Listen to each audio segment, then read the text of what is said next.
I know Thanksgiving's right around the corner, but I'm too excited. By golly, I tell ya, I can't wait, so I'm serving up the turkey early. So I hope you've brought your appetite, cause here comes the choo-choo train open wide. I'm feeding you something very wacky today. This week, 2 Arizona school teachers lost their jobs after some of their OnlyFans content they were producing leaked. And it wasn't so much the existence of the OnlyFans itself, it was more so the fact that some of that content was filmed in the classroom that the woman teaches at. Her name is Samantha, and she was an 8th grade science teacher by day, but by night she was a penis professor.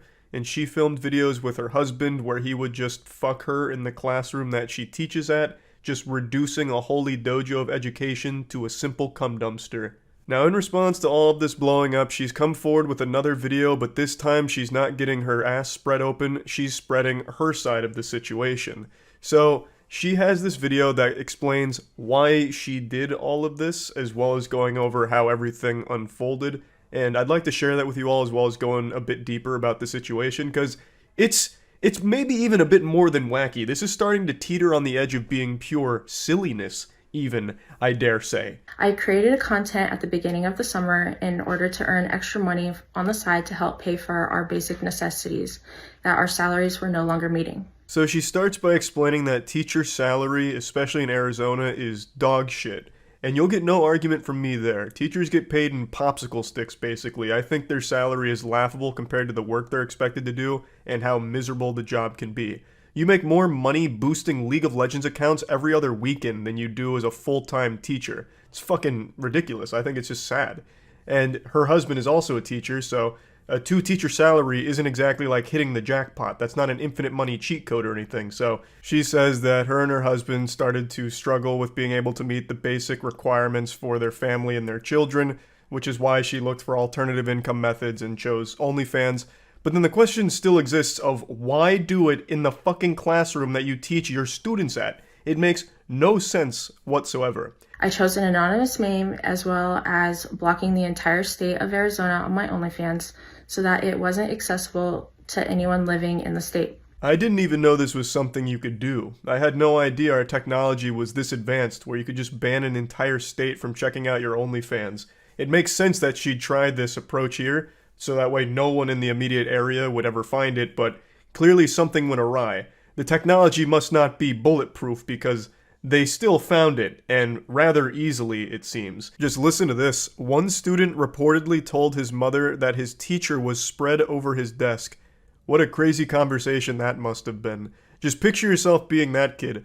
You're hanging out, sipping your apple juice, just a normal 8th grade day, and a friend of yours sends you a link to a video your teacher filmed and says, "Isn't that your science teacher, Miss Samantha?" So you click it, you open it, and there it is. No secrets left. Your teacher is being spread like butter on toast, and it's on your desk. You just sit there thinking to yourself, oh man, I did algebra on that desk. And then imagine going into school on Monday and coming right up to that desk, like you'd have nothing but like these war flashbacks, these visions of cheeks being clapped on your desk as a tear streams down your face. I'm also curious how many desks she was fucked on top of, because in another report someone said, "That was my friend's daughter's desk, and she is mortified over the situation." It really seems like no desk was safe in this situation here. And I have to wonder, did they like clean up after themselves or anything? Because they didn't set it up like it was a scene out of Dexter where he puts up like all of the, sterile environment, like surgery operating room kind of shit. They just went in there raw and like in the actual classroom and fucked. Did they at least bring Clorox and wipe off the desks when they were done using it? Or did students then go into that classroom after the weekend and wonder why their desks smelt like asshole? This whole thing just doesn't make any sense. But you know what does make sense? How great my G Fuel flavor is. Divine Peach. Anyone that's tried it has had their lives improved for the better, I have no doubt about that. And now I'm happy to report that the cans are here and they're a GNC exclusive right now for stores. So if you want to find your closest GNC, there's a link in the description for that to pick up a can of Divine Peach. Now I've mentioned this on stream, but I'd like to mention it here as well. The caffeine content on my flavor is 140 milligrams as opposed to the standard 300 milligrams for other cans. And I'm really happy about that because that's the caffeine that I prefer. So I wanted to bring that to your attention as well. And there's also a sweepstakes going on right now for anyone who buys a can and takes a selfie of themselves dressed as me. You stand to win a G Fuel mini fridge or a 12-pack of Divine Peach. The video that was created and advertised was made after contract hours on the weekend. No minors were ever present or involved in the videos. I don't think anyone was ever trying to make the accusation that minors were present or somehow involved in the content, because that would be a whole different ballgame. This would be an entirely different conversation. That would be a massive, massive, massive crime. Now, what people are saying is, even though minors weren't present, the fact that you're using their space for adult content is a problem, obviously. So although there's no kids there, like junior's not knocking on the door to the classroom, "Miss Samantha, I've got my extra credit homework." "Oh, jeepers!" Like, even though there's no kids actually there, the fact that you're fucking in their playground is an issue. You can't just go to a kid's space and film this kind of content. It's not okay. You can't just like venture on over to Chuck E. Cheese and get your back blown out in the ball pit, film it, and expect nothing to come from it, expect it to be all honky-dory. And again, why did you want to use the kids' space for your porn? Why?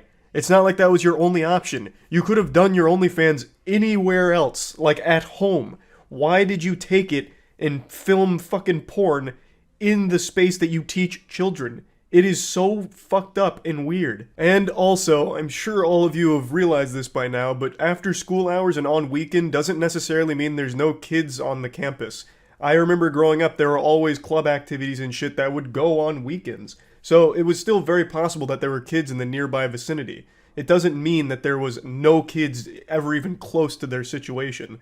It just, luckily, none of the kids ever, like, walked in on this shit. The whole video also isn't helped by the fact that she's clearly reading something she wrote in Microsoft Word and is trying to, like, keep up with it. So she'll take these long pauses to scroll, and you can see sometimes she loses her place in the document. So it also comes across as very insincere, since she is blatantly just reading it very monotone from her monitor. So I don't think that helped anything that she was saying here, to be honest. I am already paying the consequence by losing my teaching certificate, as well as losing the job that I loved most. I thoroughly enjoyed working with my coworkers, teaching my students science, and it brought joy to me every day. Looking back at the situation, I wholly regret creating the video in the classroom after school hours. But I felt trapped in my financial situation, and I felt this was the only way that my family would be able to survive. Really? This was the only way? The only option?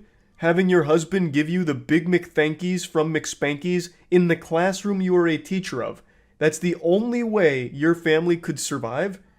How?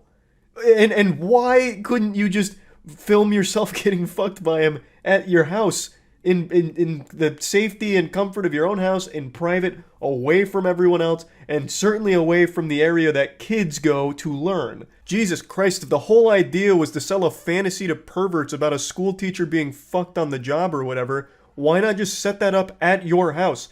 Just get a little desk, a TI-85 calculator, and a ruler, and then still have your husband give you the business there, away from actual schools.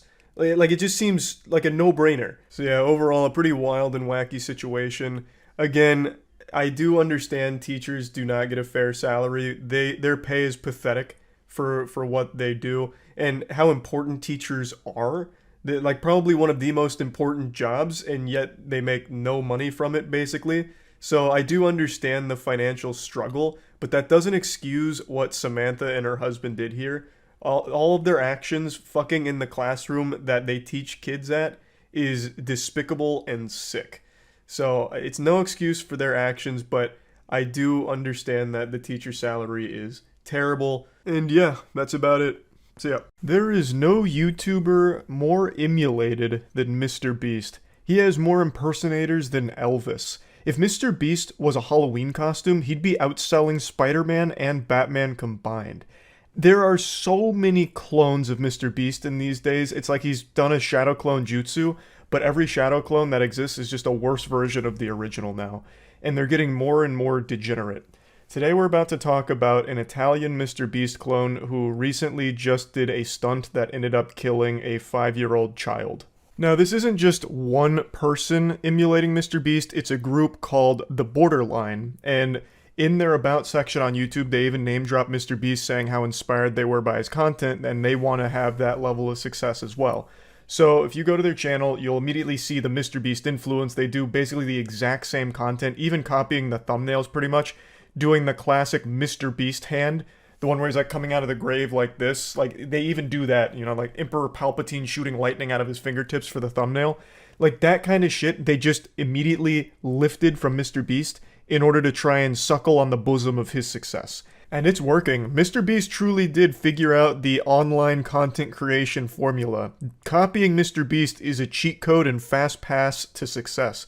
They've got massive engagement as well, for fundamentally just being a carbon copy of whatever MrBeast is doing. It reminds me of that old gag you used to see in cartoons where someone hops up on a photocopier and just keeps like printing up copies of their ass cheeks. That's what this channel did. Anytime MrBeast did a video, they did pretty much the exact same video, but since they're not English speaking, they get a different corner of that market that doesn't have the MrBeast videos being served to it. So it was a pretty smart business model. It just so happened that they were also extremely stupid douchebags that, for some reason, decided that it would be a good idea to risk the lives of everyone around them for their most recent video, which was spending 50 hours in a rented Lamborghini. Now, I called this a stunt in the beginning because that's what a lot of people are calling it in the media. This isn't a stunt. Like, just being in a car for a long period of time, that's called a fucking road trip. Most people can do that without killing somebody. But these assholes are so unbelievably reckless, dangerous, and dumb that they ended up having a head-on collision with another vehicle that killed a 5-year-old child. And it's entirely their fault because they were speeding around, driving recklessly like they were on the fucking set of Fast and Furious, and the big shtick that they were doing with this challenge was insulting other drivers and taunting them.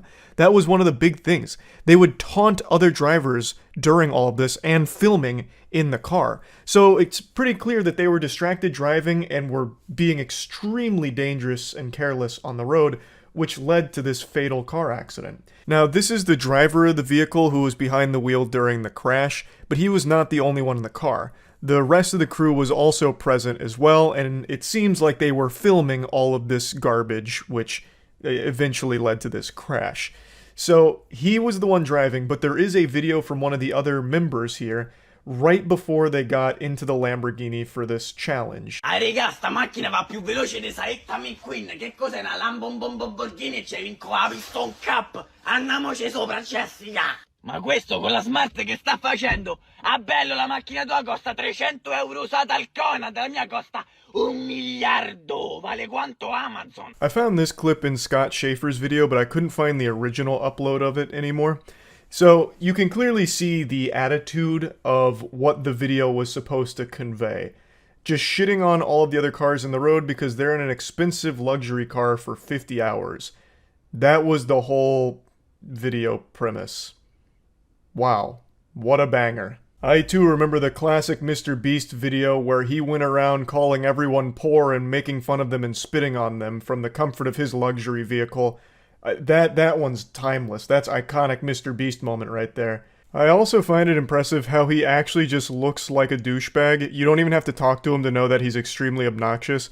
I went to look at a bit of their other content because I couldn't imagine he actually just sounds like this normally, because his voice sounds like 15 chain smokers all did a fusion dance together and then inhaled helium. Turns out that's exactly how he sounds. In his little MrBeast copycat group, he's just the one that is always screaming and making goofy faces and goofy voices. What a fucking loser. Now, according to authorities, what happened is the Borderline crew went to overtake a car at high speeds and then had the head-on collision with this vehicle that had a mother and her children in it, which unfortunately led to the loss of the life of the 5-year-old boy. The Italian Prime Minister came out and said that they will be losing their license for life during this investigation, and then said, if you're a repeat offender and take a person's life because you are a jerk behind the wheel, you don't see your license for the rest of your life. It's not like I suspend it for a few months. Meanwhile, other Italian lawmakers say the 5 YouTubers involved should also immediately have their social media account access taken away. And that's a picture of the mother and the 2 children. Now, I don't know if it's just a cultural thing, but I feel like the word jerk here is not nearly a strong enough word to describe this evil group of douchebags. Maybe jerk is like a really strong word in Italian culture, I don't know, but I feel like jerk doesn't really quite capture just how awful these people are here. This is a ridiculously dangerous thing to do, fucking driving recklessly while taunting drivers and filming everything inside of the car. Distracted driving, like what the fuck? Like, that's not the behavior of a jerk. A jerk is someone that, like, double dips in the salsa at a Super Bowl party. This is an absolutely reckless danger menace to society. Like, this is a piece of shit. This whole group, they're pieces of shit. Now, they did post this video yesterday, which is just a still image, letting everyone know that the borderline, you know, the band's breaking up here, basically, after this tragedy. And that's kind of where that's at the moment. It's still all under investigation as of right now. But man, it is fucking horrific. Taking the life of a 5-year-old boy because you were so clout hungry that you came up with this dumb challenge, which is a stupid challenge, by the way, of just staying in a car for 50 hours. That's really boring. But then not only that, you took a boring challenge and then made it dangerous by driving like an absolute asshole and putting everyone's life at risk on the road. And unfortunately, it did take a life. So it's just, the whole thing is terrible. Now, the next thing I want to talk about here isn't necessarily pertaining to the story itself, but just more so the group as a whole, the MrBeast copycats. I just find it so interesting how different times are where the dream job for a lot of people growing up, a lot of young people, is to be an internet content creator. And this desire for social media attention is worth dying over or killing over. Like, this isn't the first time something like this has happened. Unfortunately, it won't be the last either. Because as people get more and more hungry for these internet points, they get more and more extreme with the shit that they do and film to try and get the attention. And I just find it so fascinating how different that is than when I was growing up. Times have really changed in a big way. I remember growing up in elementary school, they would ask you, what do you want to be when you grow up? And most kids give, you know, the very standard answers of, I want to be an astronaut, I want to be a firefighter. My answer was I wanted to be a professional basketball player and a professional football player at the same time. I thought I could really be the next Michael Jordan, but instead of baseball on the side, I played football on the side. And make no mistake, I was close. I was right on the cusp of achieving that goal, that glory. But unfortunately, the Lord had to nerf me, and I never got my growth spurt. I stayed 5'6". But imagine the athletic specimen, the weapon I could have become if I did get a little taller. I was so close. But the point is, that's really changed. Nowadays, most kids answer that question with, they want to be a YouTuber. That's like the #1 job occupation kids dream of. And for this group, they were living the dream. By all metrics, they were extremely successful. But they just kept getting more and more dangerous with the shit that they were doing for this viral fame, these viral videos, and then it led to this awful situation. It's just fucking sad. I have no sympathy for the YouTubers here. It is entirely their fault. They're old enough to know that what they were doing had very real risk involved. And I just feel horrible for the mother and the surviving child. This is a traumatizing experience that I have no doubt will most likely haunt them for the rest of their lives, and I'm wishing them nothing but the best here. But yeah, fucking awful situation that I just wanted to talk about a little bit. That's really about it. So yeah, I have some fantastic news for all of you today. A heartwarming story, so wholesome, this kind of spirit could make the Grinch's heart grow 3 sizes. Today, it was made clear to a lot of people that I was right all along. They're finding out what I've known since the beginning of time, that James Corden is an unentertaining asshole, whom is an absolute detriment to everything he's in. His presence makes the media that he infests worse. He is the worst part of the movies he is in. He is this miasma of unentertainment, the antithesis of fun. And today, he has been banned from a New York restaurant because he is a massive dickhead as well. Now, as you know, I've been preaching this like the gospel for years now. He's perhaps my least favorite celebrity, and I hold a personal grudge against him because he once took down a video I made tier listing his most embarrassing moments throughout his career. The video remained on my channel for about 15 minutes before it was manually taken down by his team, and I hold him personally accountable for that sin. Now, I've never met James Corden, and I've only ever heard rumors that he's insufferable to be around and pretty mean in general. I remember there was a comedy team that played a prank on him that made him like late for work, and he came across really bad there. There's also been a lot of stories from people that have either worked for him or met him where they said he was a real asshole. But to me, the biggest crime he'd ever committed in my eyes was just being cringe. I've never disliked him because of the stories I heard about him. That was just the cherry on top of how much I dislike his presence in all of the movies and shows that he somehow infests. He's just been in so much shit and makes it even worse. So let's go over the situation here today. James Corden's just one of those people where whenever I read something like revealing more about him being an asshole, I can't help but like almost celebrate a little bit, like wiggle my finger. You know, maybe I even stand up and hit a little boogie with it. Oh, what's that? The SpongeBob? Huh? Oh, James Corden's being an asshole? Oh, you don't say. Weird. It's almost like I knew it from the get-go. Whoa, now hit him with the jerk.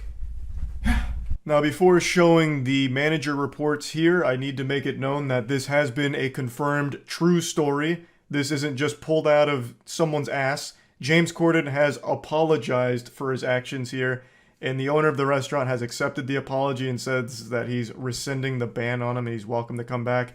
I think he should have stuck to his guns, because now the only reason he's apologizing is because of public pressure, because this became such a huge story, it went viral. It's not that James Corden is actually apologetic. He just knows that it's a PR disaster, so he's trying to save face. So here's the full statement from the owner of the restaurant. Their name is Keith McNall, and they said this about James Corden.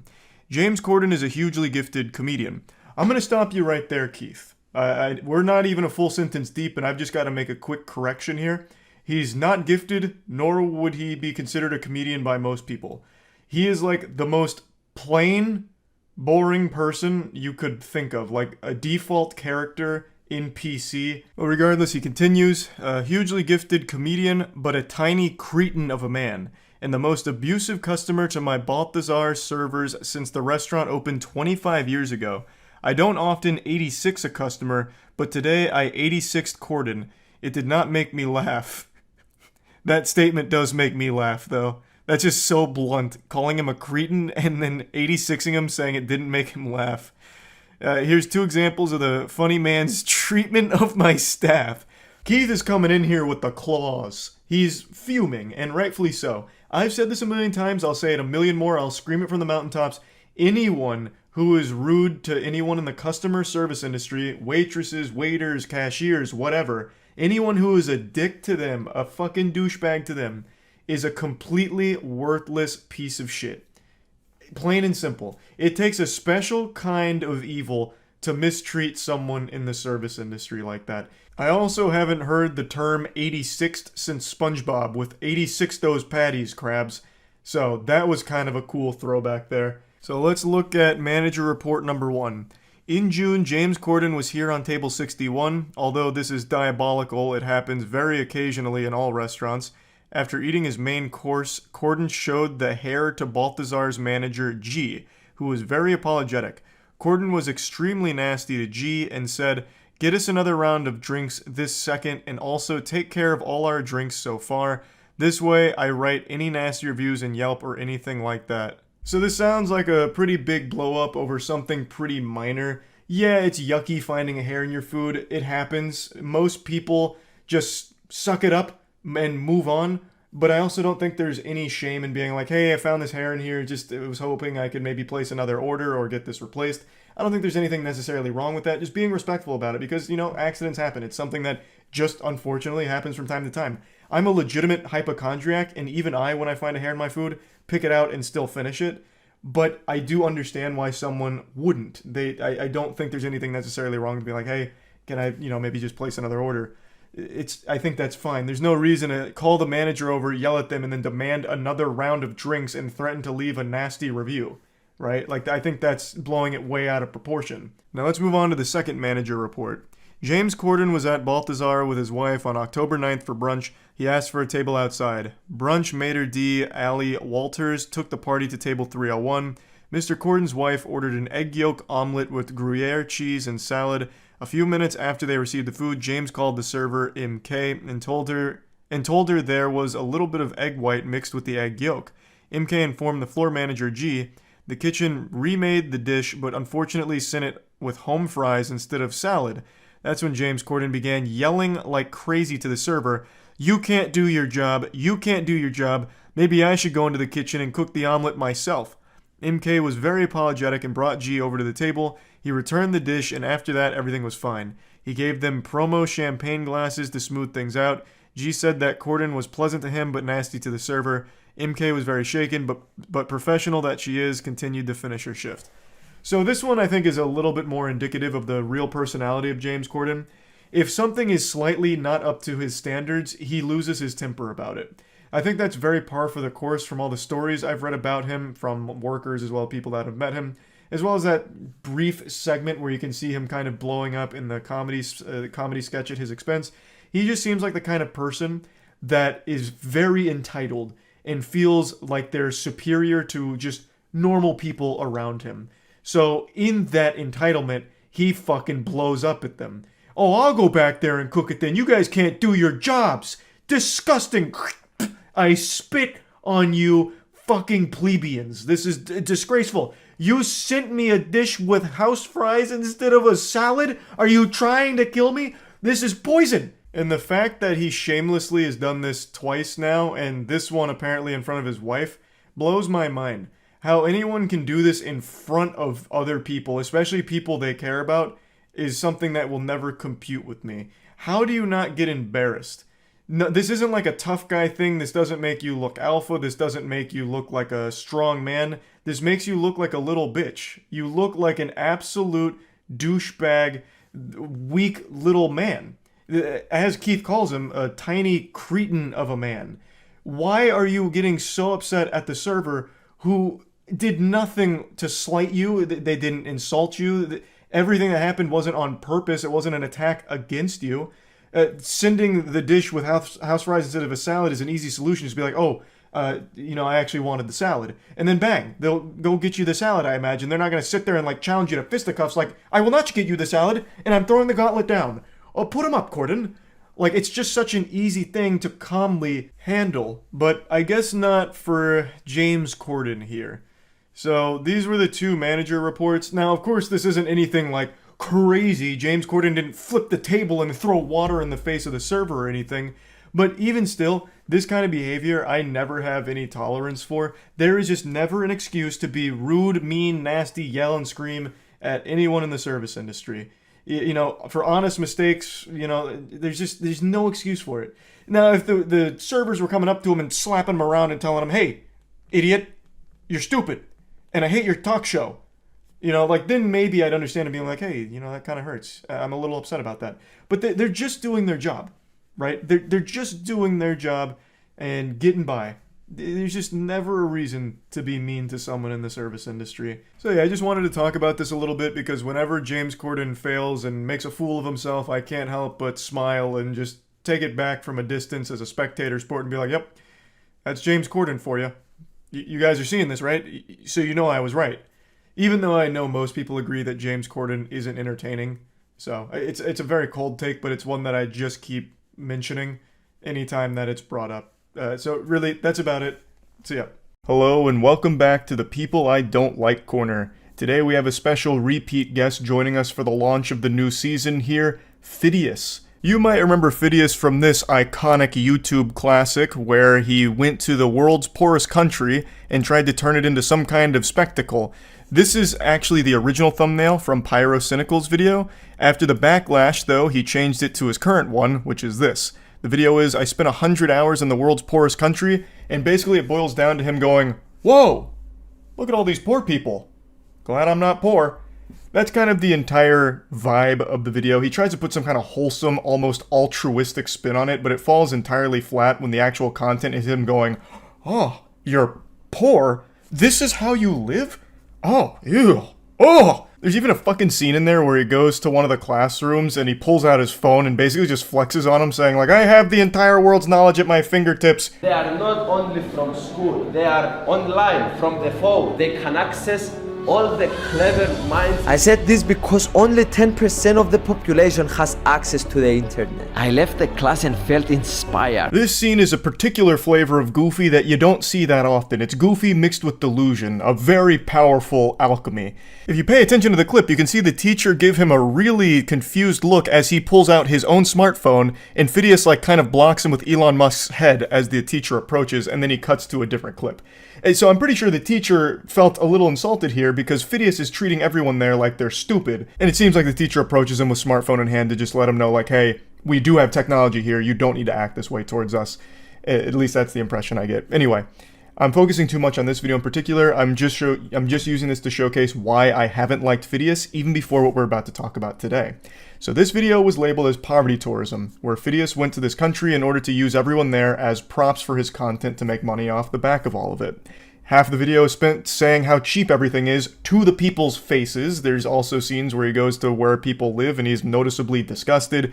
It's a bad video, but there were arguments made that it came from good intentions. I don't agree with that. I think Phidias is a narcissist and his entire intention here was just maximizing views, and spending 100 hours in the poorest country as some kind of YouTube challenge I think is completely tasteless. But the reason I mention that is because what he's done today has no arguments in support of Phidias. What he did today is going across Japan for free. That was his challenge video.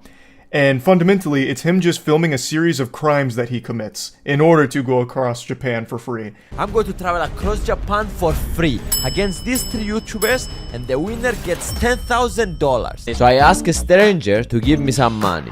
Oh my god, I love you, I'm not going to go through the whole thing because you're going to get the idea pretty quickly here. It's not just him doing it, he roped in 3 other YouTubers to be accomplices in the crime, which apparently in Japan is a pretty serious crime from everything I've read. The refusal to pay for the services of public transportation is treated as a pretty serious offense, more serious than this face I'm about to make. So you know that it's not something they take lightly. I've also read from a couple of sources that they're considering like an actual investigation into this situation, though I don't think anything's 100% confirmed there. But regardless, what he has done is still illegal. Now, in the beginning here, he asks a stranger for money so he can pay for the bus. I guess that counts because he's not using his own money, thus he is still traveling for free. To go down, so hopefully he doesn't ask me to pay. Get off? Yes. 680. Yeah. 6. Only, Six. only this. 80. No, no, man. 80. No. Police. No, no. Come on, a police station. 80 yen. Because I was 80 yen short. In the police station, they started interrogating me and they took my phone away, so I couldn't film anything. Good lord, even the brain worms inside of his noodle must be in agony. When his neurons are firing, it just produces nothing but trash. The clout-poisoned mind that this guy has is so impressive, I think it actually deserves to be studied at some point. Just taking a peek at his frontal lobe and his thought process would be insightful. He gets detained for 5 hours in Japan, and the number one thing he was concerned about is he wasn't able to film it. I don't know how you even end up that fucked up. That is so degenerate and so embarrassing. He said the police eventually let him go and covered the 80 yen that he was short, so I imagine they just got unbelievably annoyed with this goober and said, enough is enough, we can't take the headache any longer, get the fuck out of here, we'll cover it, just leave us alone. So they send him on his way and he immediately goes and commits a series of crimes. So the police already knows me, so I'm going to disguise myself. Now, me disguised, I'm ready to sneak in the train. This is my train. So let's hope that nobody gets me. And now it's time to teach you how to get the train for free. So I'm entering the train and I will find the toilet and go straight to the toilet. Here is the bathroom. I will just lock myself The whole time in the bathroom. Man played Assassin's Creed one time and thought a hoodie up would solve all of his problems. It'd just be the perfect disguise. All the NPCs around him would forget that he exists as long as the hood's up. But unfortunately, it wasn't enough. He beelined straight to the bathroom in order to ride for free all the way to his destination. but it's the bathroom. People are going to need to use that at some point, so we get some knocks on the door, and it starts to cause a little bit of an alarm from the authorities there that something is awry. You know, either this man's taking the biggest shit of all time, or the shit just took him. Or, the most likely explanation, this is a guy who's riding for free. He's breaking the law right now. So the authorities wait for him to get out of the bathroom. So I came to my destination now. I think he's waiting for me outside. And I was right. He was just waiting to catch me. So the only thing I could do is to pretend that I'm sick. チケット見せてください。ダメダメダメno no。チケット。チケット。 When I sat down, he released me, and immediately I started running. But he called the police, and they are searching for me now. We're definitely getting in trouble here. So the officers got him in like a WWE lockup here. He's got him, you know, caught with his pants down, and eventually Phidias wiggles his way free and says that the cops were called on him, so he's trying to beat them to the next train so he can continue his crime spree. Now, I'm going to break the magician's code here and just speculate on something. I think this part is probably faked. I think it was real that he didn't pay and wasn't planning to, but when he did get briefly apprehended by the authorities there, I think what most likely happened is he paid for the ride he had just experienced and then is only pretending that he ran away from them. I don't think even he is stupid enough to try and evade arrest like this. You would actually have to be one of the biggest fucking idiots on the planet to do this and also film it. I just can't believe that there's enough whippets in the world that you could hit that would damage your brain enough to think that any of this is a good idea. But he is a YouTuber at the end of the day, which means he probably is just fucking dumb enough to really do this and think that it's smart, all while filming his entire crime spree. There are ticket inspectors on this train, so I'm hiding in the toilet. This is stressful, I'm not gonna lie. It's getting to my nerves. Luckily, the train has arrived before the police could find me. Again, we're going to do the same method. Toilet. Can't believe that this is real and not a movie. It'd be the most boring movie ever. I just think the whole concept of the video is dog shit. Traveling across Japan for free isn't an interesting concept. You can do anything for free. I'll just go ahead and spoil it for you. If you want to be a criminal. Right now, you could go to the store and get a 100% discount off any item if you just take it and run. It's not like they've come up with like a clever plan or anything remotely interesting or entertaining. They just go to the shitter on the trains and sit there until they reach their destination. That's it. It's so fucking lame. It's just committing crimes. All you are doing is committing crimes and recording all of the evidence of what you've done. Assuming, of course, it's real, which you never really know for sure. I think there's a good chance that all of this was real, but I also think there is a chance that it's fake, where they did just pay for their trip and pretend that they didn't, though in the beginning I am confident he did actually just try and exploit the kindness of that Japanese person who gave him money for the bus, and then refusing to cover what was missing and then spent 5 hours in the police station. All of that I think was legitimate, but I think there is a chance that all of the free train rides were faked. Because I really just can't imagine a world where this fucking goofball ran away from the authorities after he was caught in the bathroom after not paying.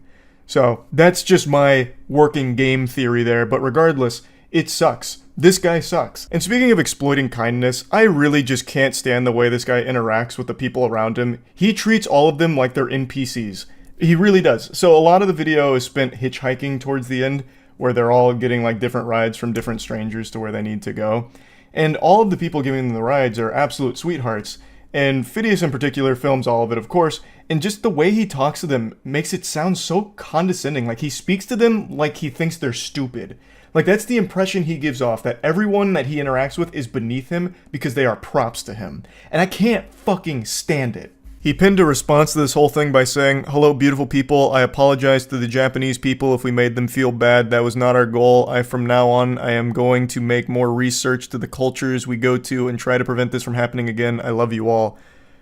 Actual 0 out of 10 response here. If this was a YouTuber apology tier list, this would be the biggest, fattest fucking F I could ever give. What are you talking about? You need to do more research on the cultures you go to prevent this from happening? Every culture in the world, this isn't legal. Even here in the States too, you can't just do things and not pay for it. I mean, you can, but you are breaking a law. You are a criminal. It's not like this is a Japanese specific thing here that was just I'm so sorry guys, I didn't do enough research on the culture. This mistake could have happened to anyone. There is a checkpoint! All of my competitors in this challenge, they are amazing YouTubers, and I put all their channels in the description. Go and check them out and subscribe to them. I'm getting closer! This actually just made me giggle. Actually gave me a hearty belly laugh like Santa Claus here. Because he says, oh, all my competitors, amazing YouTubers, check them out, they're in the description. No, they're not. They're not in the description. Imagine being some of these 3 YouTubers that just broke bad here, went down a life of crime for the sake of this video, and still just don't even get your channel in the video itself. So you have really no way of easily finding them. They actually got nothing out of it except a potential criminal rap sheet, perhaps. That is the worst end of the deal. Phidias, I guess, gets some views out of it, which equal money. They get less than nothing. I also went back to the intro of the video, just in case maybe I missed it somewhere. But no, he just says, I'm doing this against these 3 YouTubers and puts arrows to them without any mention of who they are, and then they all split off and run away. So there is no telling who they even are. They actually just got erased from this. That is how much of a narcissist Phidias is. He couldn't even bother to squeeze their channels in somewhere after they committed crimes for his video with him. That is the cherry on top of this shit cake. So yeah, I just wanted to talk about this a little bit. That's about it. So yeah.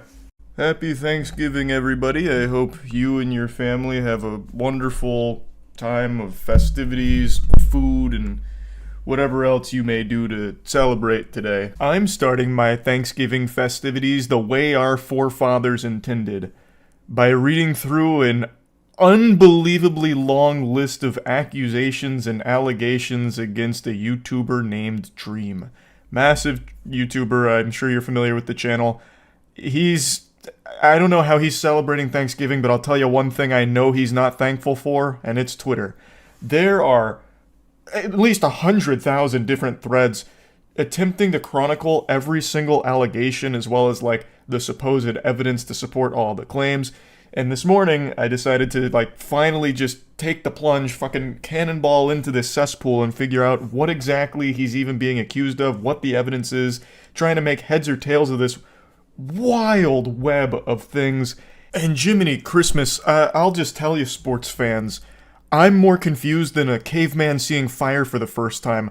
I've read through so much shit, and then I'll go to another thread, and then it contradicts all the shit I just read, and then there's a whole nother thread about debunking all of this shit, and then I'll finally feel like, okay, I understand what's happening here, but then from out of nowhere, a new challenger enters WrestleMania coming from the top turnbuckle and blasts the whole thing wide open by making some crazy claims about, actually the debunking was false, this is a fake account, or, ooh, the initial account that started posting these claims turns out to be completely fake, and here's proof of them admitting that it was all a ruse. And then apparently it's become a very common pastime for people to just make brand new fake accounts and start putting in a bunch of wild allegations on top of all of this to keep muddying the waters. It is so messy. The allegations include grooming, Dream being a pedophile, sending moaning videos through Snapchat to minors. There's a ton of claims, a ton of different things from a ton of different places. And throughout trying to follow all of it as well as the evidence, everything just keeps getting flipped around, and it's been extremely difficult to figure out what you can trust and what you can't. A lot of the claims do seem very believable, and some of the evidence seems credible, but none of it's 100% concrete proof of anything. I truly believe Dream is a narcissist. I think most people believe that, and I think Dream knows his audience mainly skews towards kids.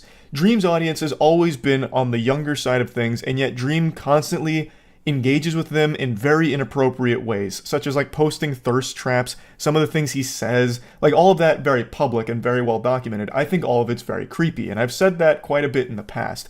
So I think with his history of doing things like that, it makes a lot of the claims have a lot more weight to them because they're much more believable, knowing that Dream publicly does encourage his fans to be parasocial. He does post thirst traps, even knowing that his fans are children, which I personally believe is a creepy thing to do with the audience he has. So when these claims come out, I think a lot of people start to take them at face value because they're like, oh, that sounds like the Dream that I know. This sounds like something Dream might do, so it's probably true. Even though right now a lot of the evidence backing it up isn't the strongest. Even, like, there is evidence, sure, but it's nothing that 100% condemns him or 100% shows that the claims being made are accurate. Let me give you an example of one that blew up a couple days ago during the whole Dream did what Twitter trend. So, Dream was accused of sending moaning videos through Snapchat to minors. And here's the evidence for that.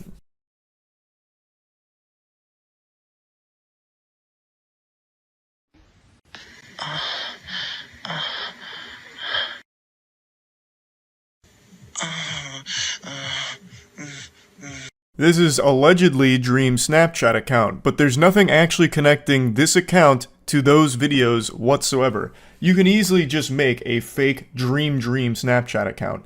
There's nothing in those videos that has his face or anything. It's just the sound of someone moaning that resembles Dream's voice. To me, it sounds more like a Shane Dawson moan.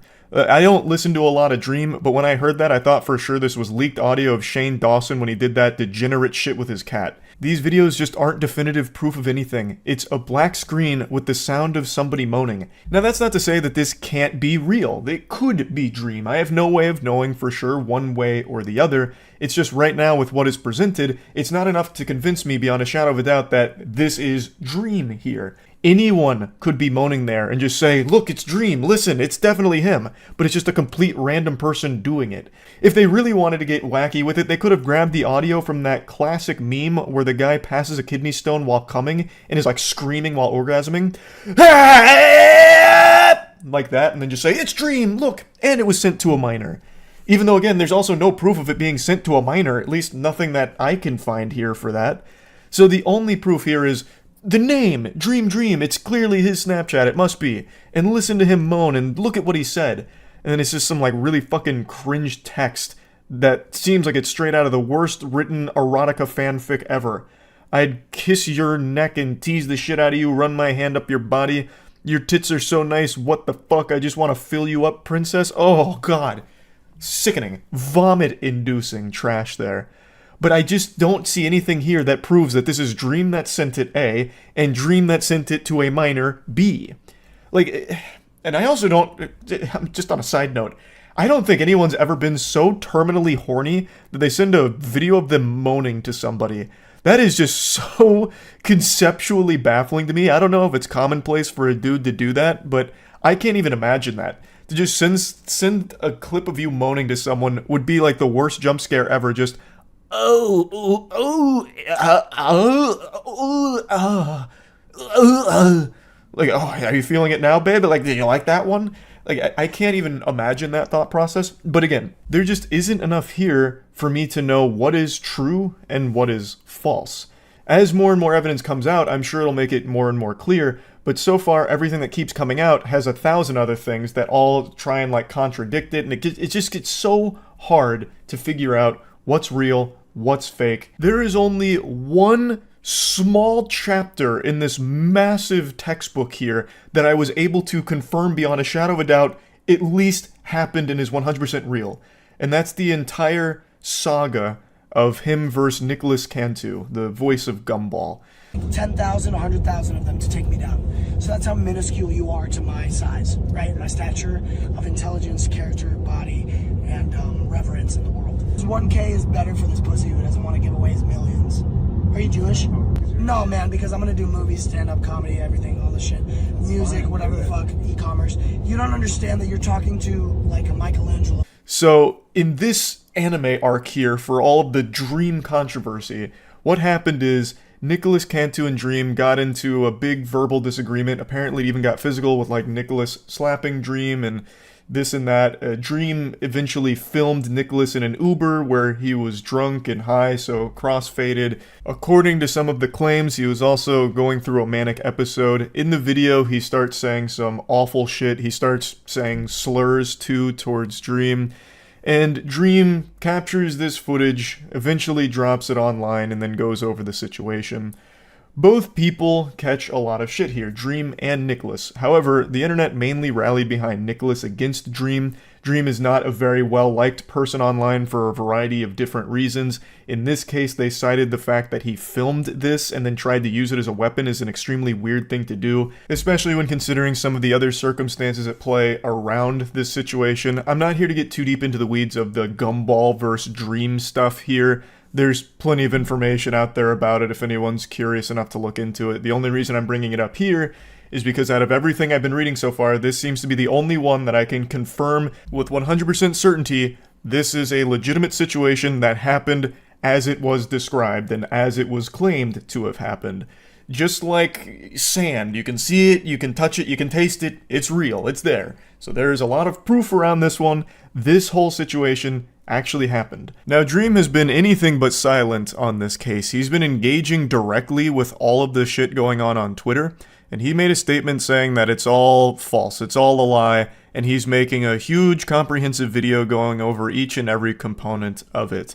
So I guess we'll have to see what he says in that video about everything. Obviously, I don't think he's going to admit to anything, even if it is true, but I think just by having him address it, it'll help figure out what claims even have real validity to them in the first place, because I imagine when tackling these things, he's going to go over the situation, which could help piece together the story, and maybe some of the claims do get proven true from Dream's video, even though he's been trying to make excuses for it. Like, there's no telling. If all of the claims are fake, if all of the claims are true, I have no idea, but all I know for sure is this is a fucking crazy, messy, nearly impossible situation to actually follow and get to the bottom of. So I guess we'll see what happens when he posts this, when he posts his video about this, and go from there. That's about it. So yeah. Today, I just learned about one of the most bafflingly unhinged criminal cases I've ever read or watched. And it's honestly made me disappointed in all of you for not making me aware of this situation sooner. Shame on you in particular for hoarding this filth to yourself and not letting me into the lunch table to learn about it with you. I'm talking about the wild case of Nicholas Alaverdian, otherwise known as Nicholas Rossi, aka Arthur Knight. This man's got more names than a phone book. He goes by many different gamer tags. I wouldn't be surprised if more aliases come to light and there's shit like Dark Ruler 52XX or something. And his story in this whole situation is an unbelievable, true story of absolute lunacy. Dateline recently ran a piece on the Nicholas Alaverdian situation, trying to untangle all of the wild web of mysteries that have been woven here. It is just vile, evil shit. Nicholas is a degenerate worm of a person, but he's also a goofball goober who came up with the dumbest idea ever when he was confronted with the reality of his crimes that he is accused of committing. He is accused of extremely serious charges. He is accused of raping multiple women in Utah. And he came up with this galaxy brain scheme in order to escape the repercussions. He faked his own death. He must have been inspired by Dino Spumoni from Hey Arnold, when Dino Spumoni faked his own death to increase record sales or whatever. But in this case, it was a lot darker than that. He faked his own death to get away from rape charges, and then he fled the United States. He was recently put back on the radar after he checked himself into a hospital for COVID-related symptoms. Eventually, pieces of this puzzle started falling into place, and authorities were able to connect the dots that, this guy claiming to be Arthur Knight may actually be this wanted fugitive that the US really wants to have extradited. And that's led to about a year-long battle with Nicholas Alaverdian, or Arthur Knight, or Nicholas Rossi, in order to have him face justice for his actions. I'm going to go ahead and play you a quick clip from 5 months ago when a different news organization was covering the basics of the story, just to give you a more concise breakdown than what I just provided. It was breaking news on 12 News this morning. A Scottish court has ruled that a man who goes by the name Arthur Knight is actually a Rhode Island man who faked his own death and is wanted on rape charges. Kate, Nicholas Alaverdian, also known as Nicholas Rossi, claimed to have been the victim of mistaken identity and insisted his name was Arthur Knight. A court in Scotland ruled that evidence showed that was not the truth. The person appearing before me is Nicholas Rossi, the person whose extradition is requested by the United States. 35-year-old Nicholas Alaverdian was arrested last year after checking himself into a Scotland hospital with COVID-19 symptoms. So it's been this ongoing battle where he is claiming that it's a case of mistaken identity. He is not that guy wanted for rape charges. This is a huge misunderstanding. Everything's all cattywampus. You got it all wrong. That's an innocent man right there. Unironically pulling the old cartoon gag of wearing like glasses and a fake mustache and pretending that you're not the person of interest. Like the ultimate disguise. In July, Knight was arrested again, and prosecutors matched his fingerprints to Alaverdian's. Friday, prosecutors of the Scottish court revealed they were able to tell he was Alaverdian after matching the tattoos on his arm. I am ultimately satisfied on the balance of probabilities. Alaverdian is accused of raping 2 women in Utah and sexually assaulting another in 2008. I wanted to include that section from the broadcast because I didn't want to leave any wiggle room for some pseudo-intellectuals on Twitter to try and make some brain-dead argument about how the authorities got it wrong. They did do their due diligence in gathering evidence to try and confirm that these are the same person, that Arthur Knight is not real. That is not an innocent man. It is the same man who was wanted for those rape crimes.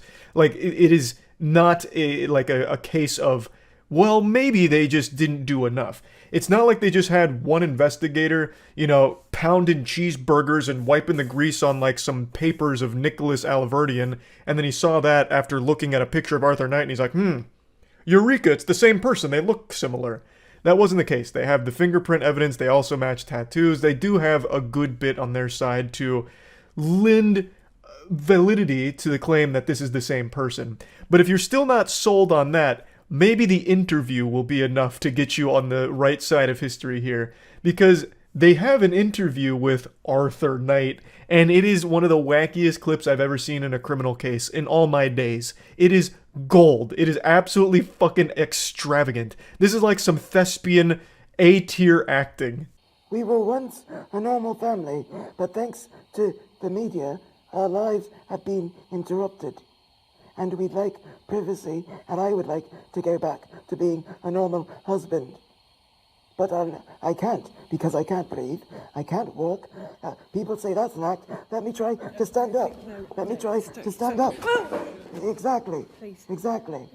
What do you say to someone who believes that you are Nicholas Alaverdian? I am not, Andrea, I am not Nicholas Alaverdian. I do not know how to make this clear. What do you say to people who say these are crocodile tears? He's putting on a show. This is all an act.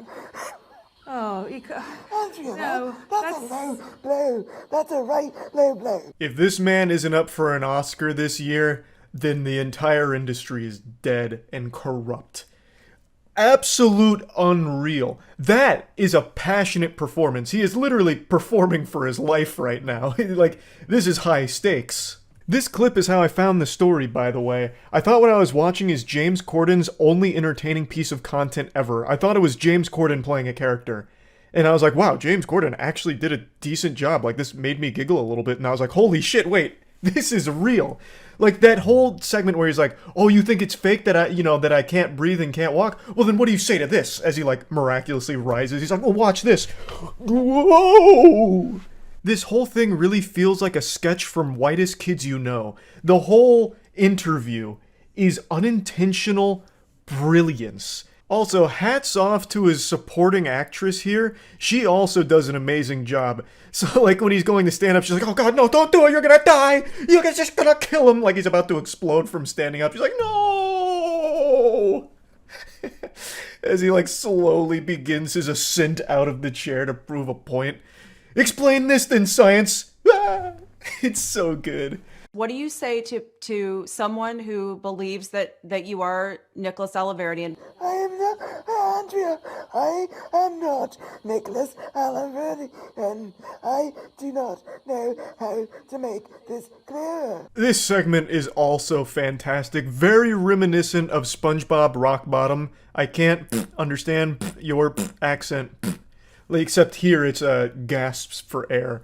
which of course is all part of the act, but I really appreciate that he's not afraid to draw clear inspiration from other art, such as SpongeBob. So I appreciate that. Also, the wambulance pulls up and he starts trying to get some tears out. He's not doing a good job of selling the crying. So if I was to critique his performance here, I would say he needs to work on getting tears out because his eyes are very dry. He doesn't actually get any moisture in there. He doesn't get any of his tear ducts firing. So that falls a little flat with the fake tears, but imagine if he was able to pull that off. This would have been a true combo of acting expertise, and it would have been one of the finest performances we've ever seen. What do you say to people who say these are crocodile tears? He's putting on a show. This is all an act. Oh, Andrea, no, that's a low blow. That's a right low blow. What a dynamic duo here. A power couple. The chemistry between them, the synergy, is immaculate. So the interviewer asks, what do you say to people that are saying these are just crocodile tears and you're putting on a show? Without missing a beat, the woman there is like, oh, geez, come on. Have some class. Can't you see this is a broken man we're dealing with? Oh, jeepers. Zoinks, come on now. Where's the professionalism? Really? You're gonna hurt his feelings. And this is the cue to Nicholas to immediately, go fucking hog wild into the fake crying, which he's not great at, but it's complemented by the woman sitting opposite of him to kind of like egg him on and try and be there as like this shoulder to not cry on.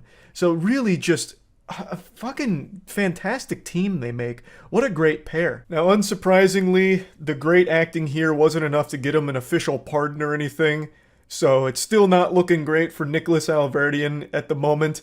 And here's hoping he will finally face justice for his crimes that he is accused of. This is just an incredibly wacky fucking story, and one that's been like many years in the making. Like, I'm shocked I've never heard anything about it, because this really feels like a pretty high-profile case, but maybe I've just been oblivious to it, or it just never really got the mainstream attention, which is just surprising, because it is really weird. The whole thing is very weird. So yeah, I just wanted to talk about this a little bit after finding the clip and kind of going down the rabbit hole. That's really about it. So yeah. Heavens to Betsy, what a week, huh, sports fans? Holy Toledo. Yeah, so MoistCritikals in a big oopsie-poopsie situation here. It reminds me of the time in Moonfall when K.C. Houseman sacrifices himself and dies of cringe to become the moon. Yeah, so, being serious now, since this has become such a big issue, I've been in a lot of drama recently. I'm in hot water, and I'm biting on the fart bubbles that pop up in the bathtub here. It is a lot. So let's start with the most recent one today. My retirement. I didn't know I was retiring. That's news to me. I'm as shocked as all of you are. I had a ton of fun last night playing a game called Clickleding, which is basically like a cuckoldry simulator, but for clicking against like the Lorax in a hotel room. And I just did like an old school gameplay commentary video. I was bubbly, full of jubilation. I posted it today only to learn that I'm just a big old fucking liar. Liar, liar, plants for hire, I suppose. Apparently, and I didn't know this until I posted the video, everyone was under the impression that I was quitting the internet. So I started scratching at the hair on my chinny chin, wondering, when the fuck did that happen? Was I sleepwalking? Do I have somnambulism? Is this some kind of like, Fight Club situation, but instead of like Tyler Durden, I have fucking Charles Turden here that's just making wrong announcements? It turns out the patient zero behind all of this was a post Jackson made announcing that I would be leaving the podcasts, which is something I thought about periodically for quite a few months now, mainly because I started to recognize that I was becoming the very thing I'd make fun of with being chronically online. Like, I just was always online, and the podcasts were a big proponent of that, and I just kind of wanted to scale back the amount of time I spend online, and I kept Jackson in the loop the whole time here about where my head was at, and last week I told him, hey man, I think this is going to be where I hang up the jersey, you can put it in the rafters, throw it in the dumpster, but I think I'm just going to be, sailing off into the sunset here and just reducing the amount of stuff I do online. Which he completely understood, so he made the announcement just letting people know that, and then that got spun on Twitter and Reddit as MoistCritikals taking an indefinite hiatus and quitting the internet, fundamentally. Don't know when I'll be back, he's done with the internet because of all this controversy. Patooey on his grave, he's gone. When looking at the post, I don't even know where that's coming from. It's literally just talking about the podcast and me just stepping away. Like, it doesn't extend beyond that. I can't even wrap my tiny noodle around how anyone could perceive this as me being done with the internet entirely, but that's the story that they ran with, and that's what most people saw, not the actual post. So everyone thought I was quitting the internet, so I posted that video that I was really happy with because it just felt like an OG old school video that made me happy, and then bang! Just a flood of comments and dislikes all saying shit like, how could you fucking deceive us? I thought you quit, huh? What happened to leaving, huh? I just read this post on Twitter from an account that had a profile pic of titties photoshopped onto Thomas Edison that said you were done, and it had 50,000 likes, so I know it was true, and you're just a fucking liar. I can't even just peacefully walk away from some projects without it being a massive fucking reaction over actual nothing burger information. And trust me, no one has a palate more refined for nothing burgers than me. I have ranted about the stupidest shit of all time, but this was mind-boggling even for me. So to set the record straight, no, I'm not retiring, despite what the experts are telling you. All I did was walk away from a couple of projects. Like, that's really it. Like, that's a pretty normal thing to do, especially when one of them I've been doing for, like, 8 years. I really didn't think it was that deep, especially not deep enough for how big of a story it's become with all of the wild narratives running around about the true reason that I stopped doing it. So let's get into that drama. I've talked about it on stream, I don't even know how many times at this point, but we'll just talk about all of it in this video here. So, when covering the Ava Tyson situation, I was attacked by a lot of people for not being quick enough. Even though I covered it within like the first 6 hours, people were unsatisfied that I hadn't made a video within like the first fucking 20 minutes of it dropping. And then when I did finally finish the full video covering all of it, it was another massive problem where now I only did it out of an obligation because people called me out, and then I also got accused of being a transphobe because I didn't use Ava Tyson's preferred pronouns, which were she, her. I didn't know that. I thought just calling Ava Tyson by her name was okay, and I had also heard when I went to the Mr. Beast thing, someone refer to Ava Tyson with they. So I was truly under the impression that that was okay. And for that, I was annihilated by a good chunk of Twitter. And then annihilated by another good chunk of Twitter because I called out Sneeko, who was the main proponent about me covering for Mr. Beast to keep the collab alive. I wasn't talking about Ava Tyson because I wanted the Mr. Beast collab. And I talked about how absurd that statement was, especially given his history with fighting against the age of consent. He's been very vocal about how much he hates the age of consent, and so I talked about that briefly at the end of the video, which then changed the whole narrative for a lot of people where I never talked about Ava Tyson and only talked about Sneeko. So it was a complete lose-lose, because if I didn't talk about what Sneeko was saying, I would have been called a coward for not addressing it and talking about, like, well, he was going to cover for Mr. Beast until Sneeko called him out. So, like, if I didn't do it, I would have been attacked. I did do it, still got attacked. It really was unwinnable. But from that spawned a conversation where I talked to Sneeko directly, because he was very upset that I was talking about how him rallying against the age of consent is pedophile arguments, like defending pedophilia. As I've said since the very beginning of this channel, I'm always willing to engage with people I disagree with, and I thought that maybe there was a chance I misunderstood what he was trying to say, even though it's still abhorrent. I thought, okay, maybe he's not actually trying to defend pedophilia, he's like some kind of pseudo-intellectual debate bro who's trying to say something else, so I was willing to hear him out on it, and I talked to him in DMs, and he said he doesn't believe in the age of consent, he believes in the age of marriage, can't assign a number to it, but said that when someone can legally drive, they should be able to marry at the same time, which is literally like a 15 or 16-year-old, because you get your permit at 15, your license at 16, and both are way too young to be marrying. That shit is completely unacceptable. It is downright disgusting. He then said that he was happy to discuss it in a call, which I said I was willing to hear him out on, and he said that he would do it later because he was outside doing an IRL stream in Turkey. So I was willing to hear him out because, again, if this is some kind of crazy misunderstanding, I'd like to know that, because it'd be really fucking scary for someone in his position with his level of influence to be actually advocating for adults marrying and fucking children. That's a huge problem. That's a big fucking problem. So if there was something that he was like trying to say but failing to do so, I was willing to at least hear it. And this is where the infamous debate came from, the debate that people are calling the debate of the century. I'm kidding, not a single soul on the planet said that. It's actually one of the most dogshit debates I think human beings have ever had. He eventually called me on Discord. I was under the impression this was just him and I talking. I had no idea this was going to be a debate. I thought he was going to try and explain himself like, hey, no, this isn't actually what I meant. This is what I'm trying to say. I thought this was a conversation between him and I, not this kind of debate show that he was putting on for his audience. There is nothing in our DMs that indicated that's where it was going. When I joined the call, he asked if I was going to record it, to which I said, I can if he wants me to, but I was also down to just talk. So I thought maybe he wanted it as a recording to like explain to people like, no, he's not actually a pedophile defender or advocating for that kind of thing. So I thought that is why he asked. I didn't know it was because it was being streamed. Especially because one of his last DMs was about how he's doing an outside IRL stream and he would call me after. To me that says when he's done streaming, that's when we'll talk, not as a part of his stream. I didn't know this was a debate nor a stream until about an hour and 40 into it, roughly somewhere in that ballpark. I am not a debater. I've never claimed to be one. I never want to be a debater. I've always said that I believe conversations are the most productive because debates always devolve into what side can score the most points by explaining their thought process, even if the position is wrong. Whereas a conversation is a very different thing to me. So I didn't even know that's what this was.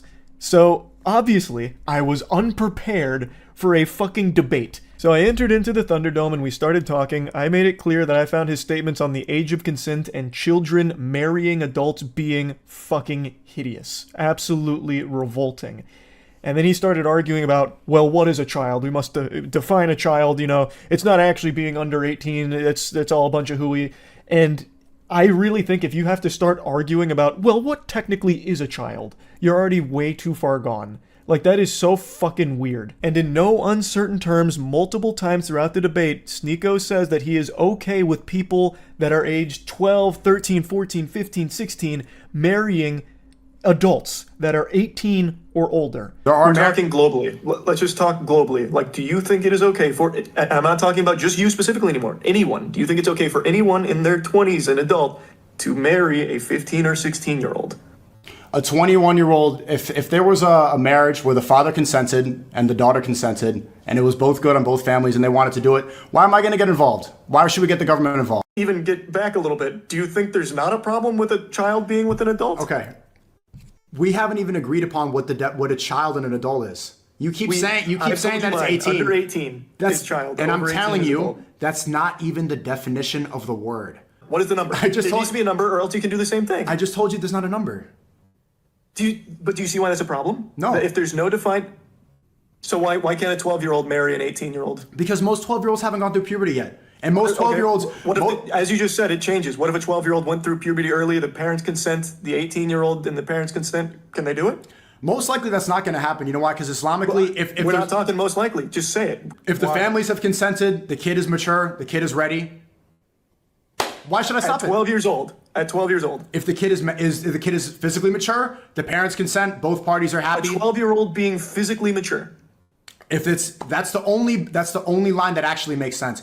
Again, I don't think a 14-year-old can ever be physically mature. Mm-hmm. Even though they literally can. Even though puberty actually defines that, it's fine. I don't believe so. I was 14 once. I actually had a mustache when I was 14. Would you have looked at me and said I was physically mature enough to get married? If you were physically mature, if you were mature, yes, I would. Okay. Really? When I was 14. Yeah. If you were 14 and you were ready to go and you met another 14-year-old, yes, I would. No. We're talking adults. You keep going back to that. That is adult. I met... I told you my definition. I told you the definition. Adult. The definition, okay. If you went through puberty, you're an adult. That's the definition of adult. So yes, if you're an adult and you had a mustache, you're ready to get married, fine. Okay? Unironically saying a 14-year-old adult, I think would make most sensible people want to puke. There's so many instances of this, and a lot of the conversation was spent with him talking about like overseas age of consent, like talking about how Japan's age of consent was 13 for the longest time, this and that. But the whole thing was like pulling teeth, and it was fucking painful. And I think it's extremely alarming perspective to have. Unironically calling a 14-year-old and 12-year-old mature enough for a marriage, those are middle schoolers. Like, holy shit. I think that is extremely concerning to be advocating for something like that. Like, would Sneeko be okay if his best friend ended up marrying a 14-year-old? He certainly shouldn't be. No one should be okay with something like that. Like, that's fucking terrible. That is actually terrible. But now, since I wasn't, like, holding him to this topic or making sure it stayed on the topic I thought we were talking about, it went all over the place with a ton of different things. But the big one, and this is what most people have focused on, which was my response to his question about kids transitioning. And the way he would pose that question would be by asking if I thought it was okay if kids who want to switch their gender go to the doctor and get their dick cut off. Is it okay if a 9-year-old goes to a doctor and gets their cock cut off right then and there? And when posed with that question, I replied with yes. And I've talked about this on stream many, many times now, and I'll talk about it again here. I thought he was talking in hyperbole. I thought he was just exaggerating, being over the top, talking about the entire subject of transitioning. I had no idea that any living, breathing human being actually thought that that's how transitioning works, where you just go into a doctor saying, I feel like switching genders, and they lay you down on the operating table and just snip your whole fucking meat off. I didn't know that that's what he actually believed. I didn't know he was speaking literally. I thought he was just referring to the entire process of transitioning and just using this over-the-top statement to encapsulate all of it. Because you literally cannot get that surgery unless you are 18. Like, you actually have to go out of your way to be that stupid on the topic than you would just spending a couple of seconds looking it up. There are very rare cases where someone under 18 has had that surgery performed. That's not common. So I really didn't think that someone could be so dumb on the topic. I thought he was just speaking in hyperbole, which is my mistake. I should have been more clear instead of making an assumption that he was talking about something nuanced in an over-the-top way. I haven't hid this take, and it's not a new take from me. I've talked about this a couple times throughout the years on stream. I have no complaints if a kid gets interested in transitioning and starts talking to their family about it.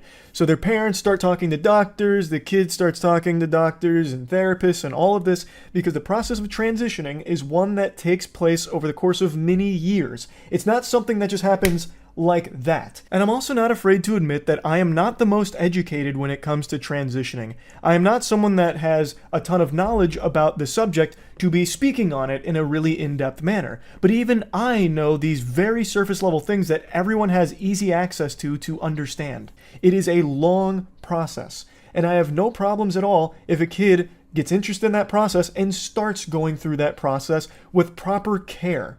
And then when they reach the age where they can consider that surgery and decide they want to do it, then that's all power to them. That's entirely up to them. They have reached that age. They can now do that surgery if they want to. That is not a surgery that's being offered to like a 9-year-old who just says, I feel like changing genders today. It's just not how it works. And I didn't think that that's what was actually being discussed because it's so fucking silly. Now, I'm sure there's some really fringe cases you can point to where that kind of thing did happen, but it's not common. Thus, I didn't think that's what was being referred to in the conversation.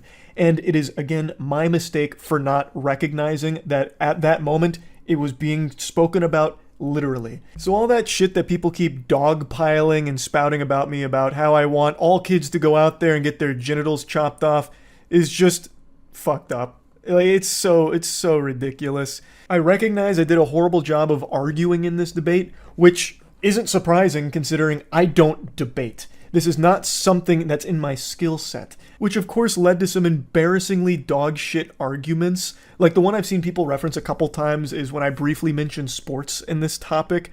It was a stupid point to try and make. I was getting hit by like some rebound psychic damage listening to some of the drivel brain rot that Sneeko was spouting about the age of consent. And I don't know why I thought this was like an argument to try and make, but I brought up sports in this subject and I was going to try and elaborate on it, but didn't at all. What I was going to try and say is that when a kid gets interested in a sport, they'll talk to their parents about it, they'll research the sport, go through the process of learning about it. And when it comes to transitioning, it's still a process where you talk to your family about it, you learn about it. Like, it wasn't a point where I was trying to say, well, changing genders is a lot like picking between baseball and soccer. Like, that's not what I was trying to get at, but because I didn't elaborate on it and it really wasn't a good argument to try and make in the first place, that's one people have harped on a lot. And I get it. Like I said, I am not a debater. Like, I didn't go in here expecting a debate. So I had nothing prepared here for this inundation of outrageous questions and tangents. Like, there was a point where Sneeko was trying to get me to say white power. Like, the whole thing was a fucking mess. It was, without a doubt, probably the worst debate that video has ever been cursed with. And I really regret not doing a better job here. It's not something I should have even done in the first place. I just have a tendency to really hope for the best out of people, and I was really hoping that I and most people were wrong about Sneeko's perspective on the age of consent. However, unfortunately, it doesn't appear to be the case. He was very adamant about this position, and I did a terrible job in arguing with him, and I did a terrible job of articulating my beliefs. I am supportive of the LGBTQ+, and I have been, and that's not something I've been shy about. I just wish I did a better job of expressing that. To be open and honest here, and I've talked about this a lot, I've always treated my channel kind of like a diary for myself, which is why I just talk about so much different nonsense and so many things that I know a lot of people don't give a fuck about, but some of it's fun for me to talk about, or some of it's just things I care about. So being totally honest, I used to treat the internet as an escape from my dog shit real life. Truly unhappy, really hated most of everything about myself, and the internet was my escape from it. But now it's really become that real life is the escapism for me now. Like, I love posting and creating things, but I don't like interacting with the internet around me anymore.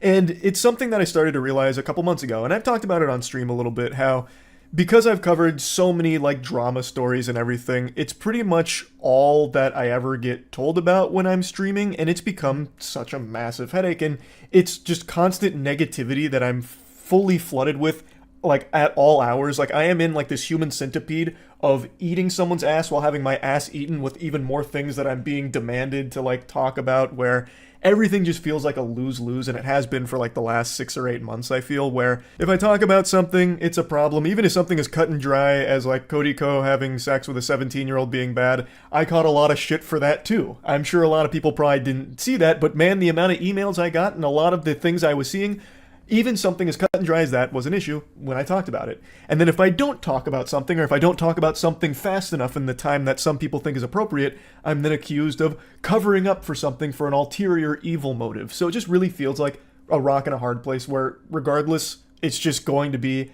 a massive flood of negativity. And a huge critique of me that I've always seen is Charlie's a fence sitter. He's just a fucking fence-sitting enlightened centrist cuck, this and that.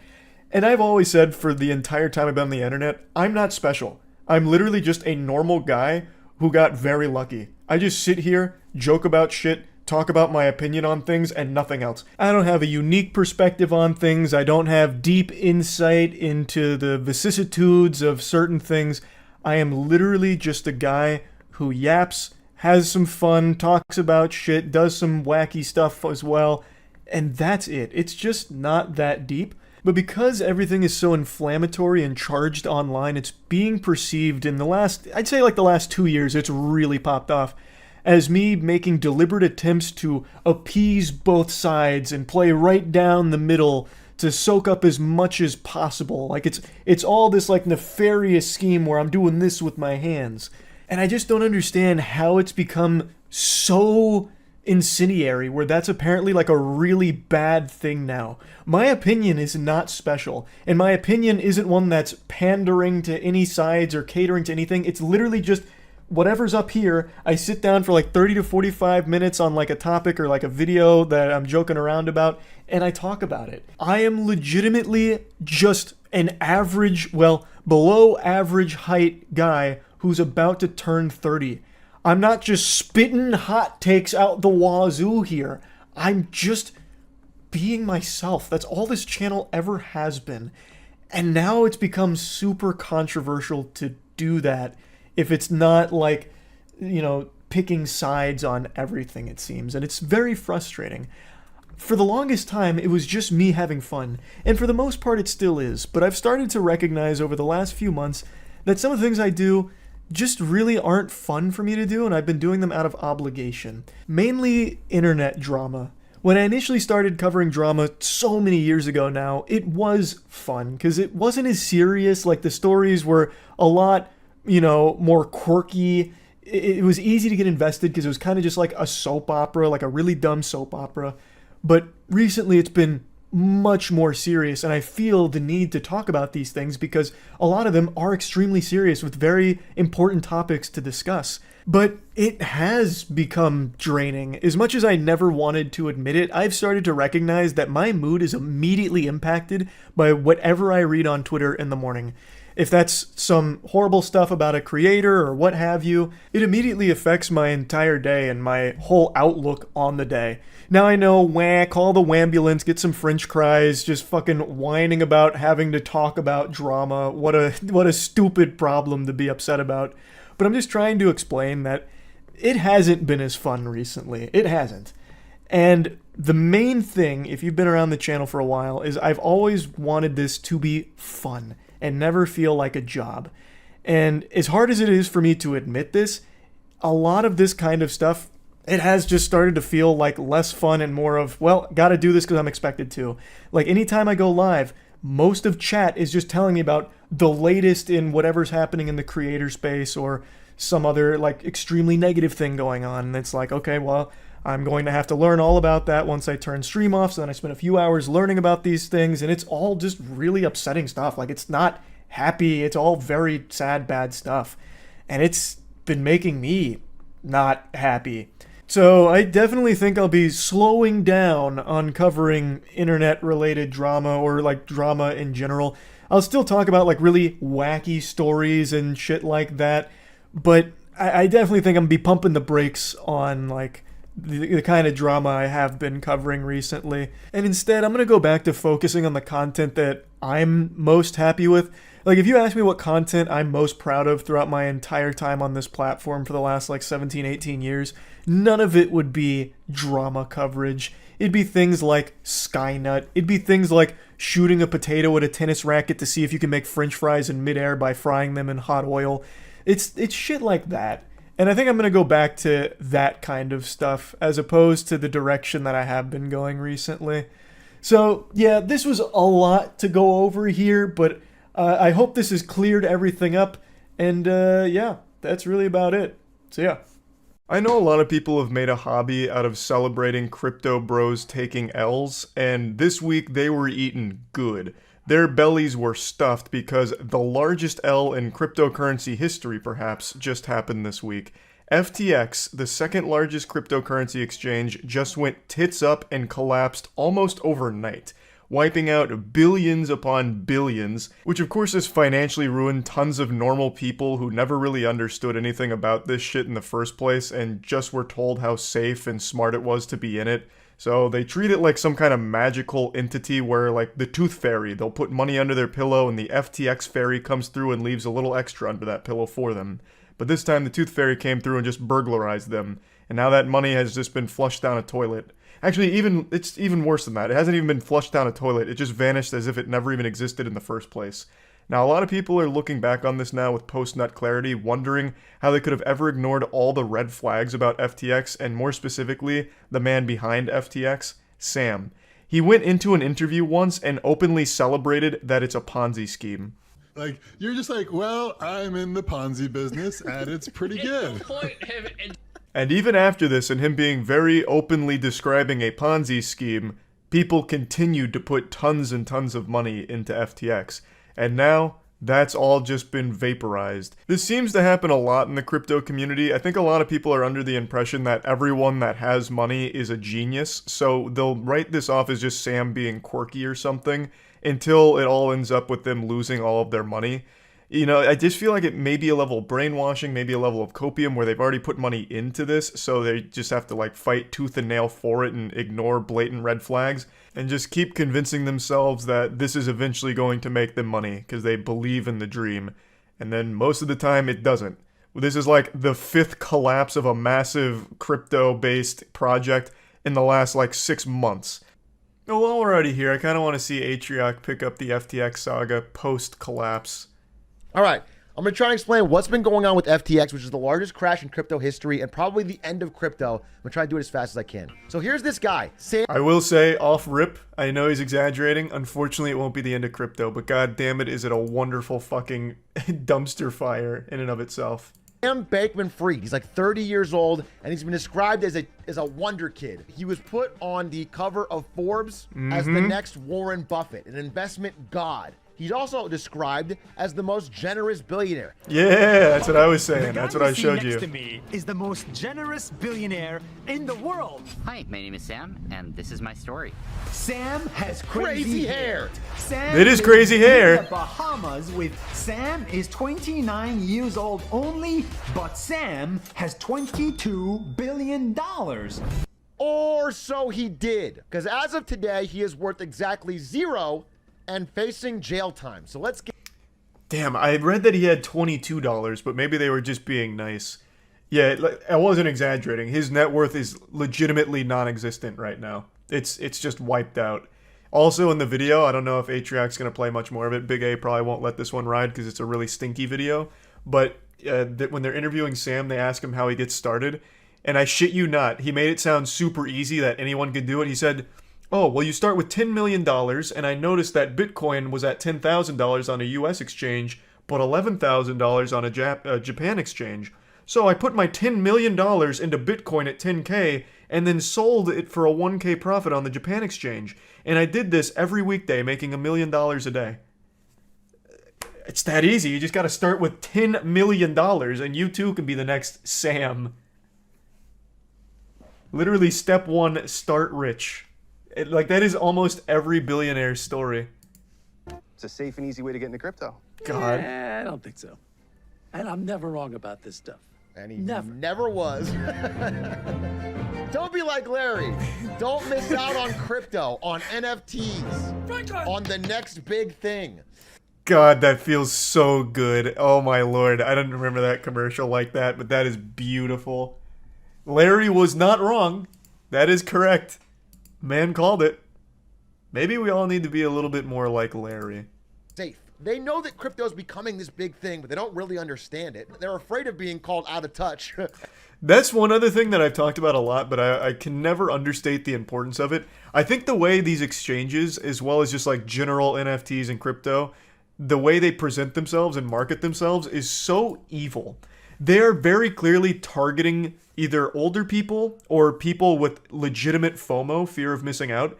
They're always saying it's safe, you're going to make money, like there's really no risk involved, it's easy to start up, it's quick. Like you are stupid if you're not putting your money in crypto because it's so guaranteed.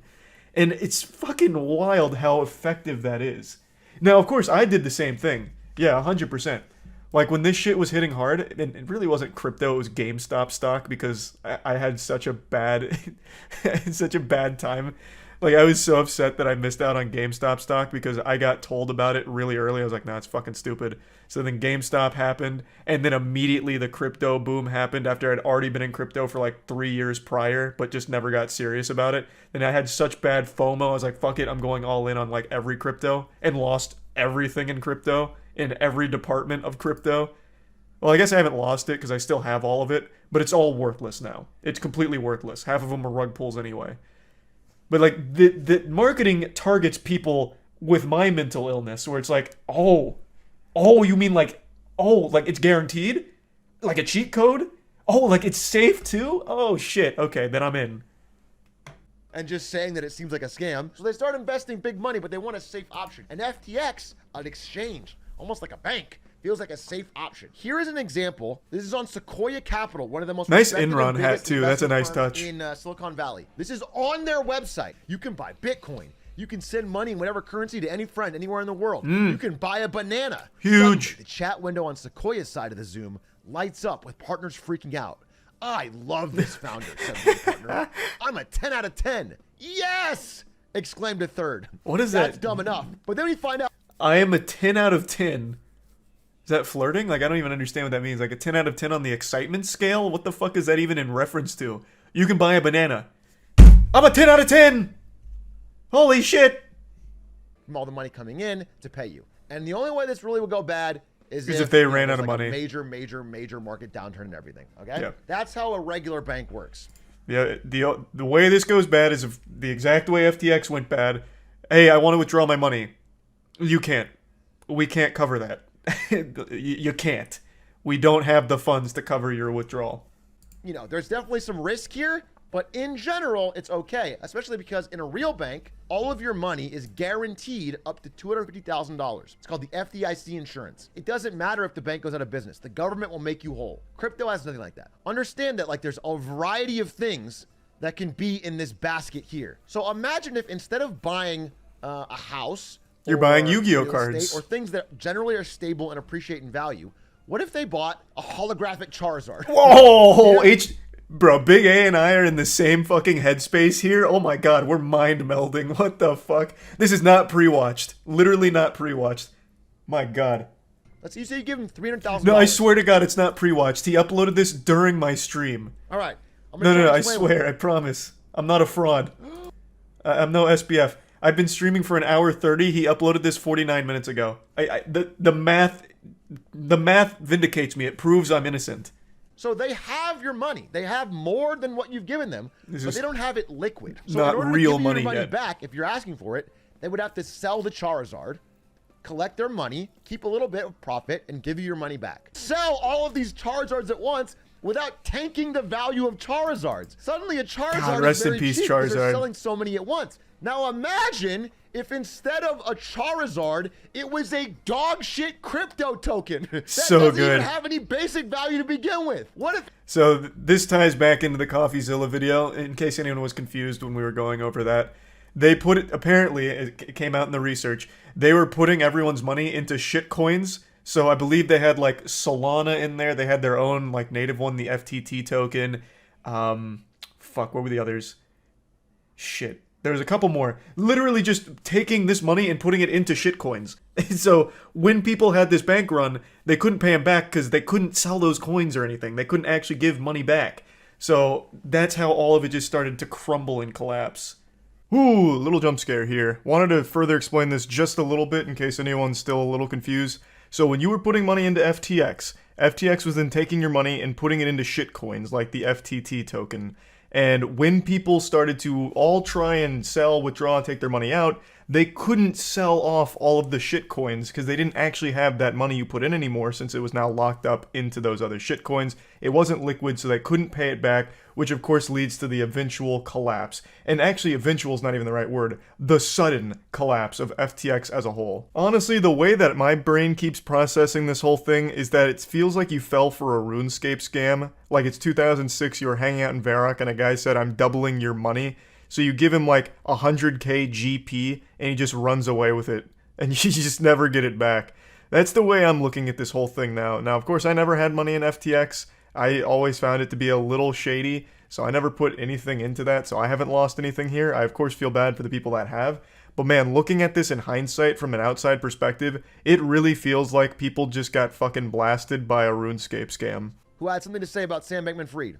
Big advocate for Sam because he has two parents that are compliance lawyers.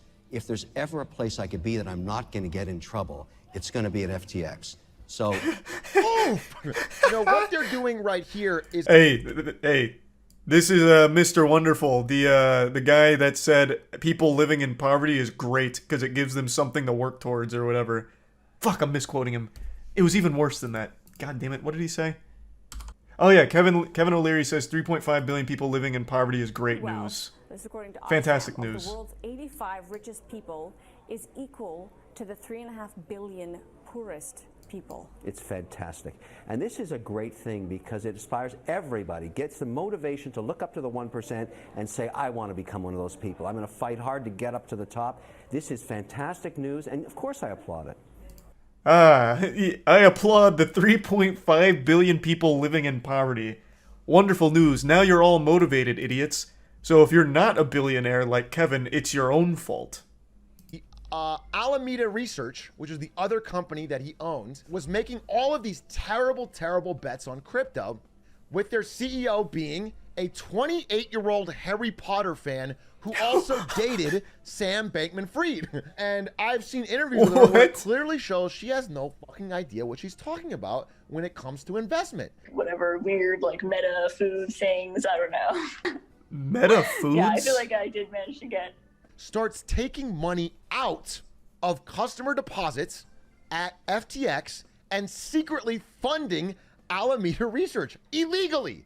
This is illegal. That is where this becomes an Enron moment. Interesting, This is where okay. It becomes like a... This is what's called a pro-gamer move.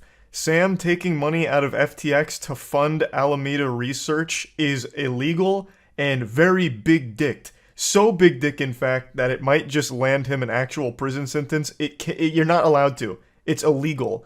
And it's not shocking to hear that this was going on, given how blatant Sam was about, like, Ponzi scheme and all of that.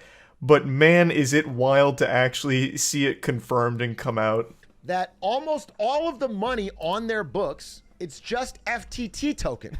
They had a bunch of FTT token that they said was worth. That's the great, exact though. amount of everyone's You gotta deposit. love And FTT, so people though. realize, wait a minute, if Better we than ask money. for our money back, you can't sell these to get enough value to make all our money back. Like, our money no longer exists in this vault. It's just a bunch of this fucking token, which is this guy. CZ. Basically says, I own a good amount of FTT token, and I'm gonna dump it all. And that's going to make the price of this crash because it already is a shaky investment. It's not really worth what you say it is. To further expand on that a little bit, CZ went on Twitter slinging meat and said, So after this leak happened, he said, I have a ton of that and I'm going to dump it. And then he even made sure to say, it's not because FTX competes with Binance, our company, the #1 exchange. I'm doing it just because I want to be in the free market and this is a little off-putting. So he makes this very public statement, which of course sends everyone that has FTT token or anything related to FTX into a frenzy like, holy shit, CZ is about to crash this whole empire. So then everyone in the community, of course, starts to get scared because CZ's walking in like the Undertaker and about to hit the entire FTX with a steel chair at WrestleMania. So he comes in, threatening to flip over the table because now it's been revealed the cat's out of the bag. FTX takes your money and makes worthless nothing burgers out of it in the form of FTT tokens. So when CZ comes in with a fat load, there's no way that they're going to be able to sell those FTT tokens at that price to give that money back. And everyone else that's now asking for the withdrawals and wanting their money back before the worst comes to pass, they can't fulfill it because all they have is these FTT tokens now. They don't have the liquid assets to be able to give those people what they're asking for anymore.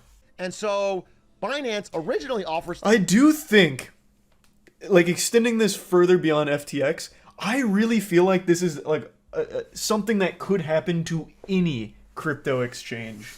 Maybe not Binance. I think Binance is at a point where they're too big to fail. I don't think they're like insolvent or anything. I don't think they could be hit by something like this, but I feel like every fucking other crypto exchange can. You never know. Hey, again, you never know. I did say that behavior from CZ, while being a GigaChad move, has historically been like a dagger in the future. Dokwon said something similar, did something similar on Twitter days before Terra Luna died, in very similar and tragic fashion. So it could. It absolutely could. Nobody can get their money out, including this fucking man, Tom Brady, who's probably going to have to play football till he's fucking 59 now. Oh, no. Like TSM. No. Like the Miami Heat, all of which accepted major FTX sponsorship deals that lasted 10 plus years, are all not getting paid. TSM is built almost entirely on this FTX money, which is not getting paid. Well, all of the audits for FTX were performed by the first ever CPA firm in the metaverse. This is the firm that Wall Street relied upon to do accurate accounting on fucking FTX. Well, let's hold on. Let's talk about the first ever CPA in the metaverse. Is there any point ever so far where the metaverse hasn't copped a huge L? I wouldn't even think metaverse would be implicated here, and yet it still somehow finds a way to be front and center at another major fuck up. That is so beautiful. That is the gift that just keeps on giving. Oh my god, what a joke. And there are still people that firmly swear by the viability of the metaverse. Everything that it even remotely comes in contact with is ruined and trash. That's so wonderful. And I said Pepe laugh because guess what? Oh. As of today, a few hours ago, it shows Whoa. that Binance's reserves are almost half of its holdings in its own token. No. It's the same problem. So crypto as a whole, basically every exchange, Binance. maybe buying Bitcoin on Coinbase, is fucking fraudulent. Rough. It's all fraudulent all the way down. It's all a massive Ponzi scheme. FTX official and FTX. Oh yeah, this is the hack I was wallets have talking been about. hacked, with over $600 million leaving the exchange late Friday. It's convenient, hacked. I'm sure this is probably a last-minute looting by people that had access in the Bahamas to whatever was left of this fucking absolute Ponzi scheme. Yep, the Miami Heat arena is named FTX. We said it on stream yesterday. They're going to need a new title sponsor for the arena. We won't pay anything for it, but if they just need to slap a name on the Miami arena in the meantime while FTX dies and burns, they can call it the Moist Miami Arena. Like, we're down. We'll be the title sponsor for fun. I don't know if that really helps them in any way, but we're super open to it until they can find someone that will pay the millions upon millions that FTX was paying or promising to pay. In fact, we'll probably... You know what? If we paid them $100, that's probably more than FTX will ever be able to pay them since they're worth $0 now. So if anyone works at the Miami Arena, you know, reach out to our guys. We'll make it happen. That was a great video from Atriox. From Atriox there. That was beautiful. I would say even if you have your own Bitcoin on your own wallet, be very afraid. You don't know what the fuck's going to happen with that anymore. This shit is so crazy. What's Bitcoin worth right now? Along with the rest of the world, TSM has been closely following the situation surrounding FTX. We have no insight into the matter other than what has been reported publicly. We are currently consulting legal counsel to determine the best next steps to protect our team, staff, fans, and players.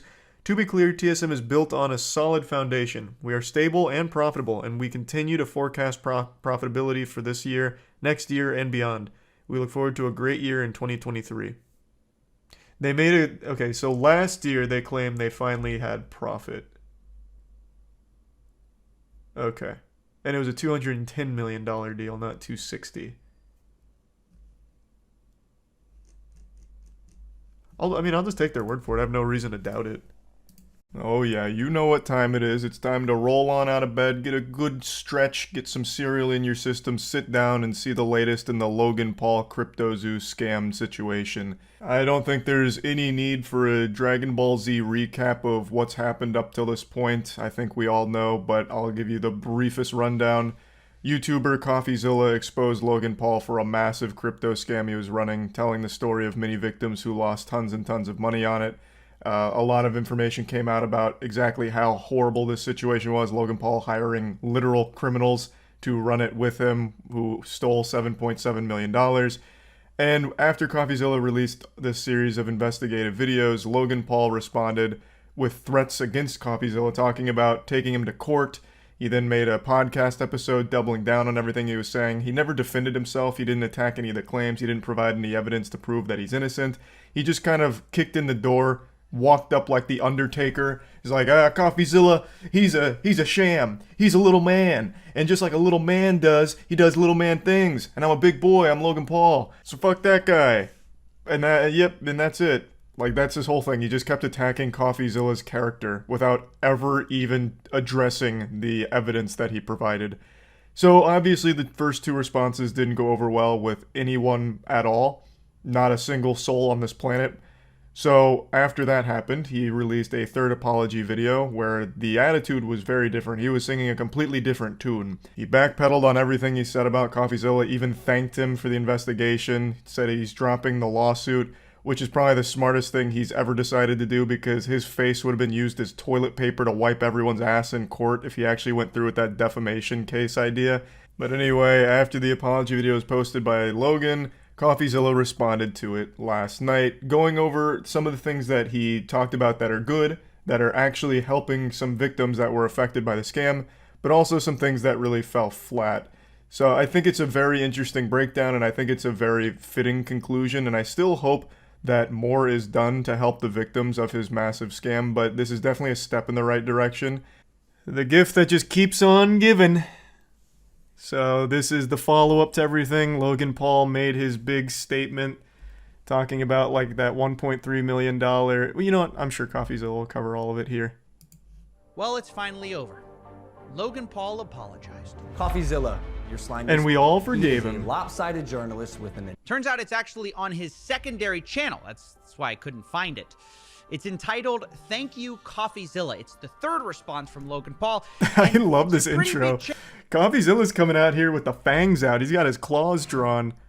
Yeah, I mean, third time's the charm, though, for Logan. He really nailed it on this one. He's a saint again, back in our good graces. I bought 5 bottles of Prime just to celebrate. He's a new man. CoffeeZilla is not a criminal. Oh, that's a relief. I thought Logan was going to hire me. But in all seriousness, this video does have some major admissions in it I want to go through. For banger. one, Logan Actual apologizes banger. to me. I called him. I apologized. My initial response to his series was that of fire and ego. Not only that, Logan also pledges a $1.3 million refund plan for people who bought his NFTs. In addition to that, he also promises to finish CryptoZoo, which was left abandoned. And then he should just hire that YouTuber that did it in 4 hours. Call it a day, just... I paid this YouTuber an exposure to finish my crypto scam for me so I can continue to make more money off of this. For example, I think if you were an outsider who is not affected by this scam and you wanted a reason to love Logan Paul again, I think this nails it. I mean...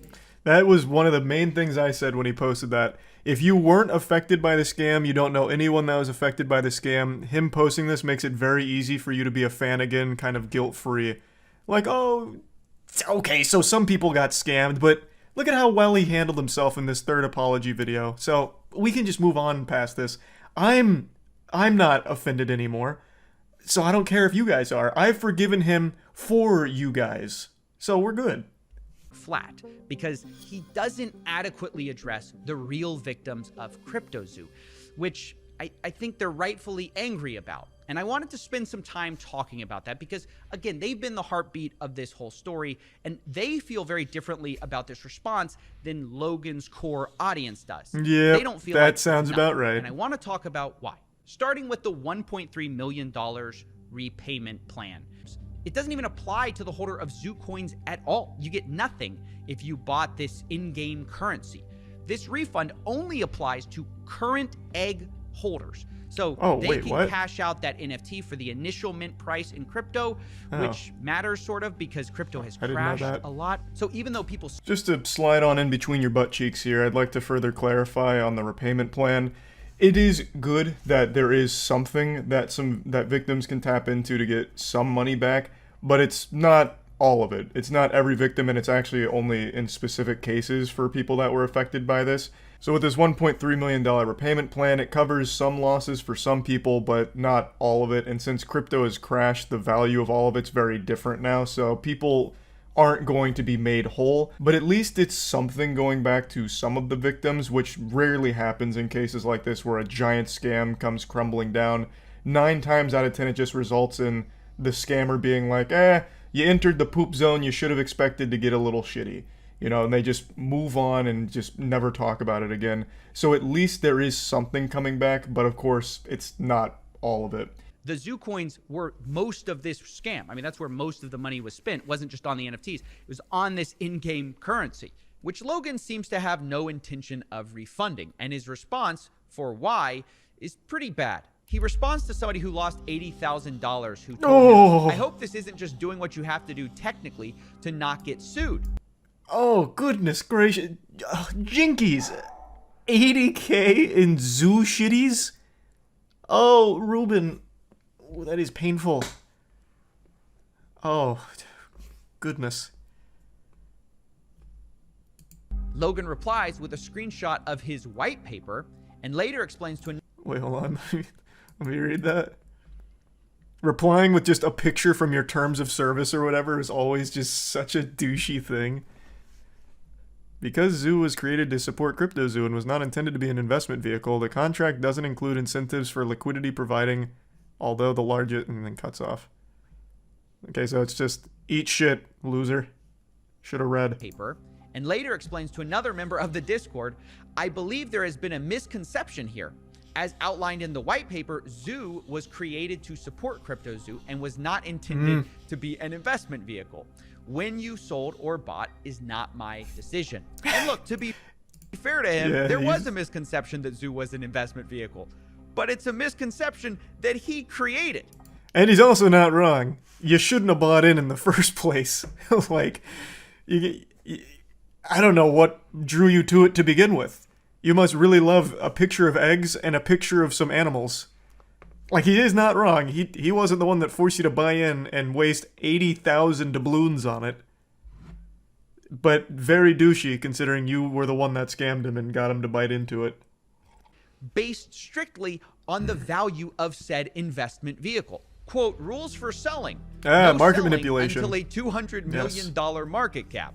So I think it's fair to say if Logan's own team were buying zoo coins early, waiting for them to go up in value to a certain level and then selling them, that sounds like an investment vehicle, albeit a very stupid one. Be, quote, abandoned. Will everyone who minted be able to get that refund or just the current owners? Now, in reply to this, someone in the Discord said, if you sell, you lose common investing knowledge. Or if you invest in CryptoZoo, you lose common sense knowledge. But I mean, again, that is a cold, hard fact that he just dropped onto the table. He slapped his meat down and said, if you bought into this, you sold, you lost. He is correct. But it is still, once again, Logan's fault because he peddled a non-functional scam that was abandoned for a fucking year and a half. And Logan replies, seeming to agree with this idea. In another Discord exchange, Logan says, please do not put any more money into CryptoZoo, which, by the way, is quite reasonable to say. Yeah, but then somebody follows up and says, guys, can someone explain what he said with not investing? But rather than replying, oh, guys, I just meant like I don't want anyone else losing money, or, I don't want anyone else recklessly gambling, Logan replies instead, quote, I will no longer be the scapegoat for anyone's financial decision. Woe is me. Oh, man, I'm so tired of being the scapegoat for my scam. Damn. The Matrix is out to get me here, and I'm tired of it. No more of this. It's your fault that you fell for my scam. Idiots. He doesn't seem to see anything wrong with advertising a game that will make you money, it never delivering, millions of dollars being stolen by criminals he hired.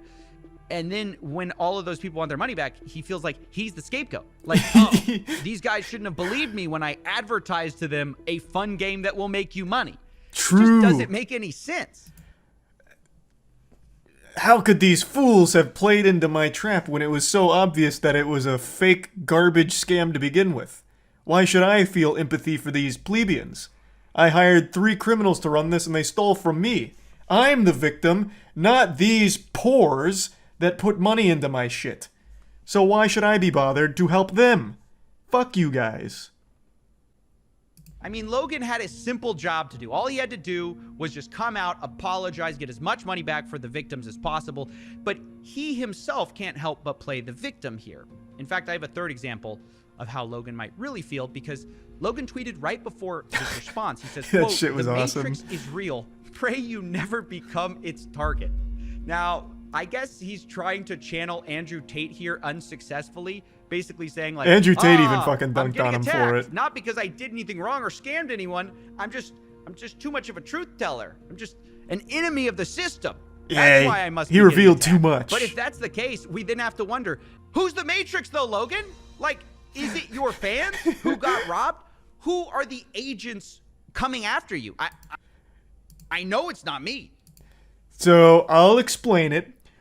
Logan, with his back against the wall, does what he does best. He tries to parrot literally anyone else's belief.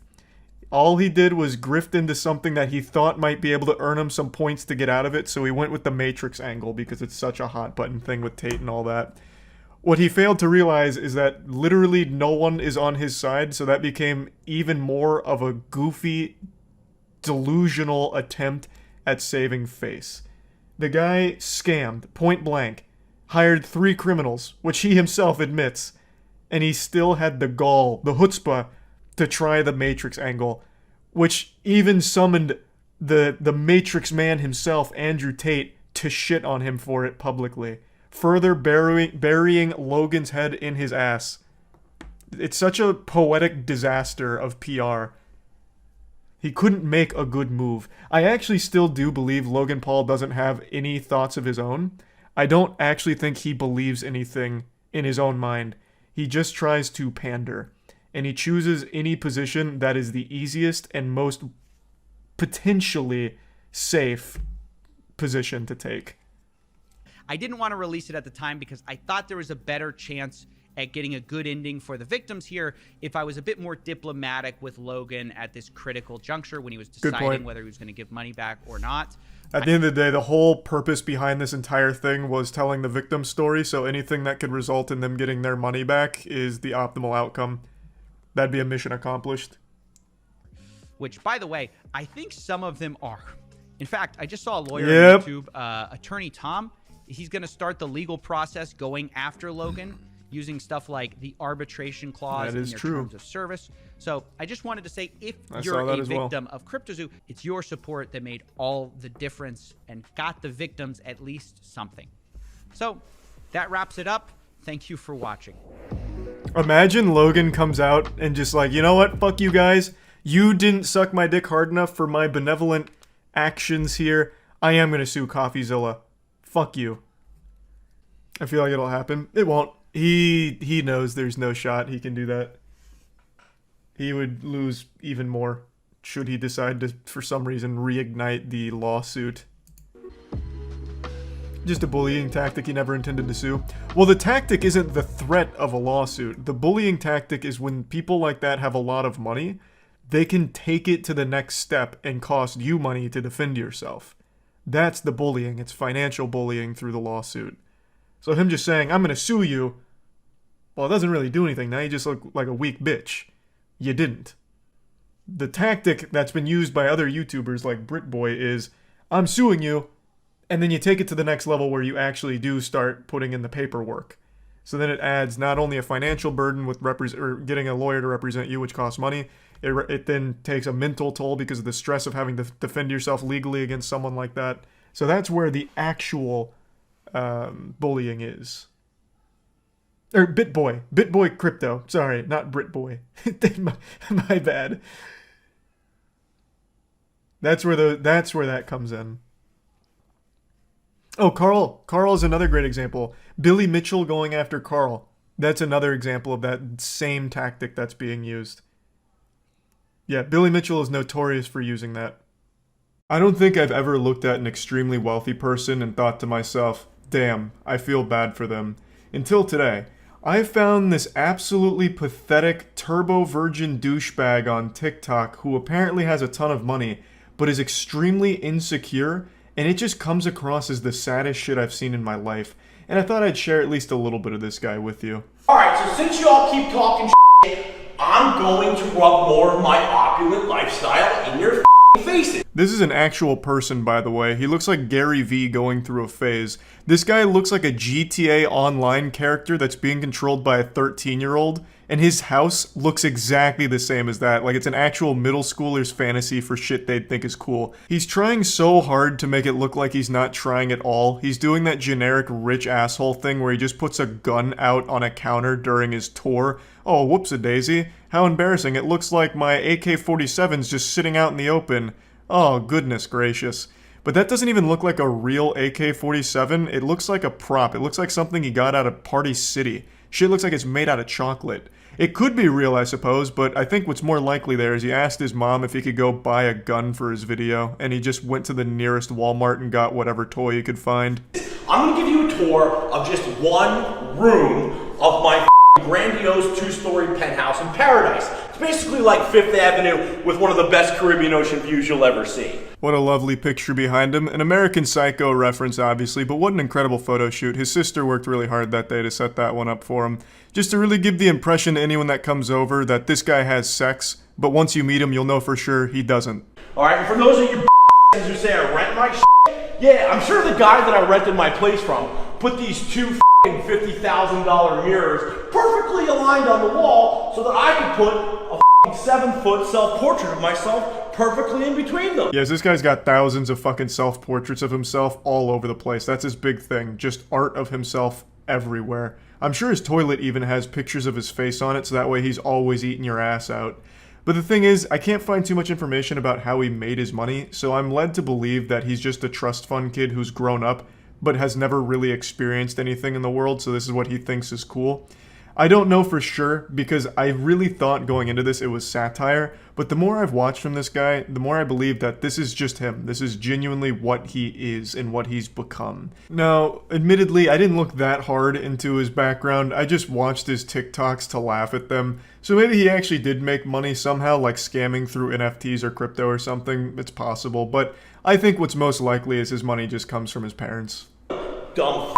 Look at this. This is 3,000 square feet. One room, 3,000 square feet of pure chic opulence. That's bigger than most of y'all's houses, I'm sure. Or 3 times the size of mom's basement you live in. Ooh, hear that, basement dwellers? You just got fucking chatted on a little bit. I also love that he starts this, since you all are talking shit and hurting my feelings, I'm gonna cry on camera by pretending like my life has meaning with this money that I didn't earn. Like, he literally starts the video like, since you're making me feel bad, I'm gonna try and flex, and it still doesn't make me feel any less bad, but maybe it'll make you not feel cool too, asshole. Look at this. Look at this Calcutta marble. It's 100 G of marble between that wall insulation and my dining table. And that chandelier, that'll run you about the cost of 2 entry-level Mercedes-Benzes. So, if you want to keep talking shit, go ahead. F you. I give 0 fucks. Yeah, this looks and sounds like a guy who gives 0 fucks. Literally comes on here whining and crying about talking shit, so he tries to flex. Yeah, you really don't care, big guy. Alright, little advice for all you TikTok trolling minion clowns who, in your language, don't pull. Bitches love hot tubs. Especially decadent ass motherfucking hot tubs like this. Look at this. Yeah, this guy speaks like he just learned what cussing is. And those girls look extremely happy to be there, the way they're just rubbing up all on him. They're enamored right now. They're hypnotized by this man's wealth and suave badassness. That's like his bio. He says how much of a badass he is. It's really pretty embarrassing shit. This man is the embodiment of cringe, if cringe also came with a couple $1 million from daddy. So he keeps suckling on his parents' tits and milking them for all they're worth for these TikTok videos here. And he's obviously paid these women to be here. You can tell by the way they're acting. This isn't like normal. This is a shoot. This is a fucking shoot, and they're paid for like 45 minutes of their time. I always find that to be the most embarrassing shit about these kind of people that try and flex wealth. The women they put in their videos is always very clearly people they have paid to be there. How is that not extremely embarrassing? That you had to pay women to be around you for your videos. Questioning my legitimacy and overall badassness. So I felt the need, of course, to retort in kind. Right now, I'm sitting on a $12,000 chair. That's another thing that's always bothered me about these rich people videos, is that they can just make up prices for shit whenever they want, and you have no way of really proving it wrong. But I bet that's not a $12,000 chair that his swamp ass is sitting on. That's probably one of those like really cheap chairs that you can find at Halloween stores once a year that they use for decorations outside. I'm sitting in front of my mugshot, painted on bullets. It's pretty cool. You may ask yourself, why the does this guy have this? Why does he have it? Well, the answer is number 1, because I can, and number 2, because I'm badass as I am the game. My man here is the opposite of the game. This guy had to pay women to be around him. Now, it does look like he has money, so the first one is true. He has it because he can. The second one, though, I don't think there's a single person alive that would consider this guy badass. He is literally crying on TikTok in almost every video about people being mean to him. So his response to that is flexing wealth on him that he may or may not have made himself. Again, I don't know for sure. But that doesn't strike me as something a badass would do. And something that a badass would absolutely never do is call themselves badass as fuck. That's like Borderlands writing. Jesus Christ. Also, you've probably seen the necklace that he's wearing. It says S my C. It's suck my cock. The guy made a custom sterling silver suck my cock necklace. So this is a guy who is beyond insecure. He probably reads every comment, and any one of them that's not sucking his cock is considered a negative comment and probably takes a large toll on his mental health. He is probably not in the right frame of mind to be on TikTok, since most people on there are just making fun of him. It's a really sad thing, honestly. And it just goes to show, maybe money can't buy happiness. That's about it. See ya. For decades now, nay, for centuries, men have always wondered, how do you respond when an alpha male insults you?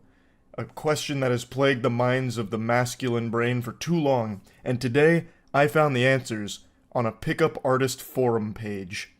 Now, most of you know, I love pickup artistry. I think it is the most pure cringe. It's like a new element for the periodic table, just like this condensed cringe that is truly just a unique blend of delusion, patheticness, desperation, and loneliness, all rolled into one fine joint that I love to smoke. So if you don't know what pickup artists are, it's men that read these guides, buy these courses on how to pick up women in the field. So in real life, how to approach women with pickup lines and get laid. And it has pretty much a 0% success rate for the majority of pickup artists, which makes it so fun. And it's, of course, extremely creepy, but it's hard not to laugh at it. Now, what we're going to be talking about today is a post that I was made aware of from 2010 on a big pickup artist forums site. And it's all about how to respond when an alpha male insults you. This is vintage cringe. List down insults you have heard and we'll find cool answers to them so you're prepared when alpha males try to make fun of you. Like this. Insult. Why do you smell funny? Answer. It's called soap. Don't think you've ever smelt it before. And then in parentheses, this is your indicator. You don't want to say this out loud. This is just notes for you. Make a big smile and tongue mouth. I don't know what that tongue mouth means. Do you stick your tongue in his mouth so you just fucking French kiss him? Why do you smell funny? It's called soap. And you just get in there. I don't know what tongue mouth means. Maybe that's early mewing. This may have been mewing before it was cool. I'm not sure. But yeah, basically you say it's called soap and then you hit him with none of these and then like that, I guess. Now, I'm not exactly an alpha male, but I imagine that you'd probably get your ass beat if you did that, because it'd be creepy. It'd probably be ruled self-defense because you came at him with that psychopath energy with that response. Now, it's written like a fourth grader came up with this. Why do you smell funny? What kind of adult would ever say that to somebody? To be honest, they'd probably just say you stink or you smell like shit, not why do you smell funny?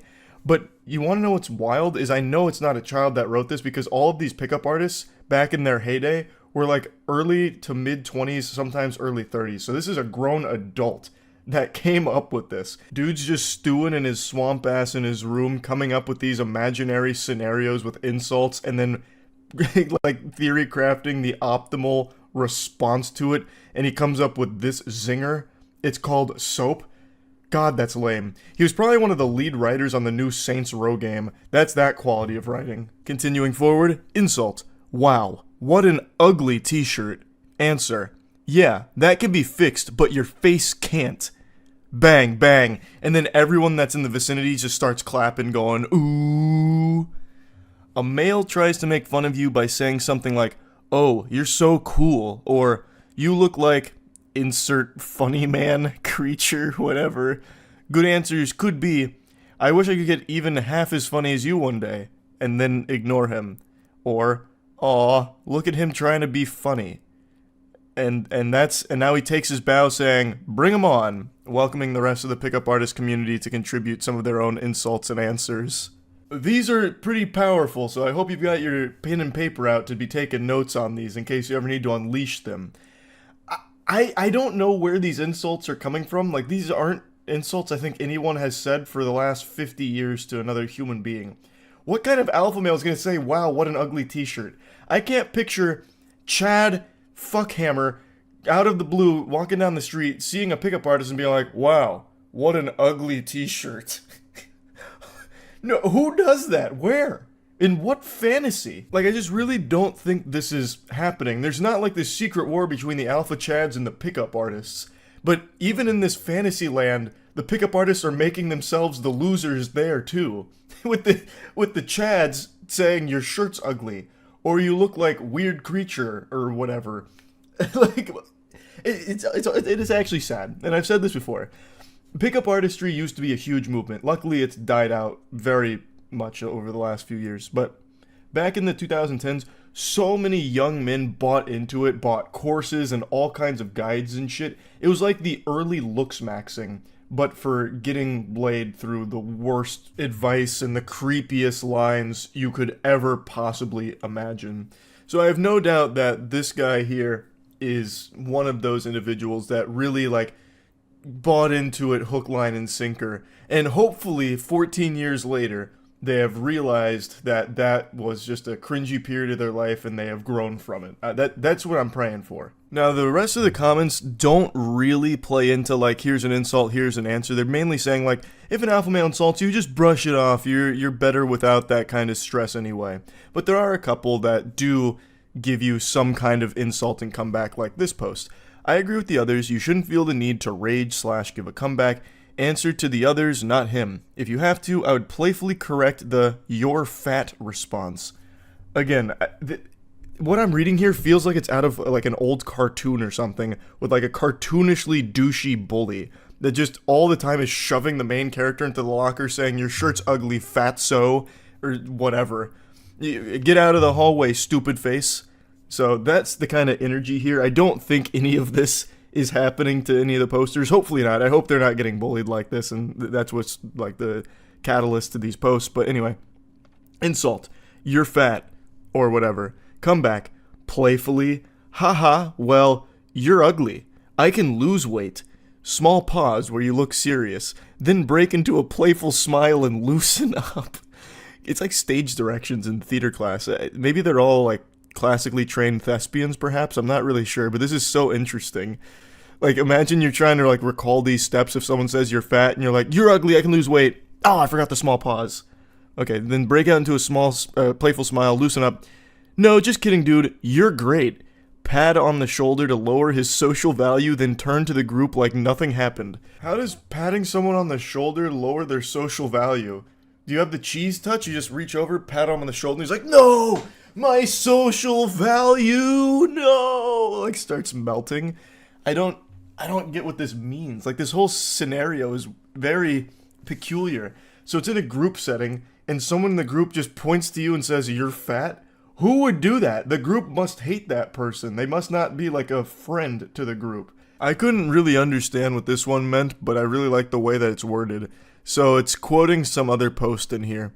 However, if a target insults you, it's always beneficial to be witty in a cocky/funny way.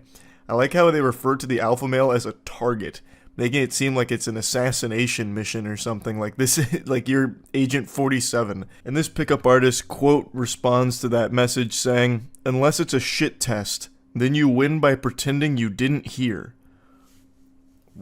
Where am I? Pardon? I'm gonna need some more clarification. What does that mean? Unless it's a shit test, then you win by pretending you didn't hear. Is that a euphemism? Like, what am I missing out on? A shit test? You're submitting stool samples now? Or maybe, like, unless you're in a public restroom and you're shitting, and then the only way you win is by pretending you don't hear the person shitting. What does it mean? Am I overthinking it? I don't understand. I sat here racking my brain for at least 10 minutes trying to figure out what the fuck that could possibly mean, and I've got nothing. So putting this entire riddle together, however, if a target insults you, it's always beneficial to be witty in a cocky/funny way. Unless it's a shit test, then you win by pretending you didn't hear. Initially, I thought maybe it was some kind of War Games reference, the only winning move is not to play, but that doesn't really fit because what is the shit test in that equation? Are we talking about actual poop?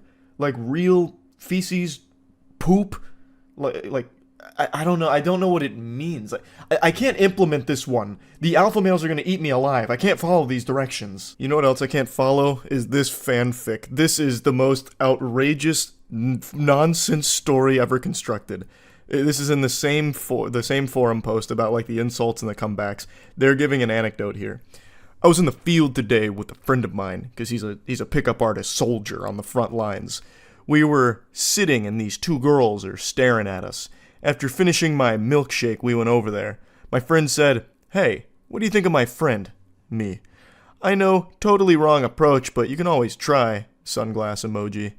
Then she said, "He is ugly." My response, "I'm sorry, I don't think that it isn't going to work out between us because you are too arrogant." When their jaws finally touched the ground, we walked away. Evil emoji. Mwahaha. I never talked to such a bitch. But I still wonder why they were looking the whole time. Of every story ever told, that's definitely one of them. What a lot to process. So they were drinking milkshakes, and there were some girls staring at them, so they go over and say, "What do you think of my friend?" And they say, "He's ugly." So he says that it won't work out between them because she's too arrogant, and for some reason that put their jaws on the floor in shock. So then they walked away doing an evil Joker laugh, mwahahaha, like Mandark from Dexter's Lab. Pretty cool story with a very strong positive message buried deep within there somewhere, I'm sure. Hopefully this has been helpful to those of you out there that are being preyed upon by the alpha males. Hopefully this gives you the tools to fight back with witty comebacks. That's about it. See ya. There's no shortage of degenerates that stream on Kick. It's like if Arkham Asylum had their own streaming platform. It's this 24/7 Big Brother broadcast of just unhinged lunacy at this point. And somehow that always ruffles people's feathers. Like, no, it's not everyone. You can't say that about Kick. And of course, it's not everyone on Kick is a weirdo, obviously. But you've got to hop off the idiot potion here, snap back to reality, get out of the delusion if you think that Kick's public perception is anything other than entirely negative. There is so much crime that just gets broadcast on there. It's incredible how the FBI hasn't used it as a resource to bust some complete awful people. Like just recently, Something About Chickens made that video exposing the Kick predator, and it's not like that's an isolated incident. There's quite a bit of that going on Kick, because the platform is attracting some putrid worms to it like this festering dumpster that's surrounded by mosquitoes. I'll always take every opportunity I can to mention this absolute ghoul. His name is Suspendus. Now, I know his hairstyle may be confusing you because it looks like a 2006 emo boy haircut, but make no mistake, this is a grown 40-year-old man who has become notorious for having sex with prostitutes on stream, and at one point even had sex with someone while there was a child in the room. That's a felony. He streamed himself fucking someone with a kid present. That should be a go straight to jail moment. He should be thrown in the fucking slammer. But not only is he not in jail, he's not even banned on Kick. He is still a Kick partner and one of their bigger streamers, mind you. Now, him and his unpaid pathetic janitors have done all they can to keep that clip off the internet. They've scrubbed it from most of the original uploads, but I'm sure you can probably still find it somewhere archived. But it's not like an allegation. He streamed it himself. And if you were on the internet during the Kick rise, you probably saw that floating around because this is one of their first big streamers that was native to their platform before making all of their massive multi-million-dollar signings. This is one of their, founding fathers, basically. So you can't make a good argument that Kick isn't a platform that attracts tons of degenerates. And Kick doesn't give a shit. They just seem to sit back and be like, fuck it, that's alright, who cares?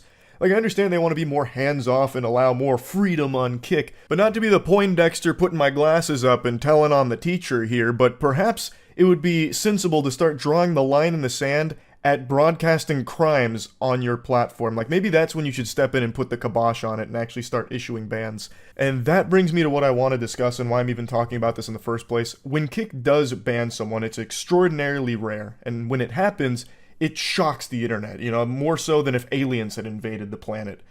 And every single time, people are under this impression that it's some kind of permaban, look, Kick finally did something about this dumb asshole. And every single time, I have to explain that it's just going to be a temporary ban, 24 hours, 72 hours, something like that.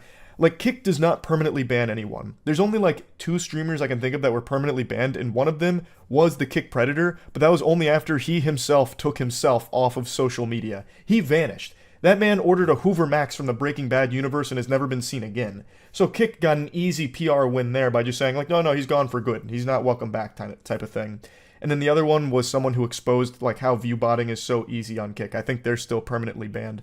Outside of that, I don't know anyone else. Everyone else, like Jack Doherty and whoever else is broadcasting miscellaneous fights or having titties and pussy and ass thrown in the face of Kick streams, they usually only get banned for a day, maybe 3 days tops.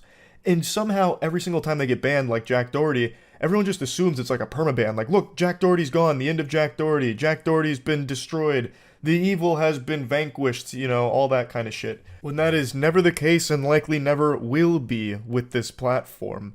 They only believe in these really temporary suspensions where no one really learns a lesson, they just get a tiny vacation for a day or two. That's it. And it most recently happened with Neon. Neon was one of Kik's biggest streamers for like a month thanks to viewbotting out the wazoo. And 3 days ago he got banned for shit-talking a child on a video call where he like threatened to dox and rape them. He went a little wacky with the Xbox Live bravado here and flew too close to the sun and caught a ban for it. Now, he's always been obnoxious, and now that he's not as popular as he once was, he is desperate to once again suckle from that bosom of success, so he's been doubling down on this shtick and being even more obnoxious than ever. So I'm going to go ahead and play the clip that got him banned. I'm going to censor the child for obvious reasons, though. Fuck? I tried to be nice to you, bro. The fuck up. I'll beat the shit out of you and your fat girlfriend, bro. What the fuck? That fat slut. I'll smack her in her face too, bitch. And on God, I'm about to dox your entire family. What's your name? You're not doing shit. Shut the fuck up. Suck my dick, bro. You a bitch. What's your name? What's your name? You fucking pussy. All I need is your first name and you're done. I don't care. I'm an internet warrior. What's your name? Now, what's your first name, bitch? What's your first name, bitch? Tell me your first name, pussy. I don't give a fuck if you're 10 years old. I will fuck you in the ass until you fucking bleed, bitch. I swear to God. Shut the fuck up, bitch. I censored the kid's name because they said it. At least I think that was their name. I'm not sure, but regardless, I'll just play it safe.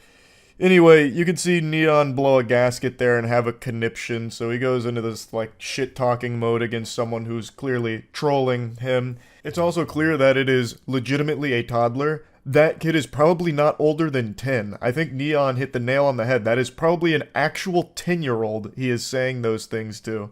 And he caught a ban, and everyone's like, it's the end of Neon! Neon's been wiped off the platform, thank goodness, the scourge, it's gone. And even other Kik streamers who don't like him, which is like every streamer in the world because no one really likes Neon, they were like, oh, thank goodness, he was such a bad look for the platform. And there were a handful of disgruntled Neon enthusiasts, because believe it or not, he does have some legitimate fans and supporters, and they asked for their parents' permission to use the crayons so they could write a letter to Kik to unban their favorite goober. But for some reason, people still haven't recognized that, just like Diamonds, Kik streamers are forever on that platform. He wasn't permanently banned, and I don't know why people thought he was. So he just got unbanned 15 minutes ago, as of making this video. As I said he would on stream, when people were just spamming me about, like, wow, did you see Neon got banned? And as I said then, I said it's either going to be a 24-hour or 72-hour ban, and guess what? It was a 72-hour ban, just like everything else on that platform. So he's already back. It wasn't even 72 hours, really. This amounts to less than a slap on the wrist. This was like the lightest little pat on the keister here. I like to provide one little comical bonus nugget here, a little tidbit of lore. Neon is so incredibly annoying that even the CEO of Kik couldn't hide his dislike for this annoying douchebag. Holy fuck, can someone ban the word neon? We don't give a fuck about neon right now. Listen, big shout out to all people who give, like, talk or, you know, do streaming on Kik, but, like, come on. You can find the full clip floating around there where he gives more context about the Neon situation and how he's, like, not part of the ban team or anything like that. But it doesn't matter, because very clearly he gets so annoyed by the pestering buzzing from Neon and his fans that he just snaps from it. He's like, holy fuck, can we just ban this word from the chat at this point? And that just gave me a hearty belly laugh. Not even the CEO of the platform vibes with this guy or his community. He is so unbelievably unlikable that everyone in all corners, even on Kik, celebrated when he was gone for those 2 or 3 days. So yeah, he's back though. Again, no one stays banned on Kik. Very, very, very fucking rarely does that happen. So I just wanted to talk about this because Kik bans aren't real. They're just very slight suspensions, and I really wish we'd do away with the word ban when it comes to this. Just call it what it is. A little suspension. That's it. Nothing more. So yeah, that's really about it. So yeah. I know I'm fashionably late to this topic, very tardy to the party. You've all seen the prankster who's gone viral for walking into a stranger's home. But I feel like a lot of you probably don't know that that wasn't an isolated incident for that guy. He's been around for quite some time, doing things just as bad, if not worse, than that prank. And I just kind of want to go through like a little montage of his worst moments and deliver a TED Talk on why he's an insufferable asshole and just make fun of him. So let's start with his magnum opus, the video he's most proud of, the one that garnered the most attention online. This is where he and his friends invade a random family's home for their prank. Get into random houses, let's go!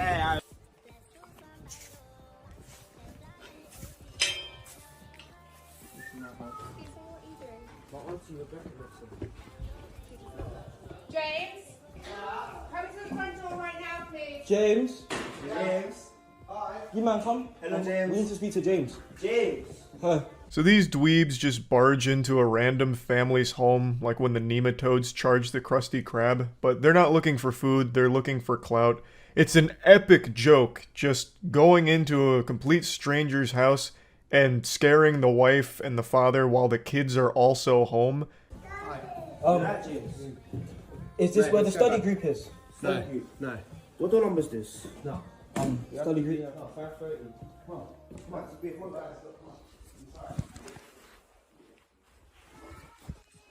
Wait, this is not where the study group is. We got kids, man. Oh, you got kids? Oh, sorry. Oh, I thought this was the study group. I actually thought. Ain't this the study group? God, the smugness when he puts his legs up on their table had me fuming.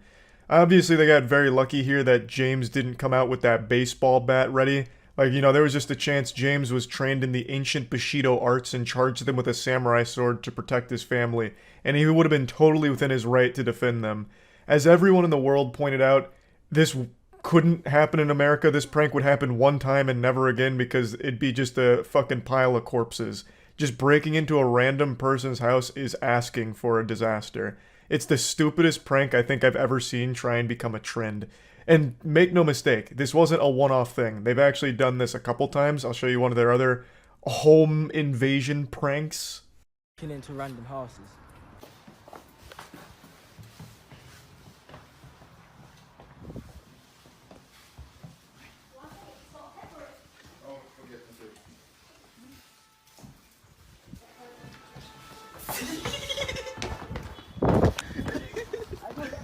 This time they didn't talk to the family, they just giggled like school children finding out their crush likes them and ran away. Now the main douchebag's name is Mizzy, and Mizzy has quite literally grown up with social media and has been a professional loser ever since. And I say that about an actual child. Like, he started getting arrested at 11 years old for this kind of dog shit, and he has never let off the gas because they're not getting punished for it in the UK at all. For example, he recently got arrested for a series of videos where he just assaults Orthodox Jews. That was the content, just publicly assaulting them. And he got arrested and pretty much immediately released. Ah, yes, the timeless classic prank of assault. That's as old as time itself. We've been giggling about assault for years now, so I have no doubt the police gave him a stern talking to really set him on the straight and narrow. I would love to see footage of the arrest and the conversation they would have had. I guarantee the authorities are like, hey, listen, champ, can you not do that? Alright, great. Then he goes home and the next day his prank is breaking into random people's houses. The police throw their arms up like, oh, Jiminy Christmas, this was unforeseeable. Now enough of this foolishness, we're serious, don't do it again. How could this possibly be happening? We've done all we could to stop this and prevent further awful pranks and degenerate crimes like this. We've talked to you multiple times. What else can we do? Oh, goodness gracious, now you're stealing puppies? Which is something he also has done for pranks. Hello. Hi. You got a nice dog. Sorry? You got a nice dog. She's lovely, she's family dog. Doing gang, whole lot of gang. We outside! We outside! We outside! We're all gonna fucking dog! We outside every single time! This is so over-the-top evil, it almost becomes cartoonish, like something you would write for a character that's supposed to be hated by everybody. Like, man, this guy's such bad news that he steals puppies from old women. It's so fucking crazy. This would be like my Batman event if it happened to me. If someone just came up and stole my dog while I was walking them in a park, I would actually spend the rest of my life dedicated to learning martial arts, tracking them down, and ensuring they face real, hard justice. I don't know if he gave that dog back. I would actually imagine he probably just set the dog down right when he was done filming, and that was that. Maybe the dog went back to the woman, or maybe the dog walked across the street and got hit by a car. Because this guy has never once shown any amount of humanity in any of his content. Everything he does in the most malicious way possible, treating people like props to either scare or steal from, or invade the privacy of. He is the most unlikable prankster on the internet. And that is a prestigious accolade. That is not something, not a title I bestow lightly, because there are a unbelievable amount of shitty pranksters, but he stands atop that mountain of awful people, is a fucking superstar of being an absolute irredeemable douchebag. I actually just can't get over this one. My blood is still boiling. I could cook some fucking noodles in my bloodstream right now. Stealing someone's pet is so beyond evil. A pet is a member of the family. And this is an older woman in the park where she felt safe having her dog walk around and have fun together, and then out of nowhere, some absolute lunatic comes and steals that dog right in front of her. That's fucking traumatizing. And like I said, I highly doubt he brought the dog back to her. I actually can't even fathom how someone could end up so hopelessly pathetic like Mizzy. You couldn't create a bigger loser in a laboratory. This man went into the character creator and had all of his stats set to literally 0. Now, I mentioned he grew up poisoned by social media from the get-go. He was basically born onto an iPad. Like, his eyes have been glued to TikTok and social media since the very second he could even open his eyes in this corporeal dimension. So he's been doing this kind of shit and influenced by it for so many years. So now he's 18 years old and still doing this. The man is a fucking seasoned veteran of the most degenerate pranks of all time, because when you grow up on social media, you soon take notice that some of the biggest content and people that make an entire career online start by just being a disruptive asshole to strangers. It's very popular. So he's trying the speedrun any percent route to fame through these kind of awful pranks. His TikTok did get banned, and I think some of his other accounts have as well, but that doesn't matter to him because he's still got the clout off of it, so he'll probably just come back somewhere. He's just like this little pest that continues to infest the internet, where even if he gets banned, he'll just keep doing these pranks on a different channel and hoping that it catches fire once again. So here's him celebrating his viral fame from the home invasion prank. And today we are going viral, lads. More viral than I've been in the past like 2-3 years. Like, I started social media since I was 8, been doing videos, been making bangers, been blowing up since I was young. But this right here, everywhere. Reposts, tweets, bro, you guys already know what I'm talking about, bro. I'm gonna put the video on. I almost feel bad for his goofball friend behind him because he's been in every single one of these prank videos and no one knows who the fuck that goober is. He's just here as this stupid cuck suckling off the teat of Mizzy, who's getting some kind of pseudo fame for being a cringe douchebag. And what's even more pathetic for that guy is every time he tries to speak in Mizzy's video, Mizzy shuts that shit down ASAP. He starts talking over him and starts talking louder so you can't even hear him. He sounds like fucking Charlie Brown's parents every time he tries to speak because Mizzy's instantly putting the kibosh on it. What a fucking sad existence. He just trails along like a hemorrhoid on Mizzy's ass, doing his best to collect some crumbs of clout that falls off of him from all of this douchebag crime pranking. That is even more embarrassing than Mizzy himself. That guy. The fucking side character. The sidekick henchman that nobody even knows. But overall, this video is a great look into the disgusting mentality of Mizzy and what gets cooked up in that dumb little noodle of his where he views events like this as a great thing and something to be proud of, celebrating how viral this prank went, and that's all that matters to him, clearly. Talks about how he was 8 years old when he started all this shit, and he's still going hog wild with it, just letting it rip. And he's going to continue to double down on this content and probably amplify the ridiculousness of it.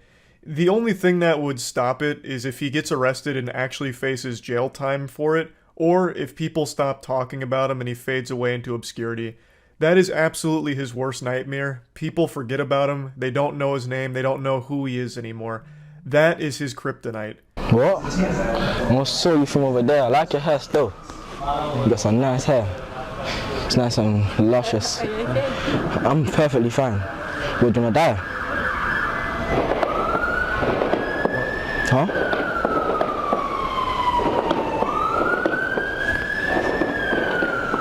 Why are you just smiling at me? Oh. I asked him a question, a serious question. Do you wanna die? No. Why? Because you stop touching him. Why? Because You're gonna die. Another day, another banger here. This is the "Do you want to die" prank, where he just goes up to these strangers and starts caressing their hair and asking if they want to die. Again, that's a prank that only works in the UK, I guess. Anywhere else in the world, he probably gets the shit beat out of him at the very least. That is fucking crazy. And this is not a guy who's in good shape. This guy's built like two stick figures on top of each other. He is not someone that could hold his own should someone get aggressive with this prank. And this is a prank he's done multiple times. Here's his encore performance of the "Do you want to die" prank to another stranger. I come quick, fam, bro. Hey, bro, do not die, bro. Listen, do not die. second. No, I end no, the cool, yeah. Do not die, bro. No. What do you mean, no? I come. Do not die, bro. No. What do you mean, no? I back it up. What do you mean, bro? Do not die, bro. No joke. Okay, I got that stuff inside. Bro, no. Do not die, bro. What is the joke here? This absolute loser views assault and breaking into houses and threatening people, asking if they want to die, as a prank. Does he think like Ted Bundy and Jeffrey Dahmer are like pranksters or something? Like, who is he trying to emulate? Where is he getting this inspiration from? The guy is unhinged, and he is downright dangerous to the UK. I don't know why they are so light on shit like this. The guy is a menace. He's been doing this for so fucking long, just terrorizing his community around him. Breaking into their fucking houses to film TikToks, going up to them in the middle of the night or in the middle of the day, just asking if they want to die. Just downright assaulting people.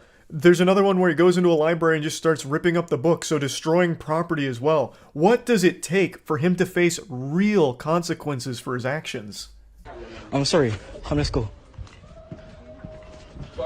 Excuse me, what, can I, get a book here? Oh, sure. Let me just, hi. You right? Yeah, fine, thank you. I just got a bit of, can I get this book, please? Right, okay, just 1 minute. It's a Tik Tok.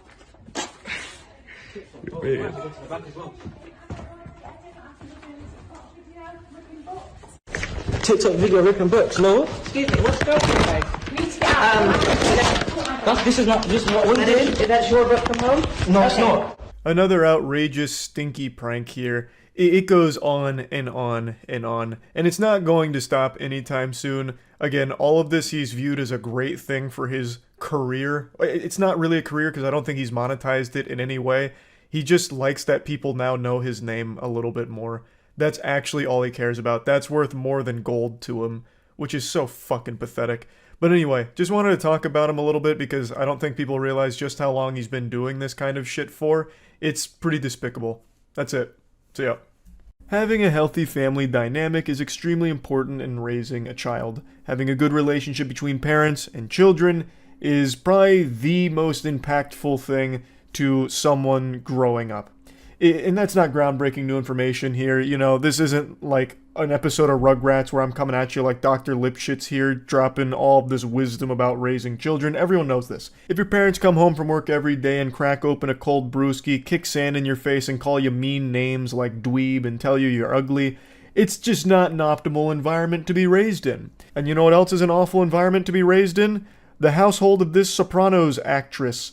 There's an actress named Drea De Matteo who just went... I'm sorry if I butchered her name. I haven't seen The Sopranos. Sue me. Sorry. I know it's like one of the most beloved television series of all time. I haven't seen it yet. But this actress from The Sopranos went on a podcast and she mentioned that she lets her 13-year-old son edit some of her OnlyFans photos. Did you hear Drea De Matteo from The Sopranos just admitted that her 13-year-old son edits her OnlyFans photos? Your phrasing of that really isn't indicative of how she talked about it. She was proud of it, as if it was a normal thing. Yeah, I did see that. Here, I'll pull it up for you. She was on like a podcast and was talking about her OnlyFans work, and the question came up about like her 13-year-old like working for her, and she was like, "Oh yeah, no, he edits my OnlyFans photos, so let's come talk to me about like, Mom, what do you want me to do about this bikini line?" And of course, I don't let him see any of the other girls' stuff or whatever. Queen. You're doing girl-on-girl collabs. Yes, because we are switching this pot up. Okay, let's get Blackjack in Alabama. My kids are out there. I'm sorry, guys. I'm really sorry, wait, but they know. They know who their Before mama you is. start, your son was outside saying he edits your OnlyFans photos. Oh yeah. That He's is like, "Yeah, demented. what do you do with the bikini line here?" Yeah. That is just demented. The shamelessness is crazy. I don't know how that's not like a crime. Doesn't that have to be some kind of like... I guess I don't know what OnlyFans content she's talking about. But like if a 13-year-old is editing pornographic content, that has gotta be illegal. So you don't have to apologize to them, I don't think. No, but they don't see the girl shot. I also cannot believe the response from these two. He's acting like this is some kind of normal thing. Like, I remember when I was a 13-year-old boy and my mom came up to me and said, "Hey son, you want to make a couple quarters this summer? Edit my porn." And I said, "All right. Simple blue-collar work. Put some hair on your chest." And then she says that she loves it. That's unhinged. But I do go over that with them before I ever put them out. I was like, "Are you okay with this?" Because it's like, if I were to do it in a movie, because I would make out with girls in movies all day long before What I'd even make out with movies are boys.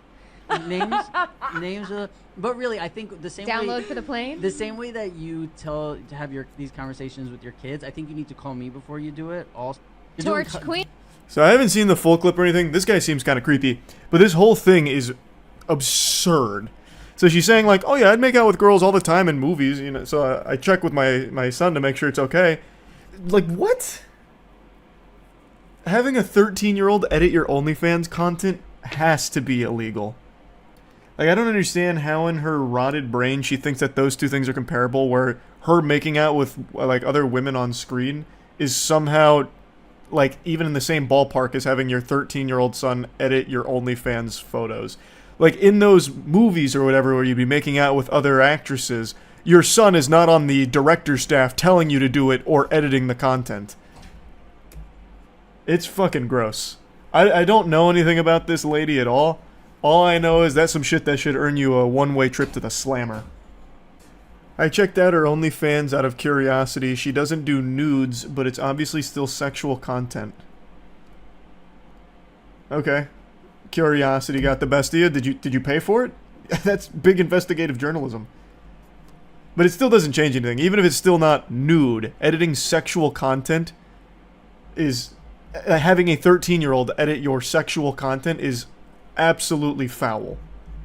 Her kids should unionize. That's so true. I won't use any more Photoshop on my mom's titties until we're paid a fair wage. Give us 10,000 more V-Bucks. Hell no, I didn't pay. I just found an archive of her OnlyFans content with all her photos and videos. Sure you did. She is full-blown loopy off that poopy.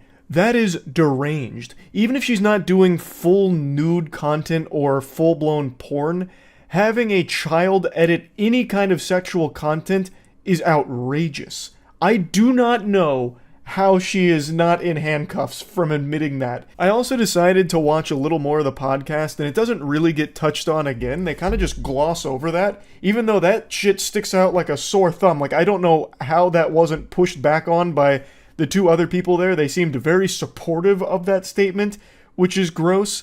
But I decided to also look into a little bit more about this actress.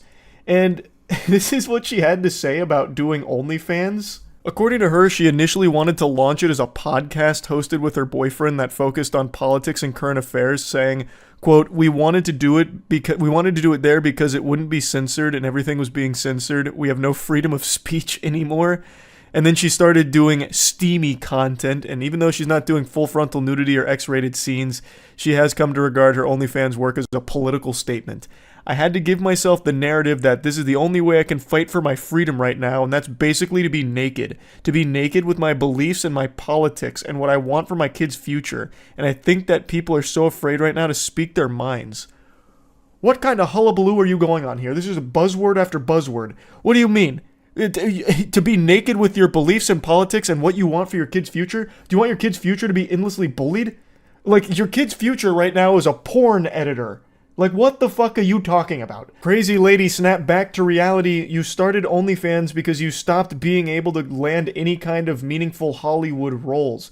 Your kid's future was not top of mind when you started doing OnlyFans content and then hired them as your editor on staff.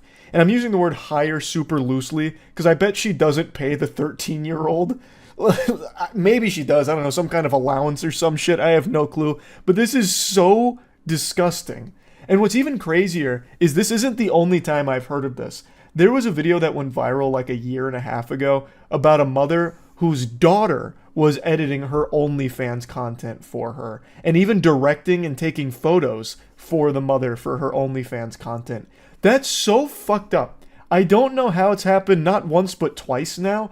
Like, it makes no sense to me. How delusional can you possibly be to try and spin this as some kind of wholesome fight the power narrative here? Like, how can you in any way look at this as anything positive? Like, what fucking statement are you making about being naked or doing whatever sexual content you do on OnlyFans? Even though she says that this is her way of, you know, getting back to get naked. That was her words. So does she get naked on OnlyFans? I don't really know. But what is confirmed is that she has a 13-year-old edit some of the content for her. That's fucking crazy. That is a lunatic right there. Like, what is the political statement you're making?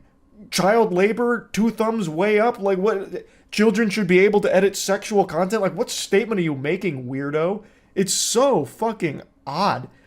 Alright, listen, son. Mommy's gonna go get finger banged on camera. I'll make sure to write down timestamps for you to highlight the best moments for OnlyFans for the montage. I feel so bad for her son here. I feel so bad for the kid in this situation. But yeah, I had to talk about this a little bit. It's another brain-rotted Hollywood celebrity doing gross shit. That's about it. See ya.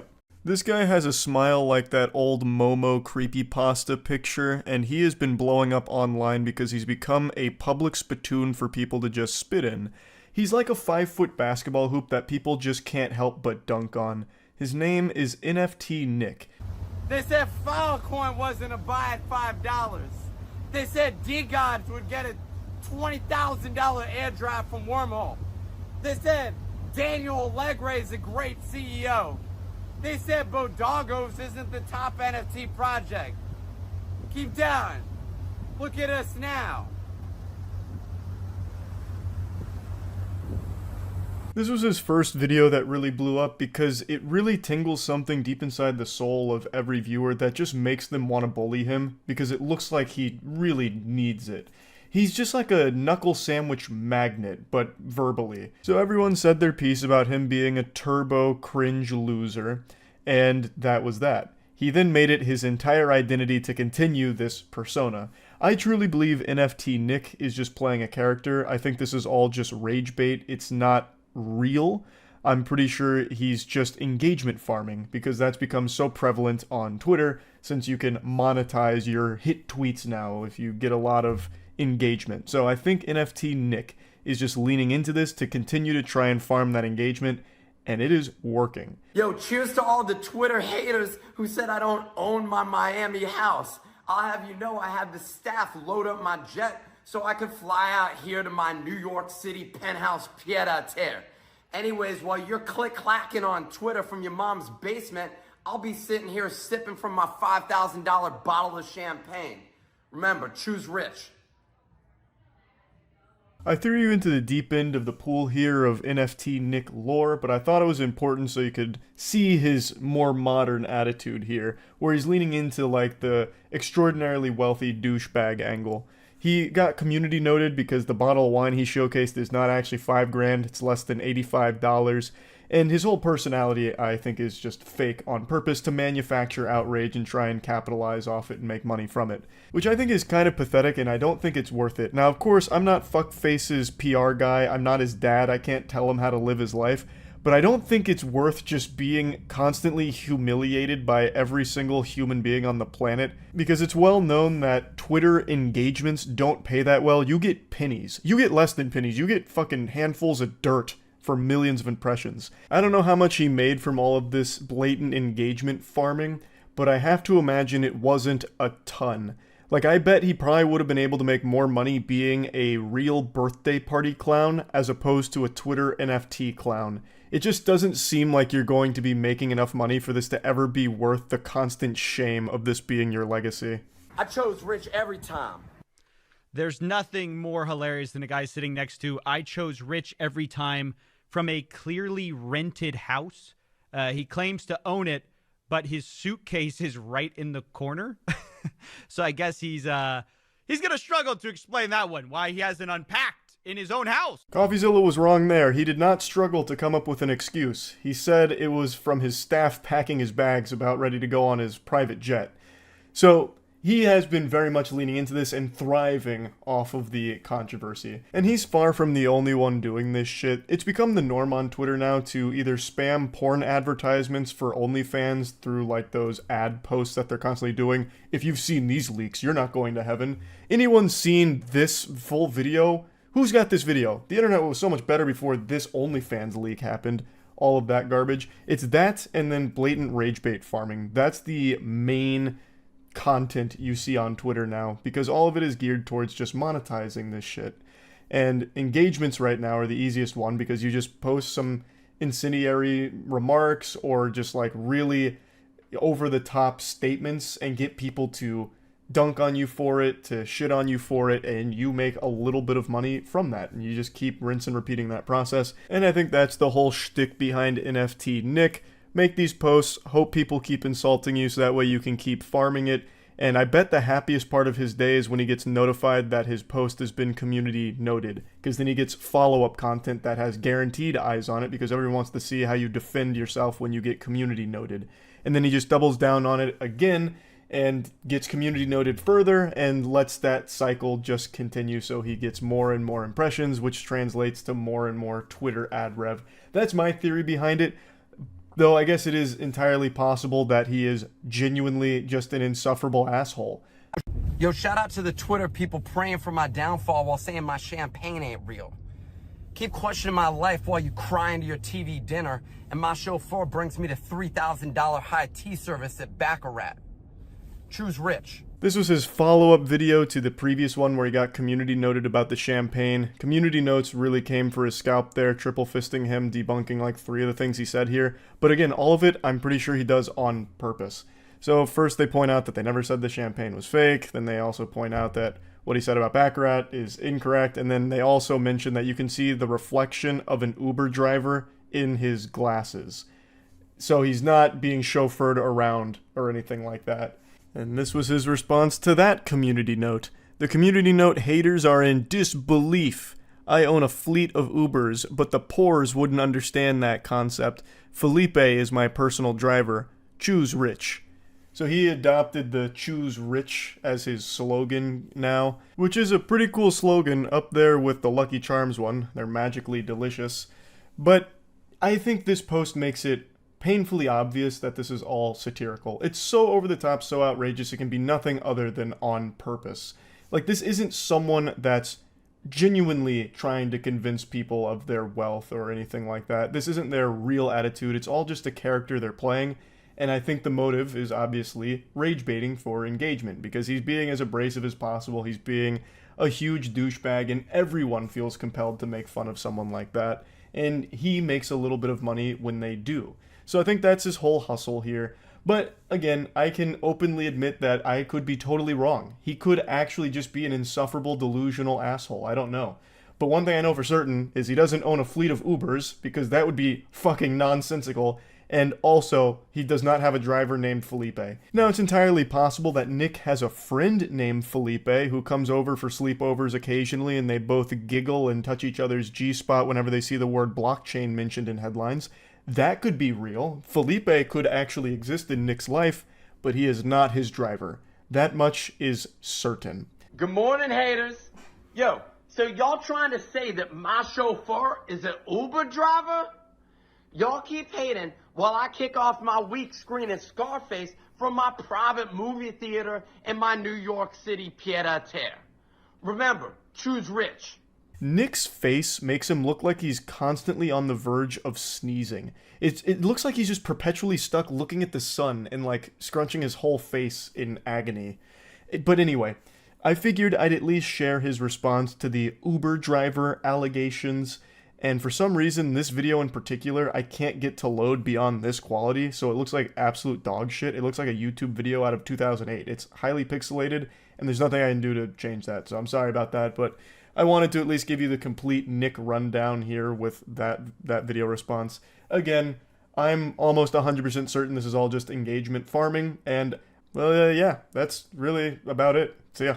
Yeah, I'm talking about scams again. I don't know what to tell you. Every single minute there's another scam born, and every 5 minutes there's another victim of a scam being taken advantage of. It is unreal, the current landscape of the internet with how rampant scams are. It's crazy. There are more active scammers on this planet than there are ants. It's just vile. Nowhere and no one is safe. I'm going to make up a statistic real quick, and I want it to be an alarming one just to illustrate the intensity of the situation. 1 out of every 2 people in this world is either a scammer or a victim. So, sleep in fear. Now today I'm going to be going over a scammer that I'm pretty confident most of you haven't heard of. I only recently learned about them thanks to a YouTuber named Maddie Balls, who made a great video exposing the whole situation and going over it thoroughly. So the link to the full video, of course, is going to be in the description of this one. I'm just going to show some of the clips and go over like the general broad strokes of what the scam is. It's a pretty interesting one, albeit nothing unique about it. But what I find interesting is their commitment to the facade. So the scammer is named Carter Jamison, and he's built his career, well, career is a term I'm using super loosely because it's an illusion of a career. Carter Jamison is an Instagram influencer, which again is a term that has no meaning at all. That is the biggest nothing fucking sandwich of a term.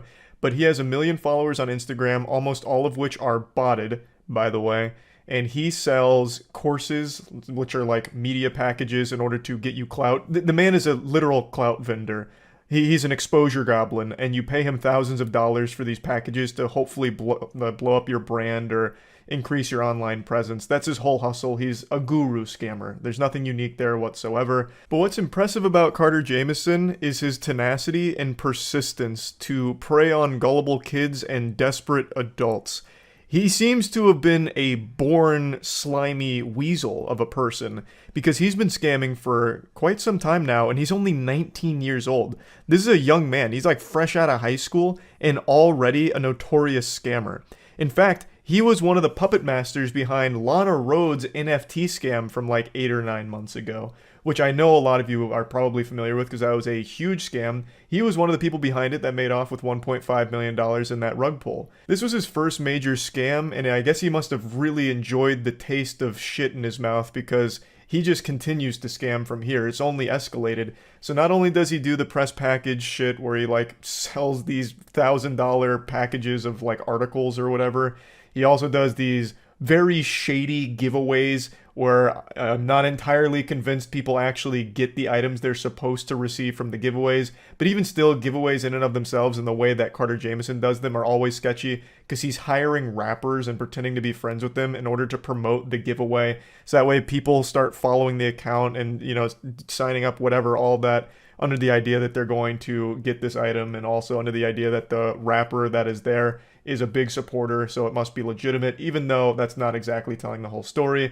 Carter Jamison also has 2 other NFT scams that he has run since the Lana Rhoades one, so he's just been on this upward trajectory of thousands upon thousands of scams that he just keeps fucking spearheading. And like I said, he's only 19. I have to imagine he started doing this as a child, like an actual toddler. Like, he probably opened a lemonade stand when he was 8 years old, but didn't actually sell lemonade. He sold water with, like, a hint of lemon in it because he wanted to save money on the lemons. So he just sold people the idea of lemonade. Like, I guarantee this guy's been scamming for a long time. Like, probably took notes out of Ed, Edd n Eddy when they were scamming for Jawbreakers. He probably was scamming around his middle school for, you know, $15, $20 off, like, a homework racket or something. Like, this kid seems to just thrive off taking advantage of people and lying. His whole personality is fake. So I'm going to go ahead and play clips from the video so that we can get a deeper understanding of exactly how all of it works. But this one is a pretty sad one. Like, he's 19 years old and he's already a piece of shit. Carter Jamison. I'm unfamiliar with that name. Carter Jamieson is someone who's been seen with Chief Keef, Kodak Black, Lil Durk, Bobby Shmurda, Summer Rae, Lil Yachty, Steve Will Do It, Cole Bennett, and many other celebrities. But how... I'm going to just take a guess. Knowing nothing about this, he paid to take all of those pictures with those celebrities. He's a trust fund kid with a lot of access to money. So he puts on a front that he's actually a popular guy, like friends with all these rappers, and he uses it to try and promote. I'm just going to do crypto. I think crypto's easiest. Lock it in. The digital marketing company Gateway Agency. But I think he's a liar. So to understand how this guy has made Called millions out, from Jesus. lying, misleading, and scamming, we have to dig a little bit deeper. Recently Oh, actually, damn, fuck. I'm starting to change my mind. Maybe it's not crypto. Maybe he sells like courses. Maybe he's one of those gurus, like get rich quick guru kind of shit. Because he's a 19-year-old entrepreneur, owner of Gateway Agency or some shit. Whatever other imaginary made up garbage he comes up with.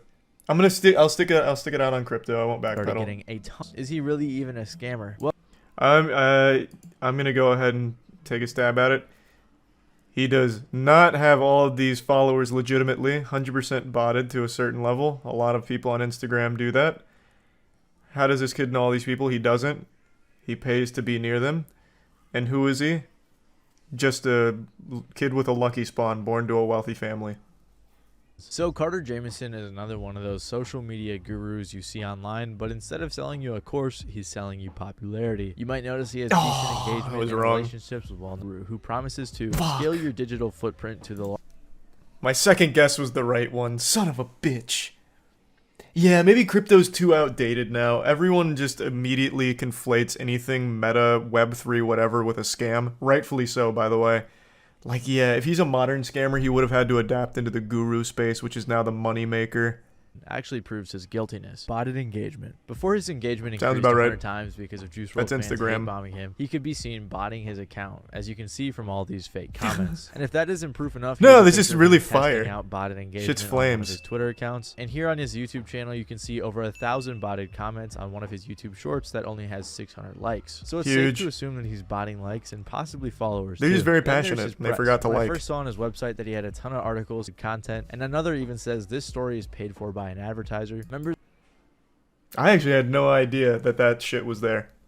Obviously, a lot of journalism is paid content. Like, I mean, is what it is. I didn't know that they actually disclosed it in those cases. I thought they still kind of kept that under wraps.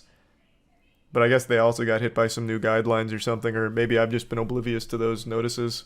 Someone with a lot of followers, we tend to think they're legitimate. The deception I exists don't. because the large follower numbers trick our brains into giving out credibility naturally from the social proof. More followers means more credibility, right? But I don't think Carter's... Maybe I'm being baselessly optimistic, but I feel like that perception's starting to waver a bit. It used to be bigger number, trustworthy person.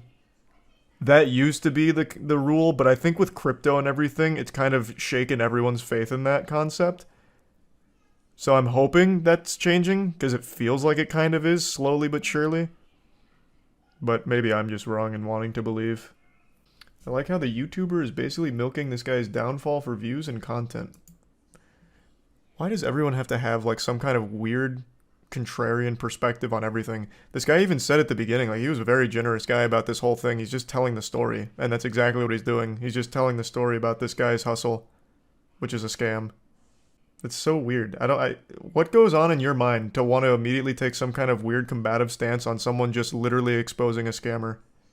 I don't get it. I actually don't understand it. It's just too easy to agree, so someone has to disagree even if they don't believe. I suppose, but I'm not here to be an armchair psychologist. I really just don't get it. He uses a method called loop giveaways where he partners with popular people to give away items. Carter and probably others will spam DM people with details about the giveaway campaign. They show the estimated growth and how much it'll cost to buy into it, and the reason that account will be following all of the investors. So in return for their money, they will be receiving thousands of real followers. So when he gets that investor money, he buys the items for the giveaways, flies out to meet the influencer or the rapper, takes some pictures with them to make his Instagram look better, takes pictures for the giveaway, pays the influencer, and keeps a ridiculous amount of money for doing little to nothing. It really is an infinite money glitch. And the giveaways themselves aren't necessarily scams. They're not against Instagram. It's like a social media STD. And I think he actually does give away the items. He might not, I'm not sure. I have seen people say they haven't gotten their stuff. That might not be true. But we have, and his business offers a variety of other overpriced services. For example, you can buy different press packages that offer articles and other sorts of For the low cost of $8,000, you can get the musician package, which is a 15 article package. Oh, whoa, and I missed the... Oh, that's the low end. What the fuck? The $20,000 value is so much better. It even has the word cheaper. It's the market domination press package, which is 20 mid-tier press package. How are you supposed to gain clout without spending 20 grand on this package? Holy shit, wait, all the answers are right here. This is the key to success. He's giving away the keys to the kingdom, holy fuck. And for the low cost of 20 grand? Press, like this Google Knowledge Panel package, which costs $6,500 when you can do it for free yourself. Then in the description, he has the nerve to say, you must have 20 other notable articles. Yeah. He sells ad management, verification, websites, billboard advertisements, and more. And I'm going to take a random shot. Why? Who is dumb enough to pay for a fucking billboard advertisement? Who in their right fucking mind is like, oh my god, the billboard package. I need it. I'm gonna blow up with a good billboard. I don't think a single human being of the last 10 years has looked at a billboard and actually signed up or even visited what it was advertising. Especially because apparently they only accept payments through Cash App, which is very sketchy. And I guess he also used to sell paid shoutouts on his Instagram and then just delete them right away after you paid for it, which probably didn't really make a difference because most of his Instagram followers are either inactive or fake. And if none of this, reason that I believe he is scamming when it comes to the giveaways and the influencer marketing is because he's been caught scamming before. Before Carter brought his scams to the rap community, he was exposed for being one of the masterminds behind Lana Rhoades' CryptoSys NFT rug pull, where her, Carter, and some others made off with $1.5 million in Ethereum. It's crazy. Somehow, anytime there's a scam, it's like this interconnected web. Like, all of the scammers that currently exist have always existed, and they've been part of all the other scams we've followed. What a throwback. What another reoccurring character. Another season that they're making an appearance in, another cameo.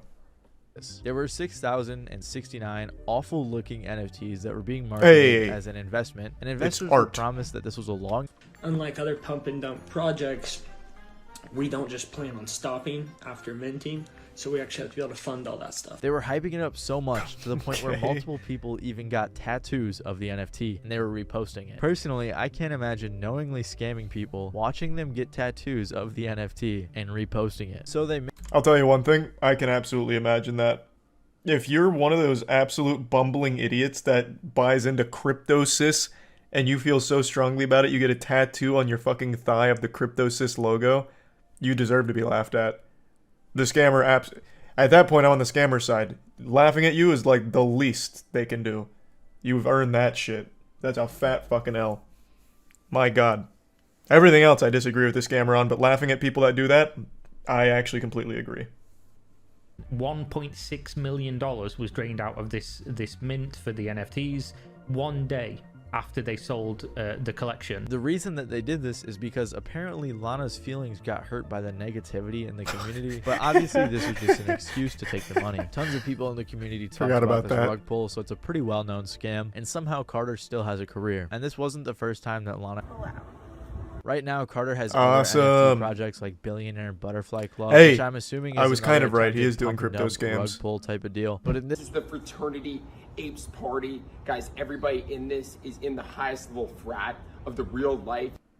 Fraternity Apes Party, what or the FAP fuck? for short, is an NFT Cool. project where the incentive isn't an investment, but it's that you could go to a cool party with tons of influencers and celebrities, and only holders that's of the worth it. NFT can get in. I doubt any of the people there owned one of these awful-looking NFTs. They somehow even got the Nelk Boys to show up, but they probably paid them too. Yeah, and then they actually... somehow they got Steve Will Do It there. The guy notorious for literally accepting anything that has a dollar bill attached to it.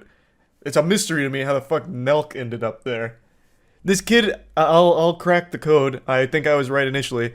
This kid came from money, and he used that money to buy himself an advantage, to put himself in the position so he could scam people easily by presenting himself as a popular influencer. So he did the crypto scams with Lana Rhoades. He's doing the guru scams right now with the gateway giveaways, and he's done, what, 2 other crypto-based scams with NFTs and shit? He's just one of those douchebags, perpetually living in his father's shadow. Fake lifestyle. The rappers and the other people partnering with him, or more likely their management, should probably look a little bit more into who Why? they're partnering with. Why would they do looking that? At the money they're going to receive, because then they end up associating with a bunch of scammers, which doesn't really make them look good. Yeah, but their audience doesn't care. This was a great video. Good shit, Matty Balls. Yeah, I didn't know anything about this guy. This is an interesting story. Hold on, I want to look something up right now. This video is not very old, right? It's like 2 months old. Has he addressed this? His whole Instagram is fucking rough. But yeah, it's just shit like this. It's just him holding money. I don't even think people buy his course, I'll just say it. I think people are not dumb enough to fall for someone like this. You'd be surprised. I guess, but his prices are outrageous. $8,000 all the way up to $20,000. Like, nobody can afford those packages. Like, the only people in his audience that might not be aware it's a scam are actual teenagers that are just blinded by, like, Tik Tok clout and an overwhelming, insatiable desire for attention. They can't afford $8,000 packages, and certainly not the $20,000 package. So, like, who the fuck is his audience? Or, rather, his clients. No one can afford that shit. You underestimate the stupidity of the average adult. I really don't. I feel like of most people in the world, I am usually pretty on the mark with how dumb people can be. This is just out of the price range of stupid people. And certainly out of the price range of stupid kids. You were surprised by the age of CryptoZoo victims.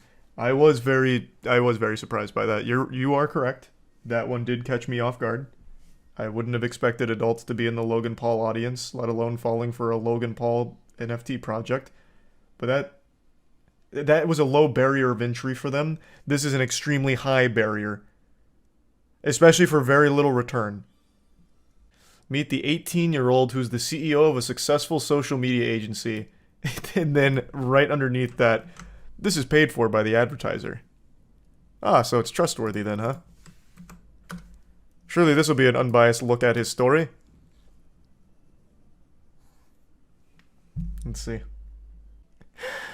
More than the stunning content, he wanted to explore the algorithm that leads the influencers to a staggering number of followers. After 6 years of grinding with Instagram, Jameson was finally successful in decoding the algorithm to earn over 1 million followers. He decoded it, he was in the mainframe, and then he found the secret, which is his daddy's credit card to buy bots. Little botted followers. Fucking genius. Holy shit, this guy's good. He's a savant. He's like the Mozart of Instagram. Because he never did anything? Well, no, I just wanted to know about, like, his parents. Like, usually in these kind of cases, they always try to be that person that pulls themselves up by their own bootstraps. Like, I came from nothing. My dad was a normal blue-collar worker, just a true red-blooded American patriot working 2 jobs to put food on the table for me and my 6 brothers. And my mom also had to work night shifts down at the local cemetery. Like, I don't know. Usually just like some kind of sob story. So people like relate to it somehow and like put him on a pedestal of, wow, he did it himself. But he didn't even bother with that step. Do all scammers usually come from a rich family? I wouldn't say all of them. That'd be a disservice to say all of them. But I would argue a good 85 to 90% of all scammers do come from a very privileged background. At least in the digital age. When you think of demons, you probably think of the mainstream normie names like Beelzebub, Asmodeus, Lucifer. What if I told you there's another demon out there, a very real one that not too many people know the name of, but probably should? Smash Bandicoot. When Dante made the venture into the deepest pits of hell, there was one circle he too feared to speak on. The Smash Bandicoot cringe layer. If you look up his name on YouTube, you can't even find his channel anymore because it's buried underneath all of these videos that document his years of awful behavior and downright insanity. After taking the plunge into the deep dark rabbit hole of Smash Bandicoot, I'm pretty sure this is the same guy from 2012 that was arrested for eating a man's face off in Miami. This guy is what I imagine a real jet addict from the Fallout universe would look like if given flesh in our corporeal realm. Now, I'm not going to focus on all of the allegations from the past about him. I'm going to focus on what he is currently doing, openly admitting to, and just got absolutely slapped for by YouTube. This is less of a video about Smash Bandicoot and more of a video about a huge YouTube W. So, Smash Bandicoot recently concocted a nefarious scheme to falsely copyright strike channels that he didn't like. So, he targeted a YouTuber named Cartoonshi. He flooded the channel with 3 copyright strikes, which then put it on the 7-day doomsday clock for Judgment Day. If you don't know how the strike system works on YouTube, if you get 3 strikes, you lose your channel in a week unless you prove that they're a bunch of malarkey, the claims aren't real. So Cartoonshi was facing channel termination. He also wasn't the only one that Smash Bandicoot was doing this to, and he didn't have any real grounds for striking. They were fraudulent, and he celebrated the fact they were fraudulent openly, blatantly. So apparently this guy named Smash Bandicoot is copyright striking someone that he doesn't like. And their account is in a bad spot right now because of it. He's attempting to dox him and get his channel banned. Okay. So Smash Bandicoot is a YouTuber? Smash Bandicoot has harassed not only Cartoonshi, but also myself and various other creators. This person is removing content that includes nothing he made in what is clear bad faith, and then tagging YouTube. Just spamming fucking die. Man, this guy he is on the crack pipe. Yeah, this man's got a whole Lord of the Rings movie covering Smash Bandicoot. And I am tempted to take the plunge. This is apparently Smash gloating on one of his many accounts that he likes to make where he's celebrating this and acting as if he's some kind of omniscient god figure who's, you know, controlling the hands of fate, the puppet master. I will not deliver the 3rd strike, which he eventually did. This is a mere lesson. If he wants to continue making content, he can, but I will not revoke. In exchange for letting both of you get set free, however, you must tell me who are the content creators both of you have friended on Discord, delete the recording, and guide me, then I shall set you both free. For once, don't be a pathetic, arrogant, and not gonna continue forward there. He was trying to use these strikes as a way at getting back at people he didn't like. Now, the bad blood between all of these people in Smash goes way back over nothing. This is a mentally unwell individual that needs professional help, for sure. Like I said, I'm not getting into all of the allegations over the years they've been a nuisance, but it is some weird, not good shit. So this has reached the boiling point. He's harbored this grudge for 4 years and then came up with these strikes. He's claiming certain things about these videos that he has absolutely no right to, and as you saw, he openly just celebrates that they're not legitimate, but he's able to abuse the system, which has been a problem on YouTube for a long time. So, obviously, Cartoonshi and the other YouTubers that have been falling victim to this were panicking about it, thinking they were going to, you know, lose their channel or just be in like a terrible standing on the platform. But YouTube, in recent years, I don't know how many people know this, has really started singing a different tune when it comes to this type of exploitation. They've been pretty solid about addressing it and fixing it. It might not always be as fast as it should, but the fact that they're at least doing that is such a significant improvement. I've mentioned this case a couple times over the last few years, but in 2019, they absolutely teed off of a fucking douchebag's face for this type of copyright strike abusing. There was a false flagger who repeatedly false flagged Minecrafters and then tried to like hold them ransom, like I'll release the strike only if you pay me via PayPal. YouTube actually took him to court and slapped him with $25K right to the goddamn noggin. They took him over his knee, spanked his cheeks red with discipline, and kind of put the kibosh on that with an exclamation point, really. And in recent times, they have been stepping in and fixing problems like this. And I'm happy to say they did just that. So Cartoonshi made a post today talking about how the strikes are disappearing, which is great. They say, my strikes are being removed. I've got one more left that should be sorted out shortly. I want to thank everyone who reached out to help and managed to spread the word. The support from the past 2 days has been insane. I'm tired and need sleep. And I'm sure he slept with a nice wet dream knowing that he foiled the great Smash Bandicoot's plot. And he would have got away with it if not for those meddling kids.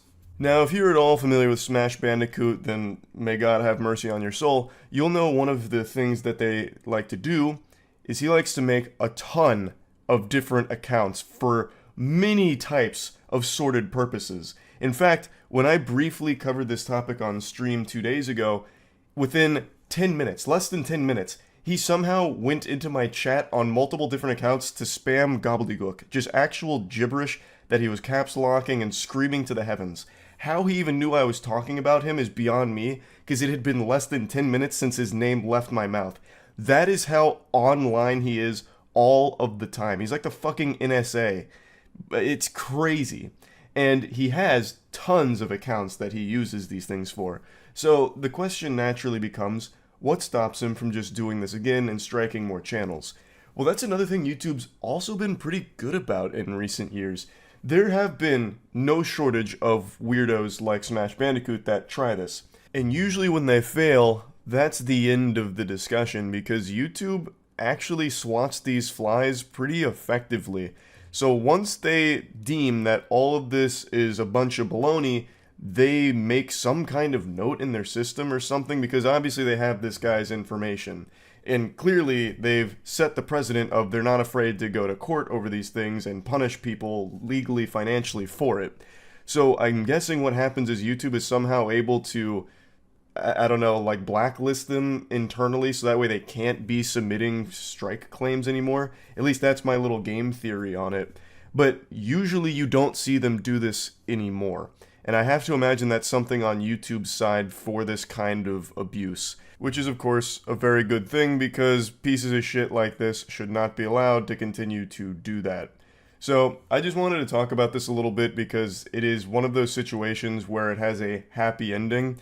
And I'm happy to see YouTube going in this direction where they seem to really be taking these kind of matters more seriously. And I can only hope that that continues and maybe at some point down the line there'll be a more effective system in place with blocks and checks that won't allow fraudulent strikes to go through in the first place. Because it is scary to have to drum up a lot of like hoopla online through Twitter noise and getting people to be aware of the situation before YouTube is. It'd be better if YouTube knew right away or had creators had a way of contacting YouTube like, hey, look, here's the proof that all these claims are fraudulent. Can we do something about this? Like if there was some kind of system in place for that, it'd be better than the current one, which is, again, making it go viral on Twitter, which is exactly what this Smash Bandicoot saga did do, which is how they became aware of it, I imagine, through all of that. Again, it's a happy ending, but I do still hope they continue to go in this, upward trajectory, this forward direction, the right path, and continue to improve upon it, so that way it can be even more effective down the line. But yeah, I just wanted to talk about this a little bit. It's good to see that the strikes are being removed from his channel, as well as the other victims of the goddamn diabolical Smash Bandicoot here, and hopefully that'll be the end of that story and he won't be trying anything else like that in the future. That's really about it. So yeah. I wanted to take a trip down memory lane today and look at an old legend, the world's chillest man. Tony Tovar was in a situation where his local bar was being robbed at gunpoint and things didn't quite go as the robber planned.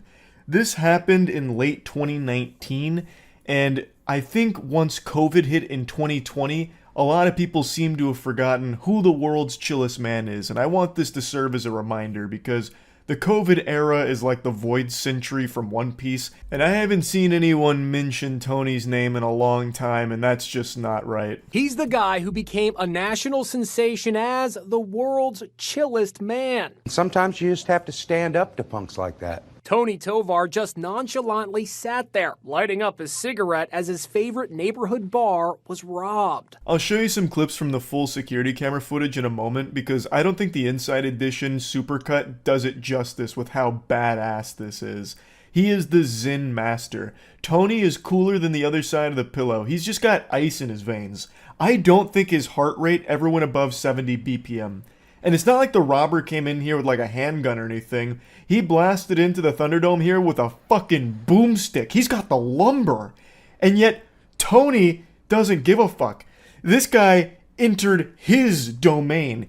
He's not trapped in here with the robber's trapped in here with Tony. This is when Tony's first alerted to the robber's presence here with the gun. You can't really see the exclamation point go over Tony's head like in Metal Gear because he's just not even like bothered at all. He's been alerted but doesn't give a fuck. Everyone around him starts ducking and complying, the safest thing you can do, but Tony's built a little different, so he's just going, to the wind with that. That's for the birds. I'm just going to go ahead and scroll and see if my team won with the recent game scores. And then he gets the gun shoved into his ribs. The robber tries to take his phone and Tony says, nope, not on my watch, Buster, and rips it back. That's just actual anime protagonist energy right there. Like, his power level is so far above the robbers that he just doesn't even register it as a real threat. It's just somewhat of a nuisance to Tony here. It's just crazy because this guy comes in here with a big gun. Like, we're not talking noisy cricket out of Men in Black. We're talking, like, meat. This guy comes in here with a big gun, and Tony's just more relaxed than anything. It looks like he's listening to ASMR. Like, he's dozing off here. It's just no big deal to him. Tovar looked cool as a cucumber as the other patrons at Bierman's Bar in St. Louis followed the robber's orders and hit the deck. He puts the barrel of that gun into your rib cage. What's going through your mind? He was reaching for my phone at the same time, so what was going for my mind is, no, this is not going to happen. That's just a menacing aura right there. I'm honestly impressed the robber didn't just leave after Tony took his phone back. Like, that is just, that's actually scary. Tony's just like, so he's reaching for my phone, and I said, nope, that's just not going to happen. The surveillance video is silent. Now, Tovar is revealing what words were exchanged during his scary encounter. He actually asked me, I need the money out of your wallet. I just said, I got $2 in my wallet and that's for my next beer. I actually told him, hey, since you're back there, get me a beer. He looked at me and says, no, get your own beer. Not only does Tony shake off the robber with the gun in his ribs like he's bulletproof, he starts shit-talking him. He starts going like Xbox Live mode. He's like, he's just taking the piss here. Like, of course, the surveillance camera is silent, so there's no way to know for sure if that's what he said, but I trust him. I really do. Like, I imagine he actually did say that, because he does say something. You can see it in the surveillance camera footage. He does say something to the robber when he's behind the bar after lighting up a cigarette. And I love the way he tells the story, too. He's just like, yeah, so told him, might as well make me a beer, right? And then I wrote his name in the death note. Also, I've got to say, God bless that bar's prices. If you're getting $2 beers there, you hold on to that tight. That's precious. I can't remember the last time there was a beer for $2 at any place I've been in Tampa. The amount of time Tony had this gun just pointed right at his face is just frightening. And yet Tony doesn't flinch at all, just lighting up the cigarette right in front of him. It just oozes intimidation, like his spiritual pressure like a character out of Bleach is on another level here. Now, obviously, this is the most dangerous way imaginable of handling a situation like this. It's extraordinarily lucky that Tony didn't end up just getting shot and killed here. It's extremely lucky that no one was hurt in this entire situation here. And I do want to mention the guy next to Tony. So as you can see, he's getting the gun shoved into his back to bring his wallet out and give him the money inside of it, which he does. He complies, which is the right thing to do. And then moments later, he also lights up a cigarette just like Tony. So now you have two dudes here just kind of hard fucking chilling, smoking a cigarette during this robbery. I guess Tony was just giving out chill pills, and this dude's like, alright, you know what, I'll just go ahead and start smoking a cigarette too, no reason to stress. After taking money from other patrons, the robber forced the bartender to open the cash register. He took all the money, $200 in total. All the while, Tovar just sits there taking it all in. His advice for anyone else who finds themselves in a similar situation, don't do what he did. If you don't want to get hurt and you're not sure, comply. He is absolutely right. Tony's behavior here should not be emulated under any circumstances. The best thing you can do is comply, because it's just not worth getting killed over. You never know how unhinged the other person is. Like I said, Tony just got extremely lucky here. Like, this easily could have gone much, much worse, and it's just very fortunate that it didn't. Now, Tony seems like a great guy. Inside Edition actually did a follow-up with Tony the year after this happened, just to kind of see how he's doing and what's going on, and he just seems like a legitimate sweetheart. Tony's been a master mechanic for 38 years and currently works at Century Tire and Auto in St. Louis, Missouri. His boss agrees with the headlines seen on Inside Edition's YouTube channel more than 50 million times. Tony is the world's chillest man.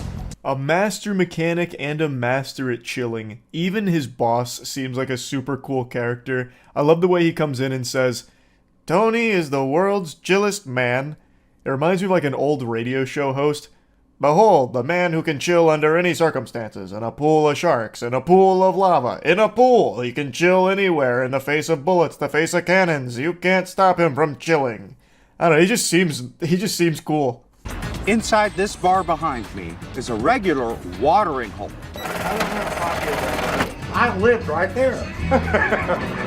There are local neighbors that depend on coming here and feeling that they're safe, to have their refreshments, and to not be bothered. Is there anything more wholesome? Just a mechanic and his boss and his friends going to the local bar just to shoot the shit. Tony wants people to know that even though he seems untroubled by danger, he fought to have this seat at the bar. I'm a very honest person, forthright, hardworking, and nobody is going to take what I have worked hard for, under any circumstances. As for the suspect in the armed robbery case, Kevin Moore pleaded not guilty to charges against him. He remains behind bars as he's being held with no bond. He actually wrote a letter while he was incarcerated and apologized to the bar. And we put that letter on the wall. And people ask me, "Well, what do you think about him?" I said, "You know what? If I met him again today, I'd ask him to pray with me." Amen. And that's the most recent update I can find on Tony Tovar. That's just, I don't know, it's just so sweet. They then frame the apology note from the robber. Like, what the fuck? That's so cool. Again, definitely like the worst way ever of handling a robbery situation, because he could have just been shot and killed for it, but he didn't. And he seems like a really wholesome guy, and you know, he's still earned that title, the world's chillest man. It's been quite a few years now, and I can't think of a more chill man in the world, at least none that pops into my head immediately. So yeah, I just wanted to tell the story of Tony Tovar, because it's been quite a while, and I haven't seen his name around in a long time. I hope he's doing well, I hope the bar is still doing well, and it's safe, and everyone there is safe. That's really about it. So yeah. I've said this before, and now it's time to dust it off and say it again. And I don't care whose feelings get hurt by this. Just like a suppository, I don't care if your ass gets sore. It's time to hit you with the truth. It is extremely embarrassing when somebody makes one thing their entire personality. Whether that's being a fan of a show, being a fan of a band, or expanding beyond it. If you have like a shtick that becomes a meme, making that meme your entire brand and your entire life. I find that to be cringe. And the internet is, of course, a portal to cringe, so let's show you who I believe to be the most sad specimen when it comes to this phenomenon. Salt Bae. Salt Bae is a restaurant owner who rose to fame because he sprinkles salt down his arm like this while wearing goofy sunglasses. He looks like a time traveler from a steampunk dystopia. He took off as a meme and kind of a joke online, but then that meme got made into real flesh. He adopted that as part of his soul, and it has now become his entire identity. He translated all of that online buzz into real-world success, so his restaurants are actually quite popular, and they're known for extremely overpriced food. Most notably this abomination. This is a steak wrapped in edible gold, and I think it looks truly awful. That shit looks like a poorly wrapped Christmas present, but what's even worse here is Salt Bae himself, the Santa Claus of meat. He comes to the table when you order something like this and puts on a little song and dance, so he cuts up the gold steak, and then he hits it with his signature anime finishing move where he sprinkles the salt down his arm, and then he grabs a piece of the steak on a knife and then dangles it over any woman at the table's face. He just like dangles the meat over there like he's at like a petting zoo or something. And then the women are expected to like lift up and then bite the meat off of his knife. It's pretty embarrassing to watch. Like, I could only imagine going there and seeing your girlfriend do that. You'd be like, damn, this is expensive and I feel like I'm getting cucked, even though all of everyone's clothes are still on. It's just, I think it's goofy, very silly, but overall, it's harmless cringe. But as is so often the case with these memers turned celebrities, he flew too close to the sun. I think this shtick was never entertaining. I never really saw the comedy stylings of sprinkling salt down his arm to be gut-busting or anything. But it's not like it bothered me either that he got popular from it. But he became way too pretentious with it, and to the point where he felt entitled to be on the field during the World Cup when Argentina won. So he went onto the field after Argentina won the World Cup, and he tried to make the entire trophy ceremony and everything about him.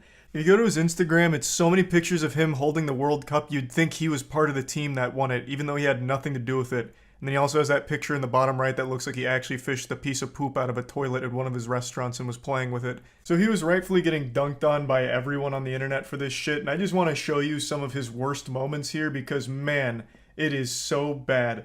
By far the worst one is him trying to get Messi's attention. So you can see him kind of like harassing him and yanking on him to try and get Messi to acknowledge him. Kind of like a toddler trying to get his dad's attention. But Messi's having no part of it. He's actually celebrating with the people that matter to him. And his team, his family. And he doesn't give a fuck about Salt Bae pestering him for like a photo for his Instagram. It's so embarrassing to look at. Now, apparently, Salt Bae and Messi have met before. He wasn't like a complete stranger. But Messi just ate at one of his restaurants and Salt Bae fed him a piece of food. Like, it's not like they were inseparable friends or something. And the gall to go out on the field after the World Cup win and act like you're somehow best buddies with everyone on the team is so laughable and pathetic.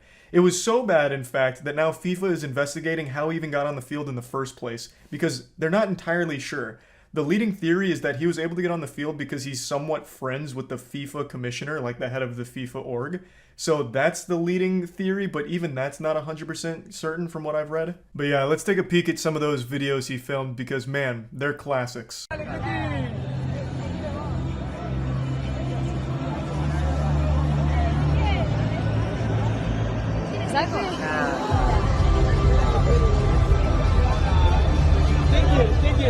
Just like taking a trophy from a baby. So Salt Bae continues to like yank on the trophy until finally the player just relinquishes control to it, and Salt Bae hoists it up as if he's somehow responsible for it. He also shakes his finger no to the baby, letting him know that it's his turn, it's his trophy, he fucking deserved it. He put nutrients in that team's body one time fucking 4 years ago. So he's just as much a part of the crew as anyone else there. He has every right to this trophy. The delusion is remarkable. It should almost be studied. And of course you can't go for a single video without hitting him with that salt sprinkle.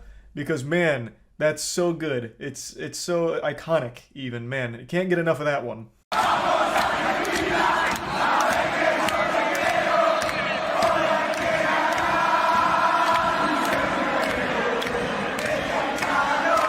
Man, that guy's face really tells the whole story. That discomfort. Faking a smile, but his eyes are just beyond annoyed. Wondering who is this guy, and why is he squeezing on my hand and trying to grab the trophy from me? This one's a real quick one, hitting him with a wow and then spanking the trophy, giving it a little slap on the keister there. And you can see yet another player very uncomfortable with Salt Bae's presence. He's just this like miasma of uncomfortableness. He swoops in like this absolute plague of awkwardness. He shouldn't be there, and everyone knows it, and he is there, ruining the moment. It's so fucking weird. Oh, here's a great one for the scrapbook. Yeah, biting on his medal there. I'm sure he really liked that. A guy that he is not friends with, doesn't even really know, coming out of nowhere for a photo op, and then surprising biting on the medal. Though I guess in Salt Bae's defense, the medal does look a bit like a waffle, so maybe he got a little confused. Maybe he was hungry. There were a couple more sightings of Salt Bae out there making a fool out of himself, but I think these are by far the worst, so there's no reason to keep dunking your head in here into the cringe. I just wanted to make it very clear that this is some absolute clown behavior. I never think it's a good idea to try and make one thing your entire identity. Whether it's a meme, whether it's you just being a fan of something, I always think that that's always just going to be a path to cringe. Just imagine getting a huge ego because you sprinkle salt down your arm on overpriced steak. This isn't the only case of this happening though, by the way, and I've talked about one other before that I'll briefly mention here since it's related. You might remember during E3 a couple of years ago when Keanu Reeves made a surprise appearance, there was that "you're breathtaking" moment that, you know, captured the world and tugged on everyone's heartstrings. Well, the audience member who shouted out, "No, you're breathtaking," which became a huge, online deal, the guy who shouted that tried to make an entire career just off of that one line, that one moment, trying to capture that lightning in a bottle over and over again. He became a YouTuber and streamer who tagged everything with hashtag "you're breathtaking" or hashtag breathtaking and called himself the breathtaking guy. I think. I can't quite be certain if he called himself the breathtaking guy. I don't really remember exactly what he gave himself, but I do remember everything he did. He did it with the "you're breathtaking" as the forefront. That was his whole brand and that was his whole online identity, and tried to make a career out of it.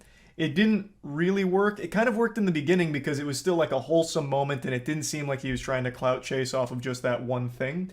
But then it lasted for over a year. Like, I still kept up with him like a year later to see if he was still doing it, if he'd finally like graduated from that and started to maybe pivot into a different kind of shtick or even no shtick at all and just being a streamer or a YouTuber. But he never did in the entire time I was checking in on him.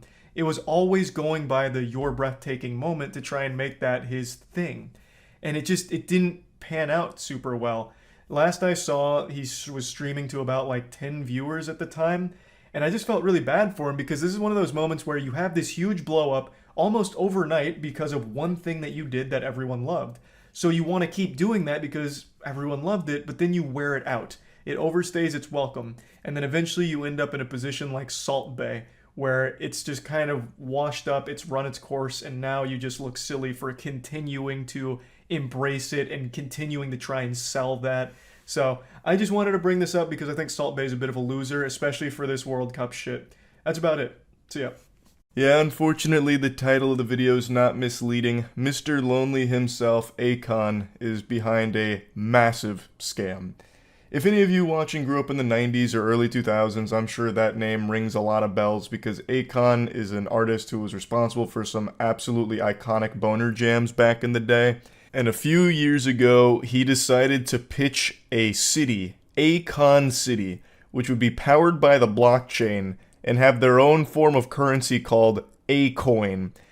And I've got to tell you, the design documents here, the blueprints, the renders of what Akon City could look like are so outrageous it almost makes the Willy Wonka experience look like a good idea. I feel like everyone who takes even a glance at the proposed Akon City documents will immediately write it off as being impossible and just a load of baloney.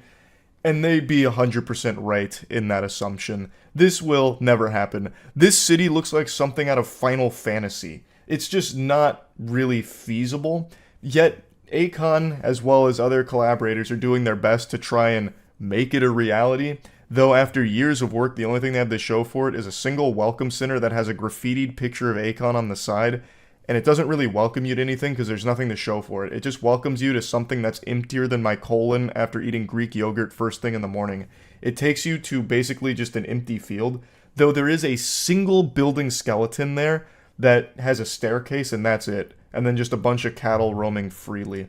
So there is no real progress being made on Akon City, and it really seems like from the beginning this was supposed to be just either a full-blown scam or just a narcissistic ego piece for Akon. Because it makes no sense why Akon would introduce a cryptocurrency to Akon City when a lot of African regions already use cryptocurrency in their day-to-day lives. If he was really trying to make this a real thing that wasn't just trying to take advantage and exploit people, it would have made more sense for him to just use the already established Bitcoin or Ethereum, which is prevalent throughout Africa. But instead he introduced his own cryptocurrency and said, "I am the bank." He also is the douchebag behind A-Coin fucking a ton of early investors. So they actually did sell A-Coin, and a lot of people bought into it. and then it immediately collapsed. It went from 132% gain to a 60% loss, and then started offering refunds.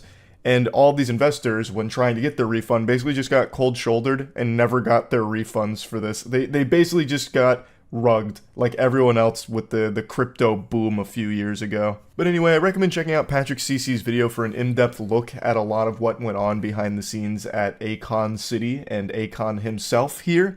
I want to show you what Akon City was supposed to look like and how fucking stupid this entire project seems just from like an outside perspective. It really looks like an impossible to complete task that somehow Akon promised would be done by 2024, and yet all they have right now is like a bare bones welcome center and like a single like skeleton of another building.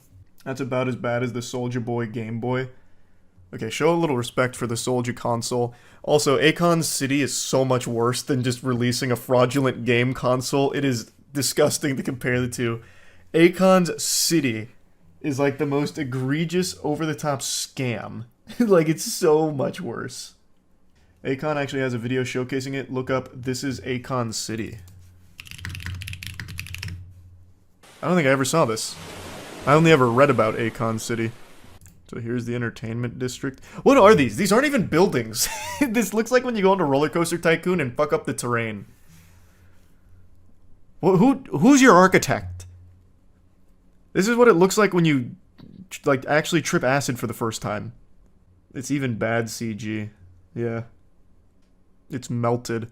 Yeah, I guess their chief architect is Salvador Dali. Brought him back with the Akon City in-house necromancer. The Tech District? What does this mean? Tech 003421? What tech what? What is the tech? What are they doing here? Lex Luthor live here or something? What does this mean? What does it mean? Butt Plug City. Yeah, I mean, not wrong. This all does look like something you'd find on Bad Dragon. Health and safety. Wait. Hold on. Hold on. That's... Oh, wait, it's this building. I thought he just reused Tech 001 here for the health and safety building, but it's this building. They're just side by side. Yeah. This is the police station here. They inhabit this pack of hot dogs. Here's the fire department, which is conveniently placed in the worst possible position for them to get anywhere, because they're going to have to navigate this minefield, this fucking labyrinth. Good luck having a quick response time from the firefighters. Unspecified office building, I guess. Residential building. General hospital. Outpatient clinic. This is another residential building. Just this coral. Game name. Oh no, this is a city. This is a Akon City in real life. Apparently they actually did build a building though, so I'm gonna have to check that out. I never saw this video go up for it. Education district. This is Education 1, Education 2, Education 3. So I'm guessing this is pre-K, kindergarten, middle school, high school, and then everyone parks here in this teardrop, and then another residential building. Osmosis Jones type landscape. Bro modeled the city from the mitochondria. Yeah, true. So here's the Scenewood district. Oh, here, Akon Tower. He's even got his own, like, Avengers building. So this is where Akon lives, and only Akon. Wait, wasn't this in the Tech District? Isn't this building already occupied by Tech? Am I misremembering the layout? It might be too sophisticated for my tiny little reptile brain, but I'm pretty sure that was one of the Tech buildings. Oh no, it's right here. It's right above Tech 4. Then a bunch of filming studios, more residential buildings, some more office buildings, and this random media tower, I guess. Looks like a cactus theme park. Yeah. Convenient location. All of this looks like Hitachi wands. It looks less like butt plugs, and it legitimately looks like the things you'd see in porn. Those, like, really, ribby wands. Looks like Cryptoland 2.0. Well, apparently it's powered by the blockchain, so it kind of is Cryptoland 2.0. I have to imagine whoever put this presentation together was actually laughing so hard as they charged Akon an exorbitant amount for it. Yeah, I'll throw this piece of shit together for like, I don't know, like $3 million bucks. Done. Shake my hand. Looks like a pretty cool place to live. I don't know what I'm looking at here. It's just random JPEGs that are floating through on this building, but how could you not smile if you lived in a place like Akon City? Alright, let's see the current Akon City. Do we really need an explanation for why Akon City will never happen? I think we all know just by looking at the design blueprints there. Like, come on. Building has like futuristic curvatures outside. It definitely looks like something out of Wakanda, but only one building so far.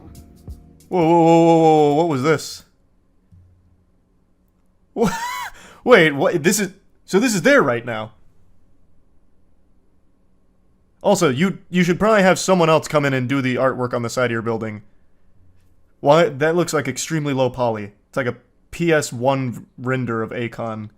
You could definitely find a better artist for that. In March 2022, Stevens asked a judge to freeze Akon's New York assets, claiming that without the measure, Akon would have difficulty repaying an alleged debt. Stevens' lawyer, Jeffrey Movitt, alleged in his affidavit that Akon City and Akon exhibited many of the trademark characteristics of a fraudulent business venture such as Ponzi schemes and pyramid schemes. Akon City was likely a scam. Akon denied the allegations about Akon City. The following month he paid $850K to settle part of the ongoing lawsuit. He said the motion to freeze his accounts has been made out of spite. I mean, likely a scam is very generous. It is 100% a scam. In every possible version of the word. It is official. That's the only thing they've built at Akon City. It's just a welcome center with his face on it. Well, why can't I... Does anyone ever pay a visit to the welcome center? I want to see it. Today I did something that I was pretty sure I wasn't going to enjoy.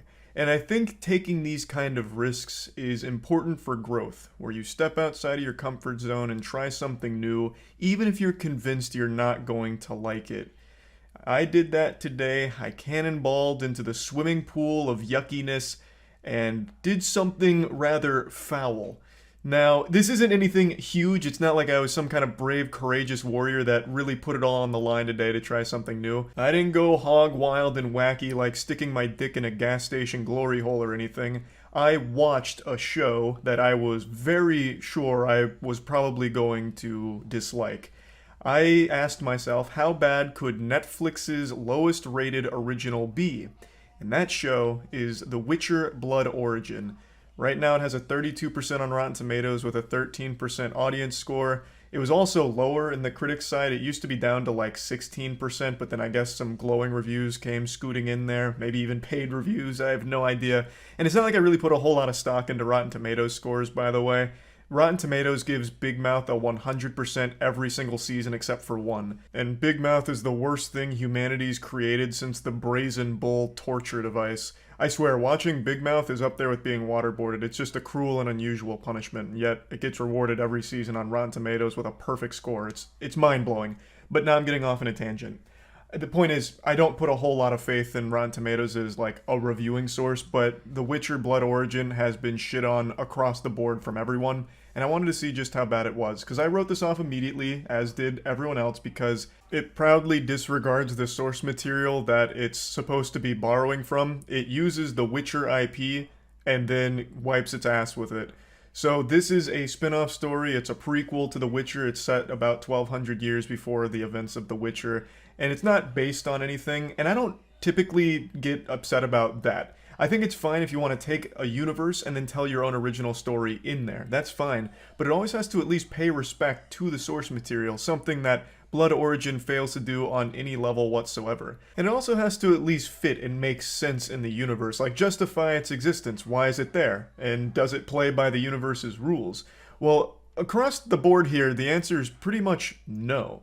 Like, this feels like it was a complete nothing sandwich that they decided to serve up. I don't really get what the point was. There's a couple of moments where I was entertained. Like, I'm not going to pretend like the entire thing was this pile of dog shit. But on the whole, it really was worthless, like a waste of time. Now, I want to be clear here because I'm sure if you just heard what I said there and you've seen the show, you probably raised an eyebrow really high, like, entertainment, enjoyment in Witcher Blood Origin? Did we watch the same show? Let me explain, because now I need to defend myself, because there's almost nothing to like about it, except for one thing: the mindless goofiness to its action. When there is action in Blood Origin, it's about as mindless as it can possibly get. And when the rest of the show is as stale as the goldfish that are stuck in between my couch cushions, it's at least refreshing when something, anything at all happens. Because the show puts you to sleep. The show gives you like this, like almost hypnosis of boredom.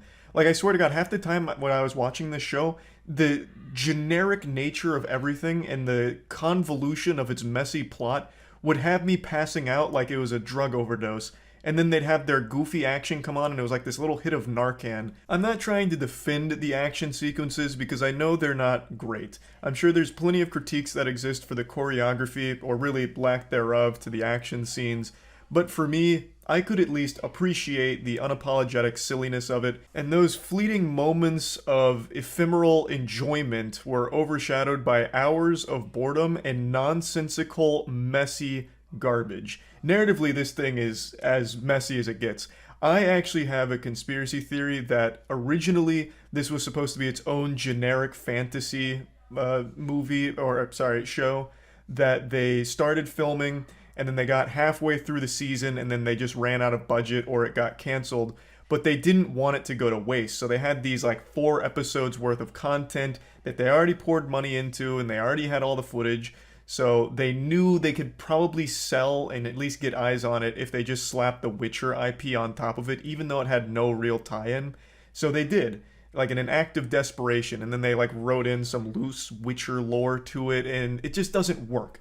But that's what I feel. I feel like they just made like a generic fantasy flick and then slapped The Witcher on it as the afterthought. It feels like this was just an incomplete product that got shipped out early. What I'm watching here is the pre-alpha. Usually when I'm ranting about something I didn't like, I'll give spoiler warnings and then talk about more specific reasons and examples from what I watched. But for this, I just don't even see the point. It's like not even really worth it, because I'm sure you weren't planning on watching it anyway. I wasn't either. I just, for some reason, got super curious as to what made this so bad that even critics were attacking it and saying it was shit. And I probably shouldn't have. This was Pandora's box that I shouldn't have even bothered opening, but I did, and I do regret it. So I'm not going to even really get into spoilers, but I would like to point out a couple of specific things that are more broad.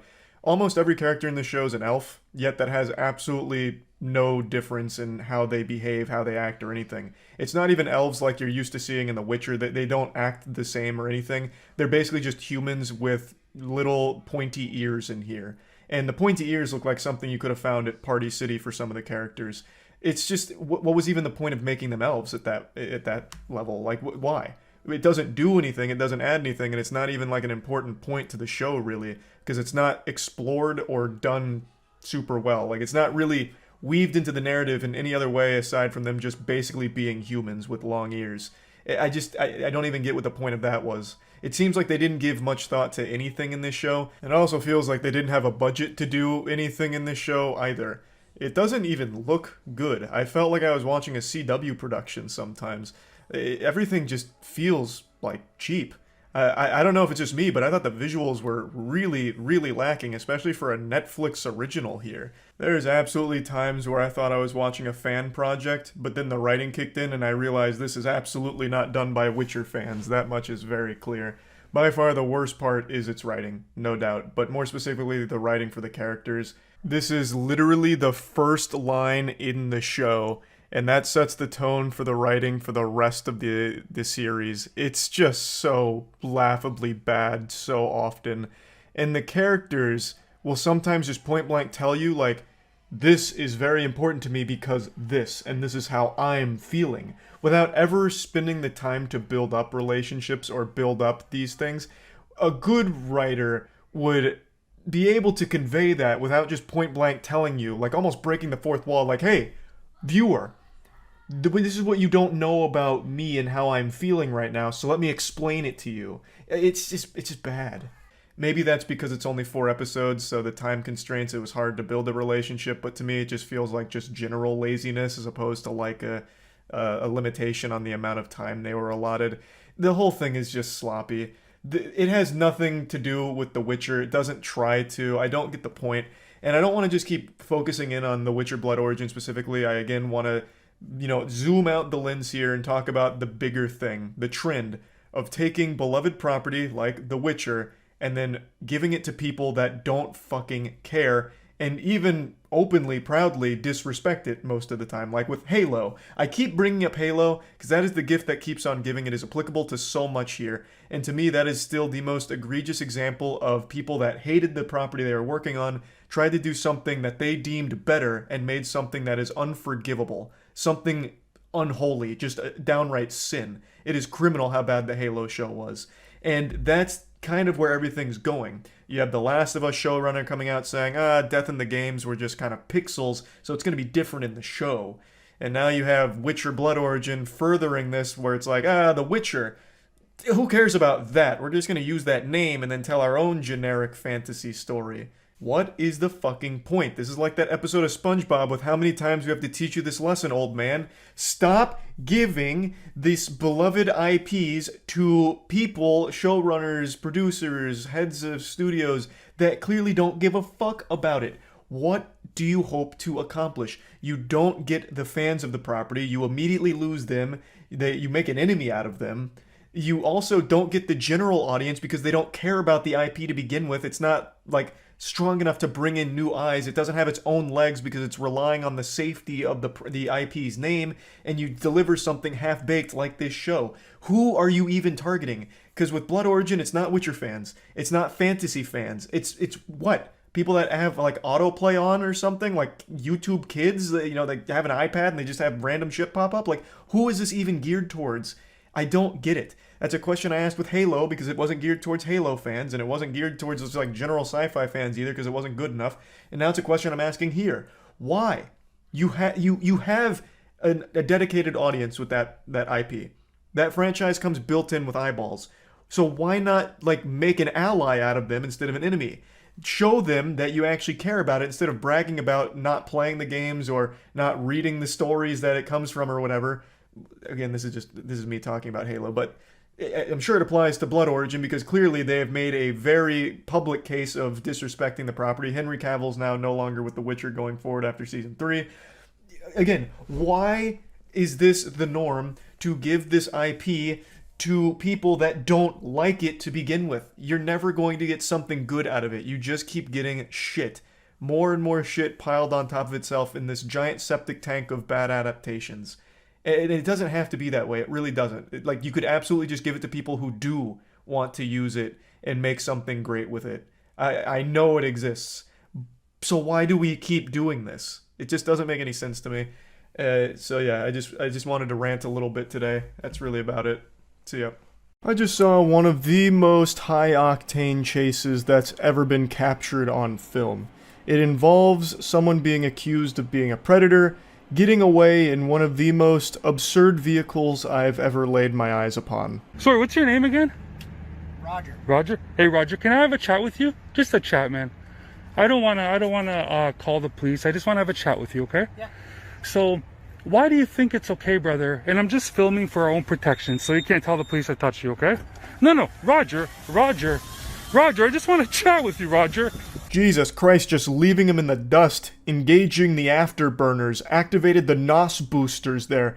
Running after him's like trying to run after a lightning bolt. Godspeed, good luck. That's not happening. This guy's not even in a vehicle, he's in a goddamn doohickey. This shit looks like a gizmo that Jimmy Neutron would have clapped together in the middle of an episode to try and get something done, but it'd also be able to shoot off into space. Like, it actually looks like it's made out of Legos by a big Toronto Raptors fan. This shit looks like he's riding in the head of a Bionicle, like he's about to go out there to try and save the Mata Nui. It is the most absurd thing I have ever seen with wheels. And that's coming from someone who owns a Moby Hugecharles, which is a fucking 3-foot, 60-pound dildo that we converted into a motorized unit. Like, this is the stupidest fucking thing I think I have ever seen. This thing doesn't even look real. It looks like it runs off of quarters. What was even the plan here? Like, there's no passenger seat. Where would they even go, like, in this car? And I'm using the word car very loosely here. Like, did they plan on strapping the 15-year-old to the roof of it like a Christmas tree? Like Clark Griswold? I guess the most likely scenario is Roger was going to try and convince them to sit on his lap, but now his plans have been foiled. He's being confronted and he's freaking out, so he's doing the only thing he knows how to do. Throw that bitch into fucking 12th gear and really step on the gas. Roger, I'm not gonna do nothing, I promise. I'm gonna call the police, Roger. I got your address, Roger. Roger, just chat, Roger. Roger, just chat. She's 15, Roger. You can't do that. Roger, shame on you, Roger. She's only 15 old, Roger. Roger. Listen to that engine roar. No doubt this puppy runs off pure testosterone and diesel. There's like a fucking V8 in there. Now there is no fucking way that this Toys R Us cruiser is street legal. There's no shot. So he has to be violating road laws here as well.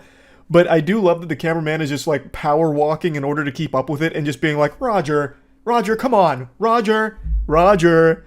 Like, the more times he says Roger, the more it made me giggle at just how outrageous this whole situation here was. I just really can't get over how ridiculous Roger's vehicle is. If you look in the cockpit of that thing, there's like one giant red button, and it looks like only two other things in the entire like dash of it. It is basically a remote-controlled car that Roger is piloting. And it sounds like a remote-controlled car too. Roger, she's only 15. I'm recording you. I have your address. The cops will go there, Roger. The cops will show up, Roger. Roger, I just want to have a chat with you, Roger. Roger, you know you can go to jail, Roger? She's 15, Roger. Shame on you, Roger. Shame on you. I will take this to the police. Shame on you. I really thought the video was going to end when Roger made that right turn.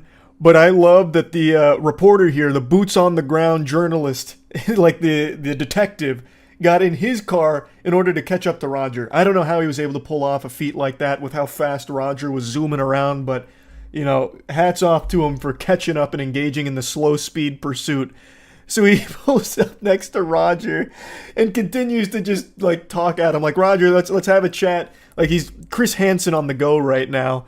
And Roger just continues to ignore him from the fucking Batmobile here. Now, I haven't been able to find too much information about this with the lore of Roger or what happened after this video. I have been unable to locate any information on whether or not it's even real. This could be like a stage skit, though I imagine it's kind of difficult to find someone willingly there to play the pedophile, but it is definitely possible, and there have been some predator hunters and predator catchers that have faked these kind of things before in the past.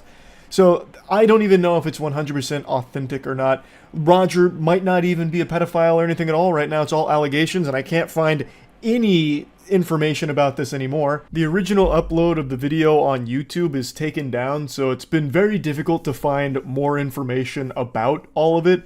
So it could be staged, it could be fake, could be real, there's no telling. But regardless, the video itself actually made me laugh, like, out loud, not just blowing air out of my nose.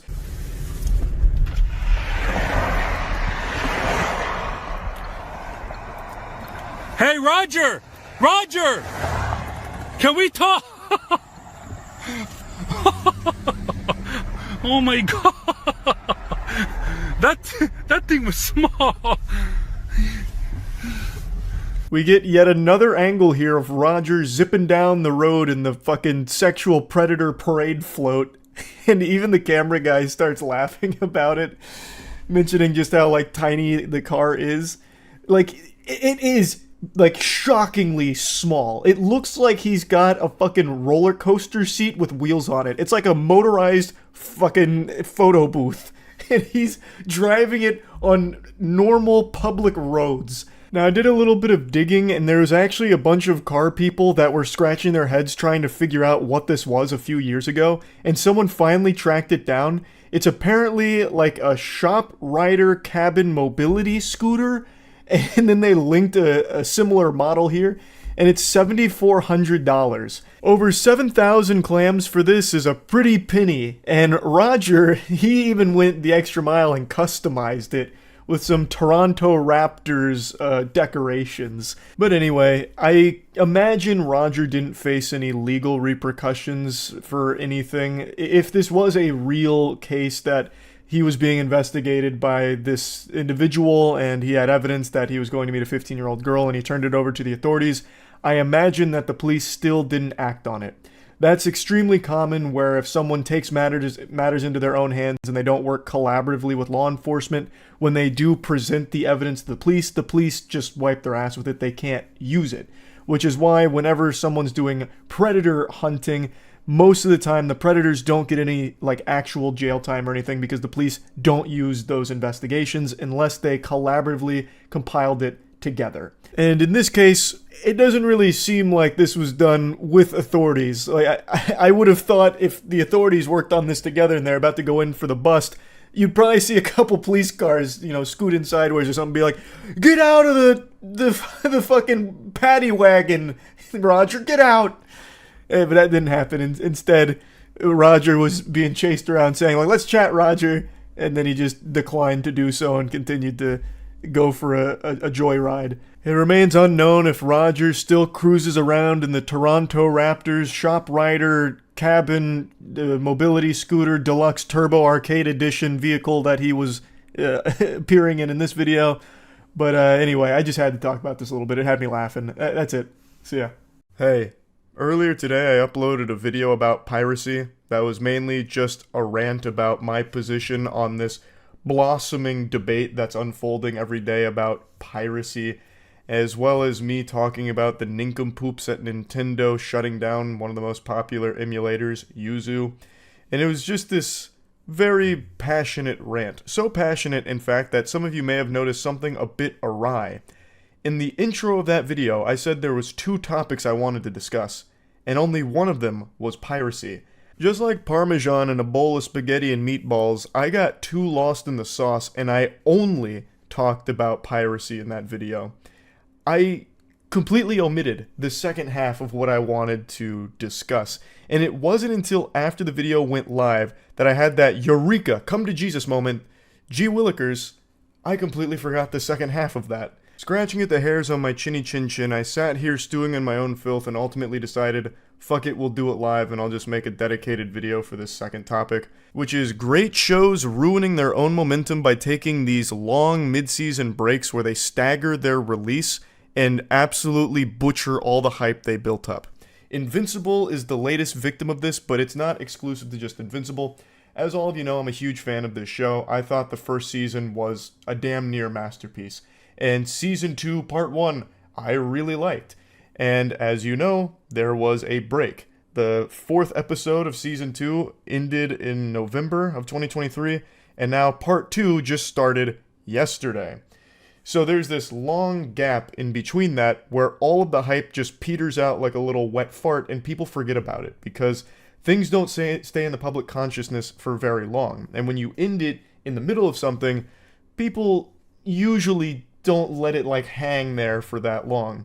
So many people didn't even know that the second part was rolling around, which includes me. I didn't know until I saw a couple of people I follow on Twitter mention that they were surprised it's back because they forgot. It just doesn't make sense, this trend of stopping in the middle of shit. Like, take for example, you're on the most exciting roller coaster ride ever. You're on the Mummy ride at Universal. You're pumping your fist, yeah, Brendan Fraser, yeah, fuck you, Emotep, boo. And then in the middle of the ride, it just stops. It breaks down. You're having a great time, it stops. And then you just have to wait for it to get back on track and you finish the ride. And it just doesn't feel as satisfying because it's been broken up now. So when I first read about the hiatus that Season 2 was going to be taking, I didn't mind that much because I thought it was some kind of production necessity where something went wrong along the way and they had to take the break. And I think that's excusable in that circumstance, but that's apparently not the case. Robert Kirkman gave a pretentious goober answer for the hiatus, saying fans will need time to process what happened when it's all said and done, which I think is ridiculous. You think people have just been sitting here processing it for the last fucking 5 months? Absolutely not. People forgot about it because it didn't finish. And a lot of people don't even know that it's back. So he said it's a little bit of a production process just because ramping things up is taking a lot longer than they thought, but also this is something we've done with every season of The Walking Dead. which is not a great thing to pull from since the majority of people dropped The Walking Dead along the way. It's a show that very much overstayed its welcome for the majority of the audience, and if there's any lesson you're ever going to learn from The Walking Dead, it's to do things differently than The Walking Dead did it, because it's an example of falling off and being a victim of their own hubris by doing things poorly, by drawing things out, and by making the audience get tired of it. So he continues, I think narratively it's kind of cool to have that pause to digest what you've experienced. And when you see episode 4 of season 2, you may need a break. It's a big episode. It's definitely a mid-season finale kind of episode. And then he goes on, with everything going on in that time of year, Thanksgiving, Christmas, New Year's, and a lot of family time, I think a lot of shows get lost in the shuffle there, so I think it's a good time to take a pause, and narratively it's going to make things hit a little bit harder, and people will know what I'm talking about when the season launches. Put down the orb of confusion, Robert. That is not how reality works. It's not going to make anything hit harder, it takes the impact away from it, because now you've had all this build-up for nothing, and now there's 5 months of stagnation. This break does nothing but take the wind out of the sails, and you can see that by the response right now to part 2 dropping. The new episode is a banger, but there's a lot of people that don't even know the new episode is out because they've forgotten about it because of that break. It's just silly. And there's so many examples of this now because one of the most criminal release schedules ever was for JoJo's Bizarre Adventure Stone Ocean, which is part 6 of JoJo's Bizarre Adventure. This is a masterclass in how to completely ruin hype. So, Stone Ocean is beloved, and it's one I was really excited for. There was so much hype around it, and then it turns out they were breaking this up into 3 waves. So the first bit of drip feeding for the first part of Stone Ocean was in December of 2021, and people really enjoyed it, people were celebrating its release, but everyone was understandably disappointed that this wasn't the full package. They had to wait for the next part to roll around with no set release date. And then it turns out that second part doesn't even come around until September 1st of 2022, almost a year later. So that by that point, everyone's already forgotten about it. They've already completely moved on from it. So then there wasn't nearly as many people turning up to finish Stone Ocean. And I'm in that anime clubhouse here because at that point it just becomes homework where I need to rewatch the first part of Stone Ocean so I can experience the second part, which should have just been done together. Just wait until everything's complete, like content complete, and then just do it like a normal season. Like that's the sensible way of doing it, or since it's Netflix and they usually do the binge model, just drop it all at once so I can go at my own pace through it without needing to take this year-long break in there where I just fucking get all foggy on the details of things.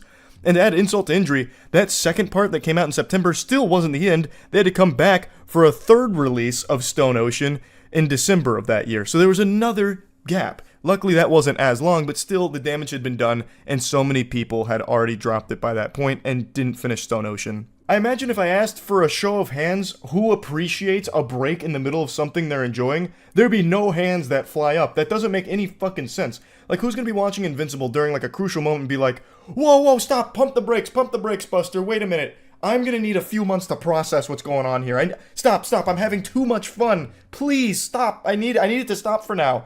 Oh, what a ride, what an adventure. I can't wait to finish this.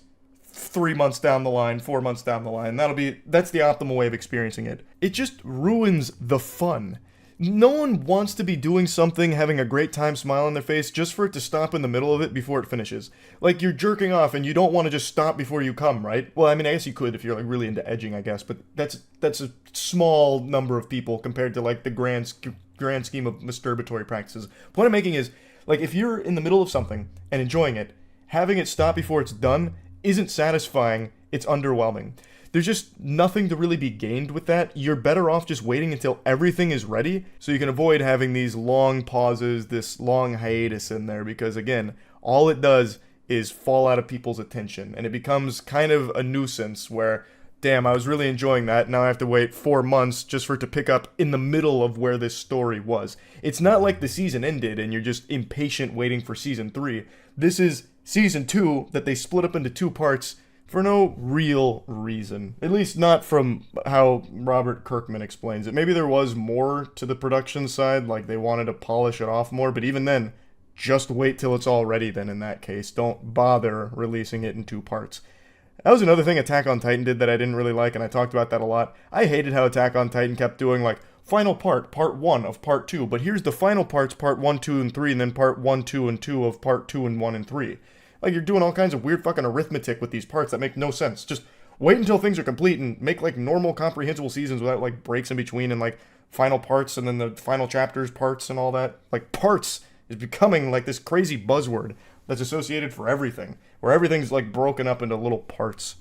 So yeah, that just made me a little frustrated. Hopefully this trend doesn't continue with more shows down the line, because man, it's a fucking headache.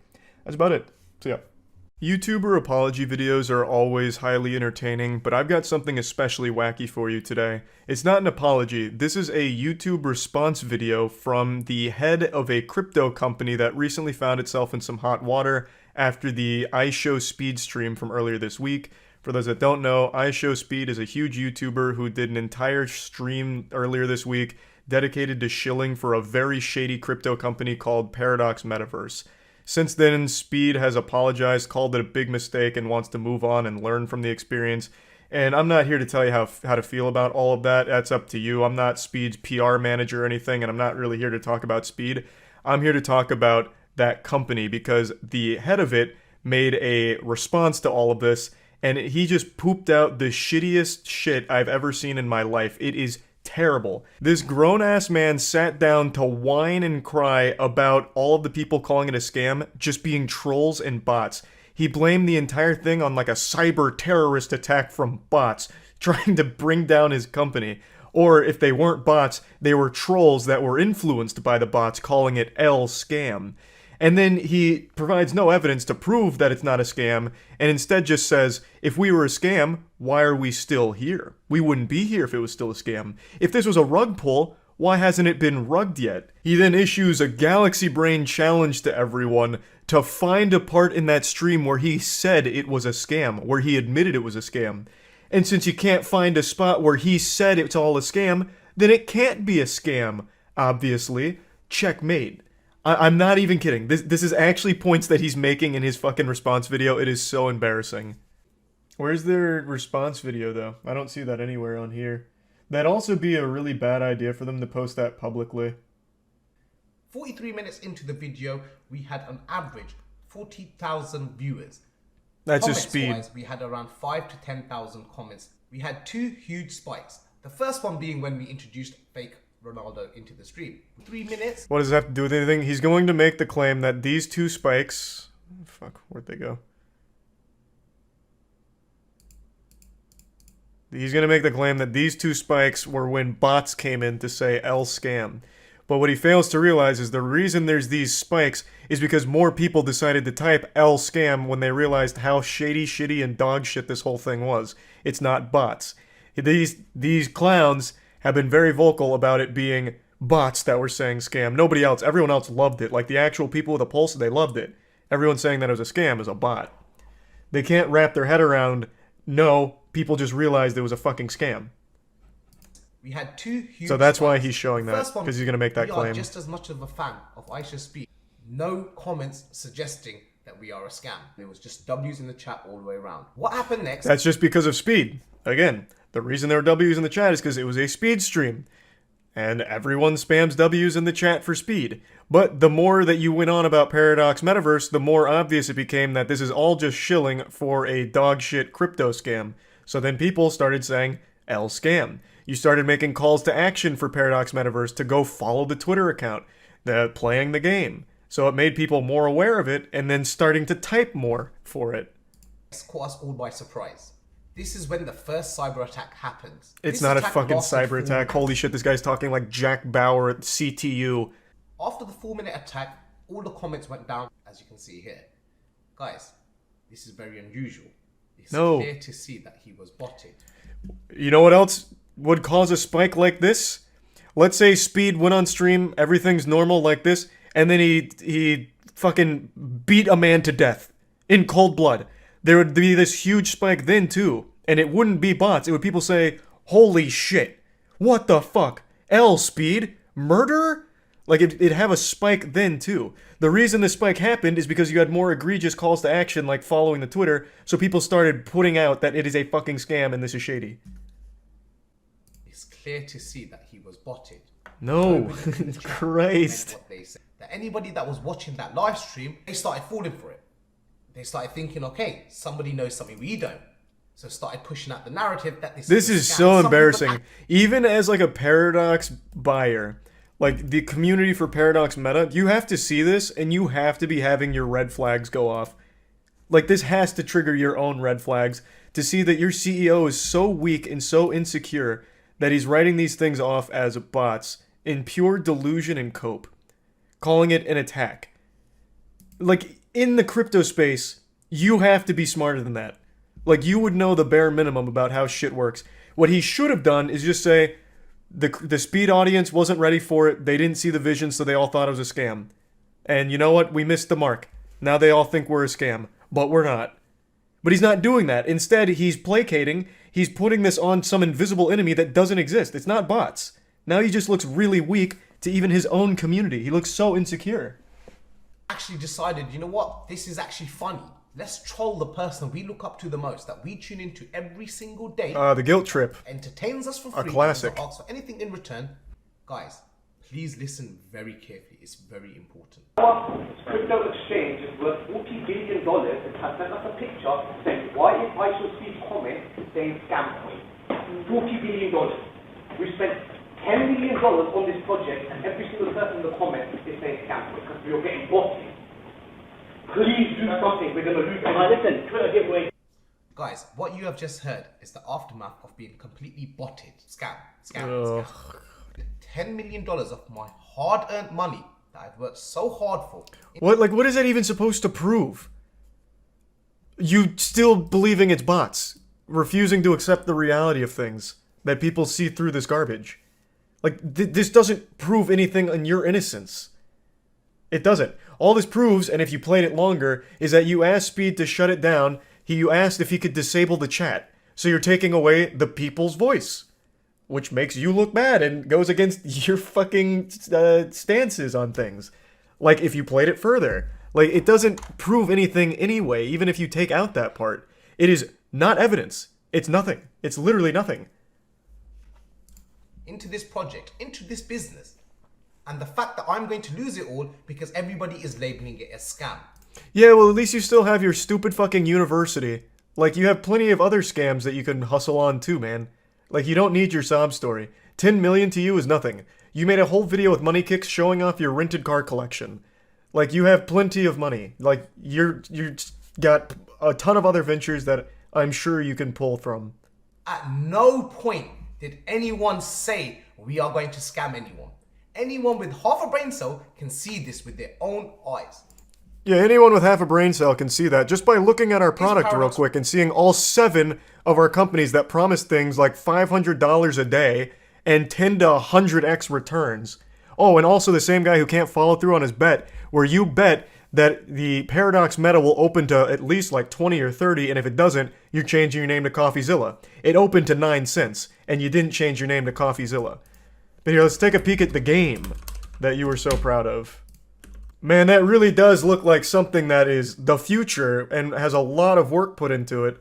Using so many assets, so many fucking standard packages in the what is this, the Unreal Store? I can't remember. Yeah, wow, this really does look like a lot going on here. Something that could absolutely be thrown together in a matter of minutes. And a game that I'm sure we've probably played before on Steam Indie New Release Night when we go through shitty games. They're called asset flips.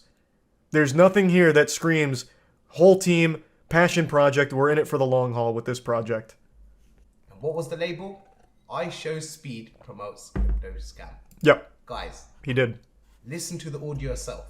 Go over it again and again.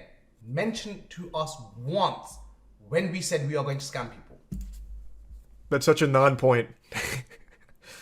We never said it on that stream, so it can't be true. Prove that we said it's going to be a scam. Do it, pussy. Where did I say it's a scam? Anywhere during that stream. Is the person you want to label a scam, or is it that you just want to associate I Show Speed with a scam? This is cancel culture at its finest. Oh, hitting all the buzzwords, all the boo-hoos, the cancel culture. Don't launch a shitty, shady crypto. It's that simple. Your crypto, your Paradox Meta has like 7 components, all of which make no fucking sense and are literally just actual dog shit.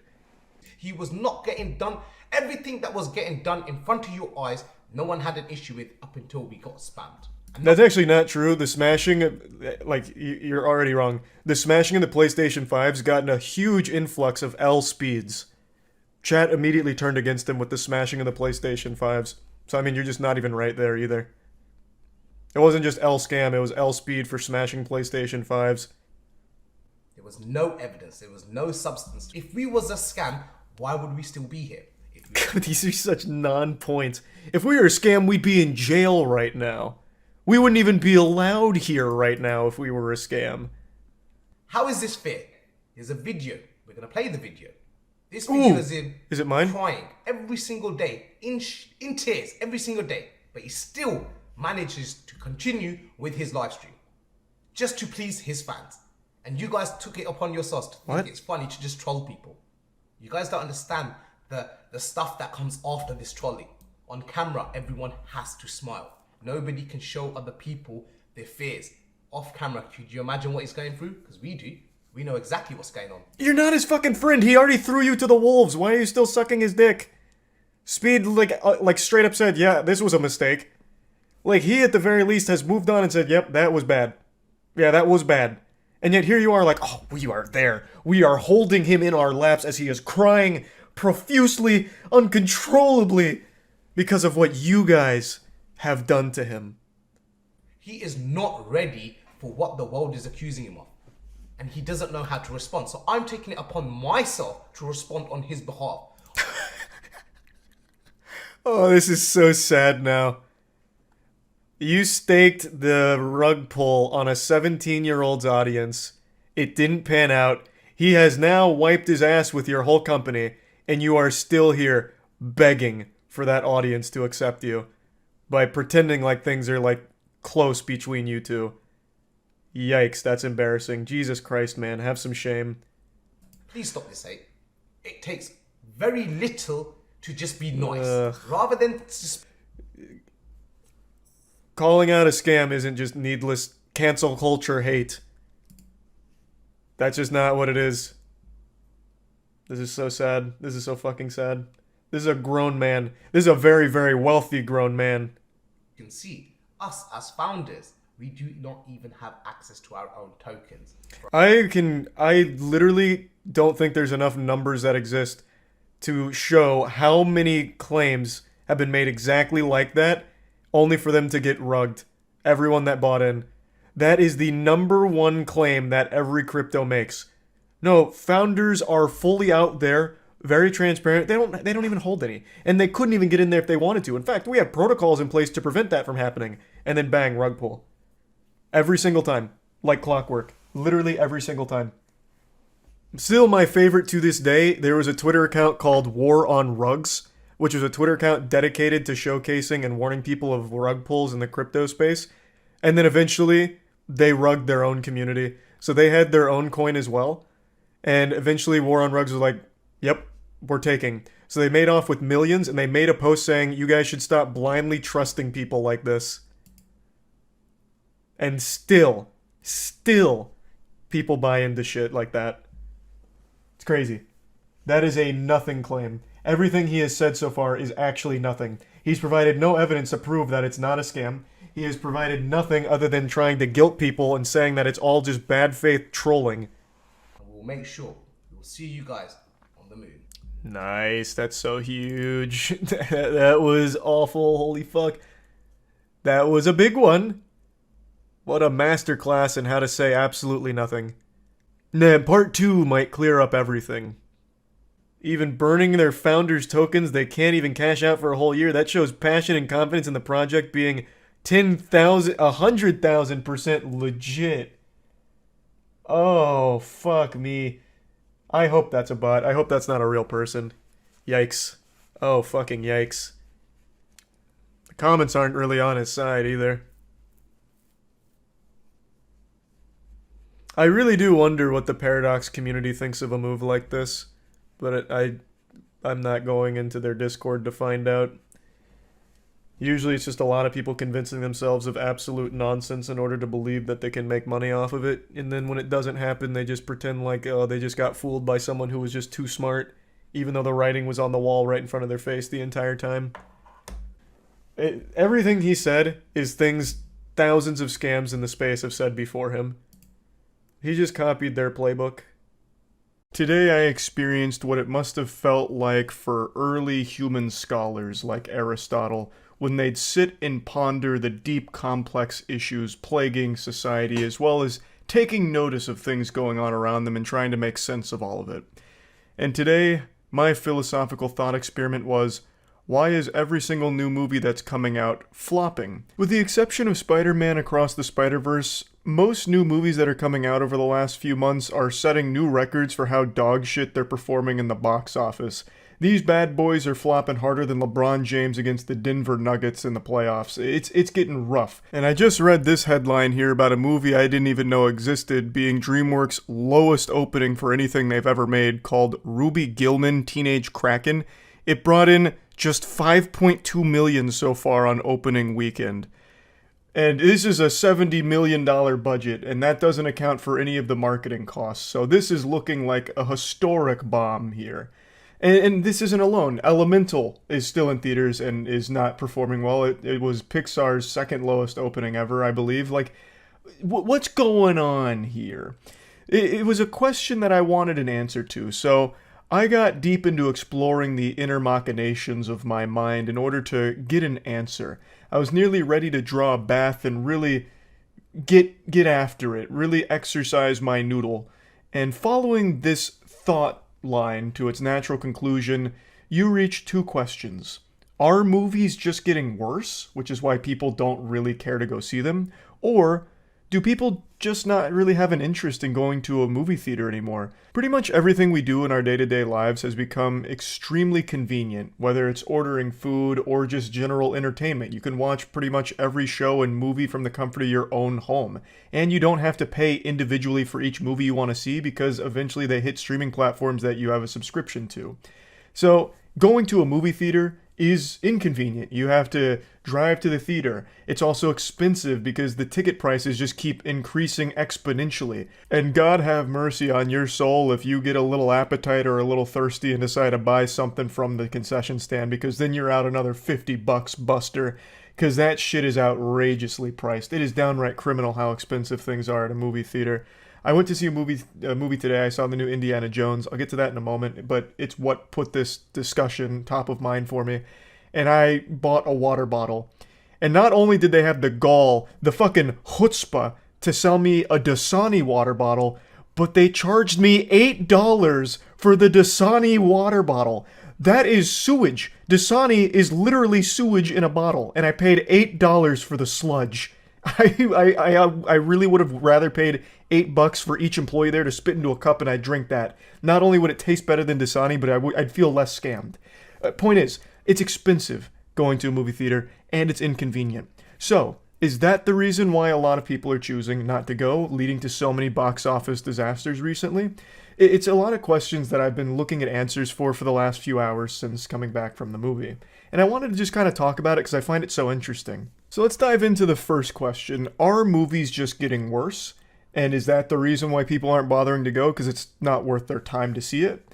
I think the answer to that is probably no. But I do think movies are getting less original. Because the budgets for films have gone up so much, like most films are like $70 million plus budgets. Most of the time even going north of 100 mil, 200 mil, and in the case of like Indiana Jones, 300 mil. These are, and it's an outrageous amount of clams in order to produce a modern blockbuster. So when you're gambling with that amount of money on a movie, most of the higher-ups like to make sure that it's the safest possible investment they can make with it. So they choose to either make sequels or reboots or remakes, something that they know has a built-in core audience. So that's why you see most of what hits theaters these days is kind of derivative of other properties or just straight up a sequel. And I think that leads to a lot of people feeling like they've just kind of already been through this song and dance before. You're not getting a ton of unique experiences from huge blockbusters anymore. And I think that does play a role in it, but I don't think that necessarily means the movies themselves are worse. They're just so much safer. They just play everything super safe and by the book. Now, that's of course not talking about every movie that hits theaters. There's still a lot of companies that are doing lower budget productions that are far more creative and original. Of course, things like A24 and production houses like that. But on the whole, most of the big blockbusters are very generic, and it's food that you've had before. You're basically just getting junk food that you know isn't exactly like the best thing there is, but it's still good enough for a lot of people, and it has been that way for a long time. But I feel like at this point, people are just losing that sweet tooth. They don't really care to just keep seeing the same shit over and over again. Like superhero movies. Superhero movies, even the worst ones, used to still turn a massive profit. It was an infinite money glitch for a while, but now it's been patched. Superhero films aren't guaranteed to make you money. Case in point, The Flash. The Flash came out, and it had a crazy marketing campaign behind it. They had all kinds of celebrities singing its praises, celebrities that you would think would hate it. Like Stephen King was going crazy about it, talking about how good it was. Tom Cruise really loved it, saying, you know, this is a certified semen siphoner. It's gonna make you nut, trust me. Kojima just posted a tweet talking about how great it was. Just so many celebrities talking about it being great, which I still believe was some kind of like paid marketing campaign that they haven't disclosed. I still find it so hard to believe after seeing the movie that all of these celebrities lost their fucking mind over it. Like, it's a fine film, but nothing that I think really changed the whole landscape. But they were talking about it like it reinvented the whole superhero genre. And it still bombed in the box office. Now, of course, there are other factors at play, like Ezra Miller and the crime spree Ezra Miller went on that went completely unpunished. There are certain things like that at play with The Flash, but I still think even if that wasn't the case, the movie probably wouldn't have been a glowing success then either. I think there is legitimately superhero fatigue because most people are assuming that they've already seen all of this kind of shit before, so probably aren't going to bother going through the inconvenience and the extreme cost of driving to a theater, paying for the tickets, when instead they could just wait for it to conveniently drop on their favorite streaming platform and watch it from home without spending a fucking dime, really, aside from the subscription cost. And to extend this a bit deeper for today's experience, like I mentioned, I saw Indiana Jones and the Dial of Destiny. It's the 5th entry into the Indiana Jones franchise. I actually saw it with my parents. This is the first movie we've seen together since the Avengers movie, the first one, back in like 2012.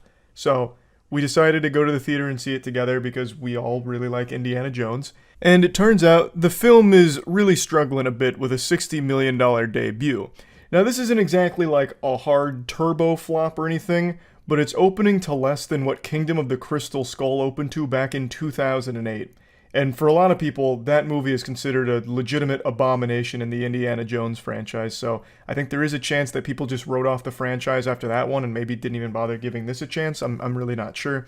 But yeah, the movie is not performing nearly as well as they expected it to, despite the film's budget being like $300 million, which doesn't even account for the marketing costs, at least according to the numbers I'm seeing online. So this is a movie that needed to generate huge buzz, tons of doubloons, in order to turn any semblance of a profit, and it's not looking likely at the moment. So after watching the film, I'll give you like a little pseudo moist meter here.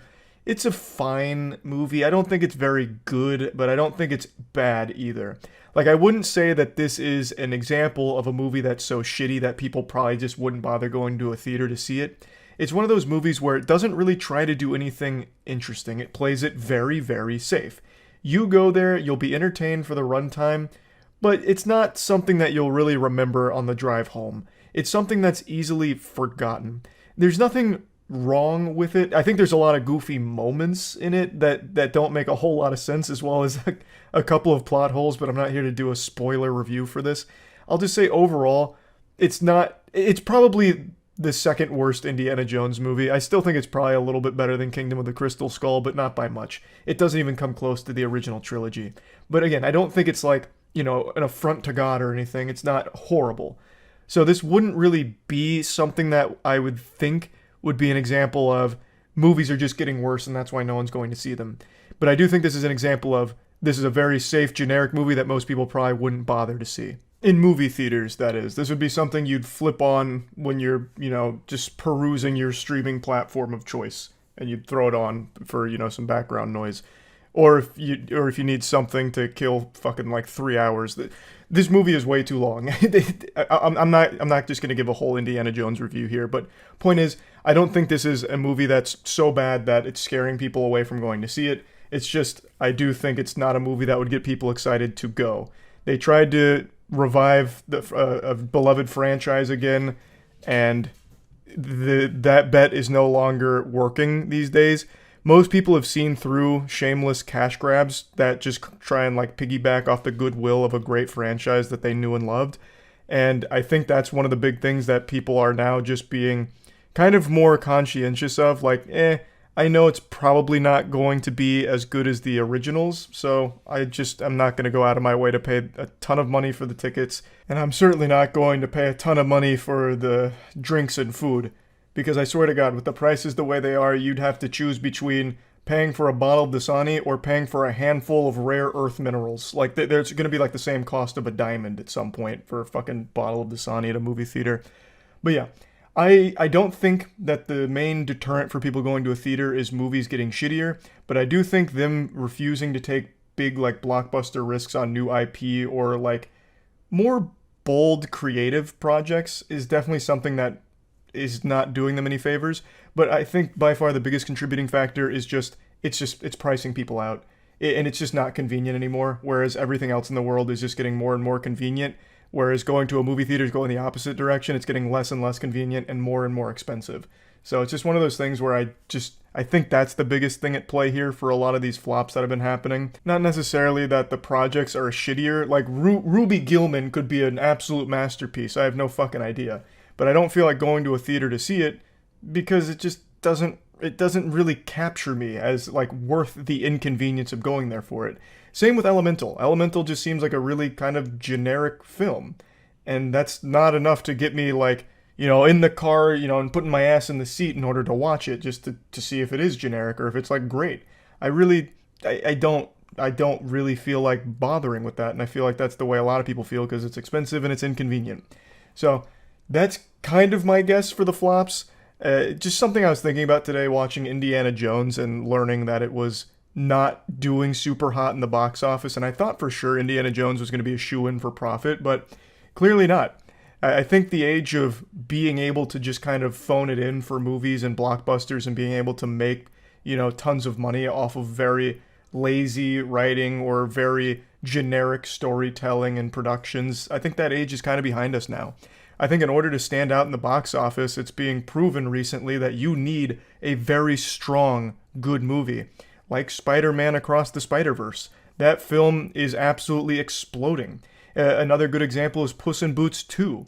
Like, I think now we're entering an age where people are only going to go to a theater if it really seems like something special that will be worth their time and they'll get a great experience out of it. As opposed to how it used to be where people just kind of go to a theater to see anything, even if it looked kind of generic, because, they were in malls and everyone was out and about, like in malls and shit. So, I'll check out the newest superhero film just because it's there, and it'll probably just be, some mindless entertainment for a little while. And it wasn't that expensive back then compared to now. So I just think times are changing in the movie industry, and the top level execs aren't really realizing that. So they're just pouring more money into generic films, safe films, things they perceive as safe, and they're not getting the returns that they're expecting anymore, which I think is an overall good thing. I'd love more creative projects. I think everyone would. So yeah, I just wanted to talk about that a little bit. That's it. So yeah. Right now, there is the wackiest legal battle I've ever learned about going on in the shadows. There's a secret war between major food brands and the FDA, mainly cereal producers like General Mills and Kellogg's, because the FDA is proposing new guidelines on the term healthy when it relates to things like their cereal. And under these new potential guidelines, their cereals would have to erase that term from their marketing. And they're not too happy about it. They're wiggling their fingers saying, no, we have a First Amendment right to free speech, which they have been using for years to effectively lie and mislead their customers into thinking that their cereals aren't bad for them. Free speech is a beautiful and sacred, wonderful thing that plays no role in this corporate greed and false advertisement. I think it should be obvious that corporations can't just make shit up and make any claims they want to, just pull random, like, nonsense claims out of their ass for their products in order to sell it. Like, there needs to be some truth to the claims. Like, this is not a free speech issue. This is literally just bad business practice and fucking lying. Alleged lying. I want to make it clear. Alleged. General Mills and Kellogg's have been fucking shaking their fists and wiggling in anger at this whole situation. I don't want them to get mad at me, too. Alleged. Take a peek at this puppy. Fruity Pebbles and Lucky Charms threaten to block healthy food labeling guidelines in court, saying it limits their free speech. The proposed FDA rule mandates that foods labeled as healthy must contain a major food group such as dairy, fruits, or whole grains, and must fit certain limits on saturated fat, sodium, and added sugars.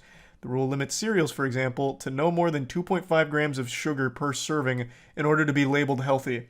A restriction food manufacturers claim would exclude over 95% of ready-to-eat cereals. Holy shit, yes. What? Which is great. That is good news. That's huge. It's about fucking time. I couldn't tell you the amount of people that for some reason are brainwashed into believing these fucking labels that their goddamn Frosted Flakes or whatever are healthy for them. It's nuts. That is long overdue. Among the most vocal food companies are producers of high-sugar cereals which are largely marketed to children and have been criticized as a driver of the obesity epidemic in America. Because they are.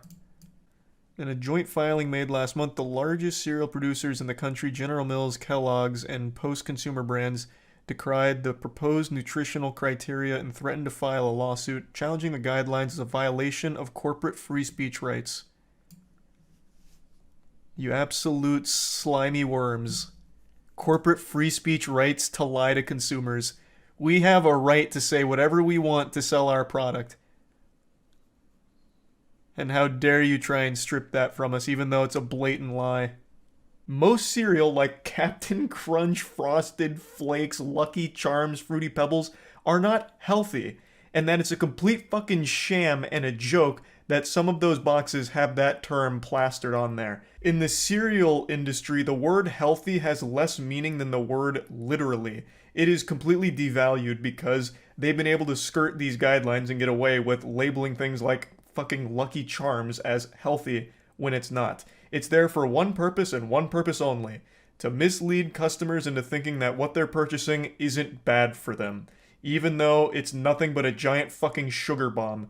You're purchasing just a ton of sugar, and for some reason they've been able to call it healthy for a long time now. It's very deceptive. It's literally just false advertisement. And I don't think that's slanderous to say. I don't know if General Mills and Kellogg's are watching this, but I don't think that's slanderous. There is tons and tons of research to indicate the role that high sugar shit like cereal plays a massive role in the obesity epidemic that America's been experiencing for quite some time now. And finally, the FDA is doing something worthwhile of stepping in and saying, it's about time we restrict this a little bit more. You can't just slap healthy on anything you want to willy-nilly. We're going to stop being so loosey-goosey with healthy. From now on, it's going to need to adhere to stricter guidelines. I'm actually surprised they didn't double down. Instead of calling their foods healthy, I'm surprised they didn't try and say, like, doctor-recommended Cinnamon Toast Crunch. #1 pediatrician recommended Fruity Pebbles. Like, really go hog wild on trying to mislead people into thinking it's good for you. They did go hard on fortified for a while, saying it's fortified with crucial vitamins and minerals and all that. But I feel like they could have gone even more hog wild with it. What about protein cereals that cost like $8 a box?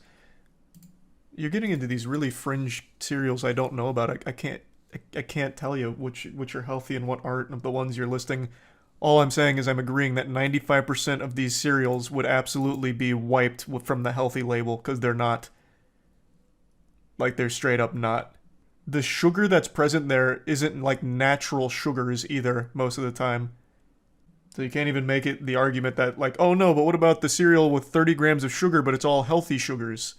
Because that's never the case. The rule, if finalized in its present form, the companies wrote, would be open to legal challenge in that it violates the First Amendment by prohibiting truthful, non-misleading claims in an unjustified manner and also exceeds FDA's statutory authority in several ways. It's so frightening that corporations can bully an organization whose sole goal should be the safety of the products that we consume on a daily basis. Prohibiting truthful, non-misleading claims, but that is the exact opposite of what these claims are. Slapping healthy on Fruity Pebbles is an affront to God.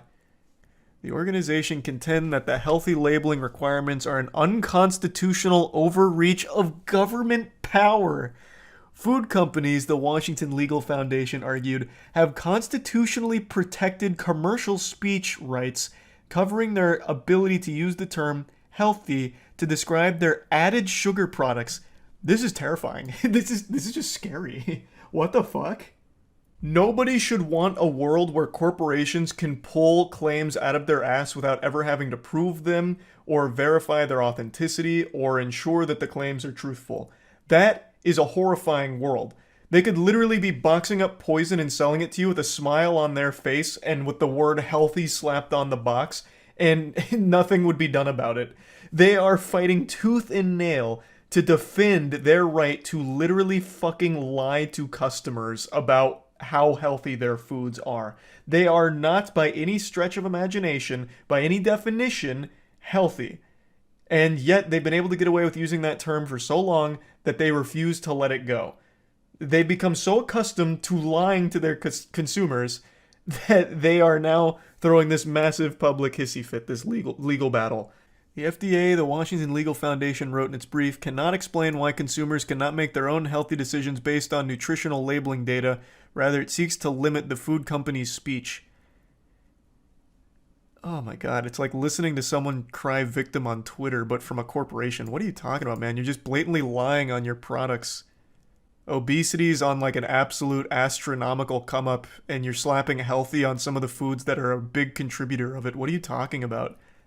The group does not disclose its donors and did not respond to a request for comment. In previous years, the Corn Refiners Association, a lobby group that represents the high fructose corn syrup industry, has disclosed financial ties to the Washington Legal Foundation. Can't believe that. Drug companies including Purdue Pharma, the makers of OxyContin, have used the Washington Legal Foundation to challenge government rules and establish legal precedent to reduce the ability for prosecutors to seek criminal charges for drug company executives. You love a story with some heroes you can root for, like the Washington Legal Foundation fighting for the little guys, like drug company executives. The joint filing from cereal manufacturers not only scorn the labeling rules, but also argue that sugary cereals pose no health risks and are in fact beneficial to society and childhood health. Love that. What a great claim. The company stated that they view the extremely strict guidelines as alarming because cereal is one of the most affordable, nutrient-dense breakfast choices a person, adult, or child can make, with a wide range of options to suit different cultures, preferences, and tastes. Cereals, the companies claimed, are already recognized for nutritional benefits, given their inclusion in a range of federal programs that serve the nation's vulnerable populations, such as the Special Supplemental Nutrition Program for Women, Infants, and Children, and the National School Lunch Program. This is so foul. It's candy in the morning. It is literally candy in the morning. And yet they're here with a straight face saying that it's nutrient-dense. Well, it is one of the most nutrient-dense breakfast choices a person, adult, or child can make.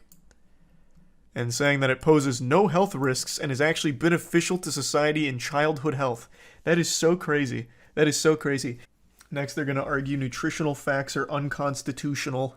Yeah, we shouldn't have to say what's in our cereals. We shouldn't have to say what's in our food. It's to protect our right to privacy.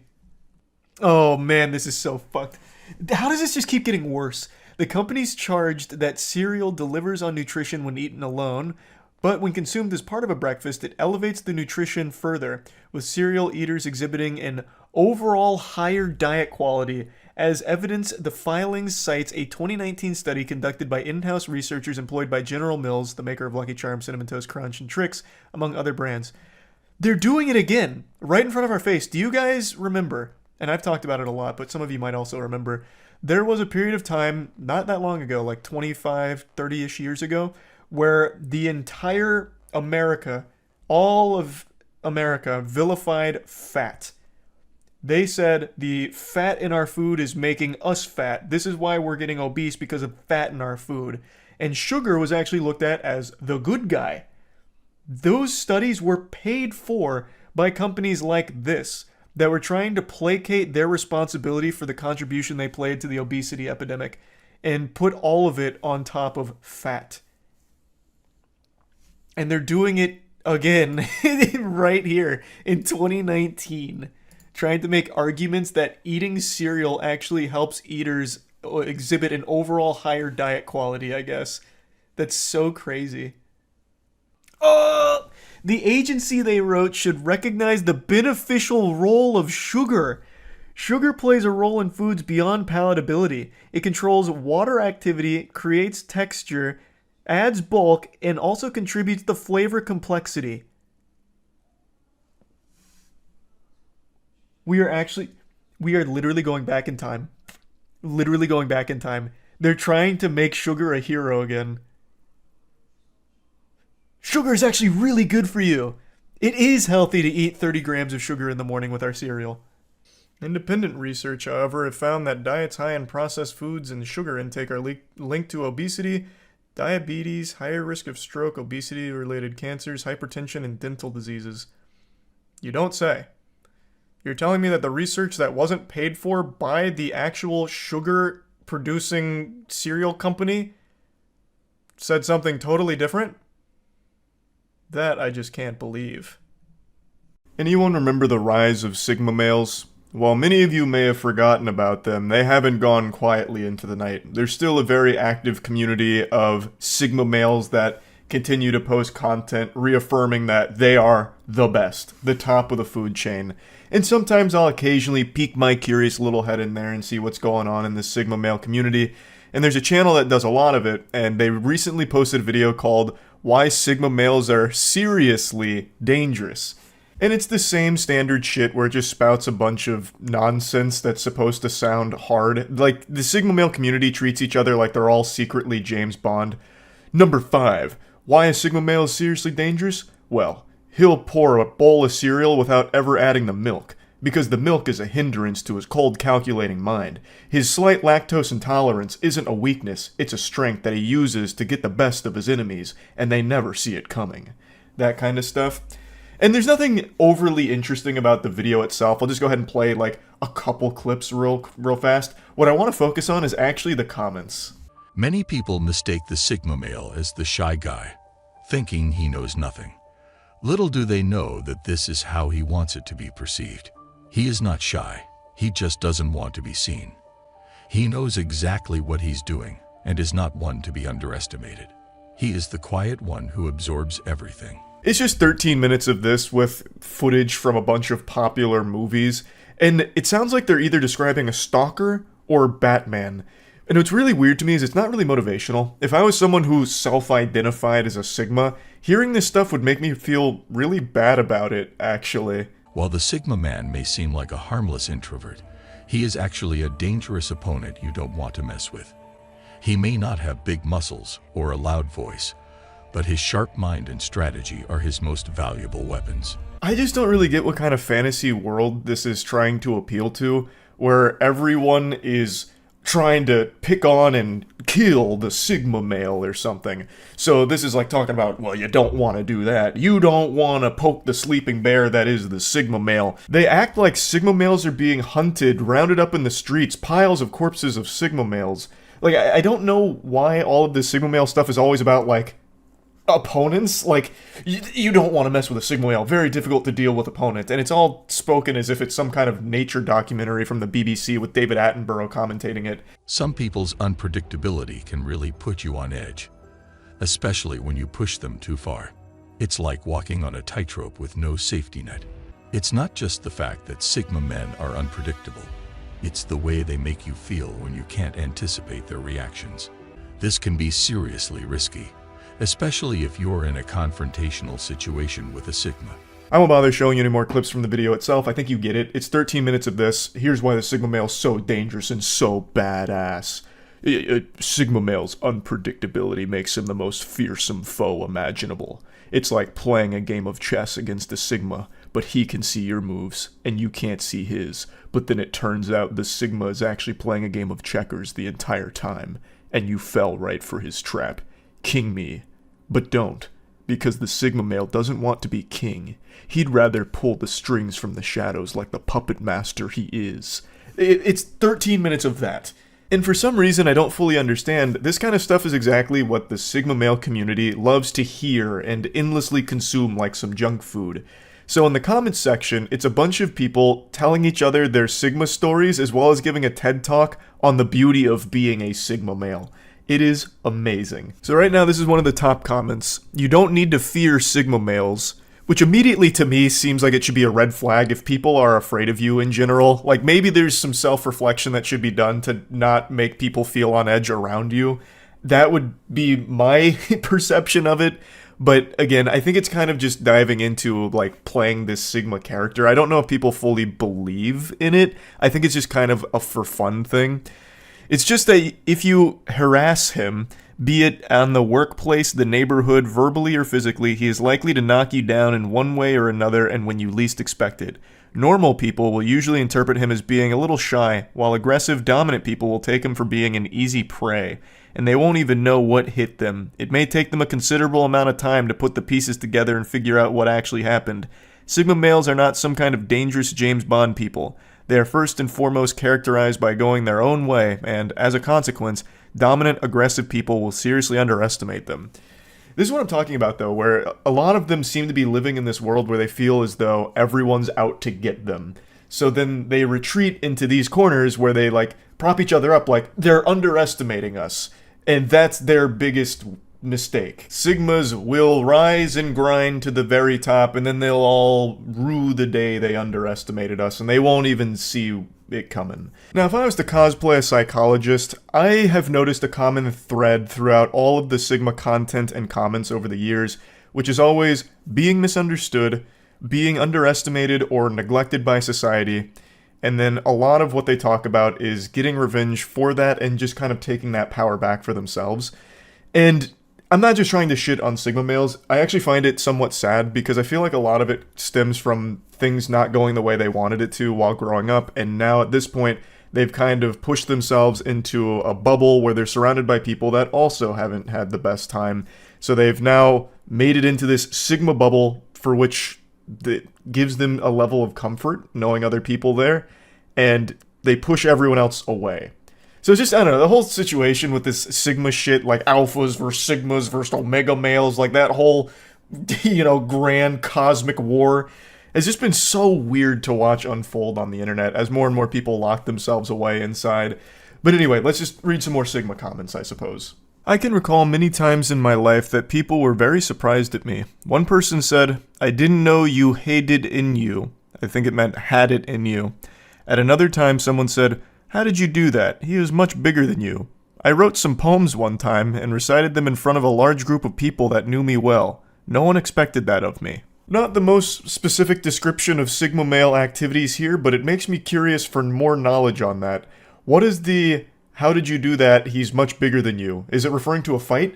How did you do that? You crushed him with your telekinetic mind abilities. That's incredible. He's so much bigger than you. How'd you do it? And then I remember another time when Uncle Ben pulled me aside in a car ride and said, "Sigma, with great power comes great responsibility." And I've lived my life that whole way. So then I read poems to people. Like, it's very clear in a lot of these comments, the people behind the keyboard are very young. And I feel like if you get lost in this like Sigma versus Alpha versus Omega kind of shit, you are immediately setting yourself up to go down a path that's not going to lead to the best outcomes that you'd probably want. Sigmas are like snipers lying in wait, sometimes waiting for years, patiently waiting for the right moment to gently squeeze the trigger. The target never knew what hit them, and even better, never knew who fired the shot. And then someone replied to that comment with this, and it seems like they're fighting amongst themselves in this. So this is a Sigma versus Sigma, so stand the fuck back. This is up there with like Godzilla versus King Ghidorah, like the kaijus are throwing down. And I am not moved at all. You sound as though no one can read and get the jump before you get the jump on them. Being unreadable is readable in this game. Like the image of the guy in the still shot before the video, that's readable to me. Unless you have a divine nature, you will give an indication somewhere. And then someone else replied to that, you would have to basically be a mind reader, and even then, you are likely still 2 steps behind. I feel like they just watched a really cheesy 80s action movie, heard a line similar to this, and decided to drop it in response to the sniper line. Like, what? I don't even understand what that's supposed to mean. Being unreadable is readable in this game. What game? What game is being played right now? What is going on? It's just this really desperate desire to be like a secret badass or be like super special. And I think an important lesson that extends well beyond just Sigmas exclusively is to accept that there's nothing wrong with just being normal. Like, you don't need to have some kind of quirky, special personality trait that defines you. You can just be normal and enjoy life that way. It just seems like the internet's corrupted everyone's brain into believing that being average is boring and a bad way of living, when I just totally disagree. I don't know how many times that I've been accused of being unassuming. It almost gets boring. I immediately have to interject. Who's accusing you of being unassuming? I've never met anyone in the world that would come up to a stranger and be like, hey, geez, you're like really unassuming, you know that, bud? Like, I just can't imagine that being common. But anyway, however, a lot is true. Sigmas hit you like a cobra and are very strategic in their thinking. We are considered to be weak when we avoid confrontation, but when we can, we do not let go and hit back when the moment is right. The effects are devastating. The opponents do not know what has hit them. At work, I have colleagues who think they have the upper hand, but no, it is me manipulating them. They still think they are winning. Once again, just another example of how all of this is putting you against everyone else, making everything a you versus them mentality, which I think is the most unhealthy way of living life. Constantly being in this imaginary, invisible competition with all of the strangers around you is a recipe for just making yourself miserable. Sigma males know what will happen sometimes years in advance, when no one else has any clue, not because they're psychic, but because their different perspective allows them to see things that are obvious, but which are usually hidden in everyone else's blind spot. Alphas march uninformed into battle. They declare a war and fight until the conflict is resolved by military means. Sigmas hide in plain sight. They observe everything that is going on and plan 10 steps ahead with extreme precision. They are a one-man army. But they rarely have to fire a single shot, because they know exactly when to strike and how to avoid getting caught. Sigmas are the saboteurs. They break the enemy by silently creating circumstances that make his life hell, and makes his victory impossible to attain. What in tarnation? Listen, many do not even see their part in the cause of why the Sigma is what they are, but others just become a crybaby and about nothing, which is so disturbing and so shallow, and then they project their inner mess on the Sigma, and I have had so many cases that mechanism was projected and falsely assumed, and wrong conclusions are being made that it is healthy and perfectly normal that they will get hit because they ask for it. If someone keeps kicking your legs, for instance, it is normal that at some point you will get a huge shitload of a predictable kickback, and they even dare to feel surprised that kicking someone continuously leads to retribution, especially when you set boundaries in clear and decent manner. Is anyone understanding this huge blind spot of some that are deliberately attacking Sigmas? Because I would like to learn why many people would behave like that. I think that says all that needs to be said. I don't know what was said there, but it was words for sure.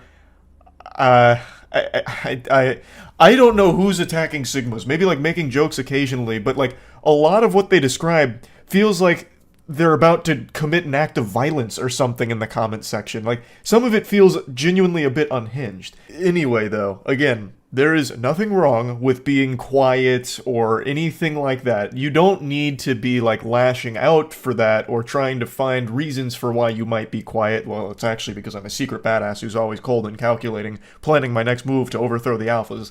It doesn't need to get into fanfic. There's nothing wrong with just being average and normal. There's nothing wrong with it. There really isn't.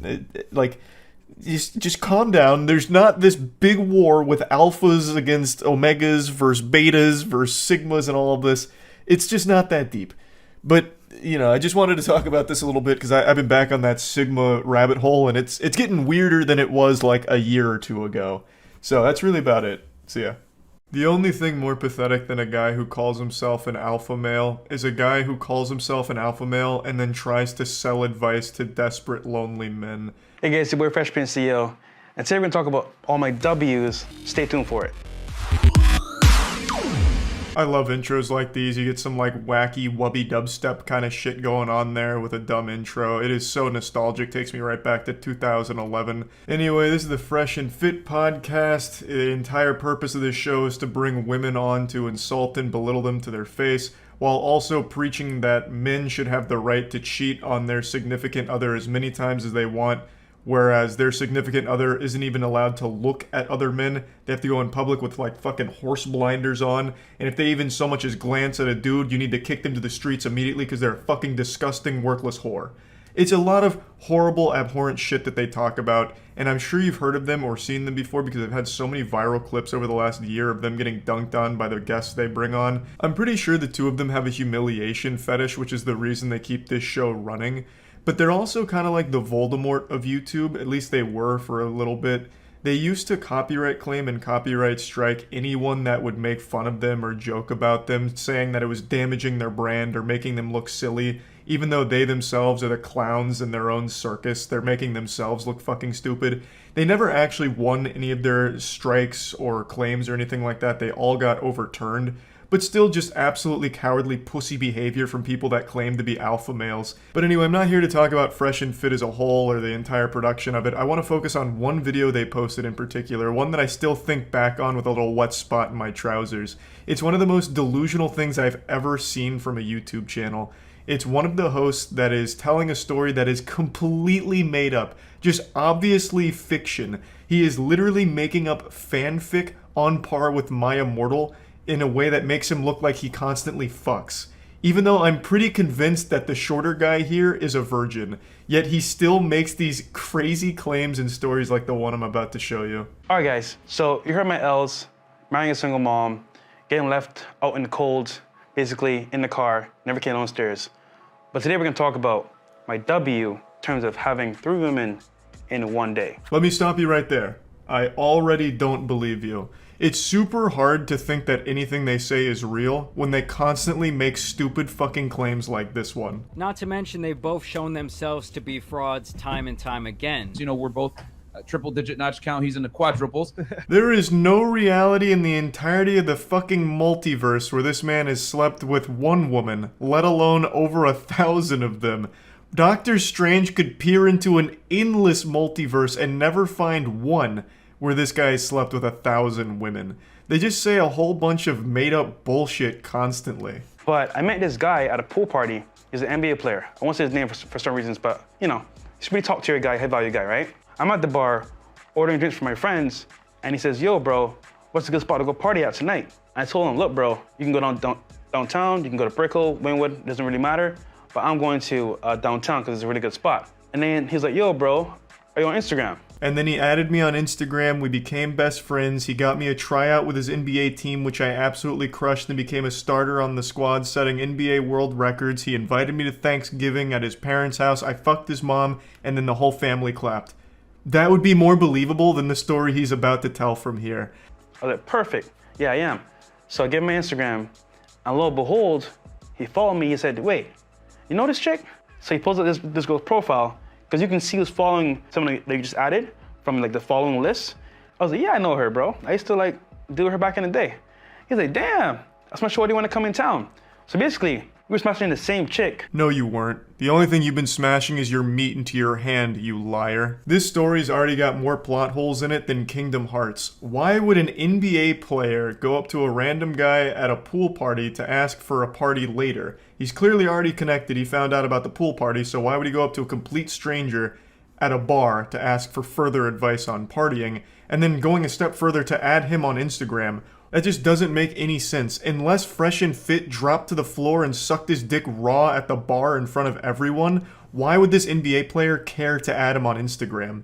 NBA players, celebrities, they don't follow like anybody at all, except for like actual close friends or business partners or something like that. So why would he add a complete stranger who he only asked one question to, where should I party? And past that, why would he then check who this new guy was following?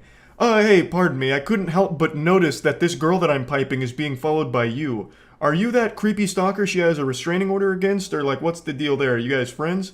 Oh, you guys used to fuck too? Alright, fist bump. We just became best friends, let's go. So he's like, yo, dude, you know what?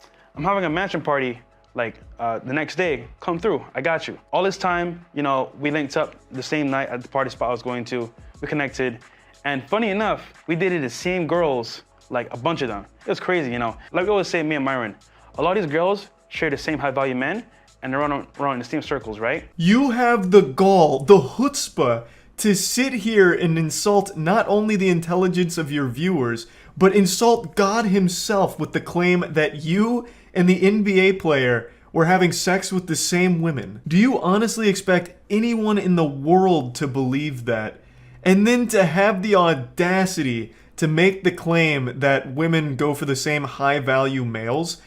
You are somehow putting yourself in the same ballpark as a fucking NBA player. You who runs one of the most laughed at podcasts on the internet since the My Little Pony fan club radio show. You think that you are a same level of high value male as an NBA player? Fucking mind-blowing. I'm at his mansion party, right? There's like 40 girls and like 5 guys. In my head, I'm like, yo, real talk, this is crazy. Like, I've never been at a party where there's been this much girls compared to guys. So I'm like, yo, how's this gonna work? He says to me, yo, come through, bro. So he's like, yo, pick 3 that you want, and I got you. I was like, 3 that I want? Is it like a buffet? Shoot, I'll take it. Bro, this does not sound like an NBA player. This sounds like human trafficking. Pick any 3 girls and I got you. That should be like setting off alarm bells in your head, I would think. What might have happened is some guy came up to him and lied like, yeah, I'm in the NBA, I'm also ex-Special Forces, over 500 confirmed kills, and I fuck on the daily. In fact, hourly. In fact, I'm gonna be late for a threesome right now. But yeah, anyway, just going back to fresh and fit lore here. So our boy is now at a mansion with 45 topless babes, big asses, sodden, dripping vaginas, and every single one of them has his name shaved into their pubic hair, I bet. So I was like, yo, I like her, and her. He goes, talks to them, calls them over, and I kid you not, I got a bedroom for you over here, do your thing. I'm like, what the heck? Is it that easy? So what happened was, like, I talked to them real quick, they were mad cool, and legit, guys, I could have a threesome with them, but I was like, yo, this is crazy. Like, I had no idea what was going on. I was like, yo, this is too much for me. But far be it from me to question the math here, but it would have been a foursome, not a threesome. Unless, of course, the 3 girls fucked each other and then told you to just go far away from them, like hide in the bathroom or something, which I imagine would have happened. Also, he speaks fondly of this event, but I imagine this was one of the worst days of all 3 of those women's lives. Assuming, of course, this story is real, which it's not, I'm just suspending disbelief for a moment. Obviously, he is literally making this shit up as he goes along. What happened was, I did my thing with one of them, came back outside, hopped in the shower real quick, talked to the other one, went back in the room later on. So basically, I had 3 girls in one night. It sounds crazy, guys, but there's a whole nother world outside of the regular dating circle where guys of high value can actually like set up certain things that regular guys can't. What an incredible story. I can't wait for the sequel. Fresh and fit in the goblet of fucking. I don't even understand the title of this video anymore. It's Pull Girls Easily, but it doesn't seem like there was anything easy about this. He met someone that claimed to be an NBA player that invited him to a mansion and then assigned 3 women to fuck him. Like, that's not exactly a lesson that can translate to most people. Of course, it's all made up and shit, but the takeaway here is basically nothing. It's a fucking nothing burger. It's this guy trying to make himself look cool and embarrassing himself. So, translate that into like my own lifestyle. Now from Instagram, I say, you know what? I can have 3 in one day. Why can't I do it myself? Learning from Deals on Demand that you guys are gonna learn if you bought the course. We're gonna re-release it soon, coming up maybe like next month. That whole setup there can be done for yourself through Instagram or dating apps. How is me buying your course going to help me fuck 3 times in one day?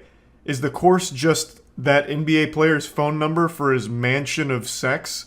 Like, there's just nothing you can really teach from this story you've told here. Nothing translates. There's no lesson. You picked 3 girls that a guy then instructed to have sex with you. And it never happened in the first place, and I hate that I keep suspending disbelief for even a fraction of a second to entertain the idea that this happened in reality, when we all know it didn't.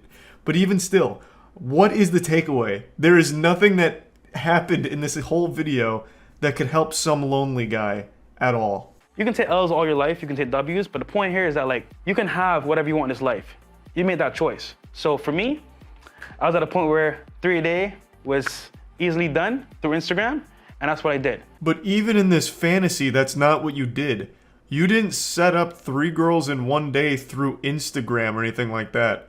A guy did it for you. He fucking told them to have sex with you. You didn't talk to them through Instagram, you didn't get to know them or anything like that. Even in their own stories, they can't help but just treat women like objects. Like, yeah, he gave me 3 women to fuck.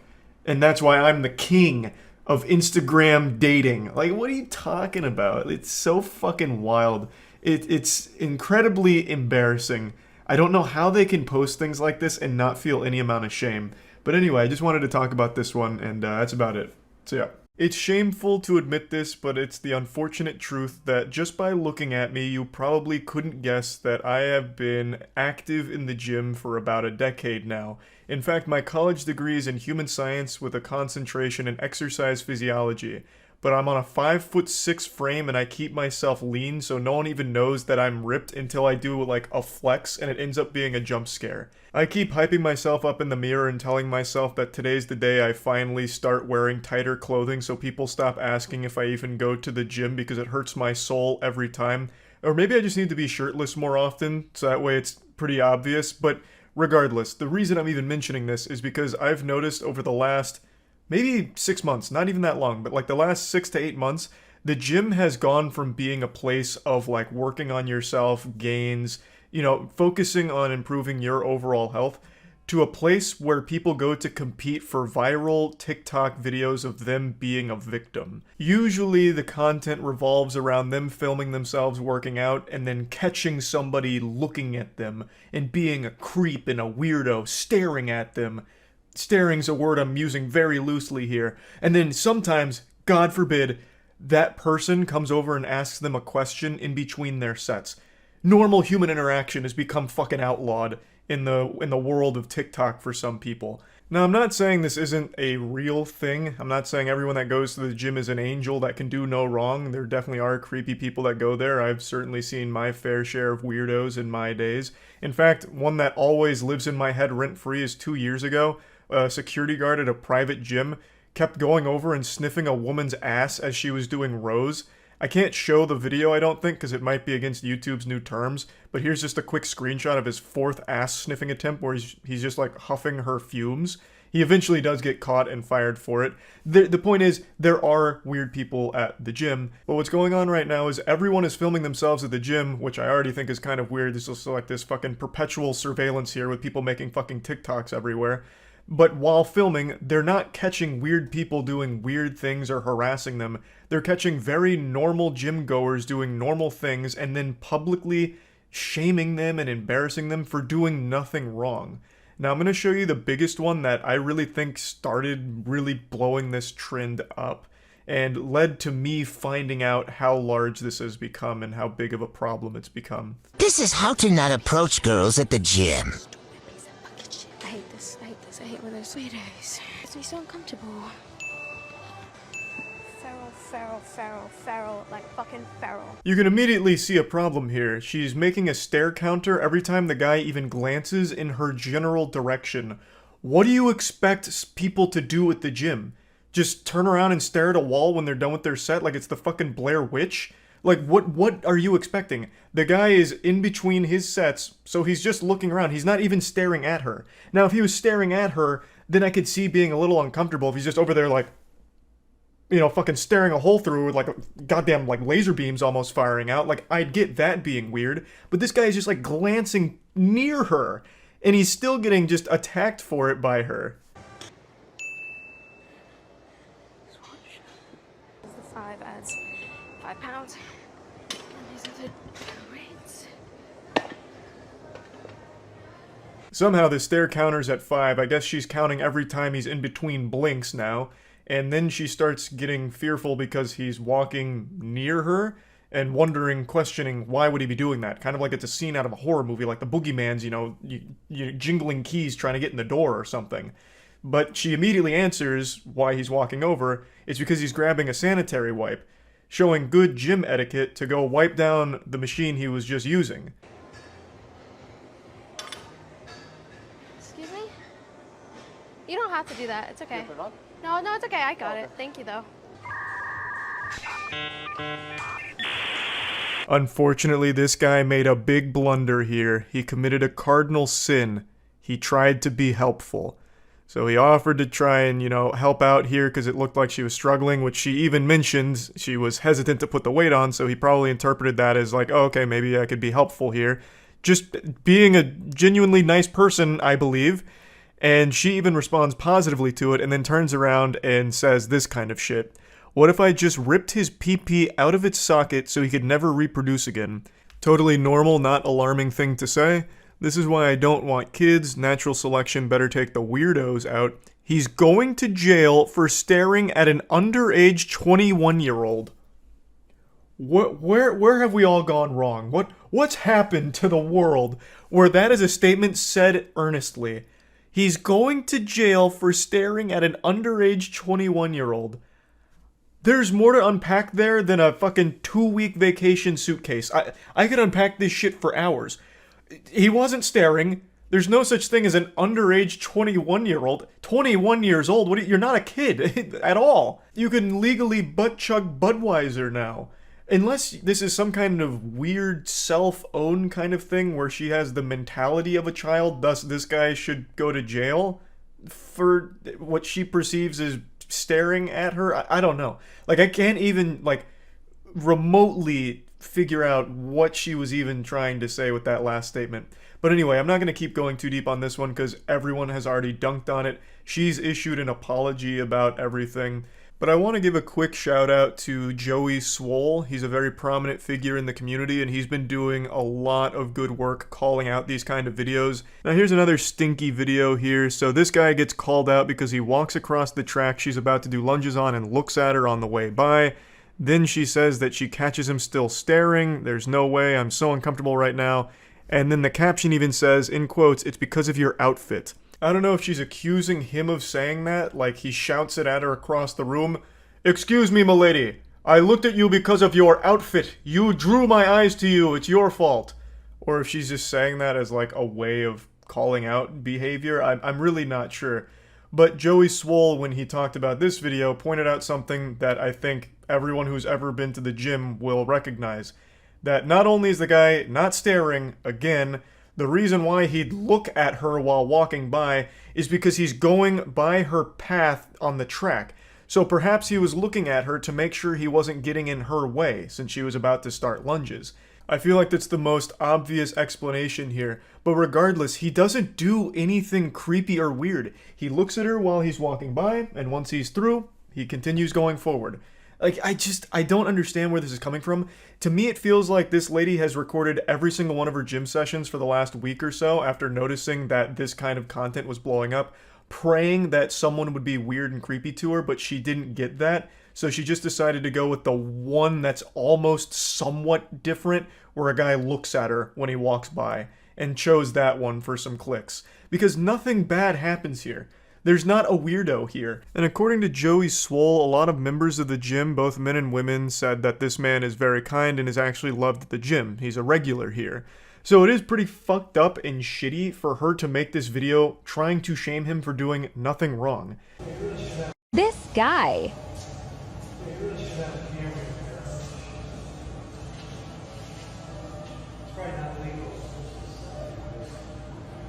Still in my progress here. What? Still in my progress. So. I understand.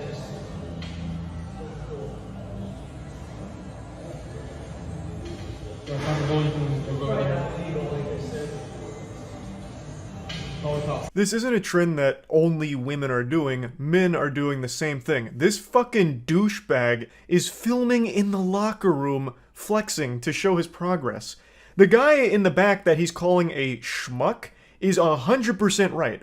You cannot be filming in the fucking locker room. Like, what do you think this is, Brazzers? Like, what the fuck are you even thinking? What's going through your smooth brain? Everyone just loves to think that they're the main character, and everyone that interferes in their story and does more than just be a prop for their TikTok videos is the villain, when that's just not the reality. You are the bad guy here, not the guy you're calling out. If you want to take progress photos and videos, which I totally understand, just wait till you get home, or at the absolute least, wait until you're the only person in that locker room. Because right now you have 2 people behind you changing. They could have just gone whole hog, let their cock and balls flop out, and if you film them in a private setting without their consent, their nudity, you would be fucked legally. Watch this guy try move to me at the gym. Checks absolutely nothing on his phone. Looks over at me being busy sorting my wrist straps.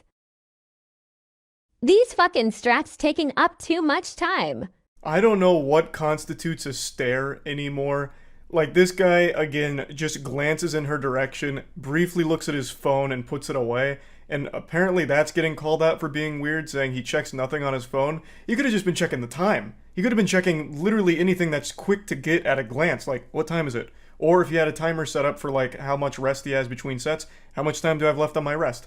Like, there's so many things he could have been checking on his phone, but it doesn't matter. Like, he didn't do anything weird or wrong right now. All he did was walk by, and he looked over near you. Makes a swift return.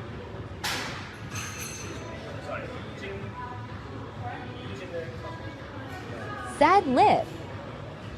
And there it is. The second he decided to ask a question, his fate was sealed. He was getting shamed on TikTok for it. So, he comes over and asks if she's using the machine behind her. As Joey Swole also points out, and as anyone that ever goes to the gym will also point out, people like to check to make sure the machines are vacant. They don't want to step on any toes and take a machine that's already being occupied, so maybe her things were near the machine and he wanted to double check to make sure she wasn't using it in addition to doing the RDLs. Like, that is just being polite. That is normal gym etiquette. But let's assume this guy is new to the gym. She seems to think he is and is insulting him for it, making fun of him for not knowing the name of the machine. So don't you think someone that's a little new to the gym would like to be super certain that he's not getting in anyone's way? So he would like to ask someone that's near the machine to make sure that he has full reign to use it without intruding on their workout. He did nothing wrong, but it didn't matter. He made a slight glance near her, a split second of his eyes looking around before checking his phone, and that small, insignificant thing was enough to put a crosshair on him and for her to attack. I think she's the weirdo. You're the gym weirdo, filming everyone around you, looking for people to call out. That shit is creepy. Not this guy who just innocently asks if you are using the machine behind you. Totally normal question, totally normal interaction, and this behavior is getting so fucking out of control. People are turning gyms into war zones where they're looking at every single micro angle of your eyes and counting it as a stare if you happen to catch them somewhere in your general vision vicinity. It's fucking despicable. So yeah, I wanted to talk about this a little bit, and that's about it. So yeah. It's been a little while since the last time I sat you down at the fireplace with my bathrobe slightly ajar to tell you an embarrassing story from the period in my life where I've LARPed as a fucking mysterious anime character. This was around the time I was like 18, 19 years old, so like freshman, early sophomore year of college, and I've told many a pathetic story from this sad compendium of miserable social ineptitude. And there's one I haven't shared with you that I thought I'd share today. This was actually the first date I ever went on, like first official date. I'll just give you a brief lore update for those that haven't seen any of the other videos. Back in early college years, I thought it'd be great to reinvent myself as a mysterious anime character in real life. It worked for the anime characters. Girls were always trying to constantly like gobble on their meat. And so I thought, well, if it worked for them, it could work for me. So I wanted to be like super unique. I wanted to wear a chain with my favorite video game disc on it, Psychonauts. So just be like a fucking chain with Psychonauts on it. I also refuse to talk to people, so if people talk to me or ask me questions, I'd respond with like moans and grunts instead of words. It was really goofy shit. Like talking to me would be like talking to an NPC in Banjo-Kazooie where they just respond with that's how I would pretty much respond to shit, or just complete silence. I have no doubt a lot of people on campus probably reported me to authorities as a potential threat to the university in those early year and a half, however long I spent doing that. But I eventually grew out of it. But during this time, I actually did get a date. My first real official date. Now, while this was my first date, it wasn't like I was a completely kissless virgin. I was a virgin who had been kissed once. It was a dare. A girl was once dared to kiss me because that was seen as such a punishment that in a truth or dare game, they made it a dare to kiss me. And I was like, fuck yeah, this is my time to shine. Probably pre-came and shit my pants at the same time. But anyway, I managed to get this date because a friend of mine from high school actually invited me to a party. We hadn't seen each other in quite some time, and they invited me out to go drink with them. At the time, I was completely straight edge. I didn't want to touch drugs. I didn't want to touch beer. I also wasn't even sure I ever wanted to lose my virginity. I was starting to think it might even be best if I didn't. But they invited me to this party, and I was still in this mysterious anime phase, and he invited me to play beer pong with him, and I was like, well, as long as I don't drink. And he's like, fuck it, Charlie, I'll just drink for you. Just fucking play with me. And I was like, sure, let's go. So we were playing, and then eventually his friends called him to do like a keg stand or something, so I needed a partner, and a girl hopped in to play with me. And I didn't say a fucking word to her. And I guess that must have been cool enough because she started talking to me, and then I eventually like mumbled out like, do you want to go to the beach? And she said yes. She gave me her number, and we set up a beach date for the next day. And my God, I don't even think I slept that night. I remember that night after the party, I went back to the dorm, and I was just busting out hundreds of crunches and like bicycle crunches and shit, trying to sculpt out my abs speedrun style. I didn't eat. I only drank a ton of water, just trying desperately to get my six-pack to pop out a bit more. I was a lot leaner back then because all I focused on was being like ripped, but my arms were super skinny, so I just kind of looked like an actual poorly drawn anime character physique-wise. Nowadays, I'm just actually fucking jacked, but back then I was like, all I need is abs, and girls will want to fuck me real good. So I'm in my dorm for hours just fucking doing an impromptu P90X routine till the sun comes up. And I text her, she doesn't respond, I start to panic, I texted her again, still didn't respond, I'm fucking freaking out, I'm like, oh my God, I've ruined it, I fucking blew it, holy shit, it's all over, she hates me, she probably reported me to the police because I was creepy, oh my fucking God. I text her again, I fucking triple texted her, literally the worst possible thing you could do. She finally responds just saying she was sleeping, and then I realized that that's probably about par for the course because it was like 9 a.m. I was like, it's fucking like Saturday, and I'm texting her at 9 a.m. like 1,000 times. It stands to reason that she might just be sleeping in. Fucking having a manic episode in the text messages there at 9 a.m. and then she still agrees to meet with me. She's like, yeah, we're still down for the beach, let's go. So we meet at my car. I play my boner jams, which was a real risk for me because the music I listened to then and the music I still listen to now isn't really popular. It's mainly like metal and shit like that. And luckily she likes that music. In fact, she even knew some of the bands like Cybreed. She likes Cybreed, which is still my favorite band right now. So that was cool, but I'd never done small talk or anything. So I didn't know how that was supposed to go. And I think she was picking up on that, so she took the initiative to talk to me. So she asked me, hey, did you have fun at the party last night? I said, nope. Which is a great response because, I mean, that's super cool. Like, hey, this guy is so goddamn badass. He didn't have any fun last night. But I do remember saying the only cool thing about the party was meeting you. I was like, that's kind of suave. So I hit her with that bit of smooth ass cheeks right there, to which she didn't really say anything. At least I don't remember her saying anything. Maybe she had just gotten completely sodden panties and, that's probably what happened. But she continues, standard stuff. What's your major? At the time it was digital arts. This was before I switched. Do you like digital arts? It sounds cool. What is that? And I was like, I fucking hate it. It's just making 3D animations. It sucks. So I'm just constantly doing my best to ruin any kind of positivity. That whole car ride was basically like condensed pessimism on wheels. And so she just keeps asking me these questions to which I'm giving like the worst responses to imaginable, convinced like the anime characters I've seen before that being different or being negative is cool to women, which it's definitely not. But she eventually gets to the dagger what do you do? Like, she probably assumed I had like a job or something, because she did. So she's like, well, what do you do for work? You know, what do you do? And I was like, can't get into that. It's a secret. Which obviously piqued her interest, because like, what the fuck does that mean? Am I like a CIA spy? Am I a hitman? Assassin? Like, what the fuck is that? She's like, well, what do you mean it's a secret? I was like, I just can't get into that. I can't talk about it. So she keeps poking the sleeping bear. She's like, well, what do you mean? What do you do? Like, it's kind of weird. Like, what do you do? And eventually I'm like, I make videos on the internet. Keep in mind, this is 2013.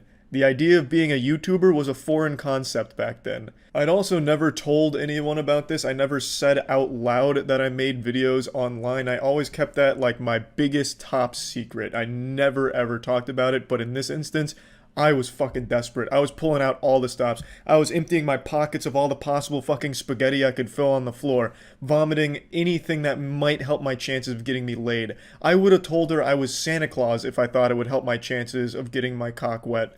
I was just going all out. Just this once. Just trying. So I told her I make videos on the internet, and she laughed at me, which just felt phenomenal. She thought I was just kidding because I had hyped it up so much to that grand wet fart of a reveal. She was probably just relieved more than anything, because she probably thought I was a psychopath with the way I was answering, but I dropped that nugget of truth on her, and at the time, like I said, this wasn't really anything anyone talked about. Like, YouTuber wasn't a thing back then. Most of the most popular shit was like Facebook pages that people knew, and when it came to YouTubers, most people only knew like the biggest ones. The big one back then that I remember most people talking about was Epic Mealtime, and I also remember even things like I'm Schmacked were kind of big back then, but other than that, there wasn't a ton else that college students would think of when they hear of internet content creator YouTuber. So she didn't really find that all that impressive, and I've never treated it like a job or anything, but I just thought it was going to be a good answer to that question, one that she probably hadn't heard before, and she probably never did hear it before because she just straight laughed at it, which didn't make me feel like my chances were being helped. She thought that I was just making like a joke out of it because I just made it like this hyped up thing, like, no, it's a big secret. It's a fucking government secret. I'm not allowed to say it. If I say it, government's gonna come fucking kill me. And then I just reveal like I make fucking gameplay and commentary videos on YouTube. So she giggled at that, and then she asked what the channel was, so I showed it to her when we parked.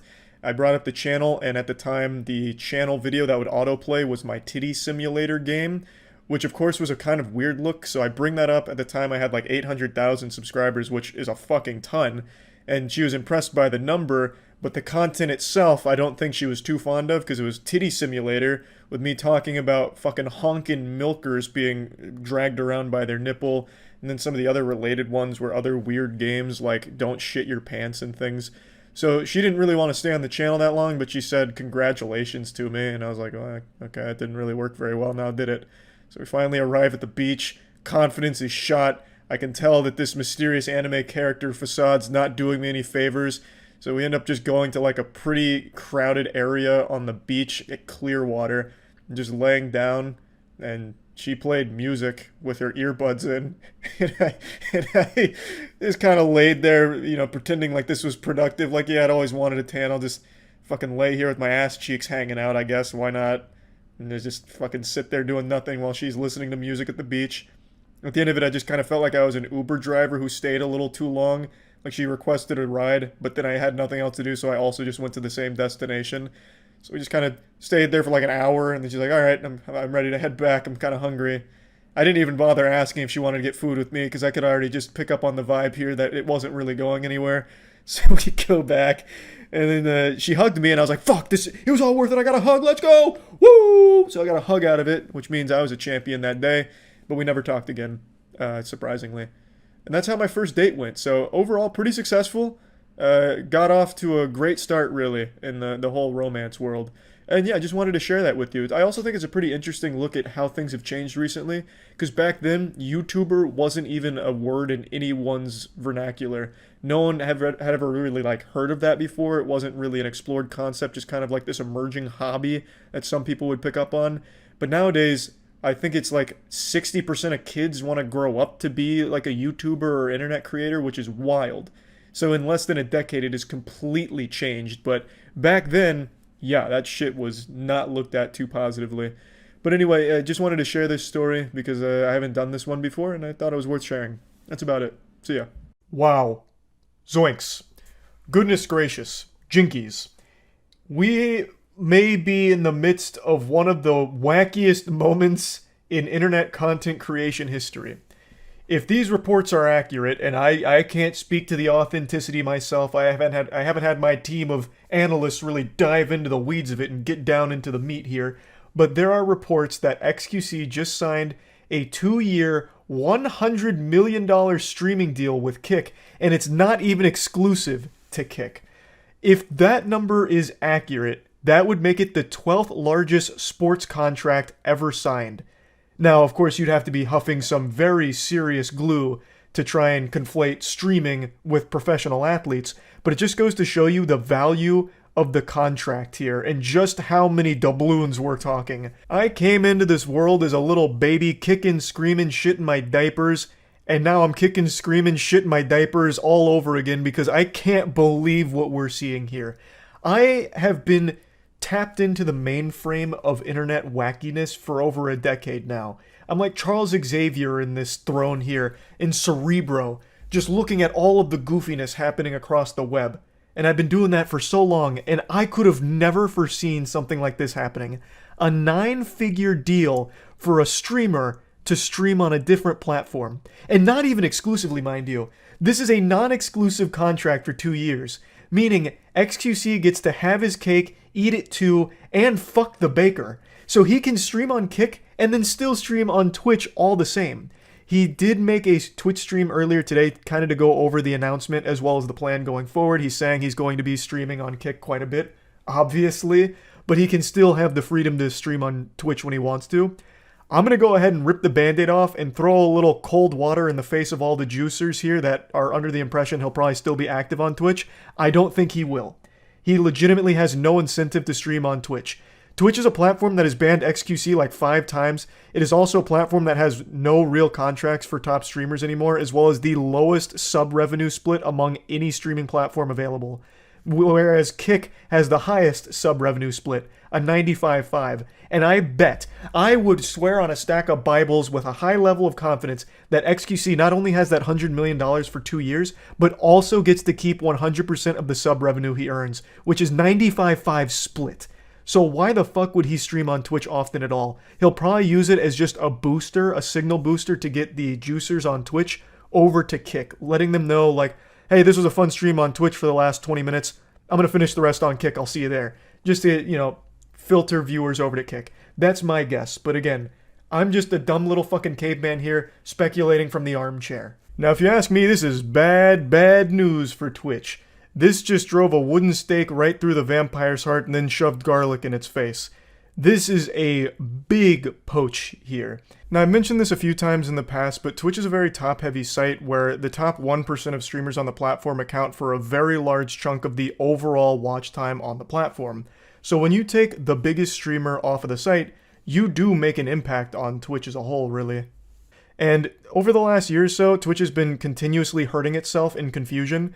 It has been making horrible decision after horrible decision over and over and over again, and it's been hemorrhaging users. A lot of streamers have been going elsewhere, whether it's YouTube or Kick or even Rumble some streamers have been going to.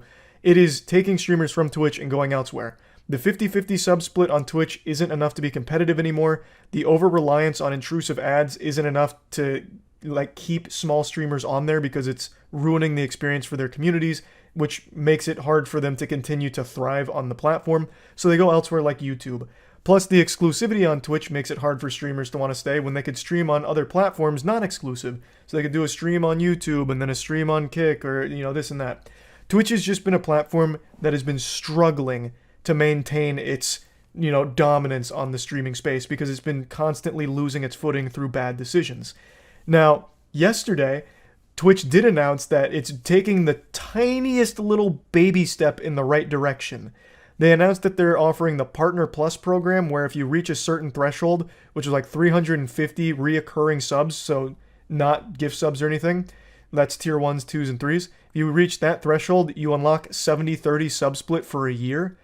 And that's like the tiniest little step in the right direction, them walking back their hardline stance on only 50-50 forever, no more 70-30. They must be starting to panic and realizing that streamers have other options. But this covers up to 100K, then goes back to 50-50, and it only lasts for a year if you don't maintain, I believe.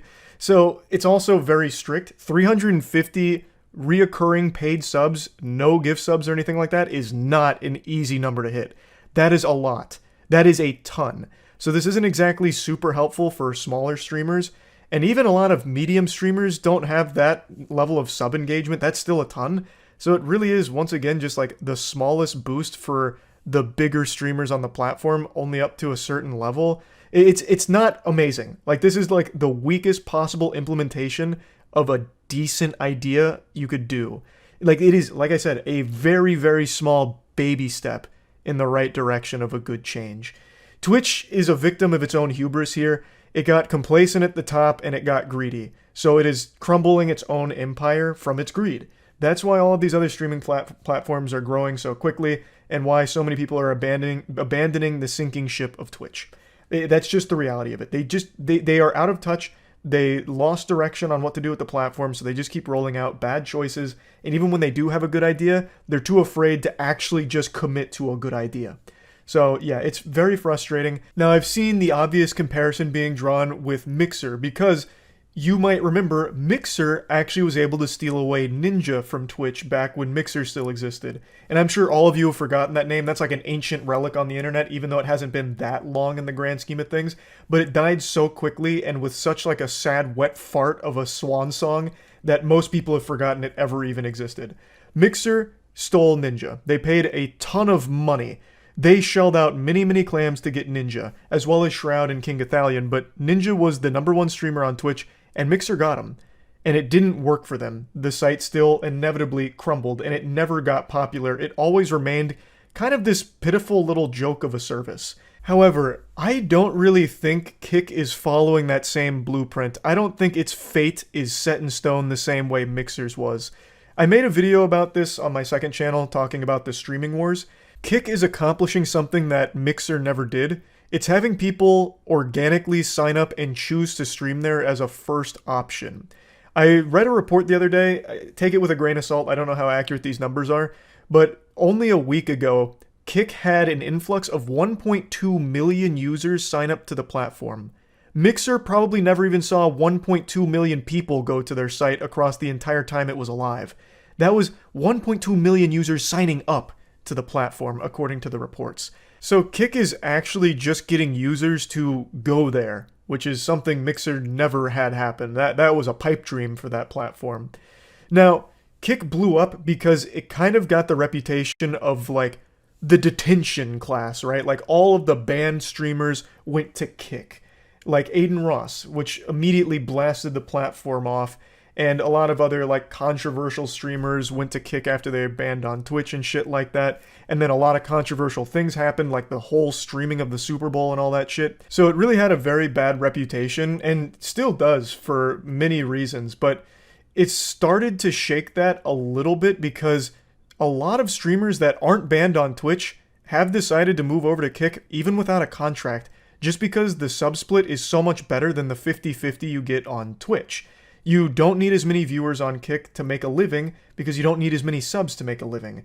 So a 95-5 split is very appealing to a lot of streamers. So there's recently been a lot of new creators there trying out the Kick space, which has led to a lot of new users on the site. So even when the big players on Kick aren't online, it's not a barren, empty wasteland. There's still quite a few users through quite a few different categories. So that, I do think, sets it apart from Mixer. I don't know if that necessarily means it's going to succeed or anything. I don't have a fucking crystal ball. I can't predict the future. But I will say that it does seem to be doing a lot better than Mixer did, even before the XQC signing. Now, I do want to... yucky. I do want to talk about something that a lot of people talk about, and I do think is a very important talking point. Kick is backed by Stake, which is a crypto gambling casino. It's why their pocketbook is so big. And obviously, a lot of people aren't too thrilled about gambling being so prominent on Kick. As of right now, So the slots and casinos category on Kick is their biggest, and it's really not even close. So that leaves a pretty bad taste in most people's mouths, mine included. I've been very outspoken about sponsored gambling not being great. You're just selling your audience on an addiction. You're trying to get them to sign up for crypto casinos and shit like that. And a lot of times they're not even using their own money, they're using house money. That is something I very much think is a load of dog shit. I think that is awful. Now, when it comes to Kick, I did extensive research on this out of curiosity because I kept hearing that Kick was mainly a front to get people addicted to stake gambling because Stake owns it. Through everything I've read, and from every stream that I've watched on Kick, there hasn't been a single stake advertisement or any gambling advertisement that I've seen, unless I've somehow missed them. And I haven't read reports from other users or any other publications that are reporting on gambling ads being run across any of the Kick categories outside of slots and casinos. The only place where gambling sponsors or Stake itself appear is in the slots category for Stake sponsors and shit like that. So I guess kind of like what Twitch used to be before the gambling ban last year, where all of the gambling ads and sponsors existed in that one category. That appears to be how it operates on Kick as of this moment. I haven't seen anything that pushes to Stake or any gambling site outside of Stake-sponsored streamers in the slots and casinos category. Now, again, maybe I've missed it, maybe there just hasn't been enough information about it in articles, but as of right now, that's the impression that I've been getting. And also from what I've been reading, it seems that Stake wants to separate itself from Kick. It wants to be two very separate entities that don't really feed off of each other. They want it to be completely separate. And I guess that's what they're going for here. I don't know how successful it is as of right now. Again, no matter how you spin it, pumping gambling is just bad. Now, I do think it's always worth mentioning that Twitch isn't squeaky clean either. It's backed by Amazon. Amazon is no saint of a corporation either. Amazon isn't a company of angels and high morals. That is also a pretty evil corporation that backs Twitch. So, both of the big players in streaming, and YouTube as well, being backed by Google, Google's done so much shady shit as well. None of these corporations are exactly benevolent overlords worthy of celebration. They're all bad and evil in their own right. It's just a matter of which platform you as a user or you as a streamer feel most comfortable on, I think, at the end of the day. So I just wanted to talk about that briefly because that is something that is inevitably always going to be discussed when Kick is in the conversation. And of course, it's completely understandable why. So this whole thing has been really wild to watch unfold. I actually would have never envisioned a world where Twitch would be in the position it's in today. For the last year, the writing's been on the wall. If you go back 8 months, I made a video called Twitch is Dying, and that was kind of right on the money. Twitch has been continuously going downhill, and now all of the competitors are being elevated substantially because of it. And it's all Twitch's fault. It is entirely Twitch's fault. So it's wild to watch a business sink itself when it had a complete stranglehold on the market. Twitch was the streaming platform. Now it's becoming the joke. So, just wanted to talk about this because obviously this is the biggest content creator deal I've ever seen. I think it's probably the biggest content creator deal ever, hands down, like in general. So yeah, I definitely wanted to talk about that a little bit. That's it. See ya. It's been a little while since I've told this story, so go ahead and hop on my lap here by the fireplace and I'll tell you a tale. As is common with most of my stories I've told on the channel, this takes place during the period of my life where I thought it was cool to be a mysterious anime character. This was like my early years of college. As you can probably imagine, my ability to socialize during this time was absolutely pathetic. Having a conversation with a magic 8-ball would have been more fun and engaging than talking to me back then. Those poor souls that talked to me back then probably instantly regretted it because having a conversation with old Charlie was like talking to Alexa if she was overdosing on Xanax. It was rough. Why is this important though? Because this is setting the stage for one story I haven't told yet. I've told so many stories when it comes to all of the fucking weird and creepy interactions I've had with women. All my fault, of course, just because I was so unbelievably socially inept. Like, it's hard to put into words how bad I was at recognizing social cues and how to be, like, acceptable in society. I fucking bought one of those fake cigarettes one time. You know that shit that kids would buy from Spencer's when they were like 12? I bought one of those things when I was 18 because I thought it looked cool and I hated real cigarettes. You know how fucking sad that is? I'm surprised I didn't buy one of those colorful propeller hats and started spinning it to try and look cool or something. It was rough. So what I'm saying is, socially, I was the worst thing you could fucking imagine, but it didn't stop me from trying to have conversations with women. I tried to fake confidence, fake it to make it, and all of that shit, and today's story will be in that ballpark. So, this story takes place in a location where all good social interactions take place, at GameStop. So let me take you back to the past when my social interactions sucked ass. This is GameStop 2012, 2011, somewhere in that ballpark. I was, of course, virgin boy Charlie, if you can even believe that. Some say I lost my virginity before my dad, but the truth is, I was actually a virgin, embarrassingly enough. And I was doing what all virgins did, using Reddit for some advice. And Reddit is one of the worst places when it comes to seduction and just general advice when it comes to human interaction, because it's the blind leading the blind. The people giving that advice, they have likely never talked to a human being before. They're probably getting all of their social cues the same place I was. Fucking anime. So I was using anime and r/relationship or something, I don't remember what subreddit, and these two things were clashing, and I was like, you know what, I'm gonna take both of these, do like a little unholy fusion dance, and become this ultra Chad, the product of great advice and great animation.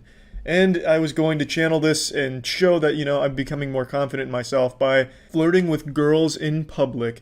And I chose my first rodeo to be at GameStop. Before going to GameStop, I had decided that I was going to march into GameStop, right up to the counter to the girl that worked there and call her beautiful right to her face. I was going to look her in the eyes. I was going to say, ma'am, you are fucking beautiful. You are gorgeous. I don't know what I expected to happen next because I didn't have a follow-up. Maybe I was fantasizing like one of those dream scenes where all of a sudden, like an anime, the girl blushes and then she calls out her 3 twin sisters or something. And they all fall in love with me. I don't know. But that was my game plan. And I was hyping myself up. I was like a football player in the locker room before the championship game, headbutting lockers. I put on a necklace, and I never wear a necklace. I found like this old gold necklace from probably when I was a kid, but my neck is still the same size as a kid's, so it still fit. I spiked my hair up real well, fucking drowned it in gel, and I mean drowned it in gel. I looked like a freshly born baby covered in amniotic fluid up there, and I felt like $1,000,000. Today was the day I was going to say to a girl, she is beautiful. So I hop into my Batmobile and I cruise on over to GameStop. I get to the door, I open it, and it's like everything else just melted around me. Time froze, and there she was, behind the desk, the only female employee at this particular GameStop, and she looked miserable.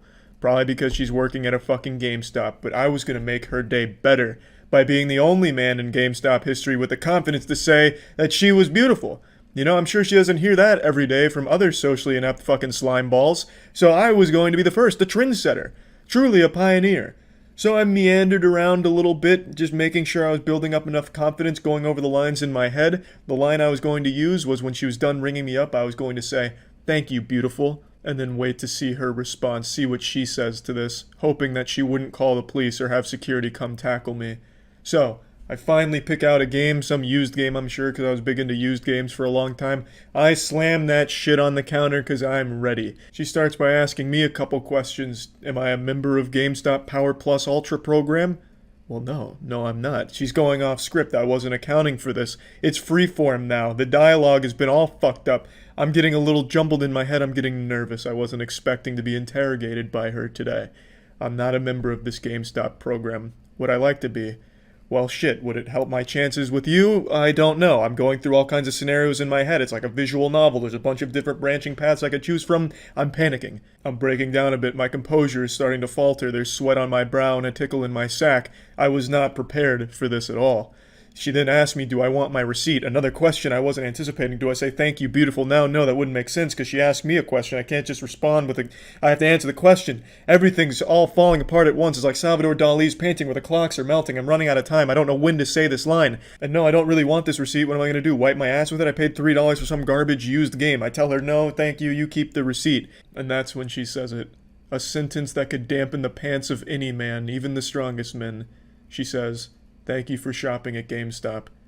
I freeze. I don't know how to respond. I stand there for what feels like hours, looking at the ground, wondering, is now the time? And then I decide I muster the courage within myself, the strength to go forward. I say, "Thank you, beautiful."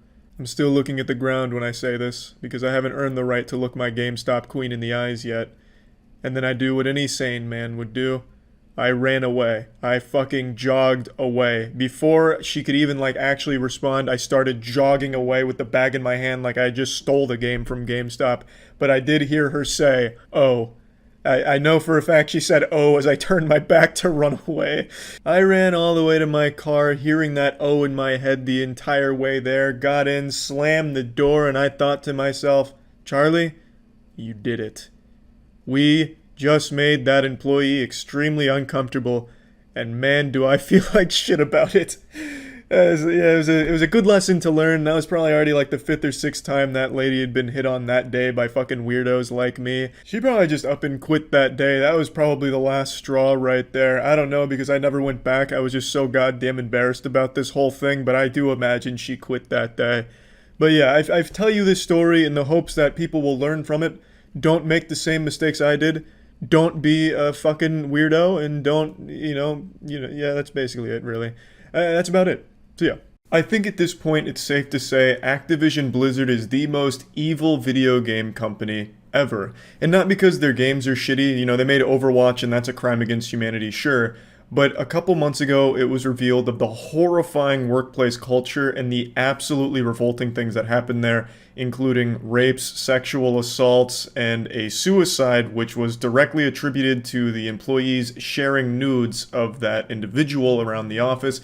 A whole multitude of disturbing, awful things. But somehow all of that was just the tip of the diarrhea iceberg, just a little appetizer, a small hors d'oeuvre to hold you over for the main course, which dropped yesterday. Yesterday, a huge piece was published revealing even more shocking information, and it even puts the crosshairs right on the tiny micro-penis of Bobby Kotick, Activision CEO. It alleges that Big Bobby Kotick not only knew about all the awful shit going on at Activision, but also played a role in it, and did his best to keep it under wraps and away from the board of directors. Now I know what you're thinking, Charlie, there's no fucking way this is true. Not Saint Bobby Kotick, he wouldn't do something like this. That man is an angel, a gift from God to gamers. And I understand where you're coming from, because when these allegations first came to light a few months ago, Bobby Kotick delivered one of the most powerful speeches America's ever heard, up there with the greats like JFK's "We choose to go to the moon" speech. There's an article today that paints an inaccurate and misleading view of our company, of me personally, and my leadership. Anyone who doubts my conviction to be the most welcoming and inclusive workplace doesn't really appreciate how important this is to me. God damn, he's charming. Such a beautiful way with words. The way he's able to just expertly dismiss everything as being wrong and misleading or out of context. Oh, expertly done. Truly immaculate stuff. Not the best apology video ever. I mean, I think it would have been better if he just went on camera and showed his asshole, just goatsied himself. It would have been just about as effective as this speech he gave here. It's pathetic. And how anyone ever believed for even a second that Bobby Kotick didn't know what was going on at the company is beyond me. You have to be delusional to think that his hands were ever clean in this situation, but now there's mountains and mountains of evidence that link him to these allegations. Just to give you a small taste of one that I just learned about, in 2006 he threatened to have his assistant killed. Like, goddamn, Bobby Kotick has truly become like a raid boss in a Blizzard game. He is going full fucking supervillain mode here. Now, before I really dive into all the evil shit that was recently revealed here, there is one group of people that I'd like to extend a sincere I'm sorry to, just a real heartfelt apology to, and that's to all the Blizzard fans out there, the fanboys that are huffing dangerous amounts of copium. My heart breaks for you. It's been a rough year to be a Blizzard fan. Ever since I made my video talking about the Activision Blizzard situation, I've been attacked on my Twitch streams about it, from people that are doing their best to minimize the situation and justify certain things. It's tough to be not only a fan of Blizzard, but then also act as their PR and fight their battles online just because you like World of Warcraft. It's just people that are fans of their property that are just fighting tooth and nail to try and explain why women needed to be sexually harassed at the company in order for World of Warcraft to be good. It's just, I know it's rough. You put a lot of countless hours into defending them for no fucking reason. And I just want to say it's going to be really hard this time around with this new one. Now, I finished reading the article, but it's locked behind behind a paywall, and I'm not brave enough to like take screenshots of it for a YouTube video. So instead, I'm just going to show you screenshots from someone else's YouTube video who also makes a really good breakdown of it all. So I'm going to show you that for the important bits that I'd like to talk about. So right away within the first paragraph, you already can see how heavy this gets. A lawyer for a former employee at Sledgehammer Games, which is an Activision-owned studio, alleged in an email that her client had been raped in 2016 and 2017 by her male supervisor after she had been pressured to consume too much alcohol in the office and at work events. Now, previously on Dragon Ball Z, with the first document that came out with all of the allegations, it painted Activision Blizzard's workplace environment like a fucking dirty frat house. They were apparently always partying and drinking at the office. It made it sound like they were doing keg stands and boofing Bud Light in the bathtub, fucking butt-chugging competitions. They even had something called, like, the Epstein Room. Like, it was fucked up. So, apparently alcohol was just so big at the Activision workplace. Now, to continue and summarize, the female employee reported these incidents to Sledgehammer's HR department, but nothing happened, and then eventually threatened a lawsuit against the company. Within months of receiving that email, Activision reached an out-of-court settlement with the woman, who had also reported one of the incidents to the police. Mr. Kotick didn't inform the company's board of directors about the alleged rapes or the settlement, at least according to people with knowledge of the board. An absolutely gross situation here, made even more despicable by the fact that no matter what she did, she couldn't get help from the company. This is also extremely important because this shows that it wasn't just isolated to the Blizzard insane asylum. It wasn't just fucking Blizzard over there where all the bad shit was happening, like a lot of people were saying, like, oh, Activision's fine, it was just those Blizzard hooligans going wild. No, Activision's great, it just Blizzard was being naughty. This is clearly much more than just Blizzard. This is full-on Activision has a problem. This is Sledgehammer Games, which is an Activision-owned company. It is not associated with Blizzard. These are two separate departments, so clearly this stretches beyond just Blizzard. And this woman couldn't get any help, and the only thing that she did get was an out-of-court settlement, and Bobby Kotick doing his best to pretend it never happened and keep it away from his board of directors. Truly disgusting. It goes on to say that there are documents, memos, emails, regulatory requests, and interviews which show that he knew about the allegations of employee misconduct in many parts of the company and didn't inform the board of directors about everything he knew. He just kept all of it under wraps the best he could in order to try and prevent it from becoming a more public-facing issue. It then says Mr. Kotick has been subpoenaed in the Securities and Exchange Commission investigation. They're looking into what he knew about the alleged incidents and what he told other employees, the board of directors, and investors. Bobby's big brain strategy to handle all of this was basically just closing his eyes and pretending it wasn't happening, even though he was fully aware of everything going on. Even when an employee took her own life due to coworkers sharing her nudes, nothing changed at the company. It continued to be this disgusting, toxic fucking cesspool of dog shit.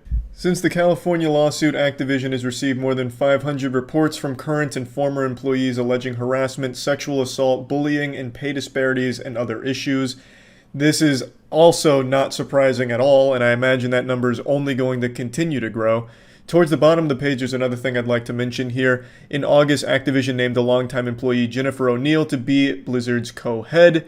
And then she shortly after resigned, stating it was clear that the company would never prioritize our people the right way. She also mentioned that she was also sexually harassed earlier in her career at Activision, and even recalled a party in 2007 with none other than the boogeyman Bobby Kotick there, where there were scantily clad women dancing on stripper poles and a DJ that was encouraging women to drink more so men could have a better time. It really does seem like any woman who walked through the Activision Blizzard doors wasn't leaving until she was sexually harassed or assaulted. It's like they weren't walking into work. They were walking into like an incel fan club. It's fucking crazy.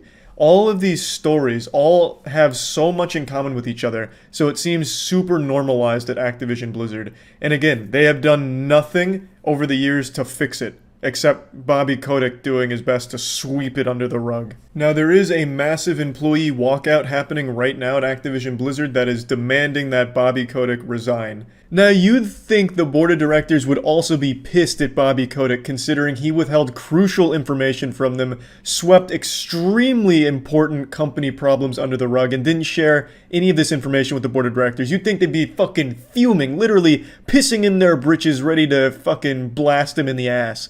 But you'd be wrong, because the board of directors stands behind him 100%. They are literal cucks. Bobby Kotick is cucking his board, and they're totally fine with it. Here's their statement. The Activision Blizzard board remains committed to the goal of making Activision Blizzard the most welcoming and inclusive company in the industry. It is without a doubt the most welcoming company to sexual predators in the industry, so I guess they did succeed in this mission here. Under Bobby Kotick's leadership, the company is already implementing industry-leading changes, including a zero-tolerance harassment policy, a dedication to achieving significant increase to the percentage of women and non-binary people in our workforce, and significant internal and external investments to accelerate opportunities for diverse talent. I love how they really parade around this new zero-tolerance policy they've implemented as if it's some kind of, innovative new idea and revolutionary, never been done before. Oh, you're finally going to stop letting employees sexually harass and sexually assault other employees? Wow!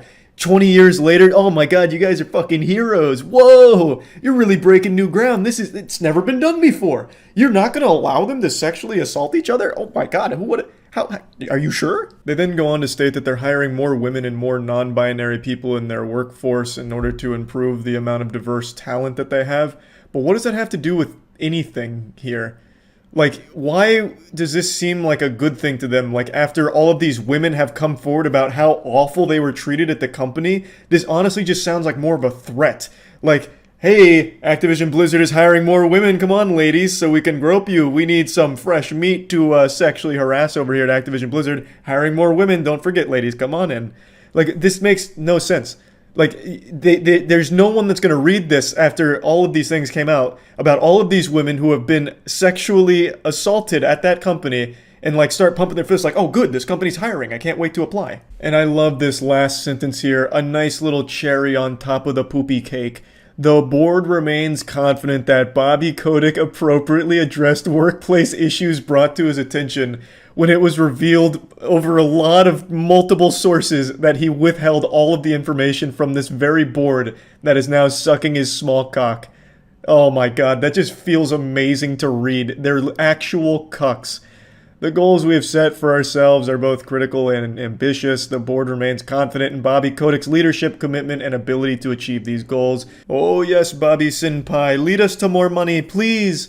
As you can see, the board of directors here at Activision Blizzard's pretty fucking stupid. Like, they're pretty dumb. And let's just go ahead and take a peek at their stock market prices. Let's see how they're doing today, It's been about 24 hours. I mean, I wonder if they even took a real hit from this. Ooh, that's stinky. Wow, look at that. On November 16th, you can really see that drop. Man, look at that. That's that Bobby Kotick leadership coming into play right there. Oh, goodness me. Surely it won't keep dropping, right? Like, oh my, that wouldn't make any sense. I mean, they're 100 and something employees are already walking out. I mean, that's all spelling like nothing but success for Activision Blizzard. And the way they're handling this situation is remarkable. They're doing everything right. Yeah, it feels good to look at that chart there. Hopefully it'll be even lower tomorrow and continues to plummet until Bobby Kotick resigns. He is a genuine problem and a horrible, horrible leader. That company has experienced so much terrible shit that was brushed under the rug for way, way, way too long. And I'm super happy to see all of it being brought to the public attention now.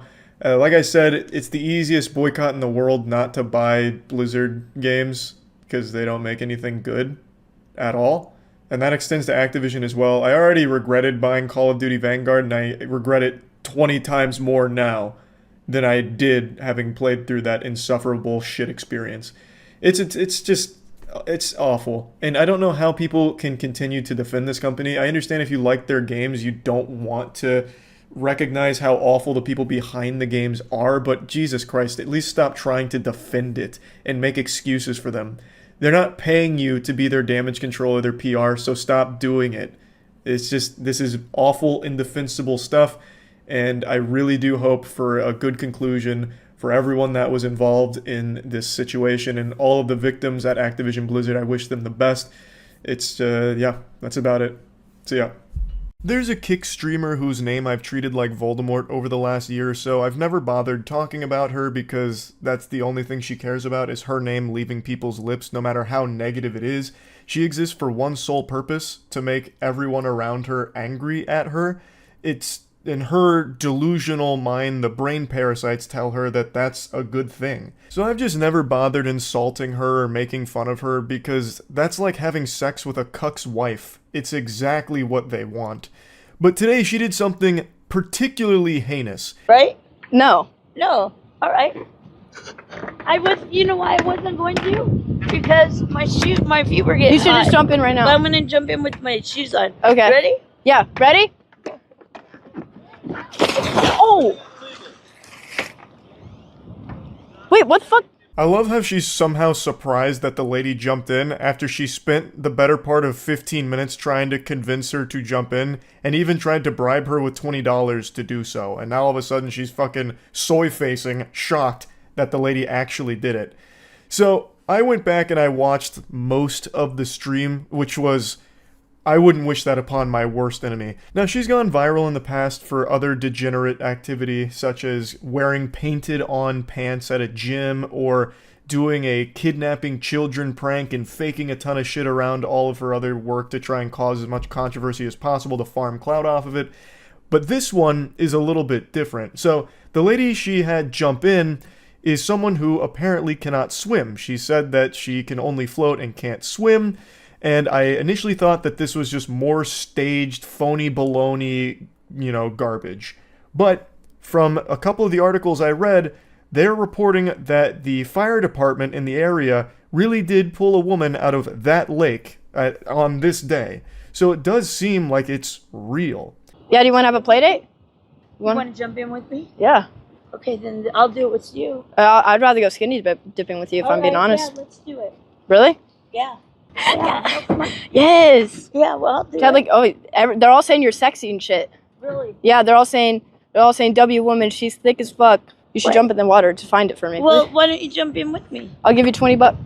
$20? Yeah, that's a W.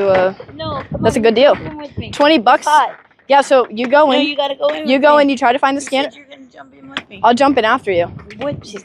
We're jumping together. The Kick streamer is on a scavenger hunt trying to locate the final Dragon Ball so she can finally make a wish to be something other than the failure that she is, and she encounters this woman who's on the dock. And she tries to convince that woman to jump in the water to look for the tracker that she's trying to hunt.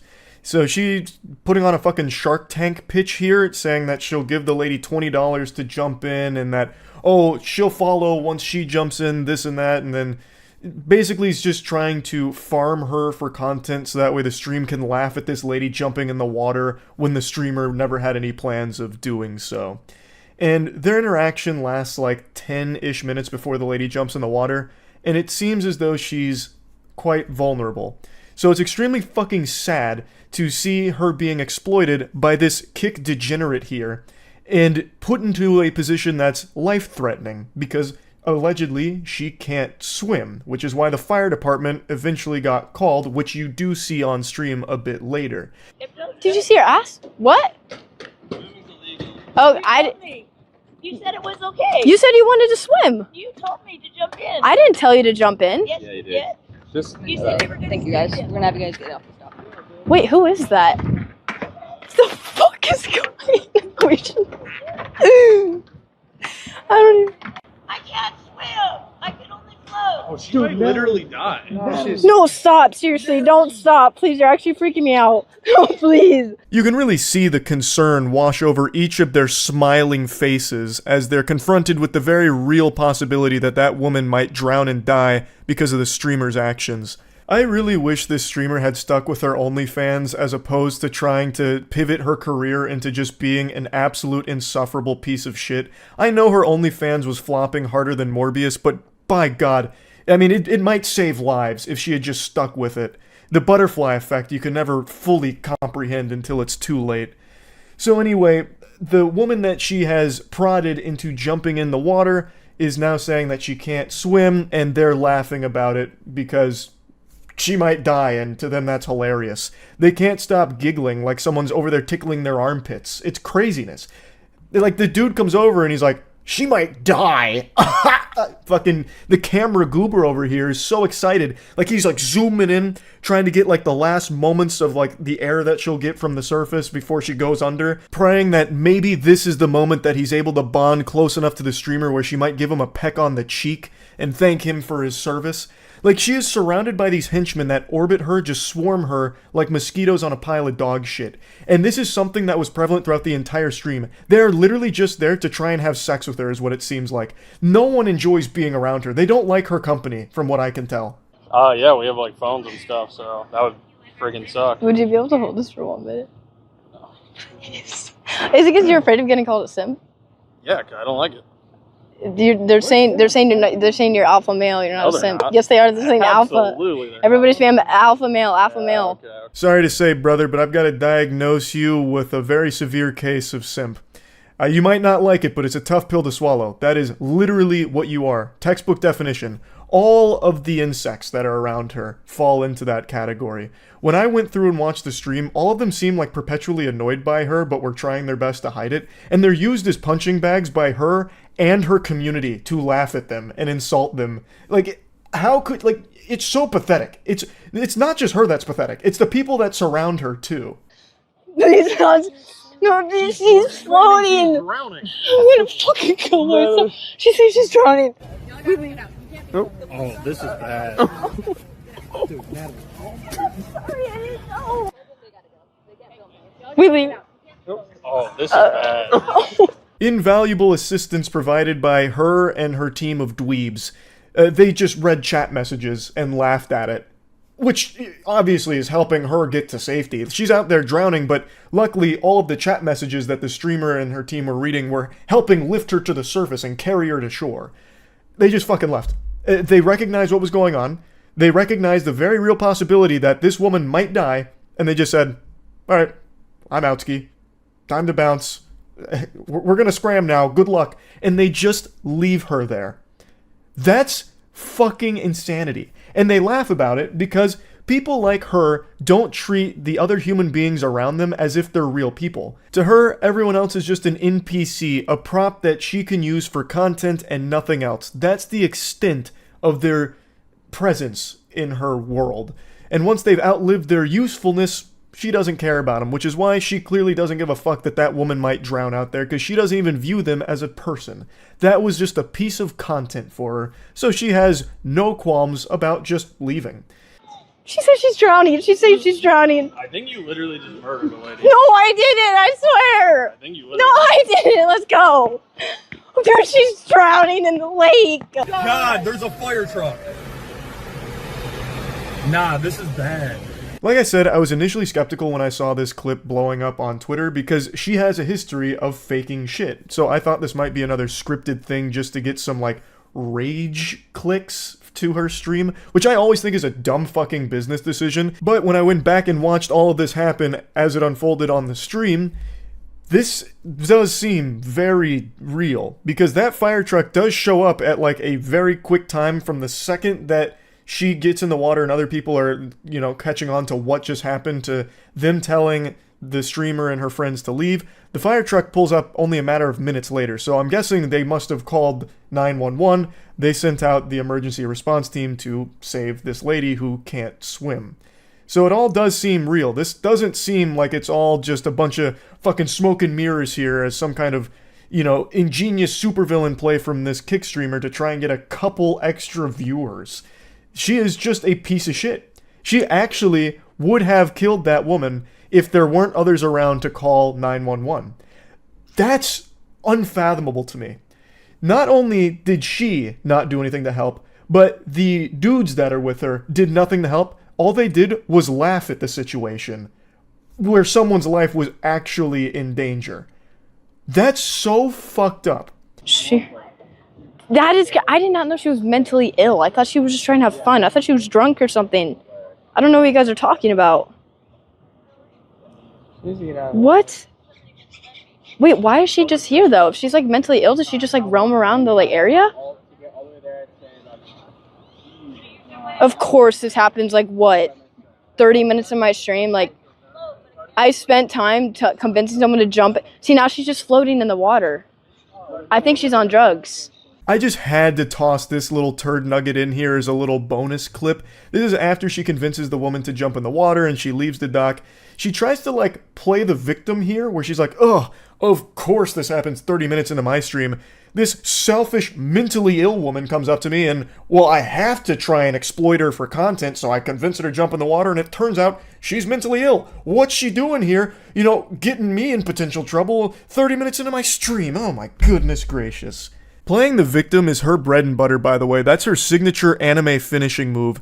She always defaults to playing the victim in every situation that she causes. If I had to give her like one compliment, I'd say that she's talented at being a professional victim. She always does shit like this. So even in this situation, where she even knows she is 100% in the wrong, she goes on Twitter after this all blew up and said, "The lady wanted to swim. They told me to leave and stop filming. That's why we left. And she got the help she needed and is fine. Stop dragging me. Allah." What she did is indefensible. And she knows that. I watched the stream. She mentioned it and wrestled with it in her fucking empty little noodle multiple times about how she might have killed that lady. And she just doesn't care that much about that. All she cares about is whether or not it's going to lead to a viral clip and maybe a couple of extra viewers. That's it. And then she goes on Twitter and is like, oh, actually, everything was totally fine. We couldn't help because they told us to leave. They told you to leave because you weren't helping. You caused the problem and then did nothing to actively try and help in any way. So obviously they would want you out of there. You could have still done something to help. You could have called 911. Them telling you to leave doesn't just fucking, launch an EMP that disables all your electronics where you can't dial 911. You could have called for help if you didn't want to actually get in the water and try and help her yourself. Like, it's so stupid. It's a terrible, terrible, terrible excuse. It's not something you can ever possibly make an excuse for, but she still tries to get a couple like wah wah French cries in here, trying to drum up some sympathy for herself, even though she is just a piece of shit. Plain and simple. All she cares about is making people mad, so that way maybe people find her fucking awful streams. That's it. So I bet she is smiling right now. And in fact, I know she is, because I was watching her stream as I was making this video. She's live again. She doesn't care. This is a good thing for her. I think she's seeing more viewers than she was previously, so I bet she thinks this whole thing was absolutely fucking worth it, because she's not going to face any repercussions for this. It doesn't seem like anything's going to come from it, like on a legal side or criminal side or anything like that. So to her, this was just a smart play. Almost killing a woman on Kick for some extra viewers. So yeah, this lady super sucks. I think she is fucking terrible. That's really about it. So yeah. Today I went on a bit of a journey. I had a 2-hour road trip ahead of me, which for pretty much every sensible human being doesn't sound like a lot. But for a little troglodyte goblin like me who very rarely leaves his hidey hole here, and I never really venture past the immediate Tampa area, this was like the Oregon Trail for me. 2 hours may as well have been like a full-blown expedition here, like complete with rations and everything.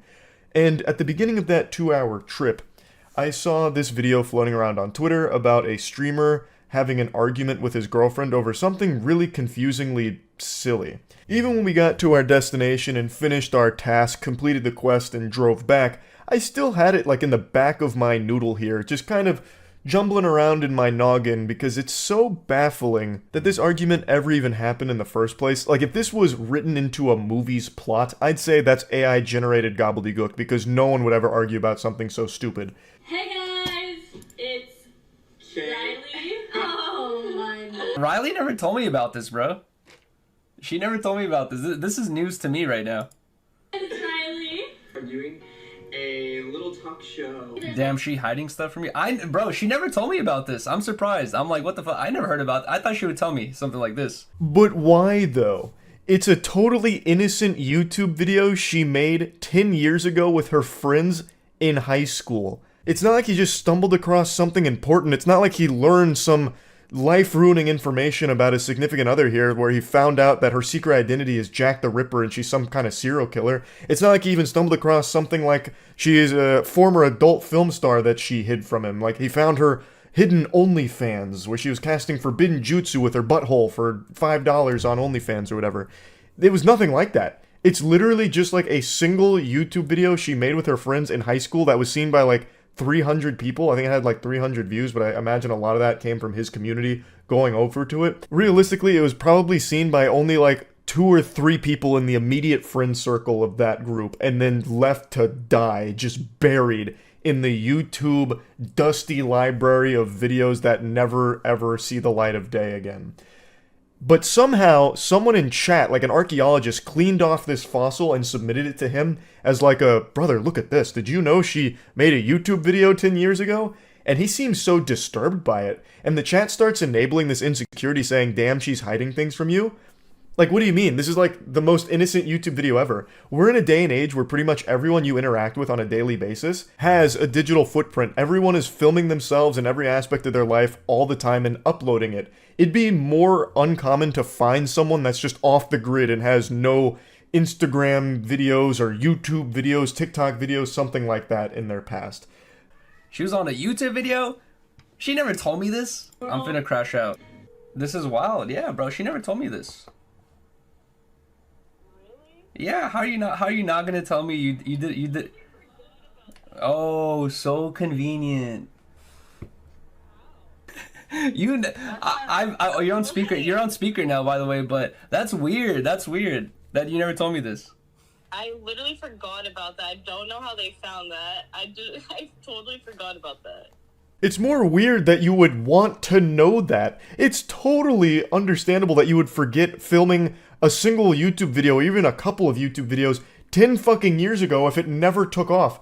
Like, what do you mean? This isn't some kind of like, oh my god, I'm dating a lying harpy. I'm dating a charlatan. Like, this is, like, the YouTube video is legitimately a nothing burger, and he's blowing this way out of proportion. He calls her up like it's some kind of emergency, like, I saw what you were trying to hide from me. You filmed a YouTube video 10 years ago with your friends, didn't you? You had your own little podcast at one point, huh? Oh, I can't. I've never been so hurt in my life. How could you have lied to me and kept this information a secret? Like, this is something you would forget about, like 100%. I don't understand, like, how this could even be an issue. That just feels like complete insecurity, or maybe like this desire for him to know, like, every single aspect of everything she's ever done. I don't really know. That's why I'm saying I can't really wrap my head around how this could even become an issue. This would be one of those things like, if a chatter linked it, it'd be more concerning how they found it, A, and B, it'd be like, oh, that's interesting. Haha, I mean, what a goofy little find. Like, it's not a big deal, no matter how you spin it. And yet, somehow, he found a way to make it a big deal. Interesting. I'm surprised you didn't tell me this. What do you mean, thanks? I'm surprised you never told me this. This is crazy. I gotta find this out from the chat. This is really embarrassing. Thanks. It's embarrassing for her, not me. Why would that be embarrassing for you? What kind of delusional fantasy land are you getting bullied in? What do you mean? Like, who's gonna start shooting spitballs at you and throwing tomatoes? Boo! This guy stinks! 10 years ago, his girlfriend filmed a YouTube video once. Like, I don't understand. Oh, God, look, jeepers creepers, guys. I can't eat. I can't sleep. My girlfriend made a YouTube video 10 years ago. Yeah, so anyway, I broke up with her. I didn't explain myself, which is really fucking annoying. Why wouldn't you tell me about that? First of all, I totally forgot about that. You can That's look convenient. It was so long ago. We never made it a serious thing. We filmed like 2 things. We started 10 Talks together, and we like talked about being on a podcast, and you were like, I've never done anything like this before. That wasn't so a it's like people are saying like, oh, Yuri, why are you making a big deal? What's a big deal is it feels like I've been lied to. That's what it feels like. Oh, really? Yes. Okay. How is that in any way construed as her lying to you? About what? Do you also need her high school report card so you can check each individual grade in every subject? Like, if it turns out she flunked out of chemistry in her sophomore year of high school, are you going to say that she's a liar for not telling you that she's bad at chemistry or something? Like, what? I don't understand. It doesn't make any sense. It's entirely reasonable that she would have forgot about this, given it was 10 years ago, basically. And according to her, they only filmed like 2 videos, and it wasn't even like a podcast or anything. They just like talked at a camera, it seems, about nothing, really. Like, I tried so hard to figure out what there is to even be hurt by in this situation here, or what like you could feel betrayed by, and I just don't get it. He tries to say like they filmed something together and she said it was her first time doing a podcast, which seems to be a truthful statement regardless of this unearthed YouTube video, because this was just her friends sitting down talking about nothing.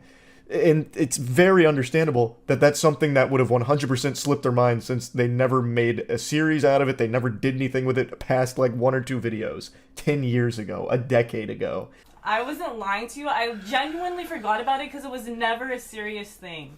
I don't even know who those people are. That's my friend Karina. Cool. And that's my friend Dalton, my gay friend Dalton. You could clearly yeah, obviously, but I'm glad I'm learning this through someone in the chat 4 years later into our relationship. I don't even know how they fucking found that. I didn't even know that was out there. So you're relying on the fact that I would not find that out. How am I lying? No, I'm saying you're relying on the fact that I would not find it out. Why is it a big deal?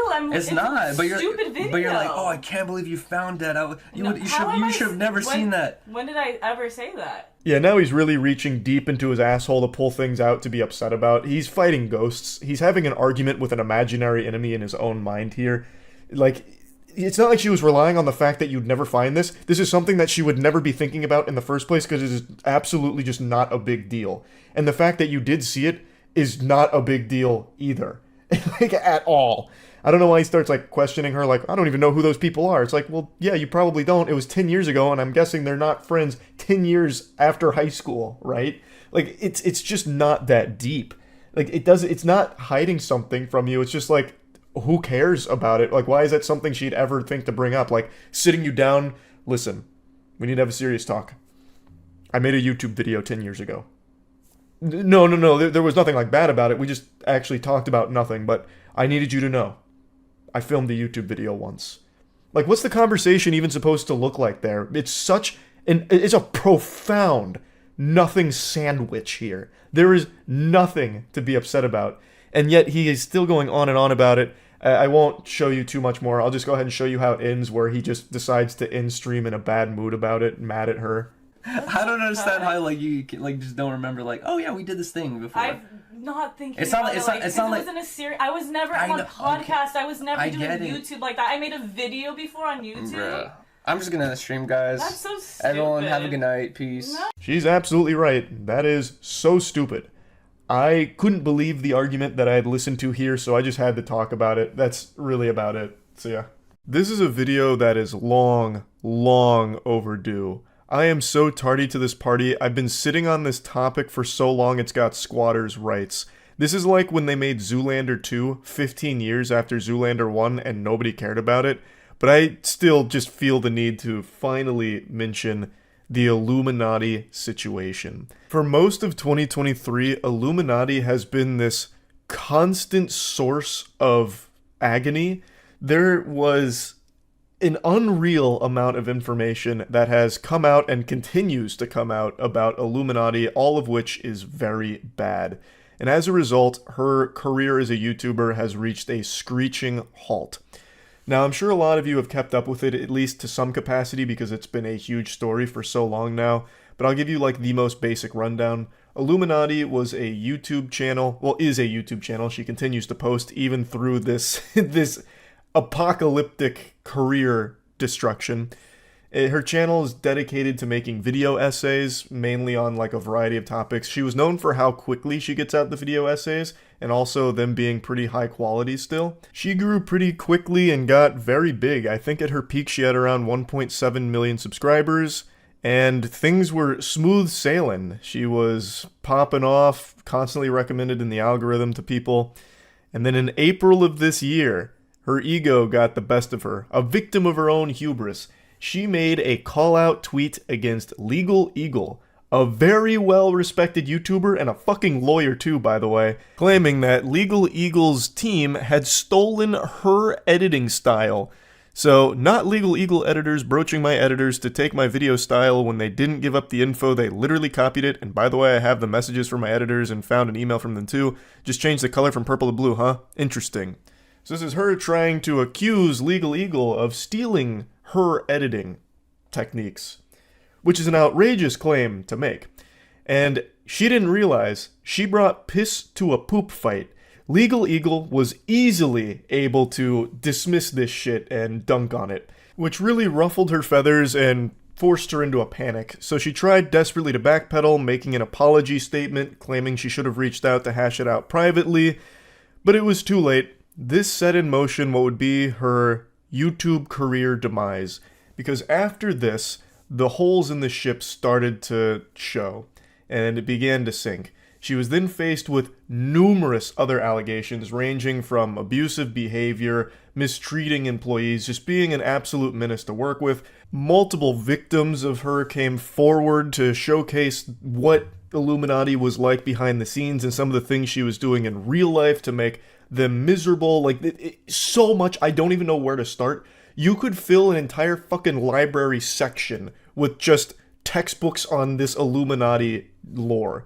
It has been so much, and it's constantly being added on to. Like, there's constant, like, patch notes here where there's, like, new updates to this story with new victims coming forward with their own accounts of Illuminati and what she's done to them. It's just a never-ending flood of information about how awful of a person Illuminati is. If you just search Illuminati's name on YouTube, you will get hundreds, if not thousands of videos going over and chronicling all of the allegations, all of the evidence to support the claims, and all of the terrible things that have come to light from this, as well as a lot of video essays on her downfall, because it is such a rare phenomenon to see someone as popular as her sink their career in this way. It doesn't happen often. The only other example I can think of is Boogie, and that happened slowly and gradually over the course of many years. Hers happened over the course of a few months, because that's how much came out and how disgusting a lot of it was. It is wild. So I talked about it on stream a little bit, as well as gave my prediction on what I think she's going to do in the future, because as of right now, she is still just trying to bury her head in the sand and keep posting videos to try and squeeze as much as she can out of the channel while it still's around, while there's still some people watching. She's trying to get the most juice from the squeeze here, trying to suckle the last bit of milk from this titty. And I wanted to share that prediction I had because I do think it's a pretty strong one. It's not backed by any scientific evidence or anything, just my own game theories I've cooked up here in my head. But I think it's a pretty likely course that she'll take once she realizes that she can no longer suck her audience dry like a vampire, once they all stop watching, which she is rapidly getting close to that point. I never caught up with the full depth of the Illuminati situation. All I know is that I've never seen a channel go from as popular as she is to where she is now. So she must have done some really deplorable stuff. I know it started when she accused Legal Eagle of plagiarizing her editing style, got biblically fucking clowned on for it, and then from there a ton of people came forward revealing how toxic and mean she is behind the scenes. And then she recently had a whole special segment in H-Bomber's video on plagiarism, and then she also got an entire video from H-Bomber specifically on her plagiarism, because all the shit she does is basically lifted from articles or documentaries. But other than that, I haven't dove into the 5 or 6 hours worth of cumulative trash she has done. It's a lot. But what's very interesting is she still continues posting as if nothing happened. So I wanted to... All she did was turn off comments, and she just puts her head down and grinds, ignoring all of it. What if it's another AI YouTuber? That, I wouldn't be surprised. I feel like if anyone's gonna try and replace themselves with AI, it'll be Illuminati at this point, because her name is Mud. She is ruined. Nobody supports her. So she would definitely stand to benefit from buying Quebblecop's AI Keys to the Kingdom and make herself an AI tuber. It's Sunny V2 with a voice changer. Yeah. Here, I'll make you a prediction. Here's what I think. I think Illuminati will continue this trajectory for maybe 6 more months tops. After that, she's going to start another channel using an AI voice model in order to keep doing these same kind of videos, but start fresh and hope people don't connect her to it. That's my guess. Because before all of this came to light, she was getting 100 to 300k views per video. Then everyone learned that she's an absolute insufferable person that's done horrible things, apparently. And now no one watches her. But if she did the same shtick with an AI voice on a fresh channel, she'd probably get away with it. Like I just said, it is so much to cover. I never even took the full plunge. It's just, she's this reoccurring villain. Every 3 weeks or so, there's new information about something fucked up she's done or is doing. It's this constant snowball that never runs out of snow, gathering steam. Better for her to just call Saul. Nah, she's gonna need to get herself a Hoover. Like, she's gotta relocate and disappear. Like I said, my prediction, I really do stand by it. I think she will probably in 6 months' time make a new channel, AI voice, make the exact same content, and just start fresh. So go ahead and clip it. Make sure you remember my prediction because I stand by it. I really think she's going to be one of the first YouTubers other than Kwebbelkop who is going to try to go entirely AI video based. That is the direction I think she is going. So let it be known, if that happens, I called it. I'll hit you with an I told you so. That's really about it. See ya. I hope you slept well last night, because you may never sleep again after watching this. I'm going to show you what a real demon looks like in our world. If I asked you to picture a devil, I think a lot of you would go to like him from Powerpuff Girls, like just that really classic red monster with horns. But in real life, that's not what a devil looks like. This is what it looks like. Kenneth Copeland. Kenneth Copeland is a preacher, evangelist, whom I've referenced many times in the past, that exploits religion for financial gain. He is extraordinarily wealthy by taking advantage of the people in his faith. And he does all of it with a smile on his face and an attitude that resembles just pure evil. He is what I believe to be a wolf in sheep's clothing, as they say. Let me show you one of his most famous interviews, which is going viral again, which is why I wanted to talk about it, where he was interviewed by Inside Edition about his lavish lifestyle. How are you, sir? We'd just like to ask you about why you don't want to fly commercial. Why have you said that you won't fly commercial? You said that it's like getting into a tube with a bunch of demons. Why do you think that? Yeah, he's one of those private jet preachers that I always like to insult and call attention to the hypocrisy of.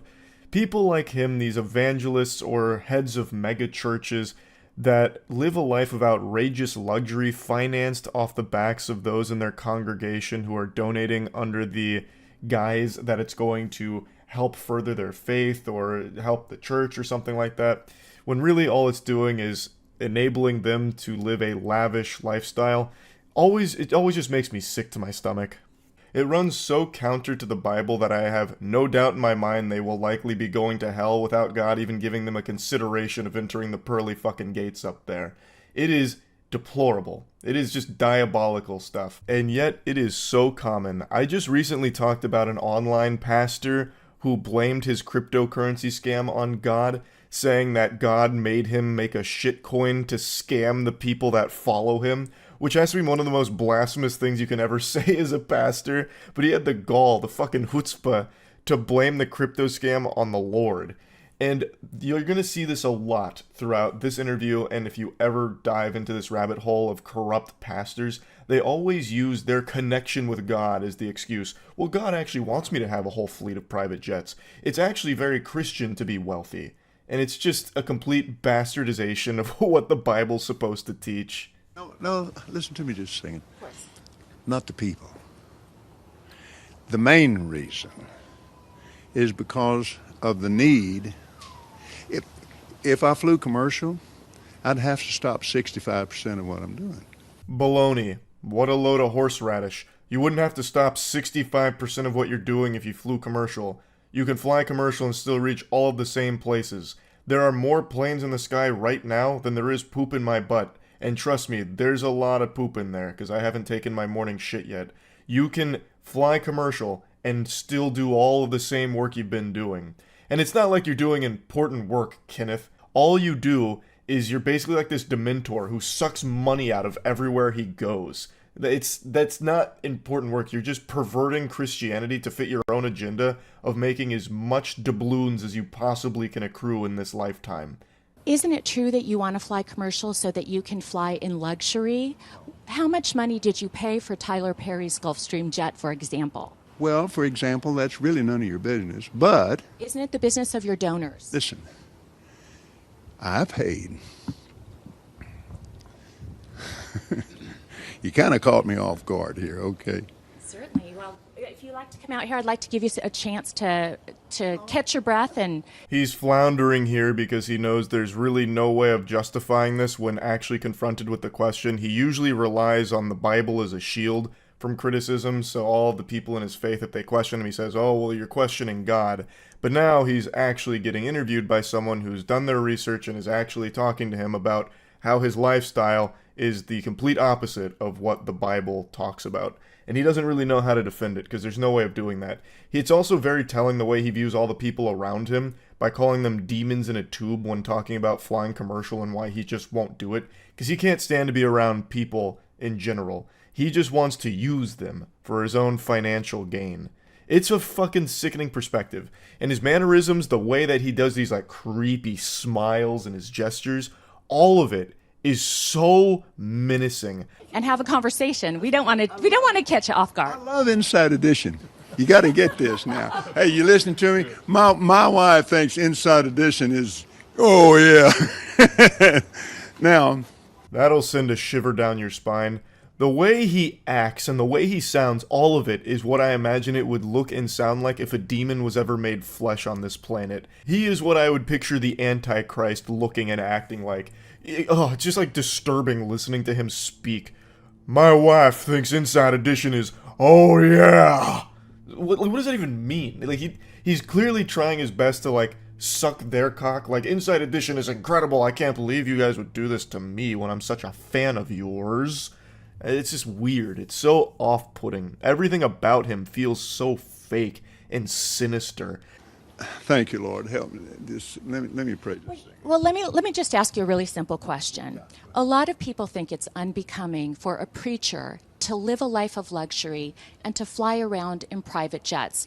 What's your response to that? Very simple. It takes a lot of money to do what we do.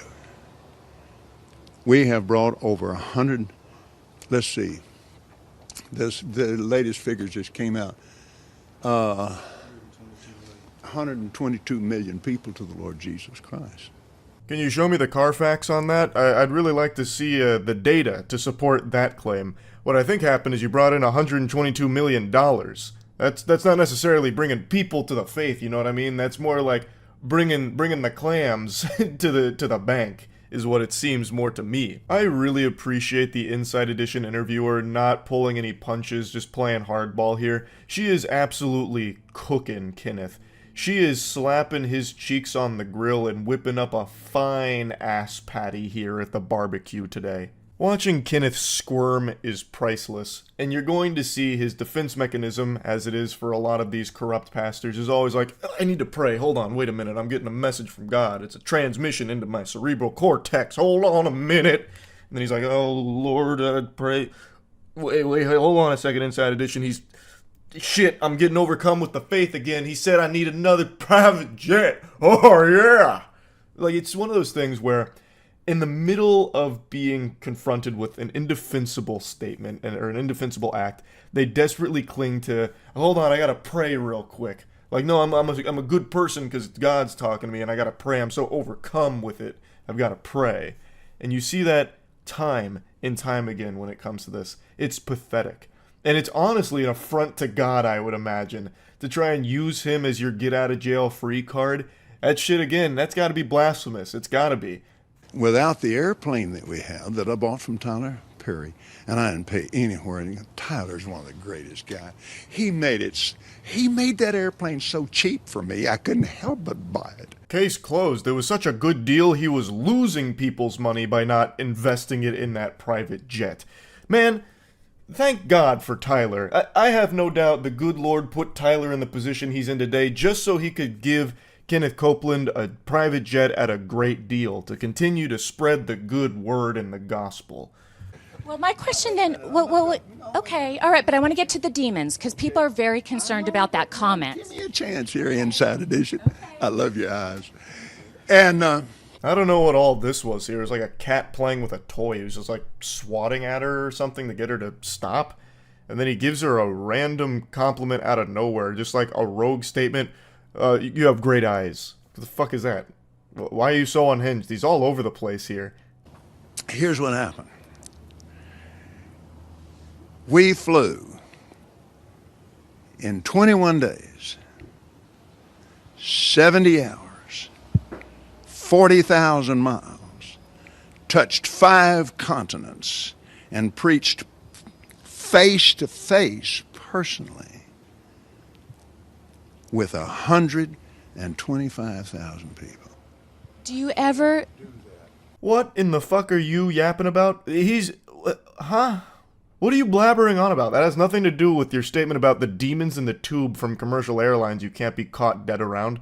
This is a nothing burger. What are you talking about?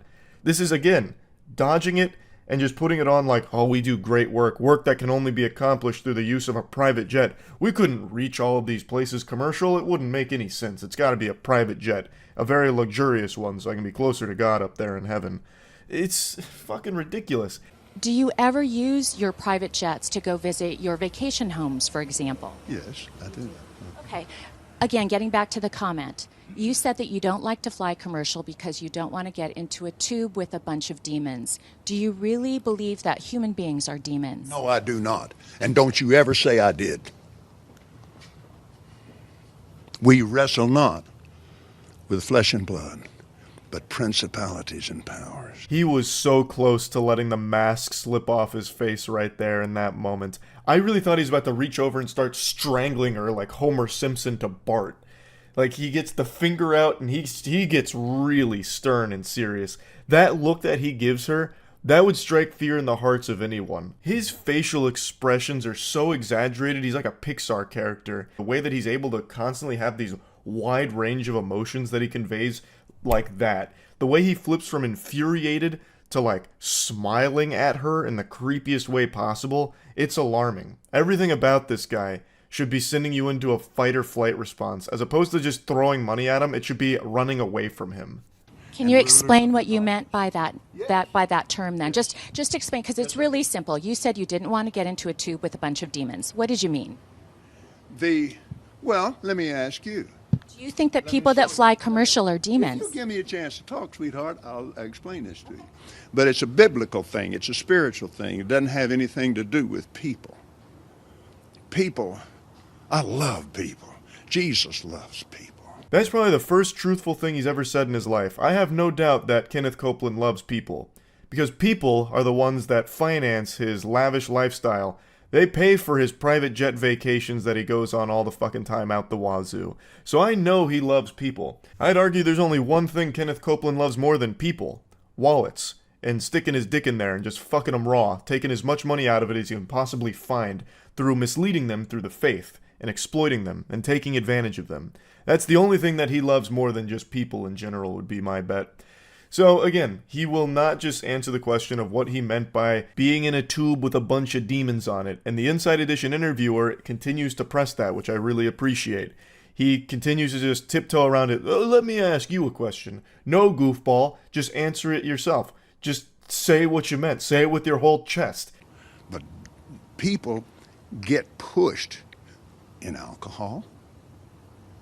Do you think that's a good place for a preacher to be and prepare to go preach to a lot of people when somebody in there is dragging some woman down an aisle? It made me so mad to see that on television. I wanted to punch the guy out myself. I can't be doing that while I'm getting ready to preach. So you just don't like to be around the sinful people or the hurtful people. Is that what you're saying? Not the people, baby. Not the people.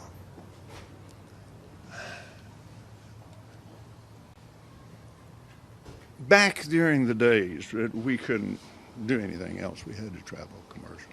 The saddest period in his life when he had to fly commercial. God bless, I can't believe he made it out alive with that. Yeah, that's horrifying. Horrifying.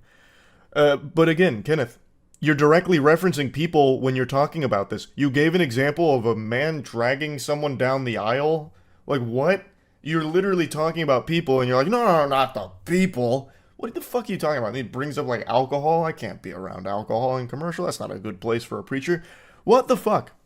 The reason he won't just say what we all know he meant is because he knows that even the most brainwashed in his following would hear that and get a very bad impression of it. Because he is basically calling them demons. And that could potentially hurt his bottom line. We wrestle not with people, but with principalities and powers, unseen things. rulers of the darkness of this world. Talking about the devil. He's a very real devil, just the same as Jesus is a very real Lord. Yeah, I'm starting to agree, Kenneth. I feel like I'm watching an interview with the devil right now. He continues, again, to just try and start spouting sermons that are pretty unrelated to this whole thing. He then talks about how many jets they have, and, well, he still has no way of defending it in any meaningful capacity. Because you can't really defend it, because there is no universe where a preacher needs this level of wealth to do what they do. It's gluttonous. That's a sin, Kenneth. It's corruption. Blatant corruption. And it comes from, at least partly, from the donations of just normal people that go to these mega churches or go to these traveling evangelists, that kind of shit. It comes from them trying to better their life. But they're doing it through a con man who's taking advantage of that desire. And it's fucking sad. It always makes me furious. Kenneth Copeland is one of my least favorite people on the planet and has been for the better part of a decade. I've talked about Kenneth for a long time now, and I'm sure I will continue to do so, because this guy is going to most likely live forever, because he is propped up by the puppet strings of Lucifer himself. So this guy, he's probably going to outlast everybody on this planet at some point. But the main thing that happened was not, that wasn't the main reason. The main reason was I could no longer do what I called to do and be on the airlines. Besides that, I need my clothes when I get there. And you have some fancy clothes. I mean, for a pastor, you are living a life of luxury. You've got great homes, you've got great planes, you drive in limos. I'm a very wealthy man. You're a very wealthy man. Yes. Cool, I guess. If I was someone that was putting money into the church and what I believe would be a man of God, I think the number one thing I wouldn't want to hear is that he just uses it to be a wealthy man with a bunch of really fancy clothes, cars, and private jets. Feels like it defeats the whole purpose, don't you think? I also can't help but focus on his turkey neck that keeps jiggling every time he speaks. It's like paper in like a strong gust of wind constantly. His neck, like there's so much loose skin on it, it looks like the rudder to a boat or something, and it just keeps fucking flapping around and it distracts me. My wealth doesn't come from offerings alone. Because you sell things, books and DVDs. Yes, and I have a lot of natural gas on our property. Didn't know that, did you, babe? Now I do. Yeah, you do. Isn't that wonderful? You realize that you still just did a big self-report there, don't you, Kenneth? You said that your wealth doesn't come from offerings alone, which means some of it does, which means some of your wealth is taken directly from the offerings of those in your churches and those that believe that what they're doing is for the greater good of the faith, not to line your pockets. You openly just admitted to that. But it will run something in the neighborhood of 25 million in the poor. Can't do that and be broke. So final question is, a lot of people maybe have a misunderstanding then about what you do in prosperity preaching. So the final question is this. To those critics that say that a preacher should not be living a life of luxury, what is your response to that? They're wrong. That's it? Enough said. Hey, checkmate. Now give him more money for being wrong and hurting his feelings, so he can get himself a new private jet to dry his tears with. He says that he invests 20 to 25 million in the poor. What do you do? How do you help them? Seems like you just take money from everybody. What do you do with that 20 to 25 million that you apparently invest in the poor? I looked it up and I couldn't really find anything on that. There's really no information on it. I'm super curious now. Seems like just kind of a lie. Maybe invest 20 to 25 million in like smaller businesses that serve less wealthy areas or something. I have no clue, but I can't find anything where he's like directly helping anybody except himself, actually. It's a misunderstanding of the Bible that if you go into the Old Covenant, do you think the Jewish people believe you should be broke? Are you saying that Jewish people appreciate money more than... Really? They believe in wealth. Some people would find that offensive. No, wait a minute now. I'm not talking about some people. I'm talking about the Bible. Shit's getting really weird now, and Kenneth Copeland is clearly struggling and sweating. This has nothing to do with the Bible either, by the way, because the Bible makes it clear in no uncertain terms that this house of worship should never be used as a place for, like, financial benefit for those involved. Like, you know that moment a lot of people recall from the Bible where Jesus flips a table? They might forget why that happened, so I'm going to go ahead and post this. Jesus entered the temple courts and drove out all who were buying and selling there. He overturned the tables of the money changers and the benches of those selling doves.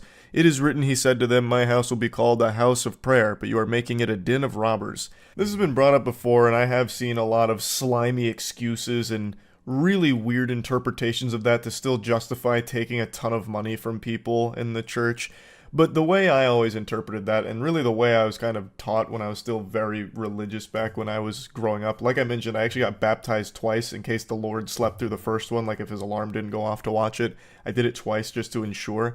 But with this, I was always under the impression that the lesson is that the faith should never be used as just a way of making money from people through it.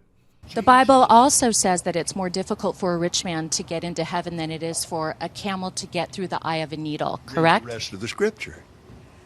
But he said, all things are possible with God. I thought that was a really good dunk from the reporter there, that Kenneth Copeland tries to weasel his way out of. I don't think it's a really good excuse, though. That's kind of a cop-out. Oh yeah, it does say that in the Bible, but it also says anything's possible through the power of God. When that's an excuse you see a lot of terrible pieces of shit use. What's the expression? Sin 6 days of the week, ask forgiveness on the 7th, repeat the cycle? Something like that. He's basically just saying, like, yeah, no, it does say that, and me taking all this money from these people, maybe it is sinful, but hey, anything's possible through the power of God, and I'll probably still get into heaven because he forgives anything, so who cares? I'll do what I want, and then ask for forgiveness, and get it. Both of my grandfathers were preachers. They were both very poor. They lived simple, modest lives.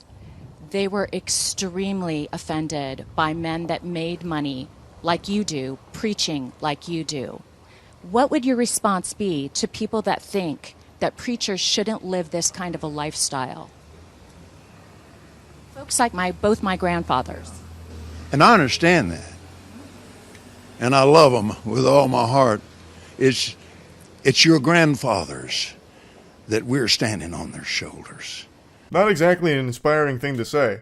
It's your grandfathers that I've built my empire on top of, the preachers that were actually doing some good work and being genuine people. Well, I was able to exploit that good reputation for myself. I'm standing on their shoulders. It's thanks to them. They're the real heroes.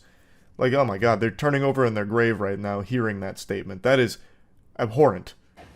Sir, thank you so much for your time What's your today. name? Lisa Guerrero. Lisa, God bless, Father bless Lisa today. Thank you for her grandparents. I love Inside Edition. I love the people on it. And it thrills me to get a chance to have my face on Inside Edition. Thank you very much, Reverend. You have a nice day. Yes, ma'am. That's where the interview concludes. And I think Kenneth Copeland is a real asshole. I think that guy is evil. Everything about him is exactly what I would picture a demon on this earth disguising itself as. To a T. It's almost cartoonish how evil his aura is. So yeah, anyway, that's really about it. So yeah. Man, do I have some wacky news for you today. This is going to absolutely floor you with shock. It involves our beloved Darman.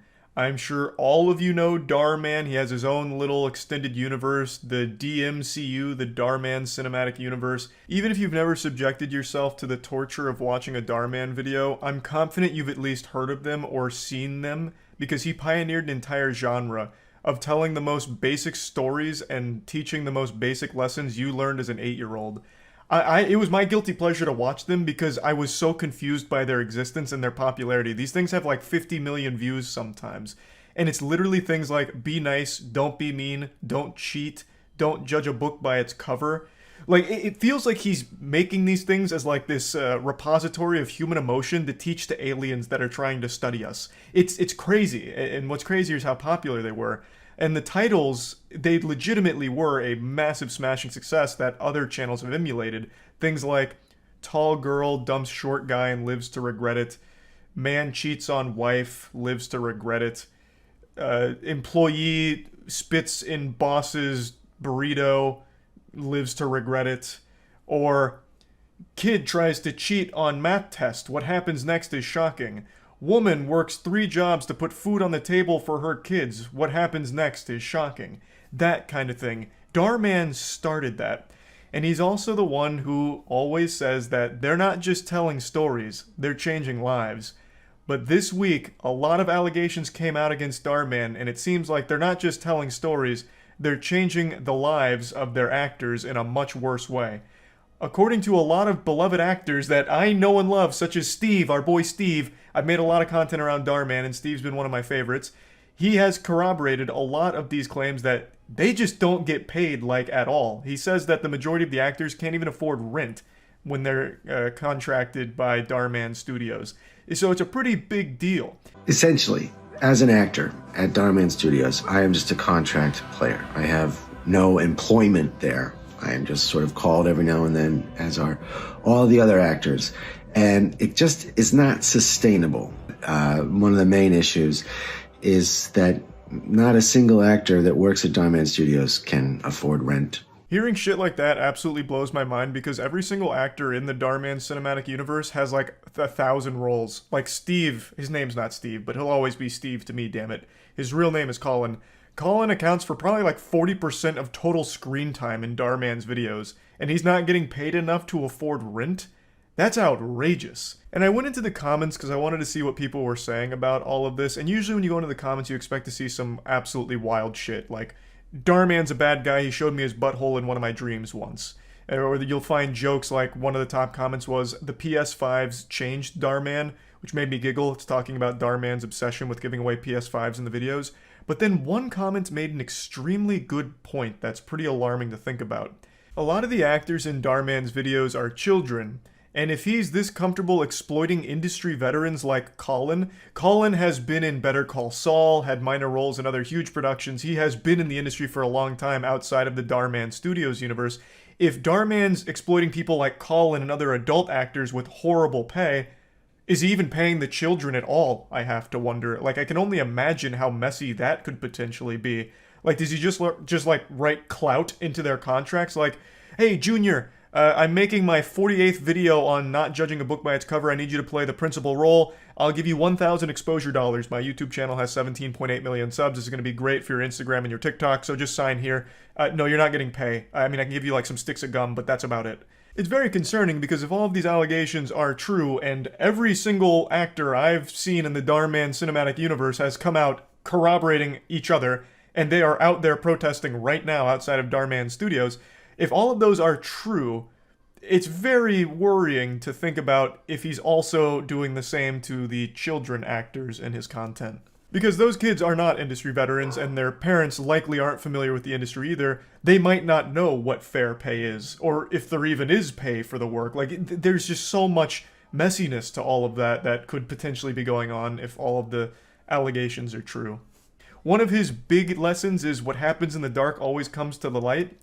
And goddamn is Darman learning that one right now. I saw that comment across every TikTok ever referring to this situation. Like, Darman is getting dunked on with his own lessons. He even made a video kind of about this same thing, such as mean boss mistreating employees and lives to regret it. Darman is in that stage right now because all of his employees, well, I guess they're not technically employees, they're contractors. All of them are coming out to talk about how miserable it was when it comes to the pay, and Darman's complete refusal to even talk to them. He just dodges them at every possible opportunity, and apparently has even cultivated this culture where if you speak out against him, you get fired. So I'd like to go over all of these allegations with you and show you some of their TikToks and the protests that they're currently doing against Darman Studios.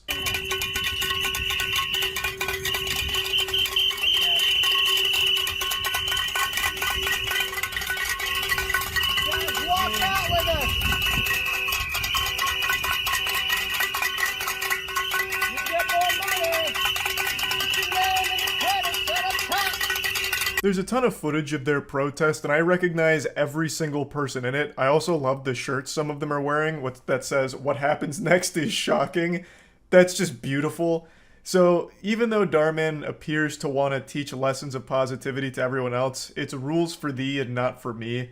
According to pretty much every actor, they're all saying the same thing about his refusal to communicate, as well as his refusal to actually pay them like an actual good wage for their work, which is odd because he makes so much money off of the content. It's tens of millions. Because when Darman makes a video, not only does it blow up on YouTube, getting at least 10 million views pretty much, but it's kind of like Ouroboros constantly eating its own ass here, because he'll take that same video that he made for YouTube and repackage it on every other platform, Facebook, TikTok, everywhere, to farm even more views for this crazy cycle of just getting maximum absorbency of views from everywhere. That's a ton of money.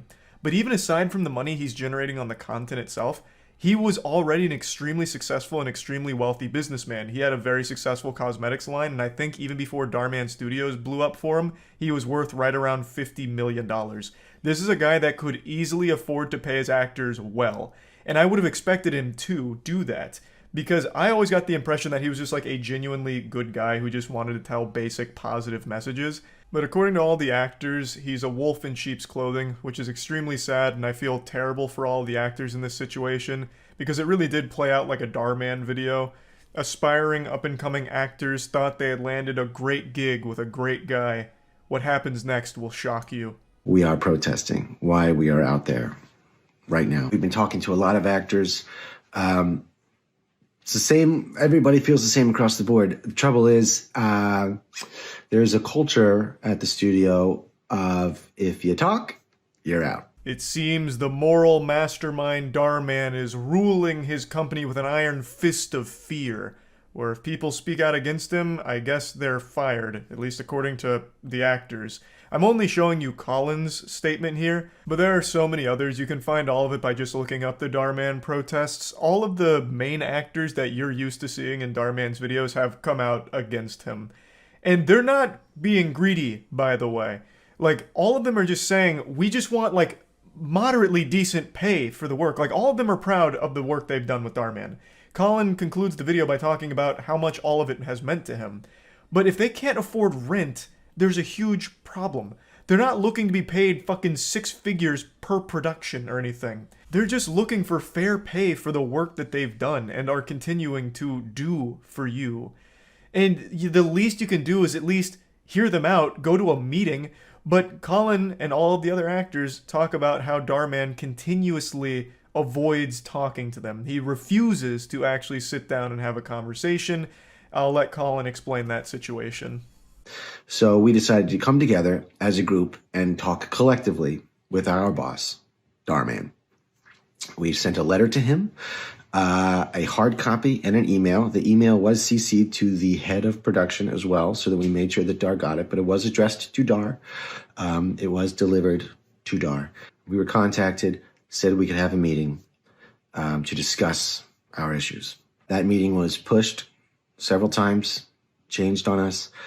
When we finally got to the meeting, we had reiterated that we wanted it to be with Dar. Dar was not there. Following a couple days, reiterating again, we would like to speak specifically with Dar. This is what the meeting is about. This is our boss. This is who we want to talk to. End of the week comes and goes. We learned Saturday there will not be a meeting. Apparently Darman couldn't even be bothered to attend the meeting after pushing it several times and eventually just shutting that shit down entirely and putting the kibosh on it. He has so little respect for his talent that he refuses to even acknowledge them or hear them out or face them in person. He just hides behind emails and horrible pay, I suppose. At least according to all of the actors. This is pretty much all of them. I have yet to see any, like, defense of Darman, so we only have one side of the story. I'm very interested to hear his side of it, because this is an overwhelming amount coming out against him. And I really feel like what they're looking for is super reasonable. Talk to us. Like, that's the only reason the protest is happening right now. Like, the pay is obviously a huge problem, but the biggest issue is that he won't even talk to them to at least hear them out about the pay. So they don't even have that first step of getting the pay fixed, which is communication with the fucking guy who's decided their pay. So they just want to talk to him, but he won't let them. Which is why they're standing outside of the Darman Studios, ringing cowbells, blowing whistles, and letting everyone know how awful it's been. Like, it is just wild to me that Darman, the absolute moral authority, the mega mind of morals, is this much of an asshole, apparently. So yeah, anyway, that's about it. Just wanted to talk about all of this and let everyone know what's going on with it. Pretty interesting situation. Hoping for the best for the actors that aren't getting paid well here. Hopefully that gets resolved. That's about it. So yeah. There's a certain beauty and a curse that comes with live streaming.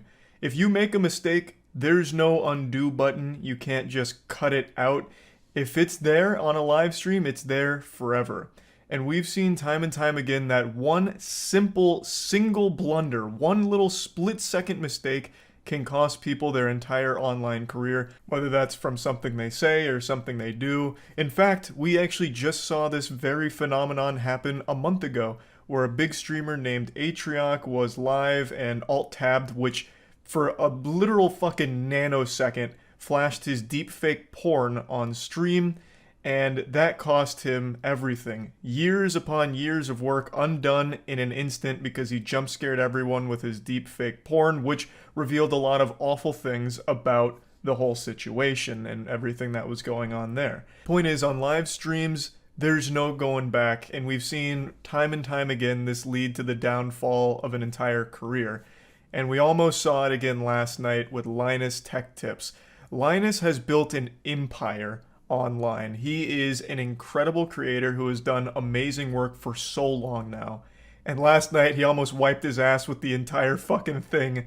I mean, it's been kind of eye-opening. I've just sort of randomly here and there picked up episodes of, you know, old shows that I hadn't watched in a long time from like the early 2000s, and just the casual the casual sort of gay humor. We've entered the danger zone here on stream. This is like Chernobyl just waiting to melt down because of something he's about to say.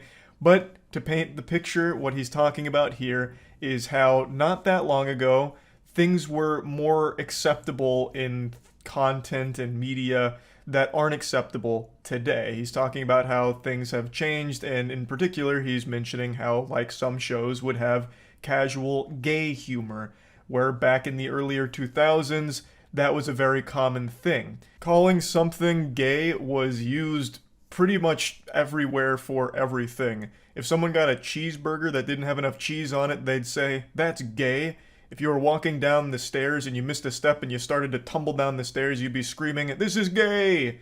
Like, all the way down. If a buddy of yours asked to bring his girlfriend along to, like, the boys' night out, you'd say, "Stop being gay." That kind of shit. That's what he's talking about. And he's saying, you know, it hasn't been that long, and going back and watching shows that still have that humor in it was jarring to him. Casual use of the hard R. Oh, really? It's jarring. Yeah, it's jarring now. And for casual use of hard R. Yeah. Yeah, absolutely. Like okay, it was an episode of American Dad. And it was just like, yeah, it wasn't for shock value. It was just like used. Buckle your seatbelt because this ride's getting real bumpy now. The train is getting off the tracks. We're going wacko mode here. So hard R, as I'm sure all of you probably understand, is a very serious slur. Like, that's, you know, that's not, you know, empty calories. That's no sack of potatoes. That's a big fucking slur. And he's saying that it was used casually back in the early 2000s, and even mentions a example with American Dad.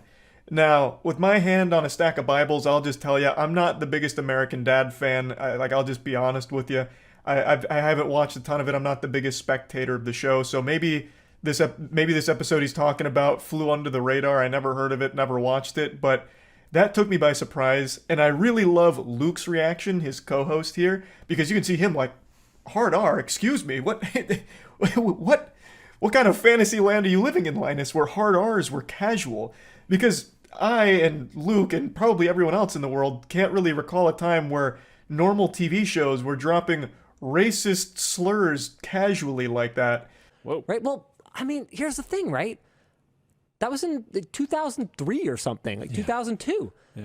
Like, I'm not gonna deny that I dropped my fair share of hard R's back then because we didn't even, the term hard R didn't even exist. We didn't think about it, right? And it's funny because to me, that doesn't feel like that long ago. As a big fan of Linus, when I heard that, I had to stand up from my chair, hands on my hip. I was like, all right, it's over.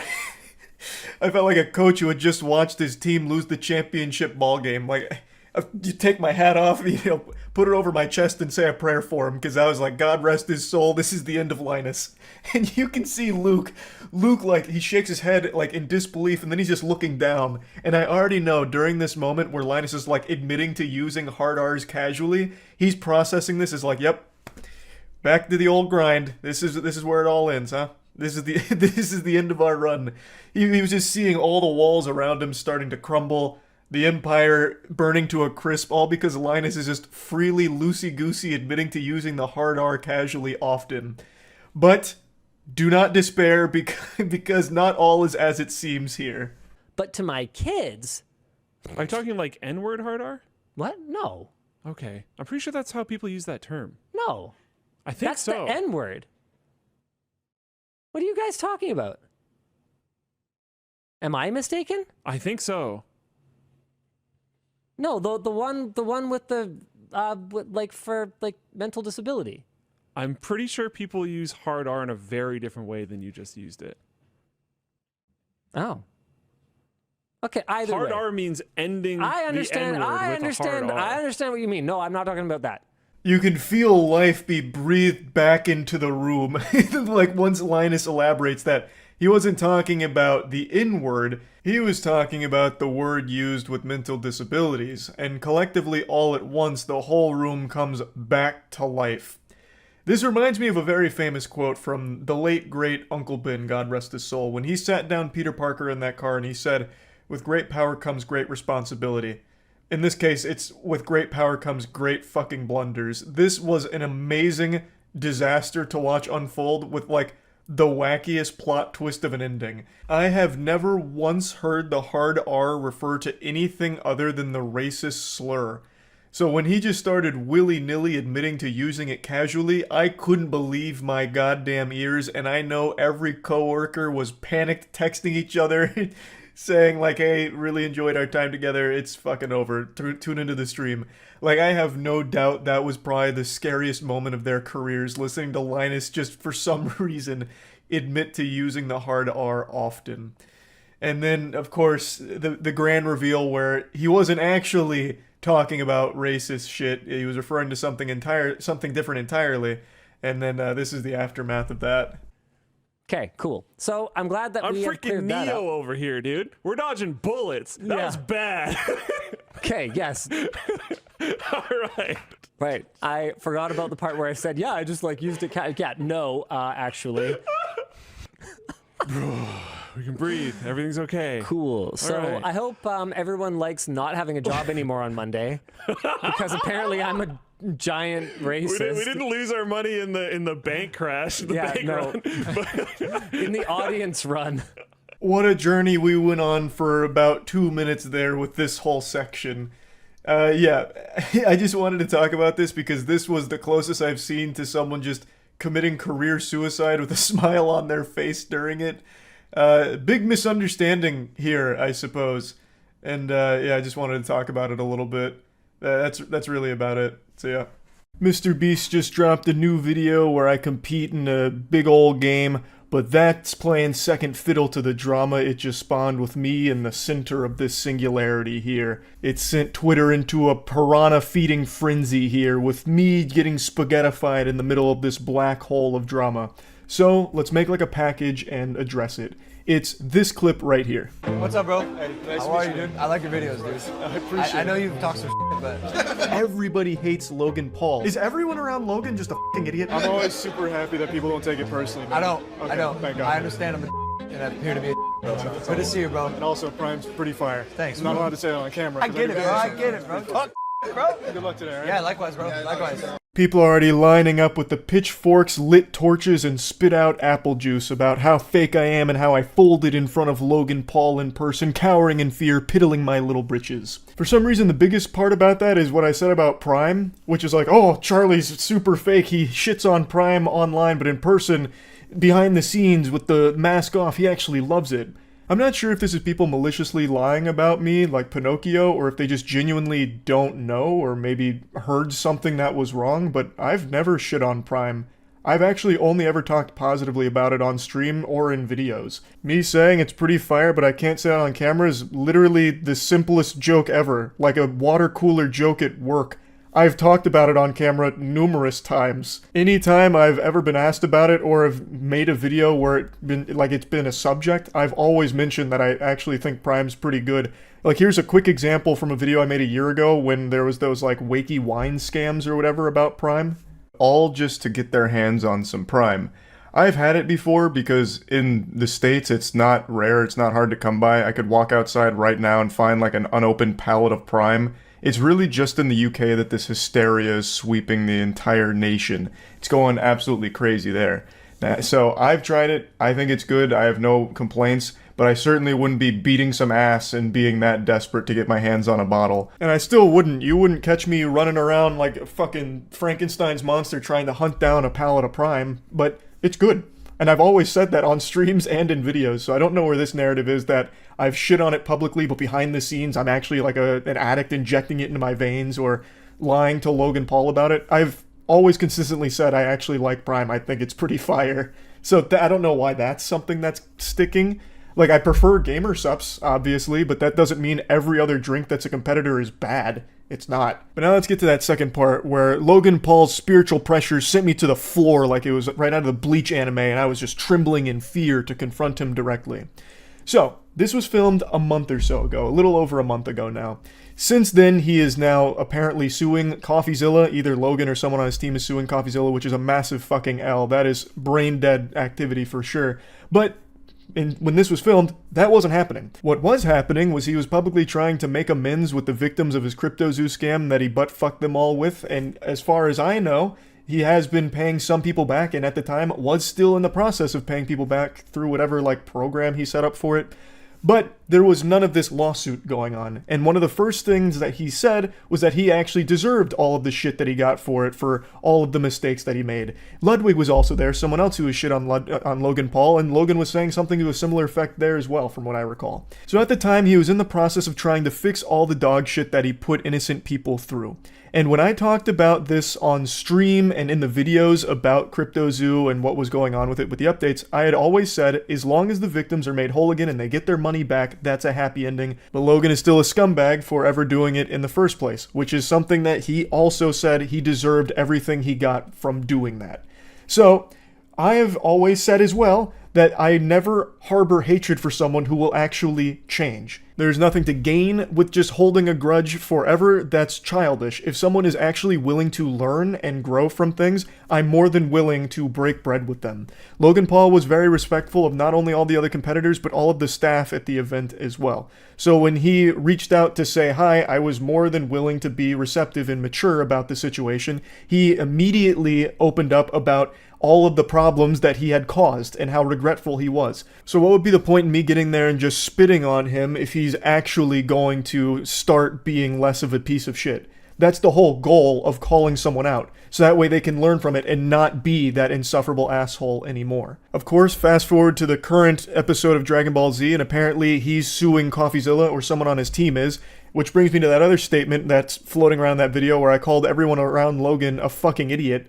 And that is super true, because I don't know who the fuck Logan Paul surrounds himself with, but it must be actual lobotomites, because I don't know who would sign off on Logan suing CoffeeZilla. But at the time, that wasn't happening. All that was happening was him seemingly actively trying to fix all of the things that he fucked in the face. Now, as for the not taking things personally statement, I've been very consistent with that from the very beginning. When I make a video about something, it's usually just for the sake of making jokes or being goofy about it, so I never really want whatever I'm talking about to be taken in a personal level or as anything like that. Though that does vary on a case-to-case basis depending on how serious the topic is, because I've absolutely crossed over the line in making things much more personal than they probably should.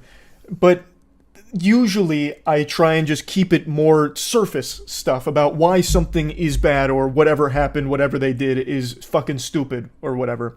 A great example is The Manny Show. I recently made 2 videos about The Manny Show's fraudulent copyright strikes, and The Manny Show just made a response video a couple days ago where they took full responsibility. They explained that they hired a monetization manager who kind of went rogue and started striking channels against The Manny Show's will. Once they learned about it, they immediately fired that person, and they just took it all on the chin, took full responsibility, and made no excuses whatsoever, and even addressed all the videos that were made about The Manny Show, saying that it was all warranted and that they understand that it came from a place of just trying to look out for the ecosystem. The Manny Show doesn't believe in censorship, and it was just a really good response overall.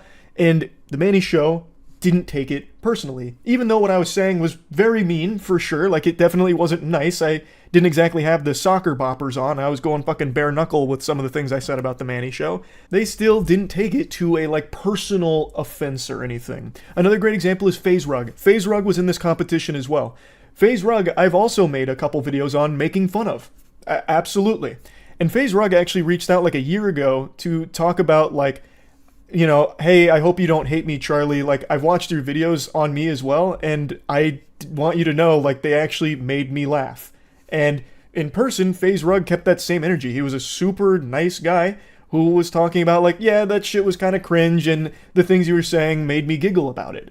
And that's how I always want it to be when I make a video covering something where even the protagonist who I'm making jokes about can watch it and not be mad, but instead be entertained about it. And hopefully not walk away from it thinking that I have this burning hatred for them that will never go away. Now, in Logan Paul's case, it is a little bit different, because with the dead body situation as well as the CryptoZoo scam, I definitely did get far more personal than just like surface level jokes, talking about him being like an actual piece of shit, surrounded by sycophant pieces of shit as well, that just continue to enable horrible behavior. But at the end of the day, all of it was geared towards a goal. In the CryptoZoo scam, getting everyone paid back and explaining why it needs to be paid back and is a horrible thing. So Logan Paul taking that and letting it not be personal but instead constructive is the best case scenario there. Not just for me, but Ludwig and everyone else that's called Logan Paul out, which was like half of the fucking competition, by the way.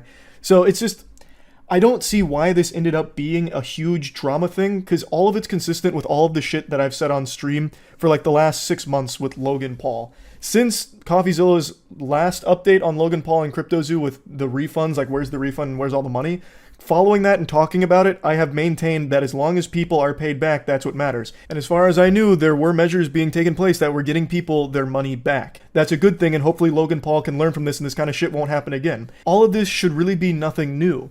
Here's another quick example about me always being willing to talk to or at least engage with people that I have called out on a personal level. The Sneeko beef. The medium rare beef that I had with Sneeko that lasted for a while culminated with me actually getting in a call with Sneeko and talking, person to person, about all of this shit. Just hashing it out.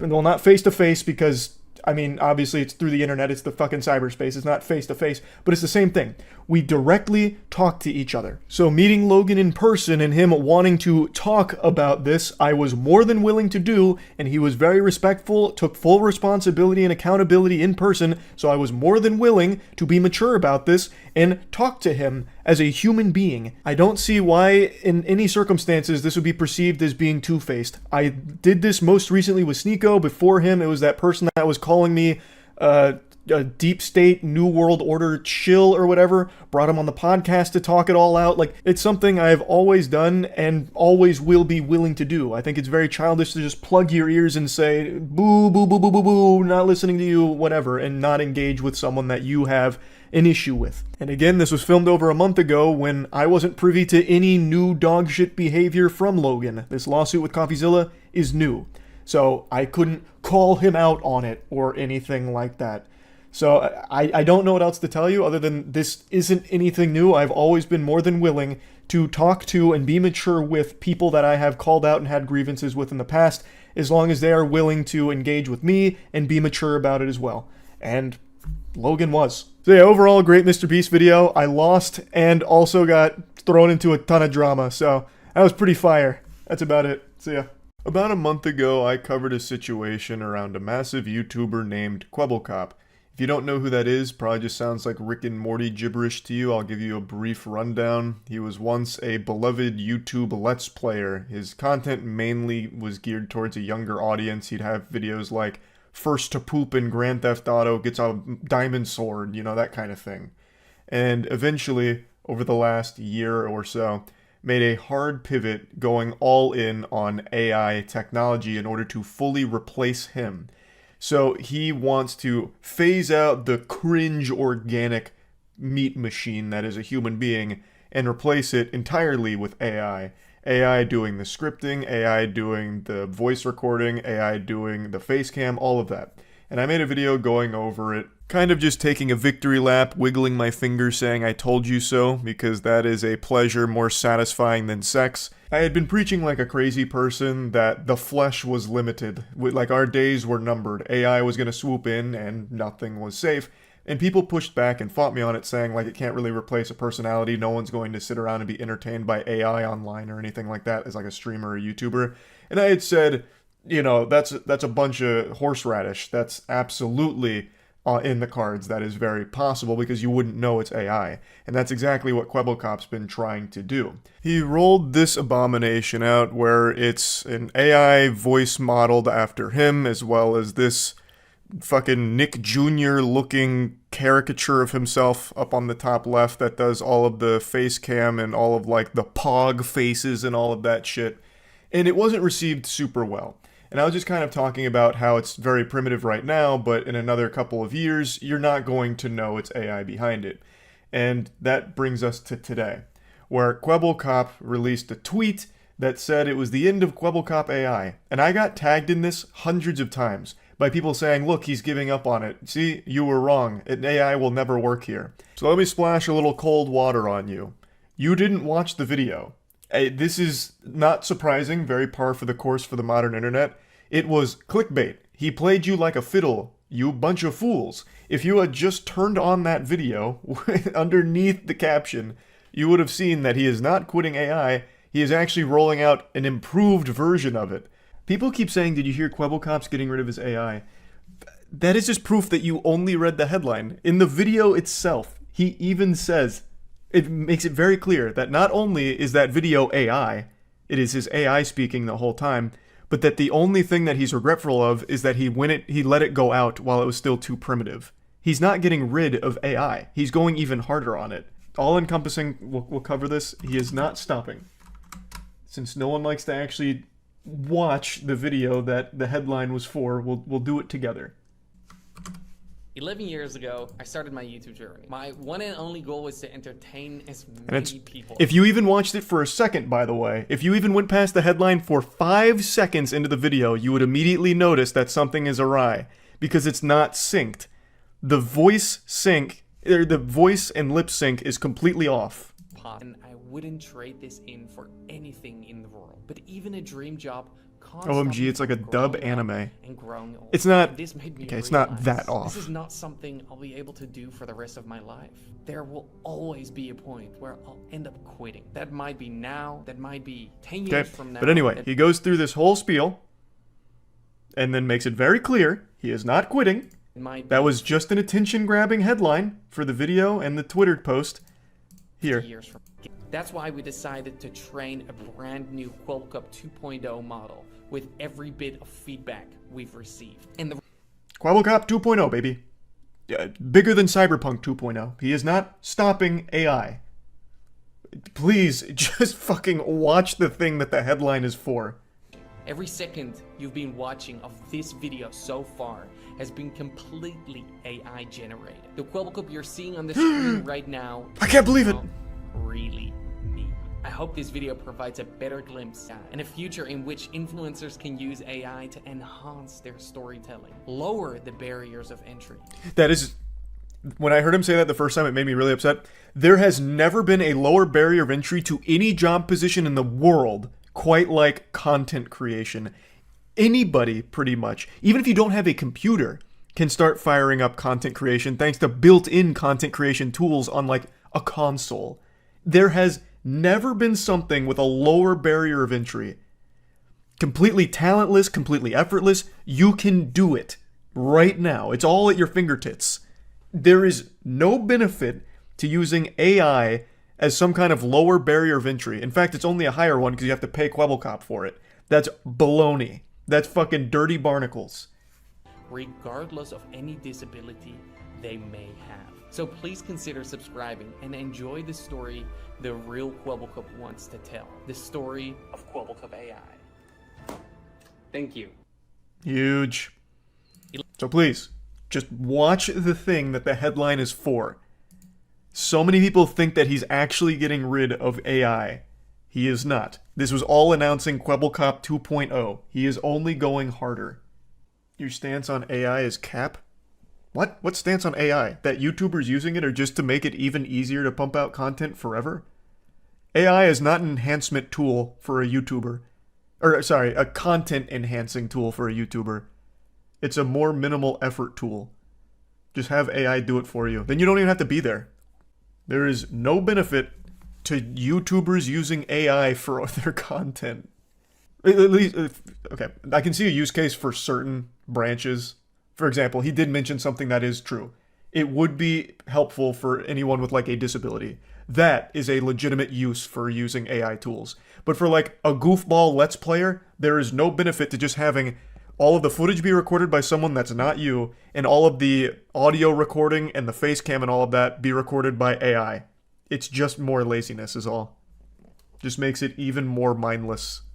Another thing the chat and I discussed last night in regards to this situation is what about AI tools? So not so much like a deep fake or voice model after a person, so AI pretending to be a human or deceiving people into thinking that it's a human being behind the content, but tools that are AI powered, such as real-time translating into other languages. So taking a video or any piece of content and in real time translating it into other languages. And I actually thought that was a pretty strong and interesting use for AI, as opposed to what Kwebbelkop keeps pitching. Some of his tweets indicate that he wants to sell this as a service that kind of just does everything for you, so you can just kick back and allow the AI to do all of the video production with very minimal input from the channel owner. You just sit back and let it just squeeze on the titties of the YouTube algorithm by flooding it with AI content.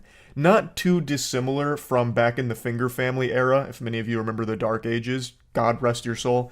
Basically, the Finger Family rabbit hole was a bunch of videos that were pretty much AI generated, I think they actually were at the time, where it would take a song, such as, 5 little Indiana Jones jumping on the bed, one fell off and bumped his head. It would take that song, and it'd have like a very short animation with it that looped fucking endlessly. It was like worse than purgatory. Going to hell would have actually been more pleasant than watching the Finger Family content. And it would take that video and song and change one word in it every time. That was just another popular character. Hulk, Captain America, Freddy Fazbear, whatever. And it would just keep pumping out the exact same video with one slight change to the animation and the song, and it would flood the YouTube Kids section with that. Not exactly high quality stuff that Kwebbelkop seems to think it would be in his utopia where everyone's using AI to be YouTubers, I guess. He keeps trying to fall back on this copium that it's there to enhance content, but it's not. It's just purely a detriment. No one is clicking on a Kwebbelkop video hoping to find a robot impersonating him. They're there to watch him play Minecraft or whatever, not someone deceive them. Right now, the only reason people ever click on a Kwebbelkop AI video is because they don't know that it's AI that they're going to be watching. It's there deceiving people. It's not there because people are like, man, this is really enhancing the storytelling that Kwebbelkop wants to tell. Which is such a goofy thing for him to keep spitting out. What story are you telling here, Kwebbelkop? The story of how Scrooge McDuck found a way to make even more money off minimal effort with AI tools? You're not telling a story. You're making Let's Plays and trying to replace yourself in there so you don't actually have to even do the bare minimum of playing a game and talking. He has other people record the gameplay footage and will have AI do everything else. So that way he's not even a part of the channel, but he makes all the money off of it, and he wants to sell the service, at least based on some of the tweets I read. It's just having your cake and eating it too. If I can get a little profound and deep for a moment, all of this is something that I predicted was coming all the way back in 2020 with our music video for Skynet. Skynet is a timeless masterpiece up there with some of Mozart's best work. all about how robots from the future came to our timeline to milk us because they were powered by our cum. And if I may venture into the weeds a little bit, if you really break down the metaphorical vicissitudes that I put into that storyline, it fits perfectly in line with the modern AI gold rush. You see, the AI is powered by our genetic material, our DNA, at least in this context. So Kwebbelkop is being milked by his AI, and his AI needs that milk to survive. Without Kwebbelkop being milked, the AI has no purpose, it ceases to exist. No one is going to watch a completely personality-less bot, but they will watch one that is modeled after a person that they liked. Thus, the AI needs to be constantly milking the supple teats of Kwebbelkop in order to stay afloat here, for its own survival. It's impressive how right I've been all along, even all the way back with Skynet. But yeah, anyway, just wanted to set the record straight here since so many people just read the headline and nothing else. Kwebbelkop is not stopping AI, it's only motivated him to go even further on it. So, yeah, that's really about it. So yeah. Today, Will Smith posted a YouTube apology video for slapping Chris Rock at the Oscars. And when I saw it, I had to scratch my head and wonder why. It happened so long ago. I was confused. Why is he apologizing now? I felt like Robin Williams coming out of Jumanji asking what year it was. And then I remembered that that happened this year. It was 4 months ago that Will Smith slapped Chris Rock's head clean off his shoulders at the Oscars. He turned an award ceremony into a public execution when he blasted Chris Rock to Valhalla, just banishing him to the Shadow Realm with a slap.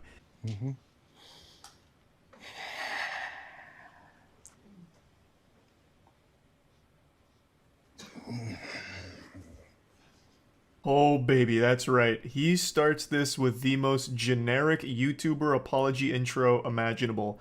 A slow walk into a big sigh right before getting into the actual apology.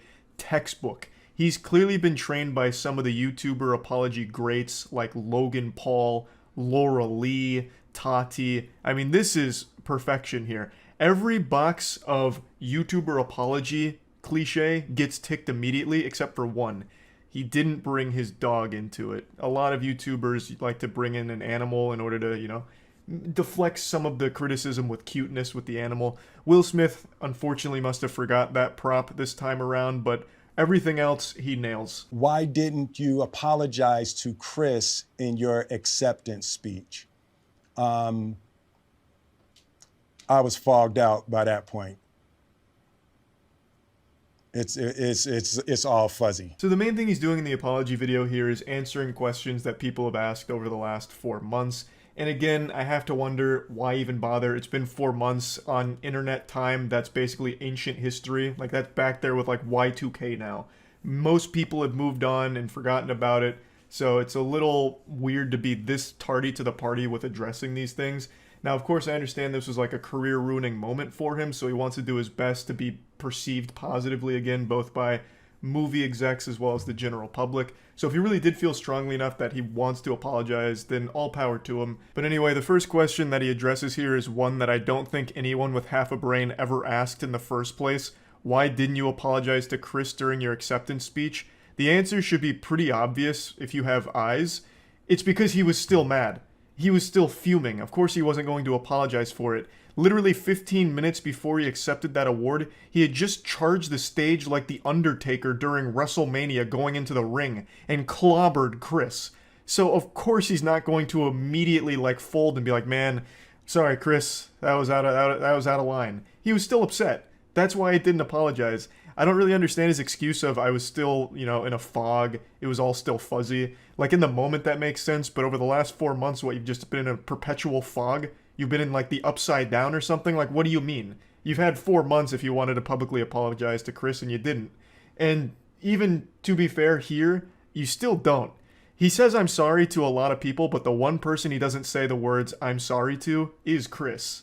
I've reached out to Chris, and the message that came back is that he's not ready to talk, and when he is, he will reach out.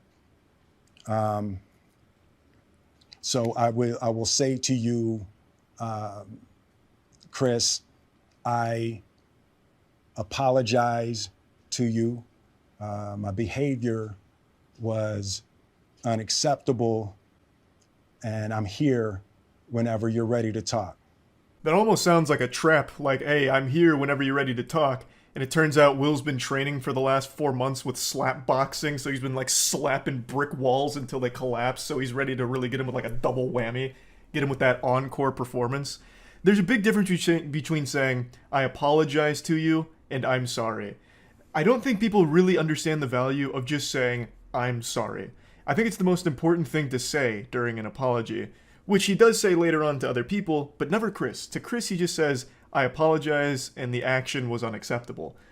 Which is, you know, that's good, that's definitely a start, but I really think you needed that cherry on top here of an I'm sorry. This is also just one of those things that should have been handled privately. I'm sure there were plenty of ways in the pipeline to let Chris know that you were genuinely remorseful for what happened, but I understand why he thought this was a good idea.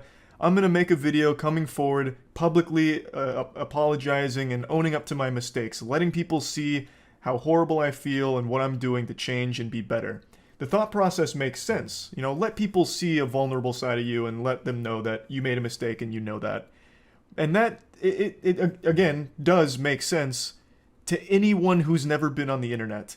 I think one thing most people online are starting to understand and wake up to is that when you make an apology video, you lose.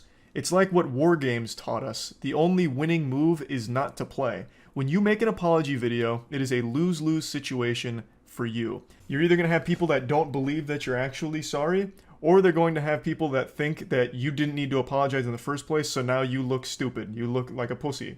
Which I'm already seeing with Will Smith's apology, like, why is he apologizing? He stood up for his wife. Does he not support his wife anymore? Oh my god, I've lost all respect for Will with this apology now. And then on the other side of that coin is, man, Will really needed to apologize, but this apology video was so dog shit, he missed the mark entirely. This is the worst apology video I've ever seen in my life. You just don't win with an apology, so again, this should have just been private. 3 months replaying and understanding the nuances and the complexities of what happened in that moment. You slapped the shit out of a man. It's not that deep.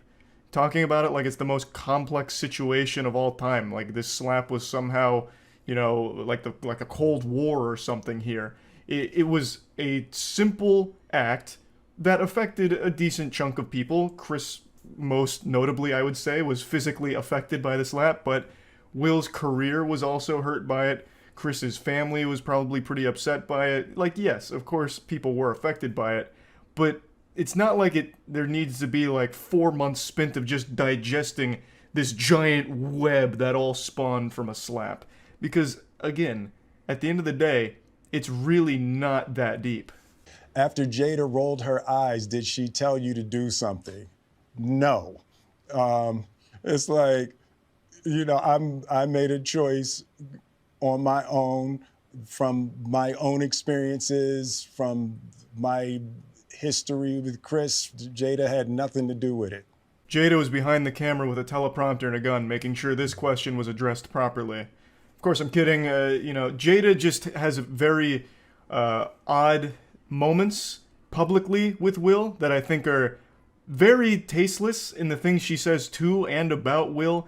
And it's the reason why a lot of people felt like she may have contributed to this overreaction from Will. You know, her rolling her eyes and then just having all of that context with the things she has said publicly about and to Will just made people wonder whether or not she was somehow involved in that decision from Will. But he's clearing the air here, saying that it was just him doing it. And you know what? I'll take his word for it. I think this was just an impulsive decision here. I don't think Jada has some kind of device that she can control Will's brain like something out of Dexter's lab. I really think he just completely overreacted and went fucking berserk here for some reason.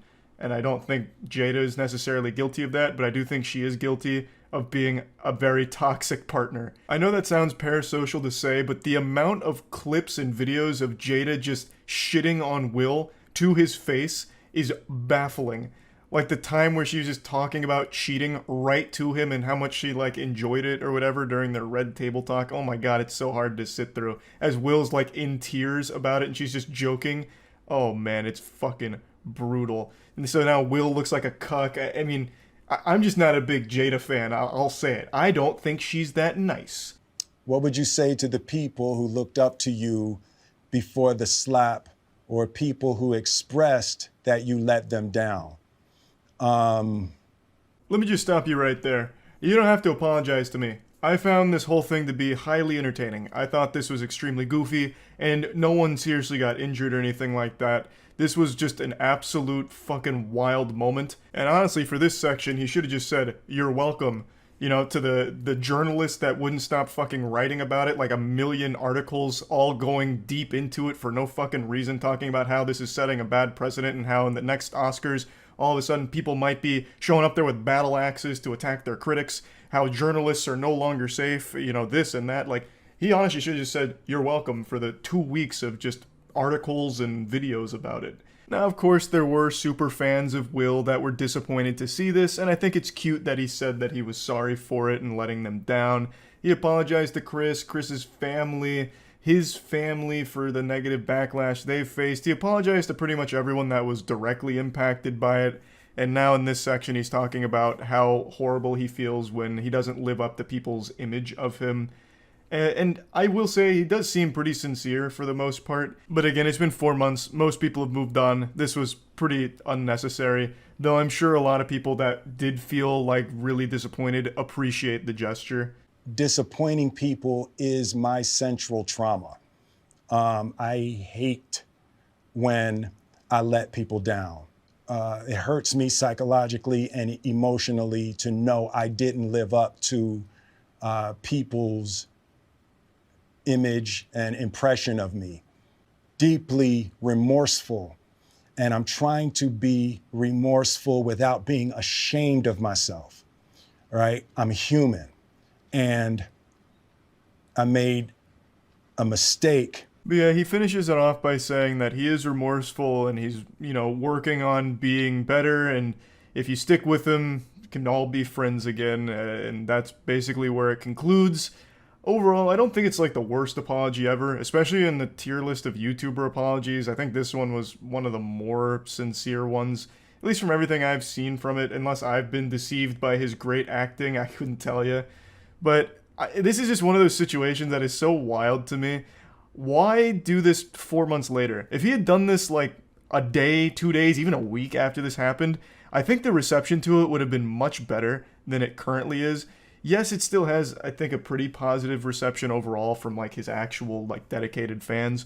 But the general consensus I'm seeing here is, why is he doing this? This seems very fake to do it now. It's way too late. We've all moved on, this and that. So again, you don't really win with an apology video, but if he'd at least made like a statement like this, a big statement like this, right after it happened, I think he would have been in a much better position now than he is currently, if that makes sense. But anyway, I just wanted to talk about this since the slap is the gift that just keeps on giving. Somehow, there is still developments with that whole story that keep happening. Anyway, that's about it. So, yeah. I really wasn't planning on weighing in too heavily on this whole Mr. Beast drama that's blowing up, calling him demonic for his newest video about curing 1,000 people's blindness. Because I feel like the only people that are going super hard on this, you know, making a big hoot and holler, calling it demonic, are people who are terminally online, like a Twitter prisoner, their soul trapped on the platform, forced to tweet 50,000 tweets a year, and pretty much find every possible thing to be upset about. I'm still just not convinced there's any real, breathing, sentient people that actually have these thoughts outside of Twitter. I think Twitter, for some reason, acts as like this exorcism to bring out the dumb demon within everyone. It's extremely easy to go on Twitter and say the stupidest shit imaginable and never register how dumb it is.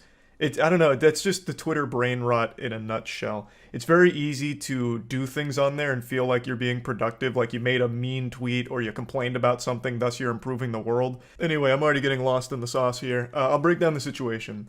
Mr. Beast made a video a couple days ago where he paid for people's life-changing surgery for restoring eyesight, giving them eyesight for the first time. It was a very big video. performed extremely well, tons of views, but it also spawned tons of controversy, which isn't surprising at all. I'm sure everyone saw that coming. This wasn't a shocking revelation. It was about as surprising as learning that poop smells bad, because everything is controversial to someone, no matter what. And I know this has been said a million times now, but it is the truth. If Mr. Beast made a video talking about how he found the cure for cancer and is giving it away to, like, for free for everyone, forever, there would still be a large group of people online that would be comparing him to the Antichrist and saying he's only doing it as a selfish means and it's exploitative. Like, there is just, we've reached this point where everyone has to be mad about something, no matter how positive it is. It's pretty much a giant fucking parody of civilization at this point when it comes to how Twitter responds to shit.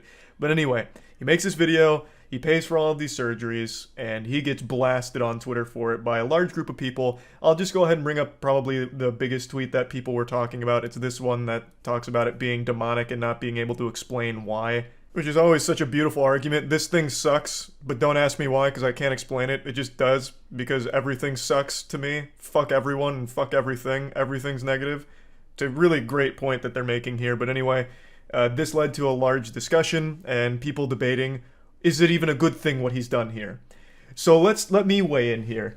You know, here comes Mr. Beast's unpaid PR guy coming out. I think it's a good thing. I think there's a lot of good arguments to be made about the state of medical treatment like this, how 1,000 people could have had life-changing surgery if they were just born wealthier, or if they were a bit luckier with their financials, if they just had a good spawn in life, they could have been able to afford this life-changing treatment and been able to see. But it's been paywalled, and they couldn't afford it. And the only way they were able to get it is because Mr. Beast wanted to make a video out of it. That's a very real problem. But it's a problem Mr. Beast didn't create. He's not the supervillain puppet master behind the scenes making these treatments unaffordable. This is so weird to target him. It seems very misguided instead of going after the actual issue at the core of all of this. The gift of sight shouldn't be something that you have to fucking be lucky enough to afford. Treating vision like some kind of DLC paywall package is so fucking awful. A lot of people criticize this because he made a video out of it saying, well, you could have just done this on your own, which you could have, and I always agree that that's a very fine thing to point out. I've always agreed that doing good deeds in private is far more genuine and authentic than doing good deeds for the sake of public brownie points or reputational benefits. A YouTuber making a video, giving homeless people money for 12 hours challenge. Impossible. It's like, oh, that's kind of fucking weird.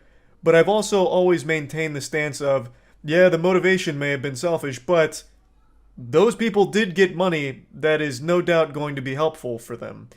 So it's a good deed done by a less than good person. And the thing with Mr. Beast is, he does do a lot of great shit for his community in private. So when he does do these public displays of doing good things, I never get the impression that it's inauthentic or coming from a place of trying to, you know, capitalize on the back of suffering or anything like that. Like, of course, you can obviously tell it grows his brand, so it is mutually beneficial. Him doing good deeds does also benefit him, maybe not financially, but in terms of, like, subscribers and all of that, it does help him. But both things can be true, that he can be genuinely wanting to help people while it also helping himself. But I feel like Mr. Beast, given his track record, has shown that he does these things to hopefully inspire others, and the money he makes from this content usually goes into other things that help other people, like Mr. Beast philanthropy, for example. So it's always fueling a greater good regardless. But something that is important to point out is that, yes, it does grow his brand. He benefits from this. Even if it's not financially, he obviously is going to take a huge net loss on this because of the price of these surgeries. His brand does grow from it. But I ask, is that a bad thing? For so long, people have called for positive role models to be the people that are successful and popular. And now you have someone like Mr. Beast, who is the biggest YouTuber, and almost all of his content is focused on improving other people's lives, whether it's directly through financial incentives, through Mr. Beast philanthropy, food kitchens, paying for 1,000 people's eyesight. Isn't that the exact kind of content you would want to be successful? Let's hop into the septic tank and play around in the shit takes for a moment. Let's say Mr. Beast is truly rotten to the core and everything he does is driven for selfish gain, of growing his brand and all of that. No matter how you spin it, 1,000 people in this video just had their lives improved for the better. And let's say other selfishly driven assholes watch this video and they see the amazing amount of views on it. Well, they might do the same thing. 1,000 more people get their blindness cured by another YouTuber who wants a ton of views. Also, real quick, Mr. Beast didn't find the cure for blindness. It's not like he was digging in his backyard, found buried treasure, and it was just like this fucking panacea to cure blindness or anything like that. He is paying for surgery that currently exists. Just wanted to quickly clear that up real quick, just in case anyone keeps seeing these headlines and are convinced that Dr. Beast came in here and found some kind of wild blindness cure. But anyway, it doesn't even matter what the motivation behind the videos or the act is, because no matter how you spin it, there's the immutable fact that 1,000 people just had their lives improved for the better. Even if Mr. Beast is the result of a fusion dance between Darth Vader and Dr. Doom, it wouldn't change the fact that 1,000 real people just experienced a very real improvement in their life as a result of them making that video. Which in my opinion is a good thing, and I feel like most people should feel the same way. There's plenty to be mad about with the core problem here, which is these people should have already had access to this treatment without Mr. Beast needing to make a video on it. That I completely agree with. But that doesn't make me mad at Mr. Beast for doing it. That makes me upset at the system that's currently in place enforcing that.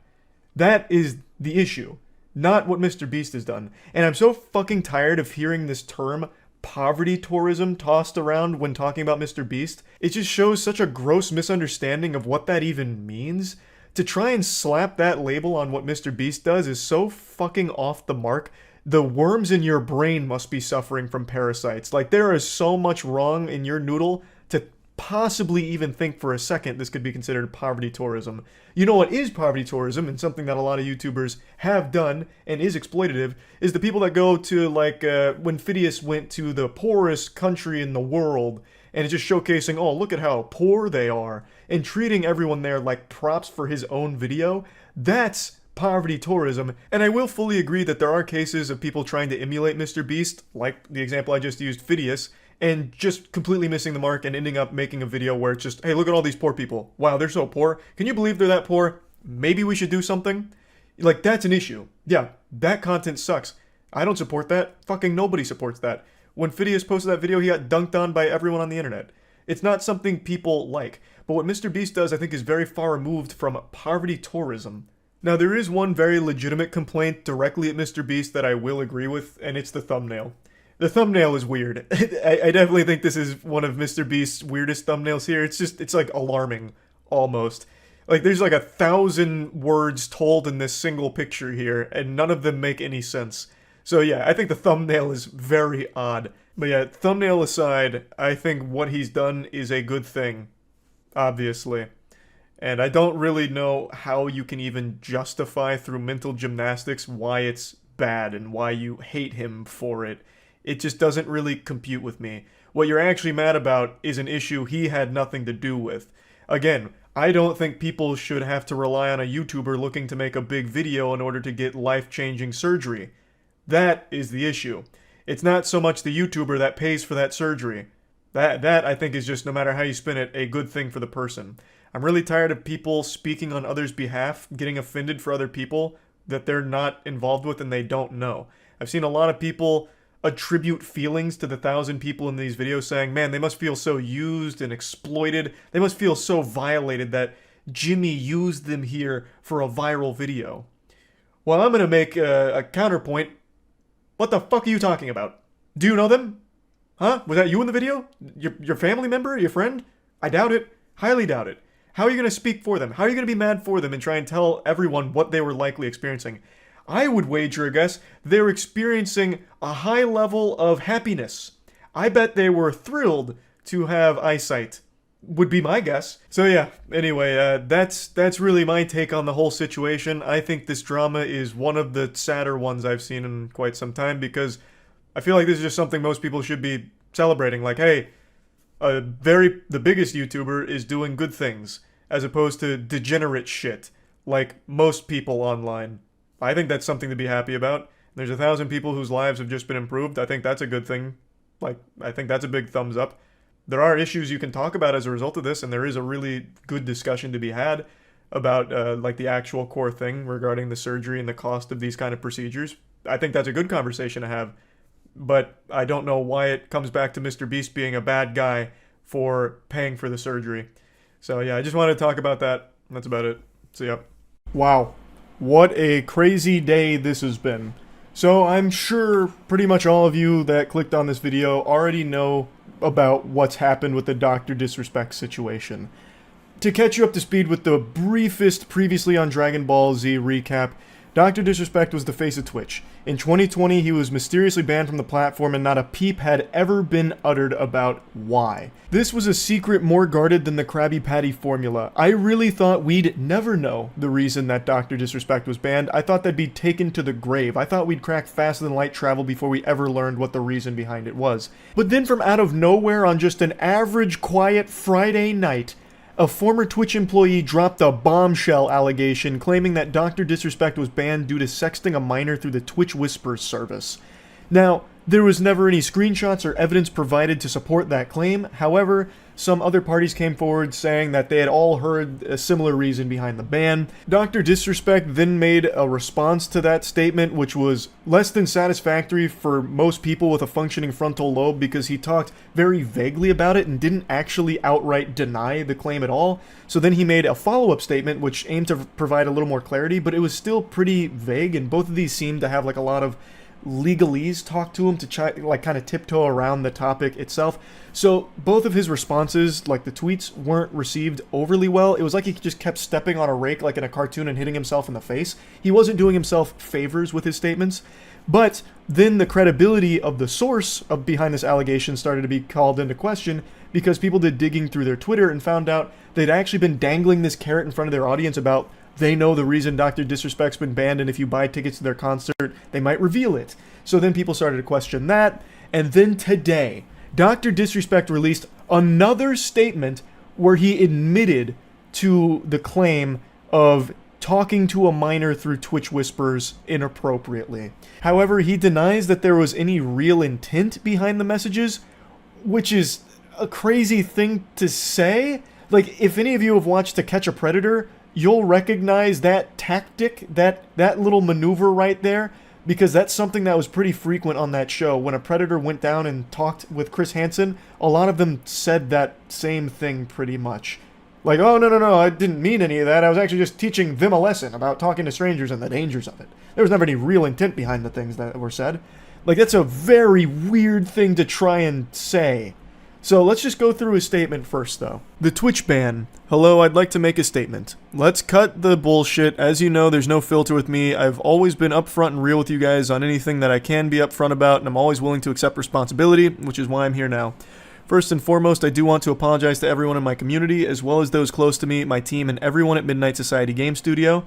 For those that don't know, I forgot to mention this in my lore exposition on this. His company that he founded, Midnight Society Game Studio, which had been working on a game with him for a long time, announced yesterday that they were going to be terminating him after they conducted an investigation, and after they assumed his innocence, found something through their investigation that made them uncomfortable keeping him around, so they let him go. So that's why he's mentioning them here. A lot of people have been left in the dark about what happened yesterday with Midnight Society and I, and we made the painful decision collectively to have me step down. Our team is full of incredibly talented and good people that have high career ambitions and families. I'd never want to jeopardize the culture we have carefully crafted. Now, before getting into the rest of this, I do want to mention, Midnight Society themselves said that he was terminated. Here he's saying that he stepped down like it was a mutual decision. I don't know if this is like a you can't fire me, I quit type of situation, you know, turn in the badge and the gun and go your separate way as a lone wolf, or what? Like, there's just a bit of a discrepancy whether he was terminated by Midnight Society or if he himself and them left on good terms where he agreed to step down. Ultimately, the point is, he's no longer associated with that studio anymore after they conducted their own investigation into the subject. Everyone has been wanting to know why I was banned from Twitch, but for reasons outside of my control, I was not allowed to say anything for the last several years. Now that 2 former Twitch employees have publicly disclosed the accusations, I can now tell you my side of the story regarding the ban. Were there Twitch Whisper messages with an individual minor back in 2017? The answer is yes. Were there real intentions behind these messages? The answer is absolutely not. These were casual, mutual conversations that sometimes leaned too much in the direction of being inappropriate, but nothing more. Nothing illegal happened, no pictures were shared, no crimes were committed, I never even met the individual. I went through a lengthy arbitration regarding a civil dispute with Twitch, and that case was resolved by a settlement. Let me be clear, it was not a criminal case against me, and no criminal charges have ever been brought against me. Now, the doc actually edited this statement twice. So initially, he posted it with the word minor in it, saying, were there messages with an individual minor? The answer is yes. But then shortly after he published it, he edited the word minor out of it. So he removed that. He redacted it like a fucking CIA document, trying to bury it, just snapping it out of existence. So then it read, were there messages with an individual? The answer is yes. But people were quick to notice the edit, and you can actually check edit history on Twitter, which I didn't know you can do, but you could clearly see that the original no longer matched the current one because he took the word minor out. So when people caught him red-handed, he just edited it one more time to put the word minor back into it. Now, there is a lot to say about just that small chunk right there, but I'm going to finish reading the statement first before we really dive into the weeds of it. Now, from a moral standpoint, I'll absolutely take responsibility. I should have never entertained these conversations to begin with. That's on me. That's on me as an adult, a husband, and a father. It should have never happened. I get it. I'm not perfect, and I'll fucking own my shit. This was stupid. Now, with all this said, don't get it mistaken. I've seen all the remarks and labels being thrown around so loosely. Social media is a destruction zone. I'm no predator or pedophile. Are you kidding me? Anyone that truly knows me knows where I stand on these things with those type of people. Fuck that. That's a different level of disgust that I hate even hearing about. Don't be labeling me as the worst of the worst with your exaggerations. Get the fuck out of here with that. But I think I've said what I needed to say regarding the ban itself. That's it. That's why Twitch made the decision in 2020. To my team, community, industry friends that have supported me, I apologize. I wish I could have said all this sooner. You guys have always shown me and my family love and support throughout all these years. We love you guys like you can't imagine. I have the best community and circle. If any of this has made you uncomfortable, I get it. You don't have to support me anymore, but just know you have always been greatly appreciated. Trust me when I say this. To all my haters that live and breathe social media with zero real-life experience, I don't give a fuck about you. Finally, if you're uncomfortable with this entire statement and think I'm a piece of shit, that's fine. I'm not going anywhere. Actual Wolf of Wall Street energy. I'm not fucking leaving. And I'm not the same guy that made this statement all those years ago. I'm taking an extended vacation with my family as mentioned on stream, and I'm coming back with a heavy weight off my shoulders. They want me to disappear. Yeah, fucking right. He tries to close this statement with a really hard, cheesy 80s action movie one-liner. They want me to disappear. Yeah, fucking right. Granny shifting, not double clutching like you should. You're lucky you didn't blow the welds off the intake. I'm not leaving. It's really kind of ridiculous to put that there with accusations like this. These are super serious. Like, this isn't something people take lightly at all. In his own statement, he has openly admitted to messaging a minor and had conversations that were inappropriate, or as he said, leaned into being inappropriate. Now, what's not clear, and what a lot of people are coping with, is that maybe Dr. Disrespect didn't know the age of the person he was communicating with, but I truly feel if that was the case, Dr. Disrespect would have mentioned that, saying that he had those communications with this person that he believed was of age but turned out to be a minor. I think if that was the reality of that situation, if he truly communicated with someone that he thought was of age but turned out to be a minor, I think he would have mentioned that in this statement, but he didn't. He didn't say that he was under the impression he was communicating with an adult. He just says that he had conversations with an individual minor. He doesn't say anything like, oh, they were actually one day away from being 18, or I really thought they were, in their 20s, or anything like that. And I think if that was what happened, it would have been mentioned here. I really do. But there's no mention of that. So it's hard to give that benefit of the doubt that he didn't know, because I think he would have mentioned if that was the case. I also think it's pretty telling that some of the closest people to Dr. Disrespect are coming forward saying how unacceptable it was and distancing themselves from him, because if he didn't know that he was communicating with a minor, he probably would have told them at the very least, but they're not saying that either. So here's Robert Bowling, one of his business partners here, saying, if you inappropriately message a minor, I cannot work with you, period. I promised to only act on facts, and I did. So I just really don't think there's a whole lot of wiggle room about Doc not knowing that he was communicating with a minor. Like, I feel like there's been plenty of opportunities now for that information to have come out from somewhere, but nobody is saying that other than people theorizing and hoping that maybe that's the case. But Doc himself has never said that that was a possibility. He'd never even hinted that he didn't know the person's age, and the people closest to him aren't saying that either. So I really think that it's likely that he did know that, and he still had these conversations that lean to being inappropriate with someone he knew to be a minor, which is fucking disgusting. Now, there are people still defending this, saying, well, he didn't go to jail for it, so what's the big deal? Can't wait for the next stream, Doc. Firm handshakes. Like, there's people that are just dismissing this as not a big deal, which is insanity. I think that is pure lunacy. I can't fucking believe some of what I'm reading here from people that are just writing this off as not a big deal because it's a streamer they like. An adult communicating inappropriately with a minor is bad. Full stop. It's inexcusable. No matter how you spin it, that is a horrible thing. Now, he may not have met up with the minor in question. However, was that his decision? Was he the one that decided not to meet up with him? Because with the information that's been come out, now, again, keep in mind, we don't have access to the chat log, like the conversations that took place, but from all the sources that have come out from, like, Bloomberg and all of that, it sounds like the conversation they had did talk about meeting up at TwitchCon. So, that right there shows pretty real intent to meet up with this person. And who knows, maybe it was the minor that ultimately got uncomfortable with this whole thing and called it off, not the doc. We don't know for sure. The only thing we do know for sure with what the doc just confirmed is that he was talking inappropriately with a minor, which is a terrible, terrible thing.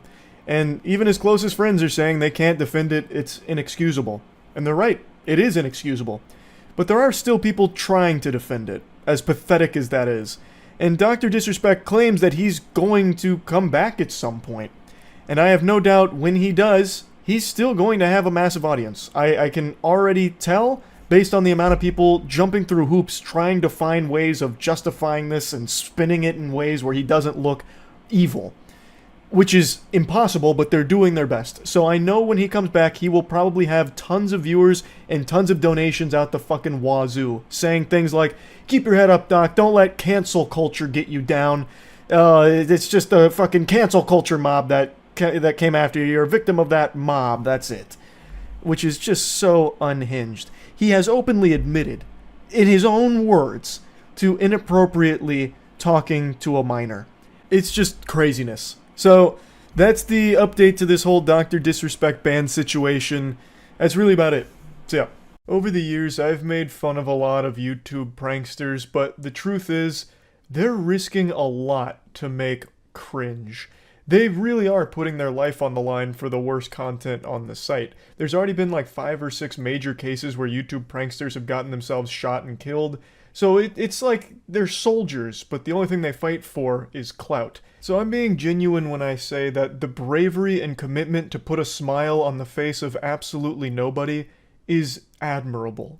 And let me tell you, one thing I've learned about the YouTube prankster douchebags is no price is too high for them in the pursuit of attention, because they use mommy and daddy's credit card to buy everything for them for their content, all the gear they need. But one thing that's always sanded my ass is the fact that the pranksters themselves always seem extremely sensitive. So when they're doing their dog shit pranks and someone responds aggressively to it, they immediately fall back onto, it's just a prank, bro. You know, we're just goofing, why are you getting all mad? You're overreacting, that kind of shit. They literally become a Pokemon and the only thing they can say is, it's just a prank, bro.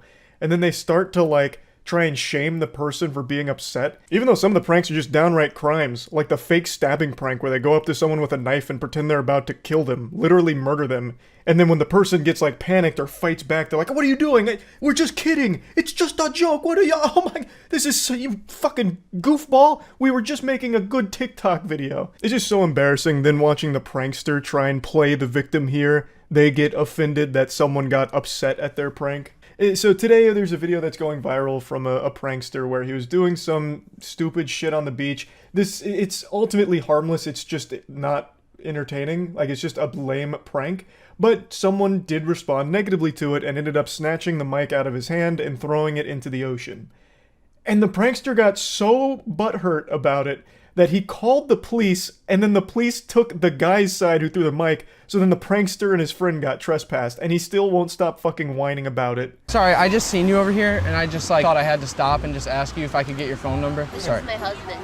Oh, I'm sorry, bro. I didn't realize you were your husband. I thought you were like her gay best friend or something. I'm sorry. You're good, buddy. Yeah. You guys have a good day. I'm sorry.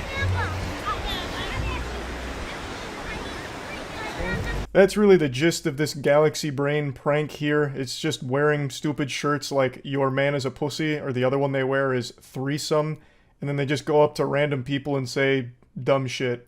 So in this one, it was just hitting on this girl in front of her boyfriend/husband. I just seen you over here and I thought you were beautiful, and I was just wondering if I could have your phone number. You want to get smacked right now? Wait, are you with her? You want to get smacked up right now? Bro, no. Back the f*** up on you. Smack the f*** out of you. Why? You think I'm around? Come here. Smack. I didn't know. I'm sorry. You think this is funny for TikTok or something? Yeah. Can we just shake on it? I'm sorry. So they just do a whole tour of the beach saying lame shit to a bunch of different people, trick-or-treating with cringe. A couple people fake a giggle and then just shoo them away like some kind of stray animal.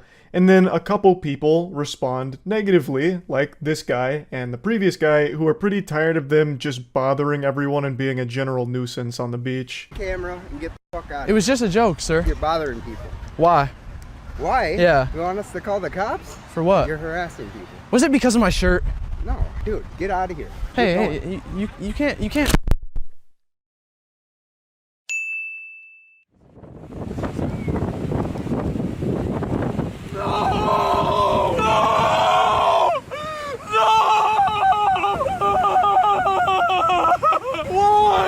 His initial reaction here is a very sad self-defense coping mechanism. I know that's some armchair psychologist analysis of this situation, but god damn it, it's super clear.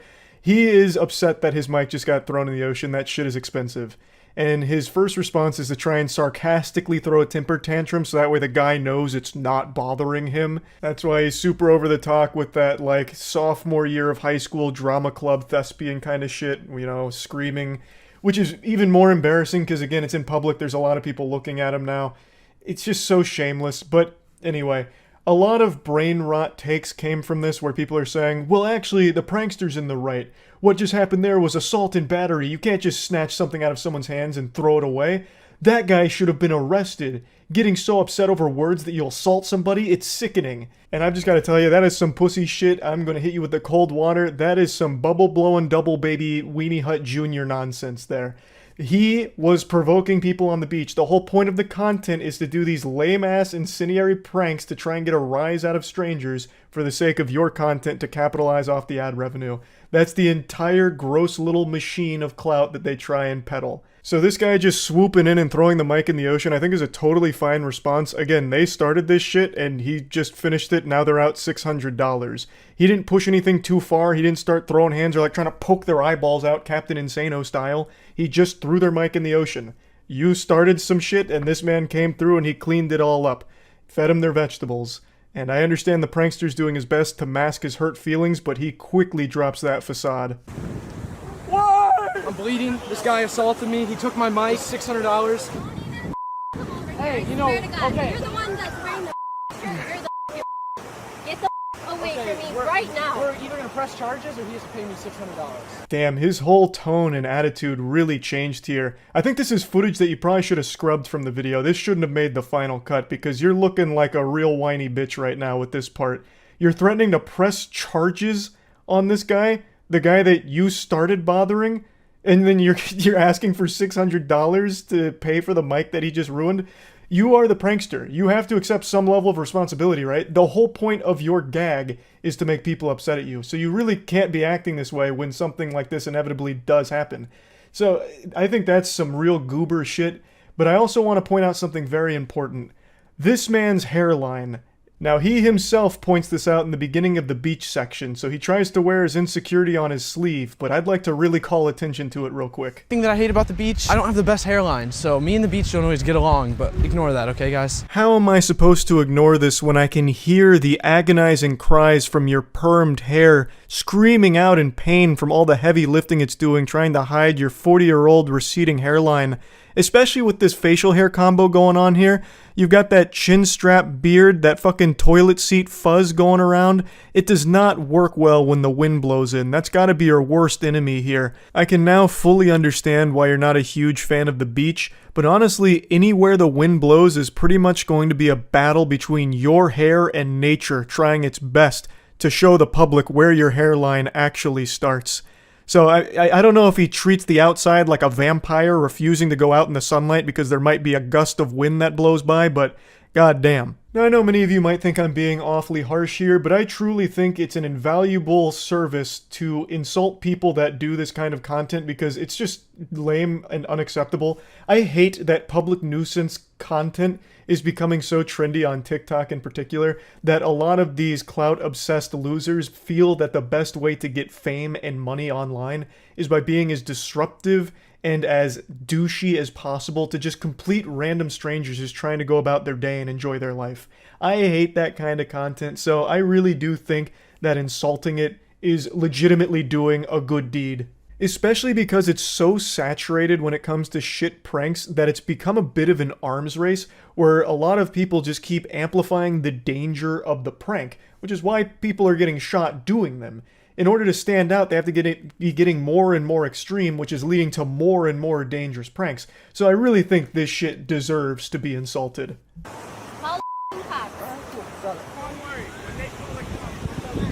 I was just out here filming a video, and a man assaulted me, and he ripped the microphone off my camera and threw it into the ocean. Or more or less provoking somebody to make a move, and then you can report it, correct? Actual fucking GigaChad beach officer here, fucking Paul Blart rolls up, and he's just like immediately calling him out on his shit. He's like, I know what this is. You're provoking people to get a rise so you can record it for your TikTok, right?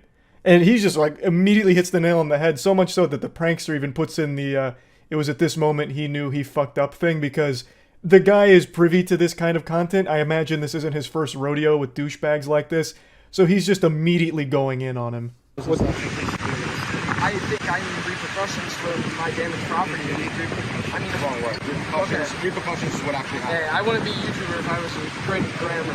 Okay, so it was just supposed to be a joke, and it got taken too far. I guess he got offended. You guess he got offended? God, that's so pathetic. Yeah, I guess he just got offended. Which is why I called the cops, like a little hall monitor. Yeah, you lost a $600 mic and it's your own fault, so take it on a chin like a man and move on. And this isn't your first rodeo with the law enforcement either. I've looked at a lot of the content. This is actually all him and his friends do. They go to places, they get trespassed, or they just straight up get arrested. In one of the videos, they got wrestled down by mall security and like roughed up. So his whole thing is just being a public nuisance and having situations like this, but still has the chutzpah to pretend to be a victim and is actually the one who called the cops. That is beyond embarrassing. Yeah, I mean, if he's having a bad day, it doesn't mean you go out and just assault people. You're both being trespassed from this park. Have you ever been trespassed before? Yes. Shocking. I'm banned from every Walmart in the world. Is everyone getting trespassed or just us? Just the two of you. You can hear the pride in his voice when he mentions they've been banned from every Walmart. They have been banned from multiple places, and they're so proud of that. I think that's so sad, the state of the world, where that's something to be happy about, that you're banned from a lot of places because you're such an insufferable little asshole who's driven by internet brownie points, that you're just going to be a disruptive piece of shit to complete random strangers. What the fuck is there to be happy about with that? The whole purpose is just sad. You exist just to make people around you a little less happy, just total strangers going about their day. You want to make their day just a little worse because you post it online because you're a little internet clown. That's just pathetic. Now, I think he's young. He looks young, but it's really hard to know for sure with a hairline like that. But hopefully there'll be a moment of self-awareness, like some self-reflection, and he comes to this come to Jesus moment where he's like, damn, all of this shit was so cringe. Like, that'd be the happy ending. That'd be the good ending there. It completely changes, like, damn, this was fucking stupid. What a waste. But yeah, anyway, just wanted to talk about this a little bit. That's about it. See ya. Get excited, because HBO Max finally dropped the trailer for what's sure to be the hottest comedy of 2023. Maybe the best comedy ever. Since human beings have evolved to laugh, giggle, smile, it's all been leading up to this moment where we get to witness pure humor from a show called Velma. This is the latest in this never-ending trend to take beloved IP and change everything about it and create something abominable from it. This follows in the footsteps of the greats that came before it, such as the Halo show, the Resident Evil Netflix show, Witcher Blood Origin. It's got big shoes to fill, but after this trailer, I'm convinced that it might be the worst out of all of them. And you know what that means. I'm going to sit down and waterboard myself with the horrible jokes that this show is going to let rip. I'm going to watch it. Now, of course, you all know Velma is a big character from the Scooby-Doo franchise. She's been around for many decades now, and this is now her standalone adult animated spin-off. And now, I've said this many times in the past, and I'll say it again. I'll scream it from the mountaintops. Taking an IP and then telling your own unique story within that world, or even using the characters in different ways, I always think is totally fine, and I welcome it. I'm always excited to see new interpretations of this work that I like. But there needs to be a level of respect paid to the source material, as well as it making sense for it to exist and justify its own creation here. And Velma, from everything I've seen so far, does the exact opposite. It proudly shits on the Scooby-Doo franchise. It even takes Scooby-Doo completely out of Velma. Scooby-Doo's not here, apparently.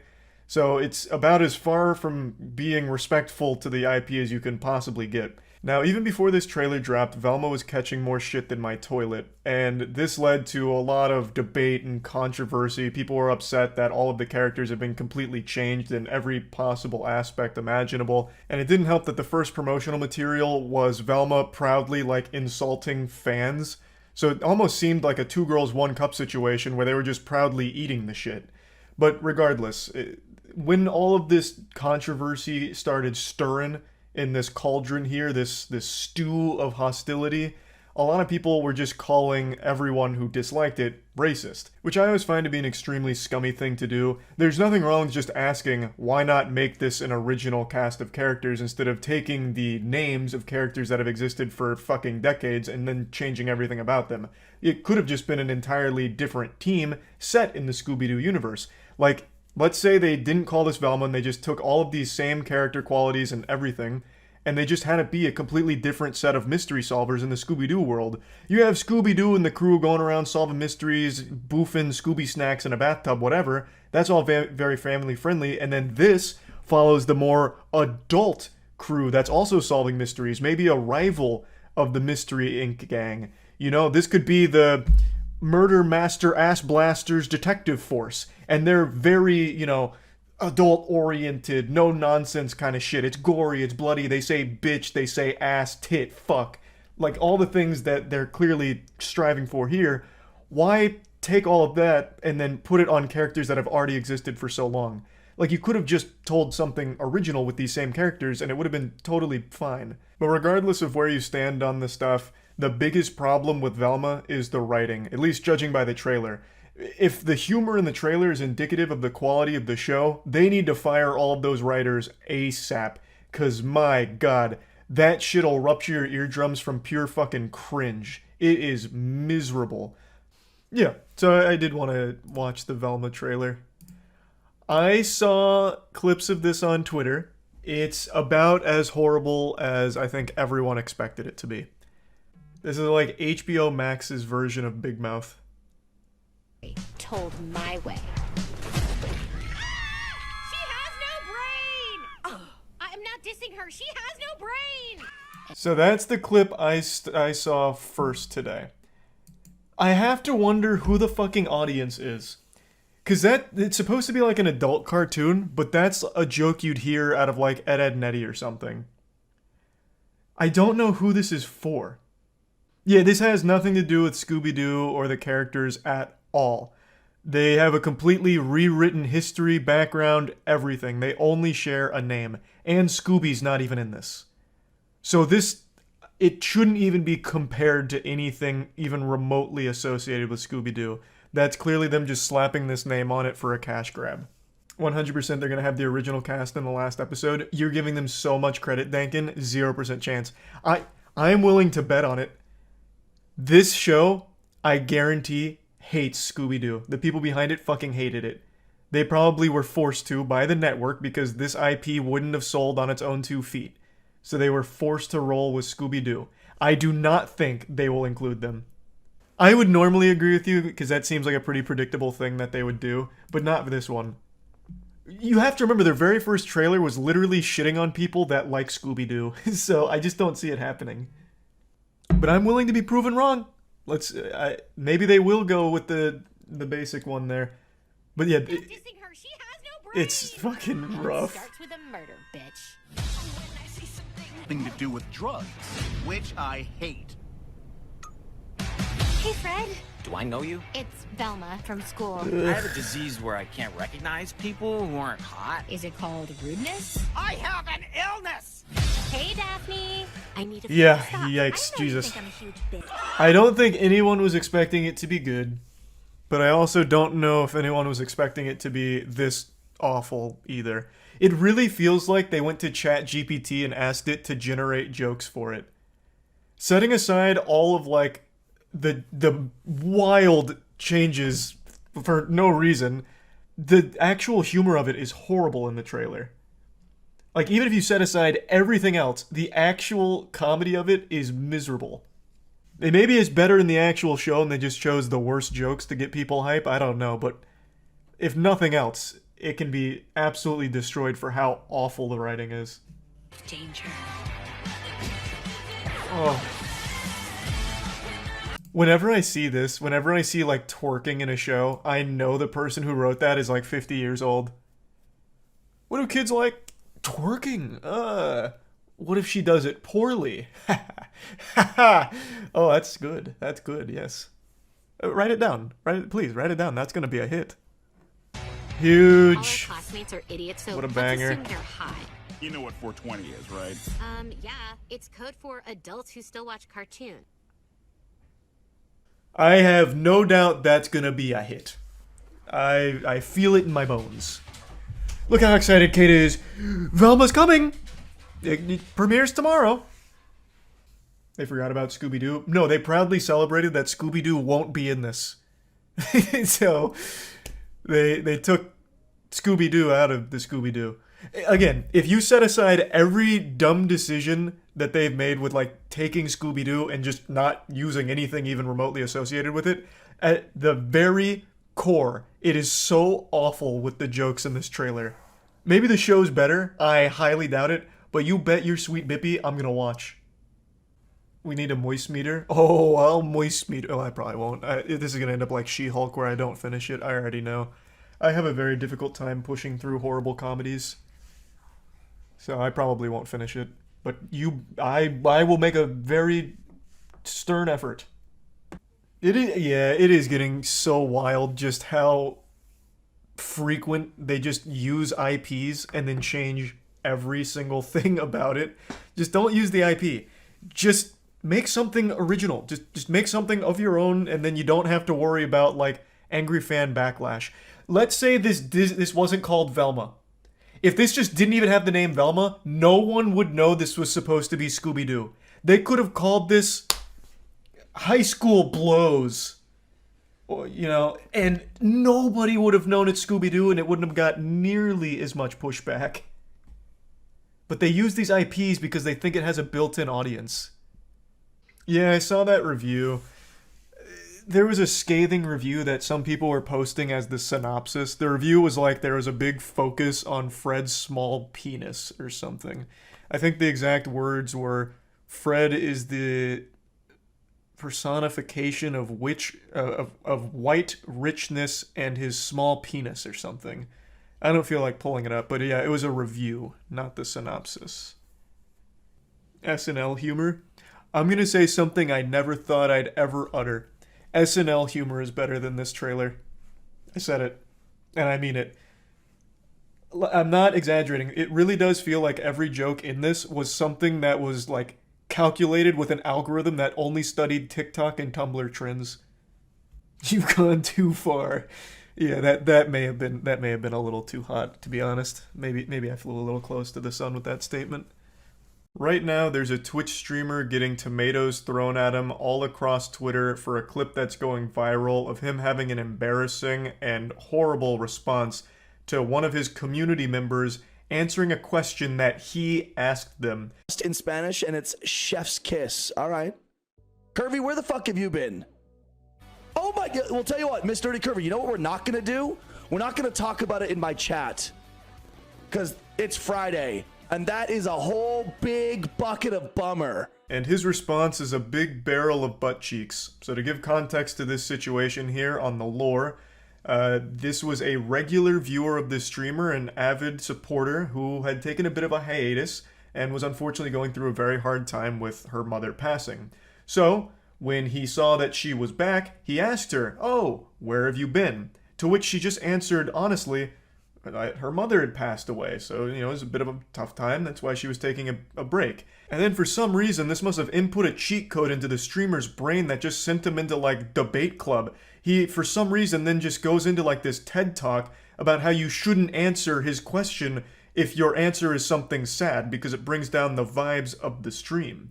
It's baffling, because you had asked her, and she just answered your question honestly. I'll play a bit more of the clip before getting into it, but I want to make it clear early on that I understand a lot of streamers have a similar perspective where you don't really want someone in chat that's just talking about like a really traumatic experience they're going through, because it's not really the place for it and the streamer's not the therapist. Like, I do get that perspective, but there's a difference between like just a random person treating Twitch chat like it's their psychiatrist and you asking someone a question and them answering honestly, especially when it's a member of the community that you already kind of know to a certain level. I don't understand why you're all of a sudden getting mad at them for answering that. And I'm sorry for your loss, but we're not doing that in my fucking chat.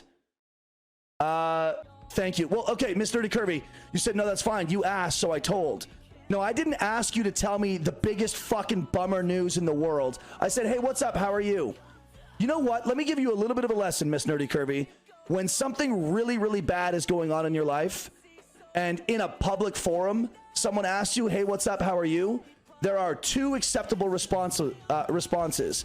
Good, and you know what? I'll make it through. That's it.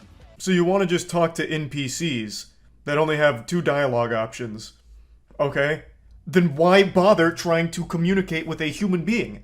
Like, okay, give them a script. Make sure your community has the acceptable answer script to my stupid questions. I don't actually care where you've been. Like, just tell me one of these two canned responses. Like, this is so fucking dumb. And I also love the audacity. Let me give you a lesson here on how to handle my questions going forward. It's just so laughable that he's acting like some kind of social savant here about how to handle public conversations and what you're allowed to say. You're a fucking Twitch streamer, man. All of us as streamers are not exactly the most socially gifted. Like, let's just face the facts here. So why are you trying to act like the authority on the matter here, as if you're some kind of social guru who's now giving a lecture to your community about what is and is not allowed in a public conversation? It's fucking goofy. It's very silly. How are you? Good? Or, you know what? I'll make it through. Awesome. Love to hear it. See, there you go. Or Prom's response. Yeah, I said, Prom, how are you doing? She says, I'm alive. You know what's just as easy as those two responses is you being able to respond with some level of empathy like, oh man, that's terrible, I'm sorry to hear that. Or, damn, that's awful news, stay strong. Or, man, shit, that's terrible, hopefully today's stream can lift your spirits a bit. Like, you also have equally easy responses to, like, instead of dwell on the negative here and for some reason try and shame her for answering your question honestly, you could have just as easily had a very simple and empathetic response to it and moved on from it. But instead, now you're putting all of it on her and blaming her for bringing down the entire atmosphere, as if she somehow forced you to enter your goofo mode here, your insano style tantrum that you're throwing. Like, it is your fault. You could have either not asked the question if you didn't want, like, real answers, or you could have had some level of empathy and just given, like, a general, decent response like, damn, awful news, sorry to hear that, stay strong. And then just go about, like, a good vibe stream. Like, it's super easy. Oh, I asked you where you were. Look, Mr. Curvy, I'm just subtly trying to tell you that unloading really heavy news in people's chats on Twitch is not like good etiquette. It's not the place to do it. That's all I'm trying to tell you. Heavy news like that, when someone asks, hey, where have you been? You don't need to tell them, well, my dog died, my husband left me for a younger woman, my house burnt down, and my car got stolen. So I've been a little bit busy. That's why I haven't been around. Because it's like, oh, God, like, ugh. Oh, God, your bad news is making my easy job just a little stressful, because now I've heard your fucking bad news, like, ugh. Like, can you have some level of shame? Can you stop having bad things happen to you and then share it with me when I ask? Like, fuck. God, where do you get off? What a stupid perspective, bro. What are you talking about? That's not even what they did. You asked them a question and they gave a simple response to it. Now, for a little further context, she, in her first response, accidentally led with like a laughing emotion. So she led with like LMAO because she was responding to like a joke he had told, and then answered his question about her mom passing away. She got a little concerned that it was going to be misconstrued like she was joking about that. So then she clarified again that no, like it's just been a rough time. It's just been horrible. So she said it like twice or 3 times in total, but it was never to dwell on it or try and treat him like a therapist or treat chat like it was a self-help subreddit or something. She just answered his question but didn't like her first answer because she thought it might get misconstrued, so then just said like, no, it's just been bad, and that's where it was. She didn't try and like keep pressing it further or anything. For some reason, he did. He took it and ran with it and made it an overwhelmingly negative thing and then shamed her publicly in front of the entire community for it, which is so fucking weird and terrible thing to do. Now, like I said in the very beginning, I do understand the perspective of not wanting your community to treat it like it's like a therapy session where they're dropping really heavy things going on in their personal lives into the Twitch chat or asking you to solve the problems for them. I do agree that that is just not the time nor the place, and that's not going to help the person either. That's not going to help them or anyone else around you that needs like professional help and someone to actually be there and qualified to give real helpful advice to that person that's struggling.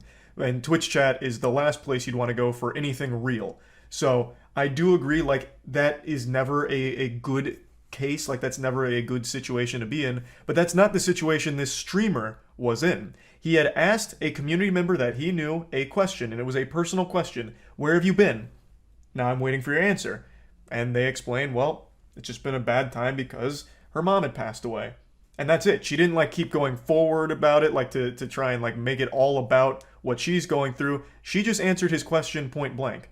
And for some reason he went off the rails about it. Like, you know, like if someone asks, like, hey, what's up? Where have you been? And it's heavy, just be like, I had a bunch of shit going on, so I've been lying low for a little while. Got it. That's it. I'm not trying to rip you a new ass. Yeah, not trying to rip you a new ass, just trying to embarrass you in front of the entire stream. The lack of self-awareness here. Buddy, that is kind of exactly what she did, but instead of just saying, I've got some shit that I'm going through, so I was lying low, she said, well, family member passed away, so I was lying low. That's it. She didn't continue to, like, go through the nitty-gritty on everything that happened. She did almost exactly what you said, but was a little more specific on exactly what that shit was. But in essence, it's the same thing. Would you have still melted down if she had said, I had a lot of bad, horrible things happen, so I was laying low for a bit? I don't think so. You probably would have just given a normal, like, decent human response like, man, sorry to hear that. Hope that shit clears up soon. Why couldn't you have had that same level-headed, rational response to her just being a bit more specific with what that horrible thing she was going through was? She didn't just dump everything on you and expect you to you know, like, coddle her or do something special. Like, she just answered your question. So this is where the viral clip ends, but he did have a response to this, and it's really worse than you're probably imagining. But before getting to his response, I want to hit you with a bucket of cold water to shock you with some statistics here. 93% of all Twitch streamers pull less than 5 viewers, so anything more than 5 immediately puts you in the top 6.7% of the site. These are old numbers too. These are from 2021, so I imagine this is only grown. So why am I bringing this up? Well, because the streamer who right now is catching more tomatoes than the goddamn Heinz ketchup factory is not a huge streamer. At least not by most people on Twitter's definition of a big streamer. He has around 55 average viewers, and to put that in perspective, that does put him in the top 1% of Twitch, at least based on the numbers I'm seeing. Because again, the vast majority of streamers are streaming to actually 0 people. Crickets. You have better luck getting your old high school classmates to watch your Facebook live stream than you do getting found on Twitch and starting a community from nothing. So everyone that's just writing him off as a nobody and fuck small streamers, who cares what they are saying or what their opinion is, I hate that perspective, and I will always hate that perspective. The mentality around numbers is so, like, fucked up these days that they can't recognize how big of a number 55 average viewers is. Like, yes, it's not the biggest streamers on Twitch, but that's still a pretty large number when put in perspective with how big the market is and how saturated it is. But this ties into the bigger point I want to make on the back of those numbers. The market being as saturated as it is, carving out a community being as tough as it is, the last thing you want to do is fuck it up. Which is exactly what this guy has just done. He's currently streaming right now with like 140 viewers, which is more than he normally averages, but I imagine the majority of this is hate watchers hoping to just shit on him in the chat. And I've already seen it from a couple of his subs. Some people were saying how disappointed they were in him. And that's a really big deal because when you have a really tight-knit community, once the viewers start feeling like you don't actually give a fuck about them at all, or that you're kind of a piece of shit, they probably won't stick around because there's so many other streamers that they'll just go to. So this will potentially end up being a huge problem for him. His first response was this on Twitter, where he's just taking full responsibility for being an asshole, which I guess is fine. Like, he's just saying, yeah, this was a real piece of shit here. But then 12 hours later, he made an apology video and doubled down on everything from his initial Twitter clip. Firstly, it is well known in my channel that I do not tolerate heavy news, drama, or trauma dumping, if you will, being entered or dropped into the chat. This has been discussed and explained and made clear many times while I've been live over the last 4+ years that I've been on Twitch. The people that come to my channel often, they know this. They see it all the time. So that's something that I want to make sure everyone understands. He directly blames her for violating his terms of service for being a chatter, basically, saying, I have very strict rules, you're not allowed to kill vibes with bad news or anything drama-related or heavy. Okay, then don't ask questions that could potentially lead to, like, someone being honest with you, man. Not everything in the world is going to be sunshine and rainbows. So why ask a question to your viewers that they might just be open about if you don't want to actually hear it? You know, it just doesn't make any sense. Like, and why are you blaming her? You're fucking blaming the victim here in this situation. What a terrible look. When you had already in your previous tweet sang a very different tune, where you're like, yeah, this one's kind of on me, I was a douchebag. What changed? All of a sudden now, you woke up this morning and you feel like you're not a douchebag, you're a superhero. In fact, she's the villain because she didn't follow your strict chat rules. This is not the first time that she's violated the expectation that people not share heavy news in my channel. The frustration from having her argue in chat that she was, quote, just answering my question, even though she's been spoken to about this type of thing before. Calling this an apology is a disservice to apologies. He is literally just justifying his reaction and saying it's all her fault. She violated our expectation of her in chat and then said she has a history of doing it. And in her statement, one of her twitlongers, she clarifies a bit deeper on what he's talking about. And he's pretty misleading with the way he portrays what happened here. Again, you asked her a question, she answered it. So the quote, I was just answering your question, is very accurate because that is all she was doing, man. Frowned upon. Dude, I'm getting follows right now. From Joe JCKS. Bro Chacho, welcome to the channel, dude. Thanks for the follow. Yeah. He even acknowledges that maybe he should edit that out and then decides not to. You should have edited that out. That's what a big yikes moment there. In your fucking apology, not an apology, in your blaming, pointing the finger video, you get a follower, take a moment to say thanks for the follow and like just call out the follower during this. What a bad look. How could you not recognize that as a potential problem? But regardless, the actual video he has made here is not a good response. It is somehow even worse than the initial one with the doubling down and trying to justify it. Like, just have an obvious common sense level-headed response like, yep, I overreacted, this was stupid, I shouldn't have done that, I don't even know what I was thinking, I must have just been in a bad mood. Like it was just so easy to move on from this, but instead you doubled down and now you look real silly for it. That's about it. So yeah. The title's not clickbait. There was a new policy on Twitch that was announced today that will legitimately destroy the platform, with the majority of streamers choosing to go elsewhere if it goes into effect. Now, this was announced like 3 or 4 hours ago, but I decided to wait a little bit to see what Twitch would respond with because the backlash has been considerable. Everyone is rightfully furious about this, and I just kind of wanted to let it all simmer, let Twitch kind of marinate in this witch's cauldron here and see how they would respond to all of it. So I went and played basketball, which is why I'm very sweaty right now, and I've just got home, and it turns out they did respond. I expected them to respond with something like, our sincerest apologies, earlier this afternoon we were coming down with a severe case of big fucking idiot disease. Turns out one of our employees replaced our water with plutonium and stupid juice, so we had radioactive brain rot when we came up with this idea. We're scrapping it, we're sorry. That's what I expected. But they went in a different direction. They went with a very pathetic attempt to save face and backpedal. So we're just going to go over this whole situation from top to bottom here. It was revealed today that Twitch has put sponsored content and branded content in their crosshairs to try and fucking slap. So formats permitted with the new guidelines on branded content on Twitch are logos on stream. So branded overlays are limited to 3% of screen size at most. So any branded overlays can only be 3% of screen size. That means like if you have a G Fuel sponsorship or something, you can only have like G Fuel in the 3% of your screen area. You can no longer have burned in video ads, meaning you can't play like your own ads during it or ads of another brand that's working with you. You also can't have display ads, so like banner ads, which is a big one because a lot of sponsored game streams require banner ads, which completely removes that, which is a huge hit to most streamers. We'll get into the specifics in a moment. And then you can't have audio ads played during streams.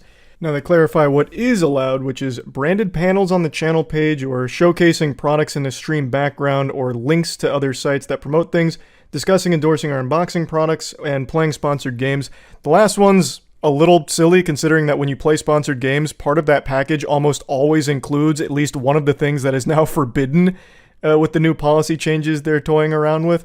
Now all of these are huge changes. A lot of streamers have talked about this, I've talked about this. The vast majority of revenue a streamer generates is through sponsorships, whether it's sponsored game deals for like X amount of hours streaming a game, or just ancillary partnerships with other brands that you will promote during your stream. That's where the majority of streamers' revenue comes from. Like almost all of the top 500 streamers, that is their biggest driver of revenue.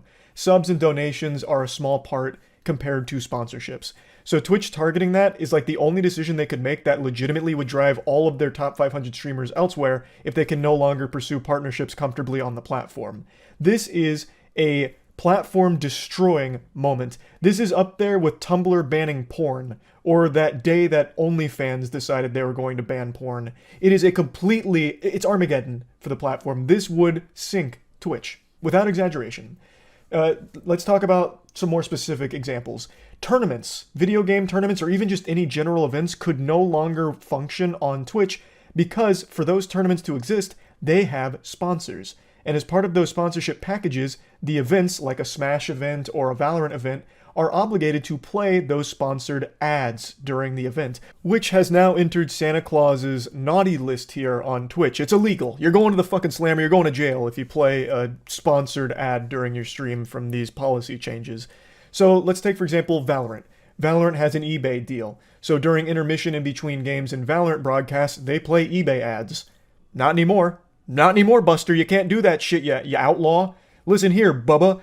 No more of that shit. Now, there's something very interesting to note here is that YouTube actually has a similar policy that a lot of people are bringing up to compare the two right now. But Twitch's enforcement and the way that they spoke about it seems very different than the enforcement of YouTube. And from everything I've read, YouTube doesn't really enforce this policy even at all to begin with. It's just kind of there as a blanket in case things get exploited or misused.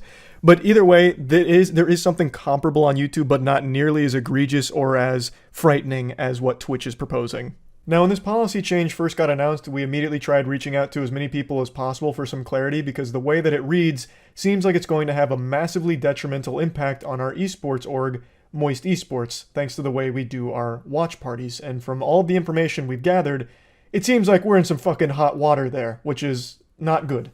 OperaGX sponsors our esports team.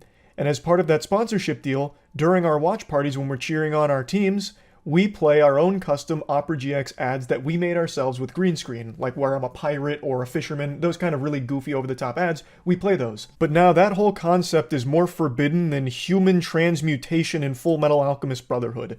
We can't do that anymore, which is a huge hit to our esports org, since OperaGX pays us under the expectation that we're also going to be doing those ads during our watch parties, which we can't do anymore. We also have a banner ad for OperaGX during the watch parties, which we can't use anymore. So the main two things OperaGX is sponsoring our esports org for has been banished to the fucking Shadow Realm. So what are they paying us for if we're to continue doing watch parties on Twitch? And it's entirely out of our control. It's not like we're choosing not to fulfill our obligations with OperaGX. Twitch just wouldn't allow us to, or else my channel would get banned on Twitch for doing so, I imagine. Now, OperaGX has been an extraordinary partner. I don't think they'd actually drop us for it, but they would have every reason to, because they wouldn't be able to get what they were paying for with our esports org and our watch parties anymore, because Twitch isn't allowing it in its current state, at least not as it stands from their first pass of this policy. It's just so fucked up. Now, it's not just, our esports org or, top streamers or anything like that. It's any streamer that would pursue sponsorships, which is a lot of them. Big and small streamers, all of them alike, do rely on sponsorships. And this hits everybody equally. It fucks everyone in the face all the same. It is an extremely greedy and corrupt, degenerate decision from Twitch. It is fucking disgusting. It's definitely worth mentioning that I have seen some arguments being made where Twitch might follow YouTube's example here and won't enforce it strictly. Like they might just reserve this policy for bad actors only. And I guess that is entirely possible, but there's just no way of knowing. We just have to wait and see how it all plays out. But there's very clear ways this could be implemented that hurts every single person who uses the platform. And personally, I feel the reason why they're even making this policy update in the first place isn't necessarily to follow suit with YouTube or something as like a fallback protocol in case there's bad actors misusing branded content somewhere. I feel the reason they're doing it is to try and push all their streamers to do everything through Twitch. Do all of their sponsorships through their sponsorship programs. That way they can get a cut of everything. That's how I interpret all this. That's how I feel the motivation behind it is misguided, it's mismanaged, it's completely lost, it's geriatric, it's run by octogenarians, it's out of touch, and it is desperate. It is desperately trying to get its grubby little fingers, just plant these little piggies in each pie that happens on their platform, and that comes right out of the streamer's income. We've already seen them do that with the sub revenue, where they're dropping everyone to 50-50 sub revenue forever, non-negotiable, and now they're doing it for sponsorships because on Twitch, all streamers, a lot of them are doing sponsorships, and when they do, Twitch sees nothing from it. They don't get any portion of sponsorships done by streamers on their platform, and that makes them furious. They got steam coming out of their ears. So this is their attempt to try and force streamers to comply with Twitch's ad incentive program or their branded content program, such as like the Twitch Bounty Board. The Twitch Bounty Board works kind of like a sponsorship where companies have approached Twitch to do like sponsored game deals, and streamers can go into their bounty board, click and see what's there, and then choose to take a deal where they're getting paid X amount of dollars for X amount of hours. And if they do that, Twitch gets a large portion of that income. To me, it just seems like the direction Twitch is going is do everything through us or else. It's only been 2 months since they made this announcement where they're testing new experiences to connect streamers and brands through their sponsored streaming network that they're creating. So it just seems like since Twitch offers this program, it seems like this policy change was supposed to scare streamers away from partnering with brands outside of Twitch's ecosystem here, because Twitch doesn't make any money if you get a brand deal outside of this program, whereas if you use Twitch here for their sponsored streams, Twitch makes money from it. Twitch is really trying to monopolize streamers' income, and this is something Mr. Beast just mentioned on Twitter as well. Twitch just wants to make sure that if any money is generated on their platform, they get a piece of that pie. They want that cake. They're gluttonous, and they're willing to sink as low as humanly possible to get it. It's sickening. This doesn't just affect individual streamers. Like I mentioned, it affects anyone that wants to do events on their platform as well. So let's do another example. Smash tournaments. Smash tournaments rely entirely on sponsorship revenue, like a Papa John's ad or something like that. All of it. All of their money comes from sponsorships, which means banner ads, large screen built-in ads during broadcasts, and even just full commercials during their broadcasts during intermissions. All of those things are no longer allowed if this policy goes through as written.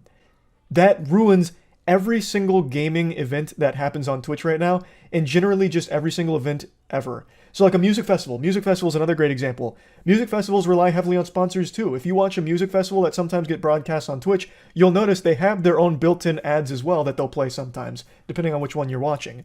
That's no longer allowed either. So should this policy be pushed through the gates of fucking Mordor here and make it to the platform, every single event organizer is going to leave Twitch because they legitimately will not be able to run on Twitch anymore if they can't play ads from their sponsors. And sponsors aren't going to give money to people or events if they can't have their brand be showcased, like with a banner ad or a normal commercial. If they can't get anything out of it, why the fuck would any of these brands sponsor anything on the platform? It's not going to happen.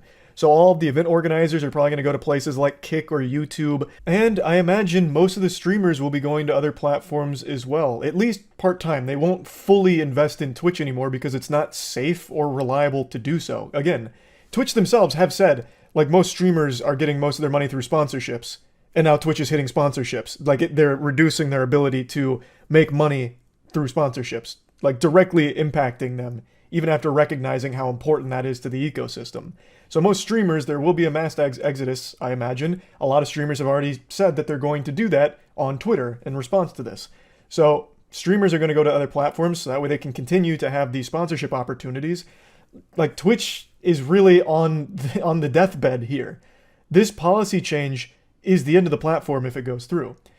Now, I've said this, I've been very open about it. When my Twitch contract ends, and I am doing my best to try and end it early, when it ends, I will be going to other platforms to stream, just to test them all out. I'll still be streaming on Twitch occasionally, but we can't even do our watch parties there anymore, which is a big thing that I love to do.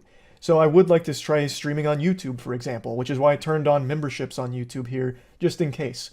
So it's one of those things where this is something that will destroy the platform. And Twitch must have recognized that because they did put out a follow-up statement about an hour ago here. And I think it's trash. I think it is a terrible response. Today's branded content policy update was overly broad. This created confusion and frustration, and we apologize for that. We do not intend to limit streamers' ability to enter into direct relationships with sponsors, and we understand that this is an important part of how streamers earn revenue. We wanted to clarify our existing ads policy that was intended to prohibit third-party and networks from selling burned-in video and display ads on Twitch, which is consistent with other services. We missed the mark with the policy language and will rewrite the guidelines to be clearer. Thank you for sharing your concerns, and we appreciate the feedback. We'll notify the community once we've updated the language. What a load of horseradish. This is some sour fucking mustard here. Basically just saying, we're sorry you misunderstood us. Yeah, we must use too many big words for your simpleton minds, and it led to too much confusion, so we're sorry for that. We'll make sure to dumb it down into layman's terms going forward. When that's just not the case. It's not like you put out a broad statement that had a lot of misinterpretation or misconstruing of the information. You laid out pictures. Like, you literally made it as simple and specific as possible, down to exact percentages of how much it could take up on screen. 3%. That's not broad. Like, you specifically laid it all out with fucking pictures. Like, I don't know why they're trying to play this angle that it was just too broad and confusing and people misunderstood it. You made it clear what your intention was. I don't think there was any misunderstanding here.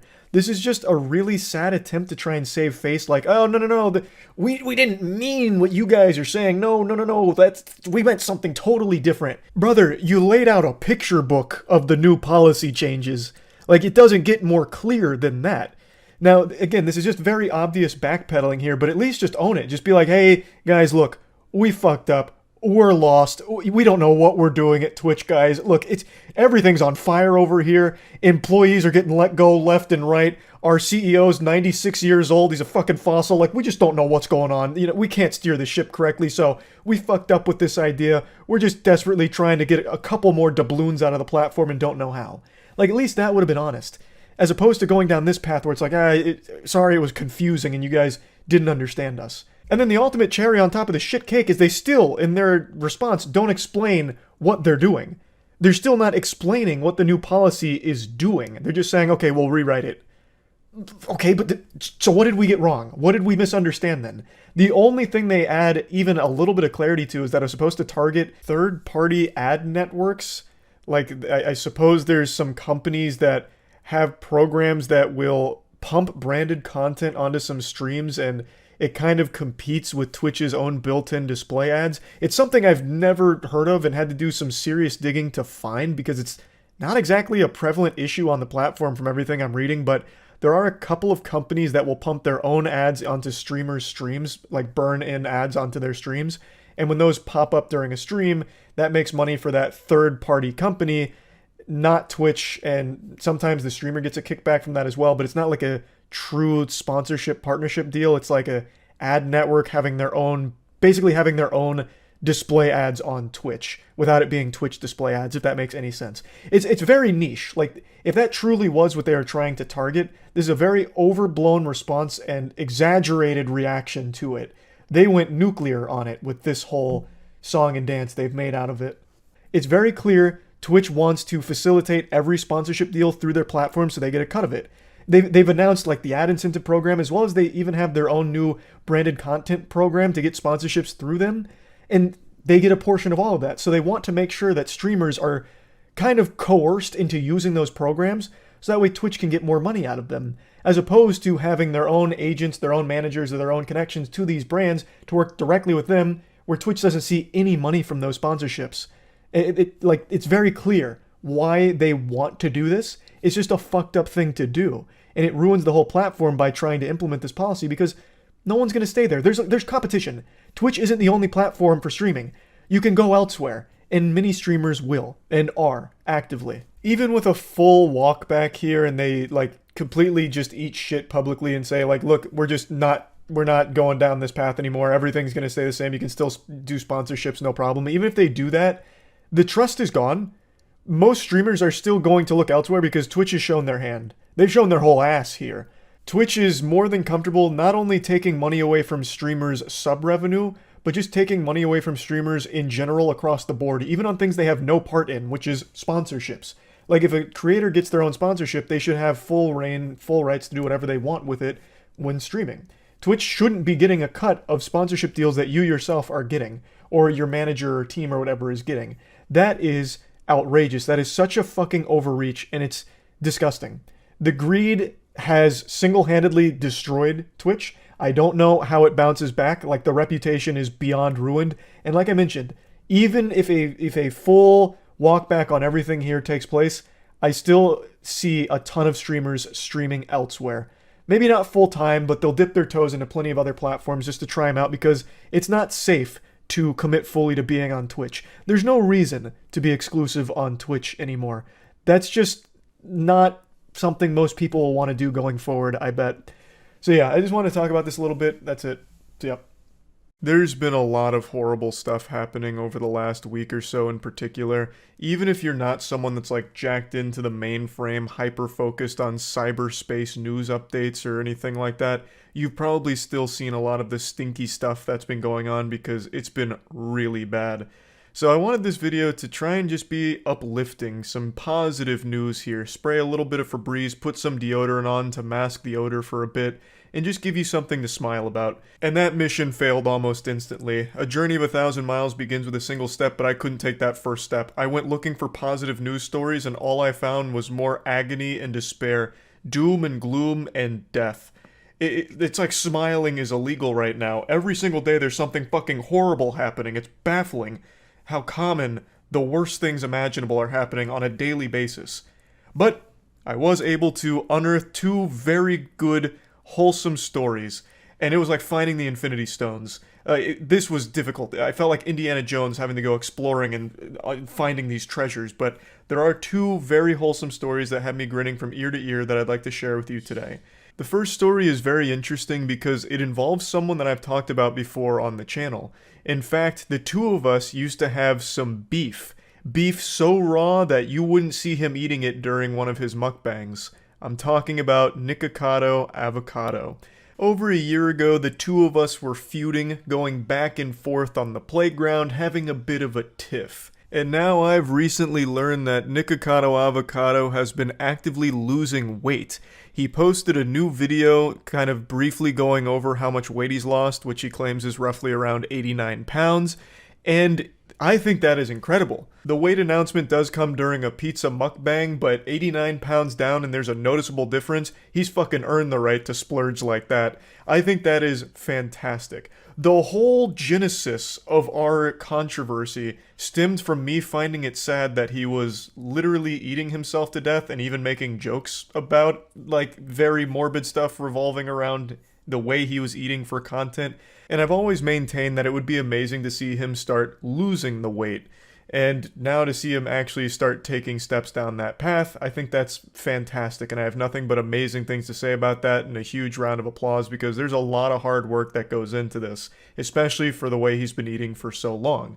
And to see him lose that much weight in a pretty short period of time, that's nothing shy of incredible work. So I think this is a very moving story. I hope he continues to do this. His community is encouraging him. His community has done a real 180, because when I first made that video on him and like the whole Nikocado avocado rabbit hole, his community used to encourage him to continue to eat more. They wanted to see him really like balloon up as quickly as possible, as if it was like a fucking speed run. And now, fast forward, a year and some change later, they seem to really be cheering him on for a healthier lifestyle and wanting to see him happier. And he really does seem happier in this video, where he talks about his weight loss, as well as just generally joking and more bubbly than I remembered him being last year. So it just really seems like an all-around positive thing, and I'm wishing him nothing but the best of luck going forward. And now the next happy story I'd like to share with you all teaches us the same lessons that anime has about never giving up. Perseverance in the face of overwhelming odds and adversity. It involves a streamer named H2P Juicio, I'm sorry if I fucked your name up. And this brave warrior did what no mortal should do. He took the Ogdo Bogdo challenge, which is a challenge more detrimental to your health than the Tide Pod challenge, and it's one that I myself am a survivor of as well. If you recognize the name Ogdo Bogdo, it probably just sent a chill down your spine. You probably immediately tried to hide under your desk from that boogeyman. It is a character in the game Jedi Fallen Order. Ogdo Bogdo was a bit of a meme boss, but pretty difficult. And in Jedi Survivor, the newest game that just came out in the series, Ogdo Bogdo is back. And he comes in 2 different flavors, and you get to the center of that Tootsie Pop 2 different fights. So one of them is against Spawn of Ogdo, which is clearly a reference to Ogdo Bogdo, and it's an optional boss fight that I got so fucking tilted at, I eventually made an entire video dedicated to the hardest bosses I've ever fought, and I posted it on my second channel, MoistCritikal Clips, where I went over every single boss I've fought through all of the Souls games, and then including Ogdo to compare them. And it turns out I died more to Spawn of Ogdo than any Souls boss across any of the Souls games. By a wide margin too. I died over 120 times to Spawn of Ogdo, and it took me 2.5 hours to finally pull it off, but I did it. And then there is another optional fight involving Ogdo Bogdo in this game, and this time it's a gangbang. So this time it's a little spit roast between Spawn of Ogdo and Ogdo Bogdo himself, the OG. And this is the fight that locked the streamer in a purgatory, a limbo, for 29 hours, over 1,200 deaths. He spent banging his head against that Ogdo wall. I'm pretty sure he's playing on the highest difficulty. I also played on the highest difficulty, so I absolutely share his pain with this fight. And his struggle became so big that it went viral as an actual news story.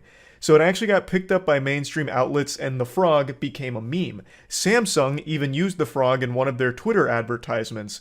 That's also a really disturbing picture they used for the frog on the TV there. It looks like those really awful animated like porn games where it's like, you won't last 5 seconds in this game.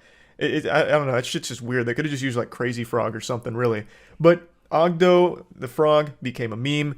His channel was blowing up to 60,000 viewers just watching him fight Ogdos here. It was incredible. I, of course, was watching as well once I became aware of the story earlier this afternoon, and he had some very close calls. He was flirting with that W, but sometimes it just wasn't meant to be. It wasn't the destiny, the hand he was dealt.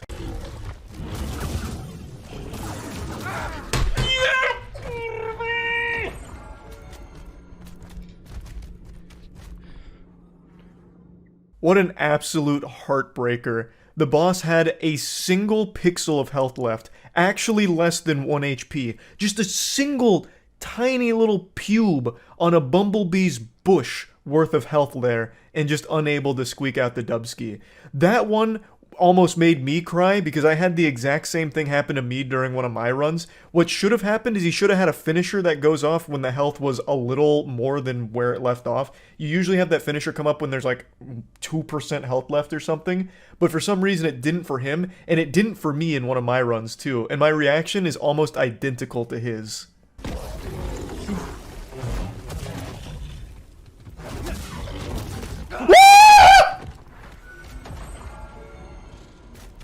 Where was my finisher? What?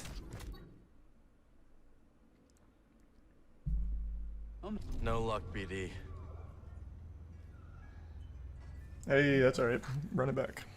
But even after such tragedy and with his chat spamming, encouraging him just to let it go, you don't have to prove anything, who cares, you know, it's a stupid boss anyway, fuck it, it's no big deal. Even with all of that mumbo jumbo, he buckled down and his spirit was more willing than ever.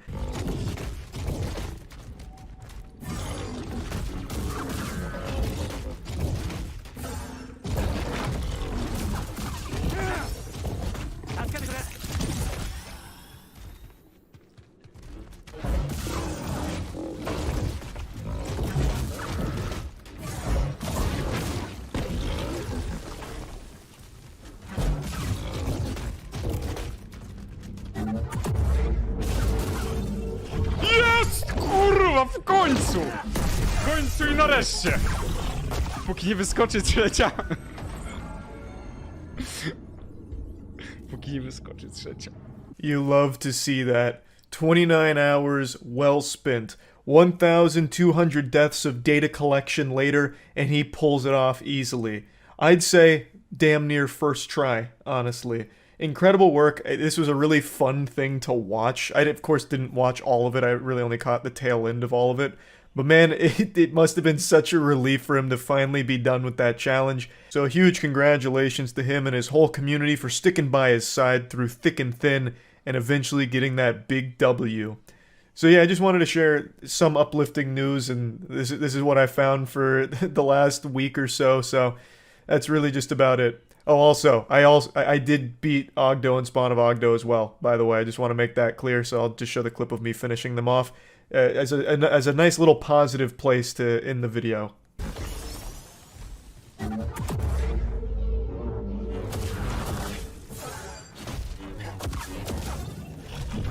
There it is. Alright, that time we got the finisher. Fucking huge. Not bad. I'm sure you've all heard the expression, fake it till you make it, but today I want to take a look at what happens when all you do is fake it without ever making it. You end up like this loser we're about to take a look at today.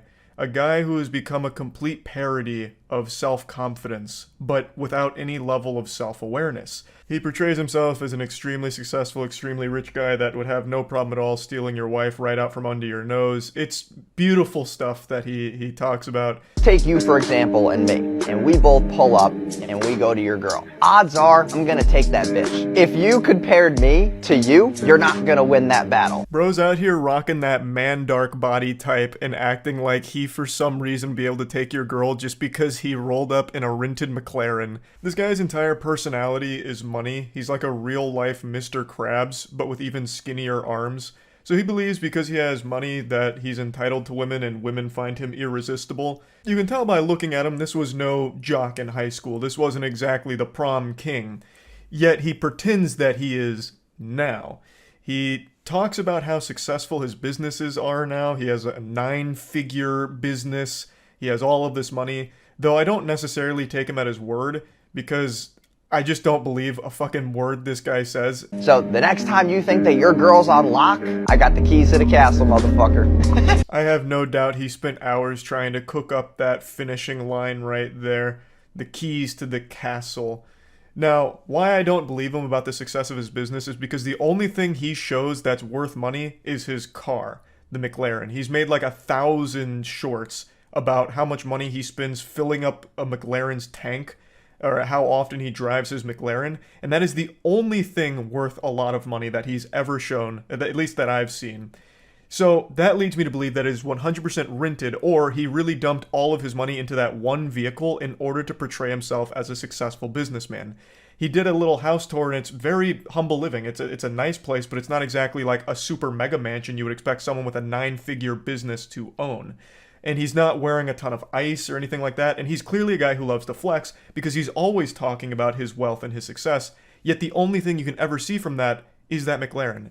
Now this may be like a tinfoil hat conspiracy, but I truly just think he either rents it for these videos or, even more depressingly, drained all of his finances to make that big purchase with that belief that this car would be enough to convince people that he has a lot of money. Like, he specced all of his points into delusion here and is just letting it rip. Like, this McLaren means I'm successful. I gotta fake it till I make it. This is how I do it. Ah! Here's why the gym does not matter. I'm tired of guys that are like, oh, you know, I'm going to the gym, I'm trying to get fit. I feel like I have a pretty decent tone. Did douchebag Slenderman get you with that jump scare in the beginning? So this is his rant about why going to the gym makes you a fucking idiot. Because he's skinny and insecure. So you going to the gym is offensive to him. It's pretty pathetic. You don't want to go to the gym, that's fine. Buddy's out here built like 2 french fries duct taped to an uncooked spaghetti noodle. And if you're happy with your body there, that's absolutely fine. But why shit on people that are going to the gym? He makes a whole rant about why it's stupid to do it, which is laughable. I don't need to go to the gym, because you pull up to the gym making less than 10K a month, pulling up in your bullshit fucking Corolla, and I pull up in my McLaren. It's not even a contest, dude. No one gives a fuck about your muscles. Most of the guys that go to the gym, I'm sorry to tell you this, but you're fucking stupid. All that pre-workout that you're taking is making you more stupider. So unless you're making over 10K a month, you don't have the right to go to the gym? Like, he's not even making a point. Like, he's not even saying, like, the time you spend in the gym, you could be spent learning how to drop ship things from Alibaba. Like, he's not even, like, trying to make some kind of point. He's just like, you're stupid for going to the gym because you're making less than 10K a month. He actually sounds like he's about to cry. You're stupid with your dumb muscles, dumb muscle man. Like, what in the crazy insecurity are you going through right now to think that this was a good idea? Here's why you gotta break up with your girlfriend if you're not making 6 figures a year. Brutal honest truth is that girls need a man who can protect and provide for them. If you're not making at least 10K a month, how the fuck are you gonna protect and provide for your girl? Man's out here boofing crazy pills. You don't need to be making 10K a month in order to protect your girlfriend. You have absolutely no meat on your bones whatsoever. The only foe you're equipped to handle is if the gingerbread men from Shrek tried to attack your girl, then maybe you could fend them off. But everyone above the age of 18 and weighing more than 100 pounds, it's going to be a tough tussle. And making more than 10K a month doesn't enable you to magically protect her better. If someone's making a ruckus and you're trying to stop whatever's going on, the amount of money you have isn't going to do anything for you. You can't just be like throwing money at it like, get away from her, you scallywag. She's with me and I make more than 10K a month. Here's money. Like throwing it all over the place to get them away. Like, it just doesn't make sense. It's just pure delusion. Now, I guess, like, he's not wrong. If you make more money, you can provide more, I suppose. But what the fuck does that have to do with anything? So if you don't make 100K at least a year, break up with your girl. It's cool that she's sticking with you right now because you're trying to build yourself. But at the same time, if some guy like me comes up and gets in the way, she's gonna choose me over you because I can provide more. In this feast or famine world, women will always pick the best case scenario because they don't want to get hurt. And you being broke as fuck definitely hurts. What hurts more than being broke is being broke but pretending you're not, like this guy. It's so... I don't know if he actually believes the shit he's selling or if it's only to try and get people to, like, sign up to courses or anything like that. I'm really not sure if he actually, like, loves the smell of his own farts or if it all is an act. I couldn't tell you. Either way, it's to further the goal of making money off the back of desperate people who see this and think that this guy is actually super successful and is trying to give them the secrets to success. It's all just another guru scam, but... I find him particularly entertaining because he's doing the bare minimum. He didn't even bother to invest in his own body to look the part, so he's not in good shape. He didn't bother to even really pretend to have a lot of money aside from that McLaren that he shows from time to time. And he's just saying things that other gurus say. And I don't know if he's actually found real success. I know he has quite a bit of botted engagement that I've seen online, at least as of everything I've been able to research from it. But other than that, I don't know if anyone even believes his act. I would be surprised if they did, because he's very bad at it. Also, just to explain why there's driving underneath his video, it's because it's a TikTok thing where everyone needs perpetual stimulation, constant jingling keys, so for any video where it's talking, They play like Subway Surfers or anything engaging a game underneath to keep viewers' attention. It's pathetic. TikTok has absolutely rotted brains where people need like absolute activity at every single moment. They can't just listen to talking on there. So if you always wondered what dating an entrepreneur looks like, this is what the fuck it looks like. I don't cook, I don't clean, I got whiteboards all over the place. My setup's there, this is like my sanctuary. No one fucks with me here. As far as a fridge, it's pretty fucking awful. So I got beer, Happy Dads, Gatorade, oh dude, Bel Air bottle, champagne. I got these Dunkin' Donut iced coffees, and then for dinner I'll go to the pier and like have dinner. I will never fucking cook. This will never be used. I don't even know why I have a fucking mitt. And here's the look at the house I mentioned. It's clearly a cozy spot. It's a nice house. It's not a super elaborate house. This is not a mega mansion or anything like that. So if he's a super successful 9-figure guy who loves to flex everything, why would he be living in a house like this? It doesn't make any sense. That doesn't really track. I also love the whole whiteboard thing. He probably watched one video on like, it's important to write down your goals or whatever as an entrepreneur. So he bought like 9 whiteboards and hung them all up and filled them with gibberish nonsense. I tried zooming in on the frame where it focuses on a whiteboard, but I couldn't make it out because his handwriting looks like he wrote it while he was getting hit by an earthquake. So it's completely illegible for the most part. But I'm pretty sure one of them was agility. And he had a check mark next to it, meaning he must have done like agility drills, I suppose. I could be reading it incorrectly, but I'm almost positive it said just agility on one of them. Maybe it's like RuneScape goals and he's like skilling right now, so he's working on agility and he checked it off once he got like a certain amount of XP. I don't know. Very goofy regardless though. Here's just a couple of signs that your girlfriend might be cheating. Number one is she's not texting you as readily as you've used to. Easiest way to tell if your girl is cheating is, did she ever find that you bought this guy's course? If she did, she's absolutely cheating. No doubt. And you deserve it. Why the fuck would you buy a course from a guy like this? It's so embarrassing. Like he actually just went to like WikiHow and just started copying articles on like how to tell if your girl is cheating. 7 life hacks for that. And then he just starts regurgitating them here. But anyway, I could go on and on. There's so many embarrassing shorts he's made, but there's no reason to just keep going over it. I just wanted to showcase some of his better ones here and talk about it a little bit. That's about it. So yeah.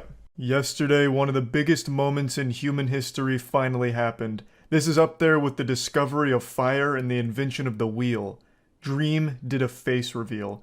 There was more hype around this than if Jesus Christ had resurrected again. Everyone was waiting anxiously, as if it was Christmas Eve, just waiting for Dream to drop the goodies. He had posted a premiere that was finally going to showcase his face to the world. There were streamers that were watching and waiting. Ludwig broke his all-time viewership record, having 150,000 concurrent viewers, just waiting for Ludwig to react to Dream's face. It was a big deal across the entire internet. I'll go ahead and quickly play a small clip from the video just so you can see his face and we can go into everything that's happened since, because it's been kind of a wacky 24 hours here. Hi. It feels so awkward talking to a camera for the first time. Hi, my name is Clay, otherwise known as Dream online. No meme, no clickbait, as advertised, Dream's face. In 4K, full display, this is finally the face reveal that people never actually expected to happen. For over a year now, there's been leaks and all kinds of attempts to track down and triangulate Dream's position in order to find out what he looks like, to really deduce the point of the mask. Is it to hide burns? You know, is it like a Harvey Dent situation? So for a long time, people have been trying to figure out what he looks like, and he ripped the band-aid off yesterday, just showcasing it fully to the world. And the reason why it's been such a huge talked about deal is because I'm pretty sure it's the largest face reveal in YouTube history, at least in terms of the person's size. I'm pretty sure Dream is the largest creator that had never shown their face in terms of subscribers and views. He certainly hasn't been the longest running mysterious man. There's still people like How To Basic, H2O Delirious that haven't publicly shown their face, and they've been around far longer than Dream. I mean, even myself, I went the first 10 years of my YouTube channel faceless. But yeah, I'm pretty sure in terms of girth, Dream is the biggest channel that had never shown their face. So, let's talk about the aftermath of this, because this was a big moment. This is like the extinction event of the dinosaurs. This is the dawn of a new age here. The post-Dream face reveal. So, It turns out Dream is a good-looking guy. Of course, beauty is subjective, but I just don't know how anyone would look at him and think, damn, that guy's ugly. Because if that's the case, then my god, you must look at me like I'm some kind of repulsive goblin ooze creature. On Twitter, they were cooking Dream's cheeks for the better part of 12 hours. And that had me self-conscious like, oh my god, if they find him ugly, wait till they see me. They're gonna think I'm some kind of car accident victim that had butthole skin grafted to their face and fucking pube hair taped onto it. That shit had my self-esteem going right down the shitter. I felt like that SpongeBob episode, like, I'm ugly and I'm proud. Like, it was, like, that had an effect on me, my soul. Because, I mean, the number 1 and 2 trends after the Dream face reveal were, he's ugly, and Dream should have kept the mask on, or something like that. I can't remember the second one. But he's ugly was the number 1 trend, all just shitting on Dream's face reveal. And it was brutal. They were going hog wild on him for it. Now, of course, not everyone's going to find the same people attractive, but to find someone so abhorrent that you felt the need to make massive threads all about how ugly Dream is, as well as hyper-analyzing every bit of his facial features in order to prove empirically that he is ugly, was a next level of shitting on someone's appearance. That went hard. Now, of course, I'm no psychologist, but I'm going to pretend to be for a moment. I feel like a lot of it's just people hating Dream himself. There's a lot of people that hate Dream, they hate his fan base, can't fucking stand the guy. So I feel like no matter what he did here, this was going to happen. This was inevitable. He could have done this face reveal, and it turns out it was Henry Cavill behind the mask. Henry Cavill was Dream, and Twitter still would have eaten him alive, calling him ugly, just because they don't like him at all. Now, that's just my take on it. It could be copium, because I don't want to live in a world where that's considered the ugliest creature in the world, because that puts me way down into the deepest pits of hell in terms of attractiveness. So it could just be cope for me, I don't really know. I'd also like to mention that some of the streamers that were watching the Dream face reveal video had the most outrageous reactions to seeing his face. Like, there was one guy in particular who started yelling and screaming as if there was like a murder taking place in front of him. Just melting down. He had to like stand up to calm himself down. Just going fucking crazy like, oh my god, no way, it's Dream's face. Just some people that were watching it were celebrating harder than if they had won the lottery. Or they were like so blown away like, how is this possible? He has a face.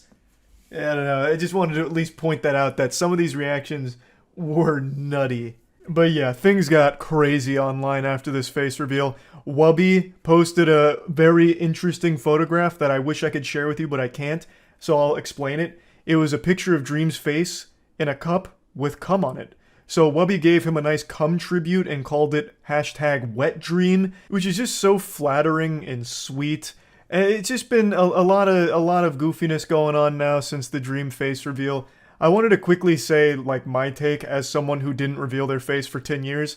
After I did, it felt like such a breath of fresh air. Just, it opened so many doors for content. Like, I was able to do a lot more content that I've always wanted to do, but couldn't because I remained faceless for so long. And I imagine it's kind of the same for Dream, where now he feels like he's more able to do different kinds of content as opposed to just being restricted to one form of it. So yeah, I just wanted to toss that out there. I think face reveals are usually a good idea if you want to like branch out and do different kinds of content.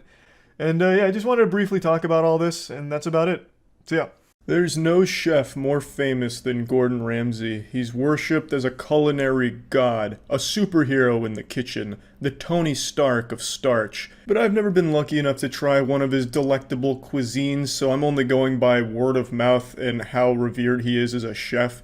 I'm assuming with all of the shows that he's had and how much fun I've had watching those shows, he's got to at least know what he's doing to some degree, but I've never actually tried one of his meals.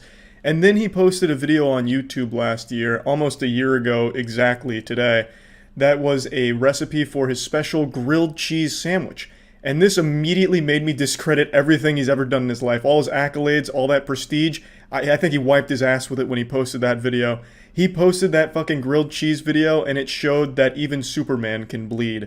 Most people, it was met with a negative response and then people just kind of roasting Ramsay for it. I imagine he still is a good chef, but there's one thing he struggles with and it's grilled cheese, clearly.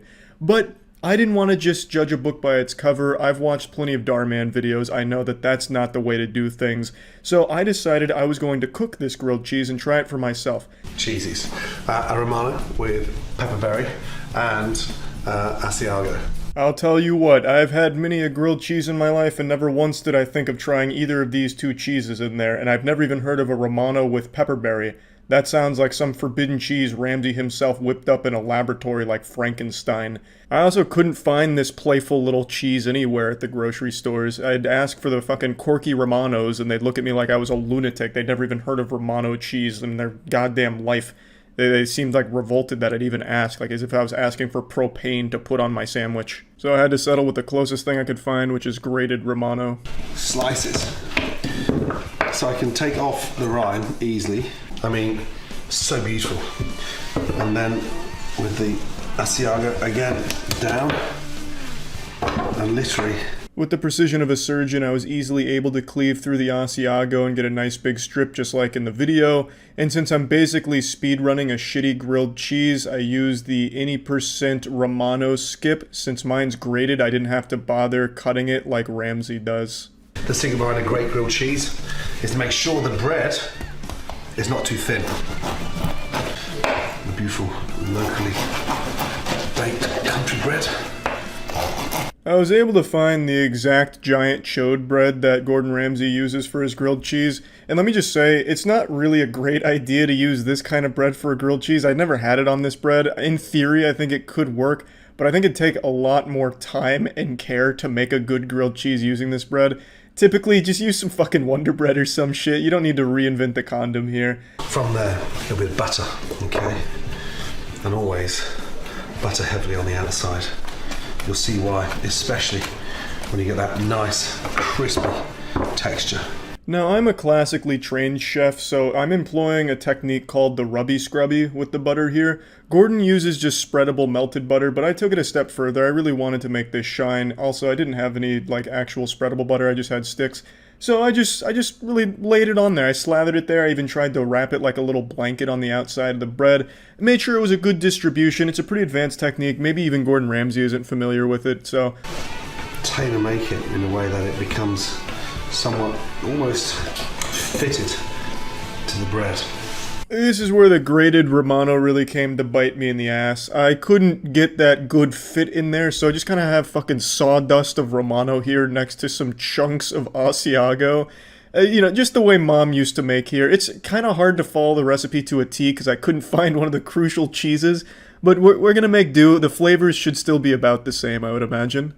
And the secret behind this grilled cheese is a little bit of kimchi, homemade kimchi, which is going to give a nice spicy texture to that incredible cheese. When I first got to this point in the video, I had to check what date it was posted because I thought it was an April Fool's joke. Fucking kimchi on a grilled cheese just coming out of nowhere. It just seems like that was the first thing he saw when he walked into the kitchen and said, fuck it. You know, I imagine if he had seen anything, he would have thrown it in there like, oh, that flower pot's looking kind of odd. Let me dump some of the soil on the grilled cheese and try and convince people it's a good idea. But regardless, I'm following it along. I got kimchi, which I've never had before in my life, and we're just going to pile it on just like Gordon Ramsay does. He does specify homemade kimchi, but I'm not making kimchi, don't know how, so I just got it from this can here. But hey, maybe whoever produces this made it at their house and then just sells it at the store, so I mean, it still counts, I'd say. We're going to stick that in the oven. Look, a beautiful fireplace over there. Nice and warm. Touch of olive oil in. Beautiful. Yeah, so this Pioneer actually uses the fireplace to cook the grilled cheese. I'm over here like a real idiot sandwich just using 21st century technology with the stovetop. I don't have a fireplace, so I couldn't do this step as he does either. But I have to wonder, why the fuck is he using the fireplace to cook it anyway? I can't imagine that adds much to it. I mean, maybe, like, if some of the wood in the fireplace ends up in the sandwich, maybe that's cool. Like, we like some wood chips in there, that'd be cool. But yeah, I couldn't do it, and I wasn't gonna go out back and start a campfire just to follow along. Turn that over.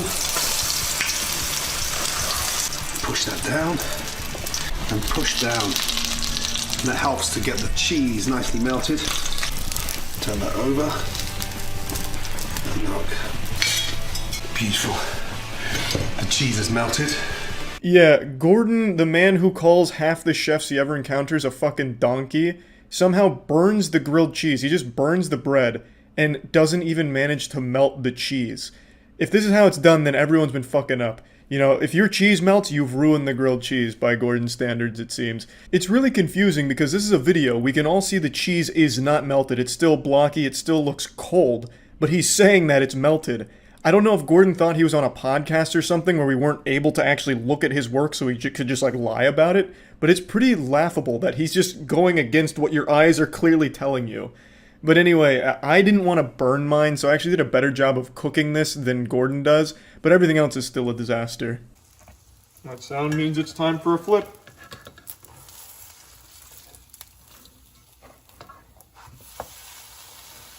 Oh, yeah.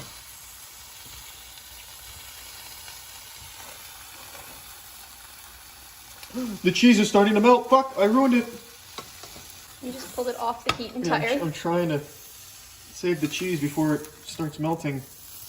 That's blasphemous in the house of Gordon Ramsay grilled cheese. I want to reach in there and grab it, but I know my survival instincts just won't let it happen.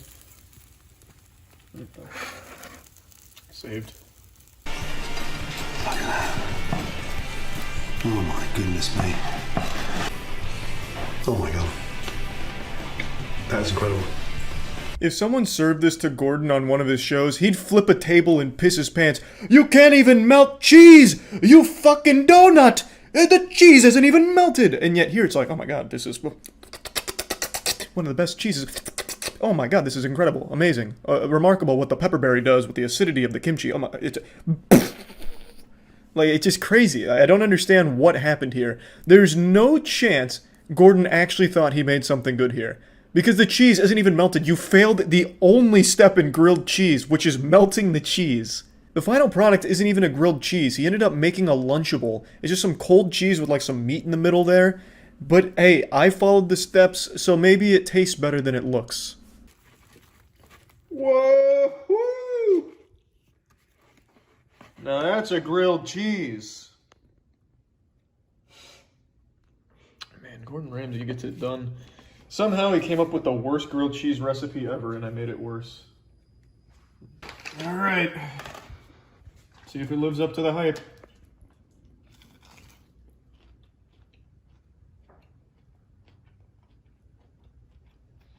Yep. That tastes about as awful as I expected it to be. Let's try the more kimchi heavy side. Maybe that Gordon Ramsay liked to say the acidity is going to bring out the flavor of the pepperberry. We don't have pepperberry. You don't have. Oh. Mmm. Yum, yum, yum. Oh. You really look like you're enjoying that one. Oh, it's real good. And the kimchi on the grilled cheese, that's the Krabby Patty's secret formula, let me tell you what. Yum. Maybe it's because we got a cabbage-based kimchi. Oh, fuck. What? That's so bad. Oh my god. Makes me want more. Mmm. Just biting into fucking hard cheese in kimchi. Whee!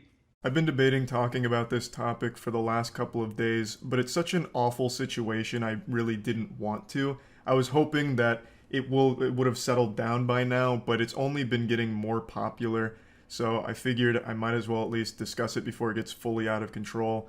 Right now, the worst content creators on YouTube are getting millions of views and making thousands of dollars by following one disgusting, shameful trend.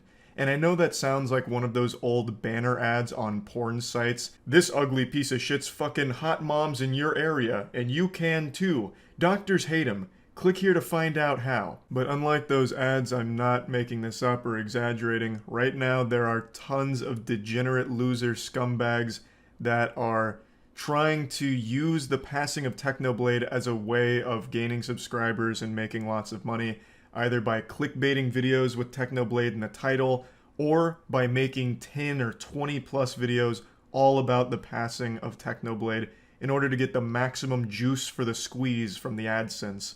It's so disgusting and shameful. It's fucking vile. I'm certain all of you have heard by now, but just in case, Technoblade was a very large creator on YouTube. He had a massive audience and was a very influential and inspirational creator to a lot of people and channels. And unfortunately, he passed away recently. His father made a heartbreaking video going over the whole situation, and it's just been really sad. So obviously a lot of people on the internet have been mourning the loss of Technoblade. However, there's been some extremely twisted, sick fucks that have tried to use this situation as a way of financially gaining. It's like some actual villain shit. Like Mr. Krabs with dollar signs in his eyes once they saw that Technoblade passed. They immediately started making videos on it, clickbaiting him, and really trying their best to capitalize off the passing of an absolutely great person. I'm not going to show you very many of them because obviously a lot of it is just done for the attention, like the rage clicks. They just want to farm as many views off it as possible, so I'm only going to show a couple here. This first example comes from a channel named It's Owen, and of course this video they posted isn't real, it's just clickbait. And I was actually familiar with this channel before they posted this video, because this channel was notorious for dogshit clickbait. He'd constantly post things like, I met Mr. Beast and he was very mean to me, even spit on me, parentheses, very rude. Or, Mr. Beast forgot to stop recording and his wiener fell out, yucky. Oh, and then also some shit like, a fan asked PewDiePie for an autograph and ended up in the hospital because PewDiePie beat him within an inch of his life, parentheses, not nice at all. Just awful garbage. I have more respect for shit stains in a gas station urinal than I do for Owen, but at least there's a happy ending here because Owen did get banned for this, and he's whining on Twitter about it right now. He checks in almost hourly to see if YouTube's decided to overturn their decision, and we can only pray they don't.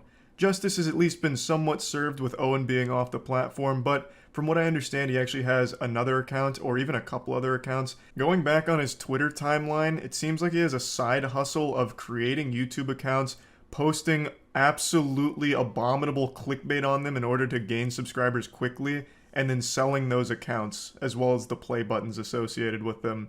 I will say though, I am a little bit skeptical of the Twitter account here because it only has 560 followers despite the YouTube channel having almost 4 million. But I could also see why it wouldn't have any followers since his content is only clickbait that people click on for 10 seconds and then leave. Even like 4-year-old toddler baby brains on autoplay. And then they'll just accidentally subscribe. So they wouldn't exactly follow him to Twitter. And he is having like a dialogue with YouTube, so I'm assuming this is the legitimate account. His newest post is also super embarrassing. It just says new bitch with him pinching a girl's ass. I don't know how people get delusional enough like this to think that these pictures are cool. I guess in his head he thought this was pure epic style flex, but in reality he just looks really goofy and silly. He's wearing a fucking hat that says icon on it, despite no one knowing who he is. He is a faceless clickbaiter, and I wouldn't be surprised if this girl has no idea who he is. He just convinced her, like clickbaited her, into thinking that he was the brother of Napoleon Dynamite. But of course, Owen isn't alone in being this shameless. Yes, he was a massive hemorrhoid that YouTube has thankfully removed, but there's still plenty more plaguing the butthole of the platform. I'm not going to show many others, but there are a ton of other YouTubers that are making content just like Owen did that he got banned for, clickbaiting the passing of Technoblade. Now let me move on to the next big channel that I'd like to show you. This is Dream SMP Official. Except it's not official, and it's just doing the best it can to monetize the passing of Technoblade. They have posted 25 Technoblade videos since his passing. My heart goes out to his family and loved ones. Hug those that are close to you. Tell the ones that you love them. That's the content that he's posting around the passing of Technoblade.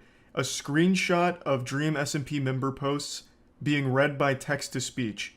And he posts a video on it and monetizes it. He has made thousands of dollars from this over just the last 4 or 5 days. And I believe Microsoft Sam is entitled to at least a good portion of that because he's got text-to-speech working overtime on this shit. Posted 25 videos on the passing of Technoblade. And this is operated by one person whose name is Runalong. And they were confronted in Discord about it.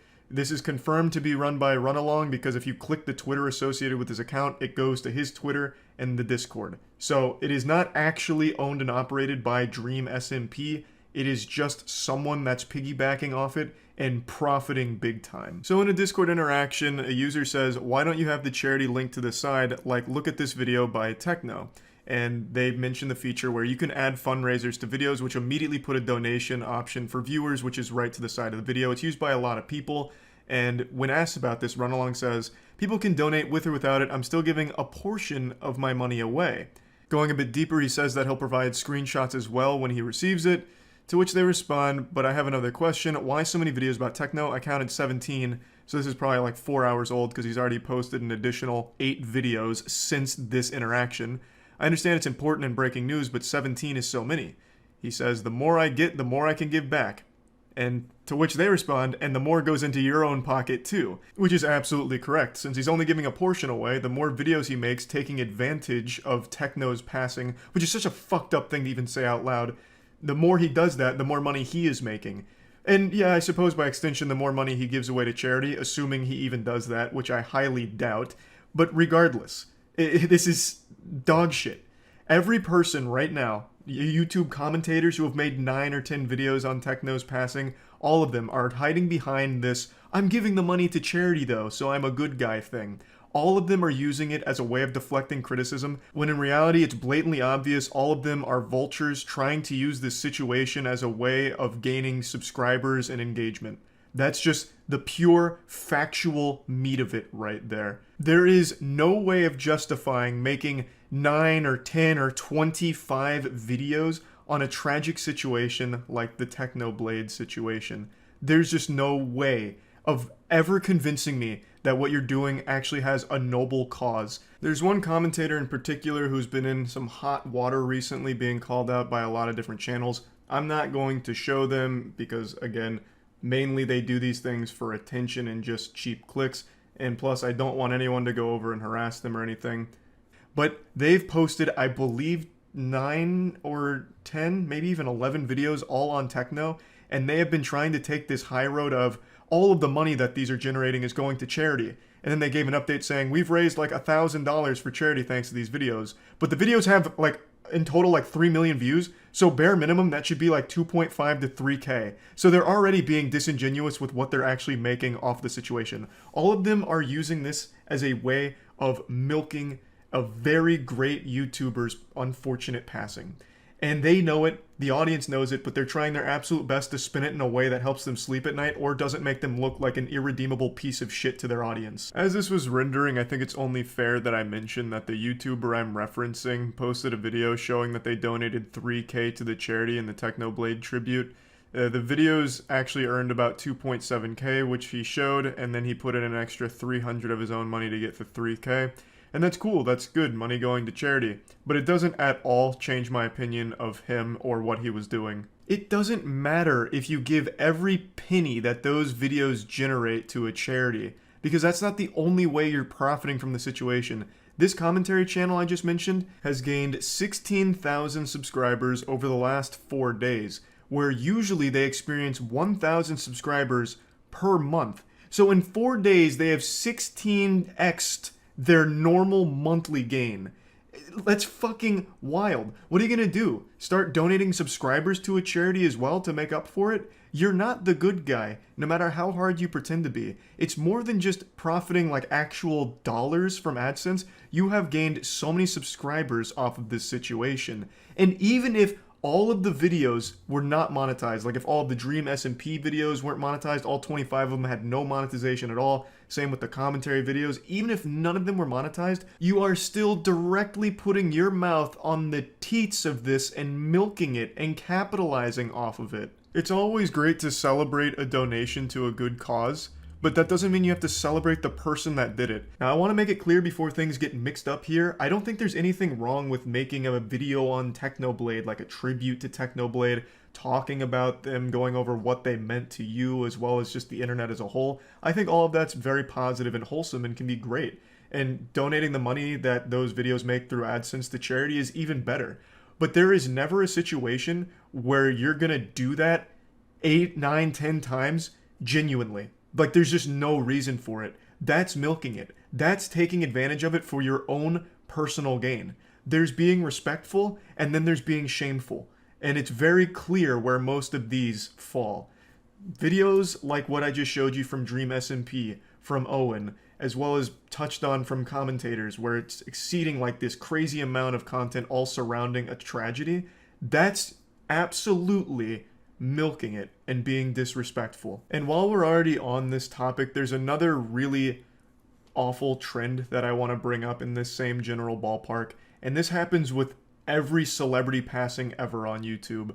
There's always going to be those children that come from loveless, broken homes that'll make a video talking about why it's a good thing the celebrities died, or summoning that dead celebrity at 3 a.m., or they're in hell, burning in hell, all of that awful, disgusting shit. That's unfortunately been happening with Technoblade, and a lot of people have been posting that content all around the internet, and people have been sharing it in order to go to the video and leave hate messages, and that's exactly what they want from you. The reason those videos get made is for those hate messages in the comments. They're done in order to get quick views from people that are outraged by the content. They're doing it as outrage bait to farm engagement that way. So the best thing to do with that is completely ignore it. That's existed for a few years now in like a big way, and it's probably going to continue to exist, and the only thing you can do is not go over there to give them any sort of attention at all. It'll eventually just die out once they realize no one gives a fuck about them. They're faceless losers in real life, but online they can have some kind of presence by making people mad at them, and that attention is the only thing that gives them some level of comfort in life.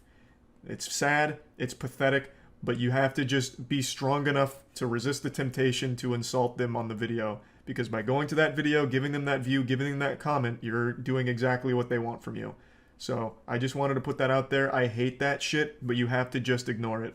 I think that covers pretty much everything I wanted to talk about today with this awful trend going around on YouTube. And yeah, that's really about it. So yeah. Hey Sneeko, does this outfit look familiar? This is the same thing I wore last time I took you over my knee and spanked your bottom with some discipline. And I'm happy to report that these are back in stock and a lot more at MoistGlobal.com. Last time I talked about you, I used you for a merchandise push as well, so might as well stick with tradition. I bet just seeing me in this attire again has just sent you on a full-blown Winter Soldier episode with your eyes rolling into the back of your skull as you're experiencing post-traumatic stress disorder, because the first video I made on you offended you to such a high degree that you have not stopped whining since. It's already been 3 months, can you believe that? How time flies. You started shit with me by insulting me and my girlfriend out of nowhere, so naturally I responded by making fun of you in return and showcasing the reasons why I don't respect you. But unfortunately I failed to calculate just how much of a sensitive fucking loser you are, because this hurt your feelings to such a high degree it's become like an Armageddon in your brain. 3 months you have continued to melt down about this. The day after I posted my response, he went on stream and had a huge unhinged tantrum and meltdown about the whole thing, and then he sent some of his viewers over. So I was joking with them, saying like, oh, you guys must have just stopped the cuties watch party over there at Sneeko's stream, right? Welcome, cucks, that kind of shit. And it got really under his skin in a big way, so he started dancing around with a gun and threatening to come shoot me. So he kept saying, oh, you're in Tampa, right? I'll come see you, waving his gun around and dancing. You wanna watch my clips? Watch my clips. Watch my clips. You want me to watch your clips? Watch my clips. These are the only clips I'm watching, you were? Now the reason he keeps saying watch my clips while threatening me here is because during the stream I couldn't watch him live because he just kept shouting slurs. So I said watch my clips to see what I was saying about you. I had to communicate via Twitch clips. And I'm sorry to be that guy, this is like the grammar police of guns, but he's a fucking imbecile, you absolute buffoon. What you have there is not clips. These are mags. They're mags, not clips, you absolute fucking dummy. The same way that this is also a mag. They're all mags. Stop saying clips, you look fucking stupid here. Anyway, sorry for the gun anatomy lesson. He was very upset, so he was threatening to come shoot me, beat me up, all of that, because I hurt his feelings, and it's been festering for quite some time now. 3 fucking months. You love to bitch about how everyone's canceling you. These soy boy NPC bots are all canceling you. It's all you do. You treat the teenagers in your Discord like they're your goddamn therapist. Just going in there to complain about the invisible boogeyman canceling you again, shaking your fist at the clouds. I also love that you treat this Discord server like it's your PR team, so you have them work on your responses on Twitter because you're not witty enough to come up with anything on your own. You have no ability to banter. You can't insult anyone. Anytime you're pushed, all you fall back on is one of 3 things: soy boy, bot, or NPC, and that's it. You never deviate from this path. Which is ironic, because you're like literally a sheep. You have 3 programmed responses. You're like the absolute worst character, side character in an MMO. It's pathetic.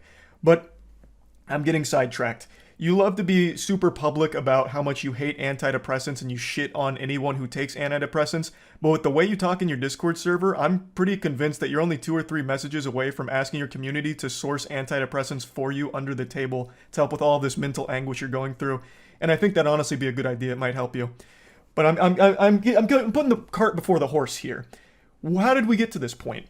Well, I made that video about Sneeko, and I fully planned on that being the only time I ever talked about this asshole. I really did. All I wanted to do was highlight why I personally don't respect him. I know a lot of people criticize me for not tackling his points, and to that I say, bah humbug, this fucking goober didn't make any points. All he did was insult me and my girlfriend. He insulted me and my girlfriend because I made fun of one of his friend's blatantly fake stories. He resorted to childish name-calling like, I'm ugly, and I don't go outside. That's not making any points. Like, what am I supposed to debunk there? No, actually, my mom thinks I'm handsome, and so does my girlfriend, so you're wrong, factually wrong. There's nothing to debunk.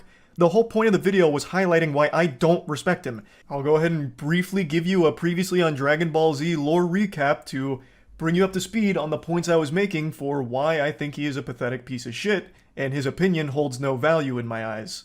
Is because he publicly defends Cuties as one of his favorite movies. Cuties was a Netflix film that used real child actresses in sexual situations, so they sexualized real children. A fact that Sneeko himself acknowledges, but writes off as being okay because it's realistic, because in the real world children get sexualized. I'll say it again, regardless of what the intention of the film was, they missed the mark because what ended up happening is they sexualized the child actresses. That is a problem. Full stop. Even if the message was supposed to be the opposite, they still ended up contributing to the very problem they were speaking out against. I saw Cuties last night and it was pretty good. It's a pretty good movie. I went in ready to hate like everybody else. I saw the cover and I got clickbaited. So did you. You got clickbaited. The thing about Cuties is it's not an unrealistic film. Like, yes, it shows children in a sexual way, but this is not unusual now. And the people who are really mad about this aren't Gen Z. Imagine claiming children in sexual positions is clickbait. Yikes. That's rough. You admit that the children were sexualized. That is bad. Okay? That means the movie failed in its mission. I don't know what you don't get about that.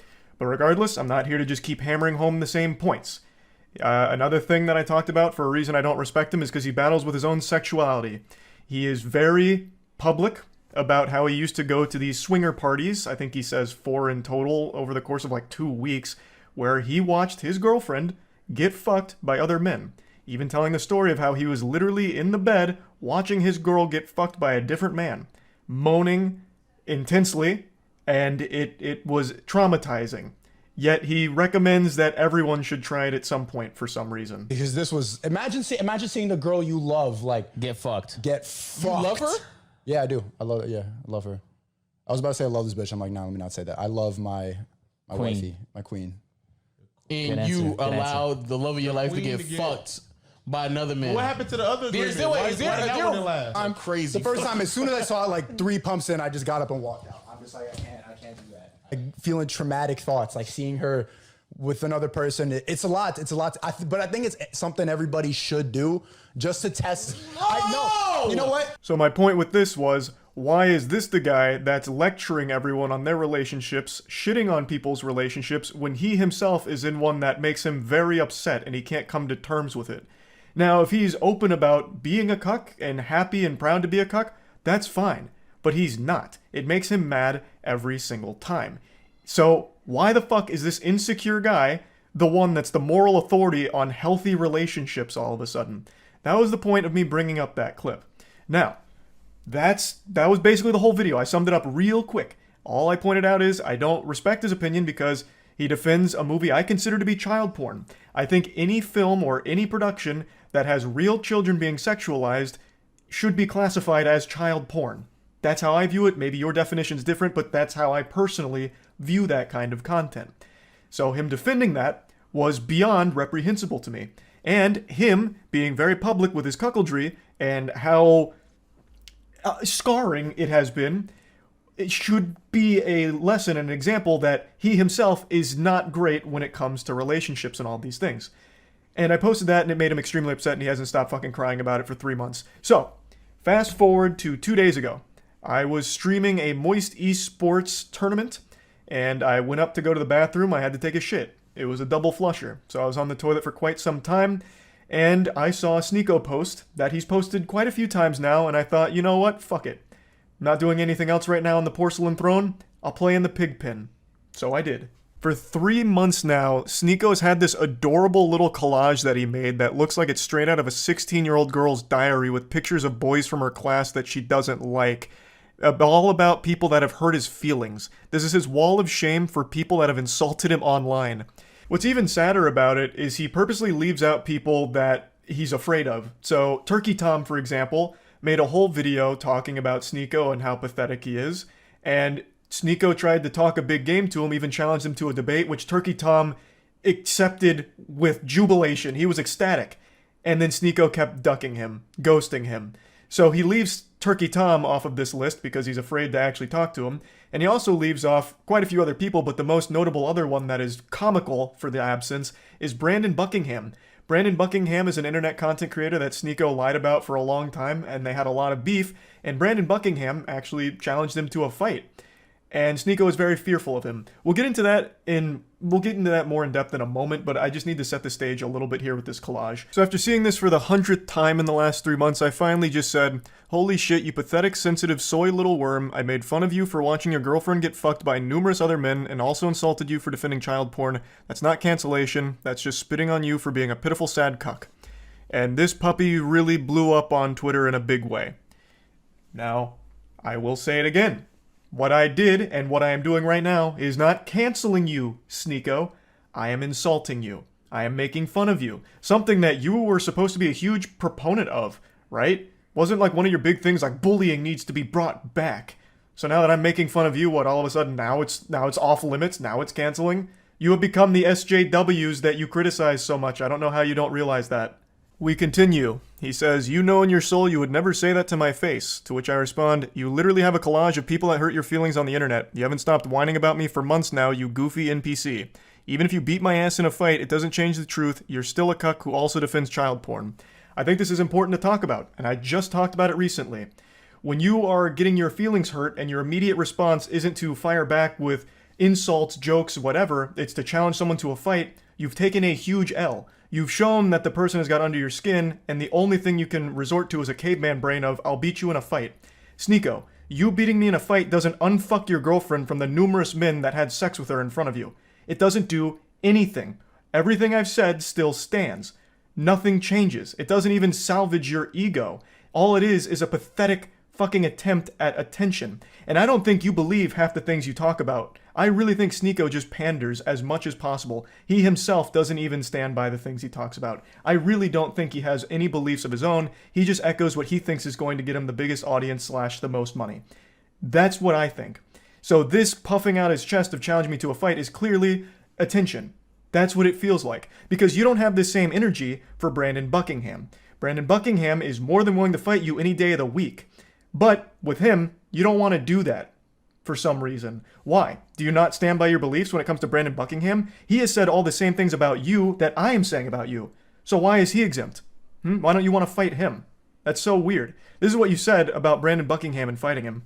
And then finally, when Brandon Buckingham is down to meet Sneeko, he's there to box him. They're both similar sizes. Sneeko would now rather just sit at home and tell jokes behind his computer. I'd rather sit at home and yell at a camera, tell jokes than risk my manhood falling flat for Brandon Buckingham, if I lose the fight. So now it's suddenly cool to just stay at home and keep it all online. The full video here from Willie Mack is an absolute masterpiece on laying out every pathetic thing that Sneako has ever done, said, or everything ever. So I highly recommend checking it out. I'll put a link to it in the description. It's a banger. So, as you can see, the people he's confident in fighting are ones that he feels confident he'd win against. I'm 5'6". I think he's 6'1". So the height advantage he feels very confident with. And he has every reason to. He would probably beat me in a fight. But like I said, that doesn't change anything. Everything I've said is still true. You are a cuck, self-admitted, and you have defended cuties publicly, which, by more than just me, by many, is considered child porn. You're pathetic. Beating me in a fight doesn't change any of those facts. I've also been super vocal about how I don't want to fight. Like, I'm not afraid to say, like, I don't want to get hit in the head, right? Like, I'm afraid of taking headshots. It's probably a super normal fear to have, so I'm averse to going into a boxing match, especially one that's just a clout-driven spectacle like this. That'd be completely fucking worthless. And I've been super open about that, which I'm sure you know since you keep saying that you've watched my content, so you probably know that I was never going to accept a fight in the first place. Especially since you're, like, significantly taller than me, right? Like, it wouldn't make any sense. And even though you would probably beat me in a fight, you're certainly not beating me in, like, an aesthetic physique competition, because goddamn, I blow your ass out of the water. Look at this fucking anime character physique I'm rocking. Meanwhile, you're over here with that Abercrombie and Fitch from 1998. Now, in Sneako's credit, he did start going to the gym recently. Maybe I inspired him, and you know what? That's great. I'm glad I could have a positive impact on your life like that, Sneako. Getting into the gym is a fantastic thing, and you're going to feel so much better. And I know you'll start seeing results soon as long as you keep at it. And then finally, our last exchange goes very similarly to the others. You're not special from the other 10 soy boys who say the same thing. If you got a problem, stop talking on the internet. Let's solve it. So I said, got your Discord still working on responses? Brother, I have no problem. You started it and I made fun of you in return. You're upset about publicly admitting to cuckoldry and get mad at me for bringing it up. You should be mad at yourself instead. Have some self-reflection. Which it's true. I don't have a problem. You literally started it, Sneako, and you even asked your audience to let me know everything you said and send me your clips. You actually asked for a response, and then got super upset when my response was a little too mean to your feelings. How is that not the ultimate cuckoldry? Like, even more so than your girl getting clapped by 1,000 men. How? Like, how can you, with a straight face, still call other people soy boys? I'm not kidding, I really didn't want to keep talking about you, but you won't stop talking and crying about me. It's sad. I understand you have a humiliation fetish, so hopefully this whole thing has helped you orgasm one more time from all of it. I don't think it's fun dunking on you, Sneako. I don't. And I'm certainly not canceling you. But you keep doing this. So you forced my hand to make fun of you again. But anyway, that's about it. See ya. I've kept a naughty little secret from all of you for the last 3 weeks, and I feel it's time to just blow the lid off of this and let the cat out of the bag. I've been playing basketball on Sunday mornings as well, so that means 2 days a week I'm out there becoming the elite hooping machine I was born to be. You might just see me walk on in the Alright, I just hit a full-blown Porky Pig right there. What I was trying to say is I might walk on in the NBA. Totally irrelevant to what we're talking about today, but you should know that I'm out there grinding 2 days a week, pick up basketball. I'm going to be an absolute monster. What's your excuse? Get out there, Buster. Enough lollygagging. We're here to talk about the huge Pokimane drama that everyone is discussing right now. So, for those of you that haven't been following, and I imagine a lot of you maybe haven't, though I think there's an equally likely chance that you have... My brain is scrambled. What happened? I left my frontal lobe out on the court today. Alright, post-lobotomy Charlie, gonna try and lock it in here. Pokimane started a snack company called Mina. It's focused on selling healthy cookies right now with her Midnight Minis. And immediately it fell into controversy because the price point is very high for some cookies. $28 for 4 packs of cookies, which comes out to about $7 per bag. There's also a lot more moving parts to this drama because a lot of people started to recognize the similarities between Mina's Midnight Minis and Totesi's Midnight Cookies as well. The ingredients on both of these are pretty much the same, except Mina has some added vitamin D. It's extraordinarily similar, even just giving it the old eyeball test, it looks like the same product. So a lot of people were saying this is a white labeled thing, which is pretty normal in the influencer space, but she's selling her cookies for much more than the Tootsie Midnight Cookies. So I'm not here to just really dive into the nitty-gritty on the cookie drama itself. There is so much information on it. She's also come out to try and explain that her Midnight Minis are a refined version of those Tootsie Midnight Cookies. Like, hers are like improved, which is why they're more expensive and this and that. That's not really what I'm here to dive into and get into the weeds of. She recently went on stream today and I think did the worst possible maneuver you could ever do when trying to sell something to your audience. When people are like, oh my god, $28 for cookies? It's 4 bags. That's $7 a bag. I know math is hard when you're an idiot, but like, if you're a broke boy, just say so. Anyways. Matt was actually the one that sent me this clip today, and I just assumed this had to be some kind of bad joke she tried to tell, but watching the clip, it seems like she's legitimately upset and actually just calling people that don't want to pay for it or can't afford it broke. That's an elite gamer move that I had to take a step back to process that she would just say that publicly. I was so dumbfounded upon hearing that I actually went back to her stream VOD where this happened to try and locate this moment to see what happened next. Because this is only 20 seconds. I thought there was a chance that right after it, she's like, no, just kidding. I'm pulling your leg, hardy har har, just a joke. She doesn't do that. Like, if you're a broke boy, just say so. Anyways, moving on. Moving on. 我是相信你的能力的，只是现在需要更多的人看到。If you want to pay $8 for Twitter Blue for some pixels, that's okay. That's fine. 不能再让你们帮我了。 You spend your money how you want. 可帮到现在 I'll spend mine how I 什么都 want. 不是， And everyone else will spend theirs how they 我不打算 want. 经营花 That's the 店了， beauty 也不打算画画了。 of having 这样，我给你一点时间，你好好想想，行吗？ She is. That seems to be where the topic died, at least from what I've skimmed through here. So it doesn't really seem like she was doing this as some kind of, like, side-splitting comedy bit about, like, broke boy, haha, you know, just kidding, I actually love my fans. She does giggle about it afterwards, but it feels more, like, condescending. And then she just says, moving on, like, it's just a really shitty thing to say. And then she does what a lot of other people do, which I find really weird, which is mentioning Twitter Blue for some reason. Like, Twitter Blue offers this dog shit service for $8, you spend your money on some pixels, whatever.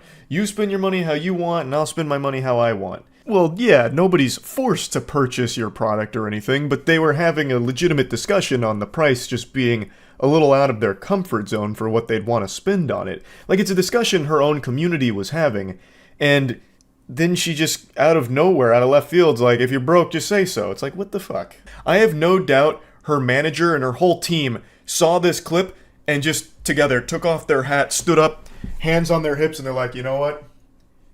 It was a good try. Hey, we gave it our best whirl. Like, they had to have seen this, and then immediately, like, the office went up in flames.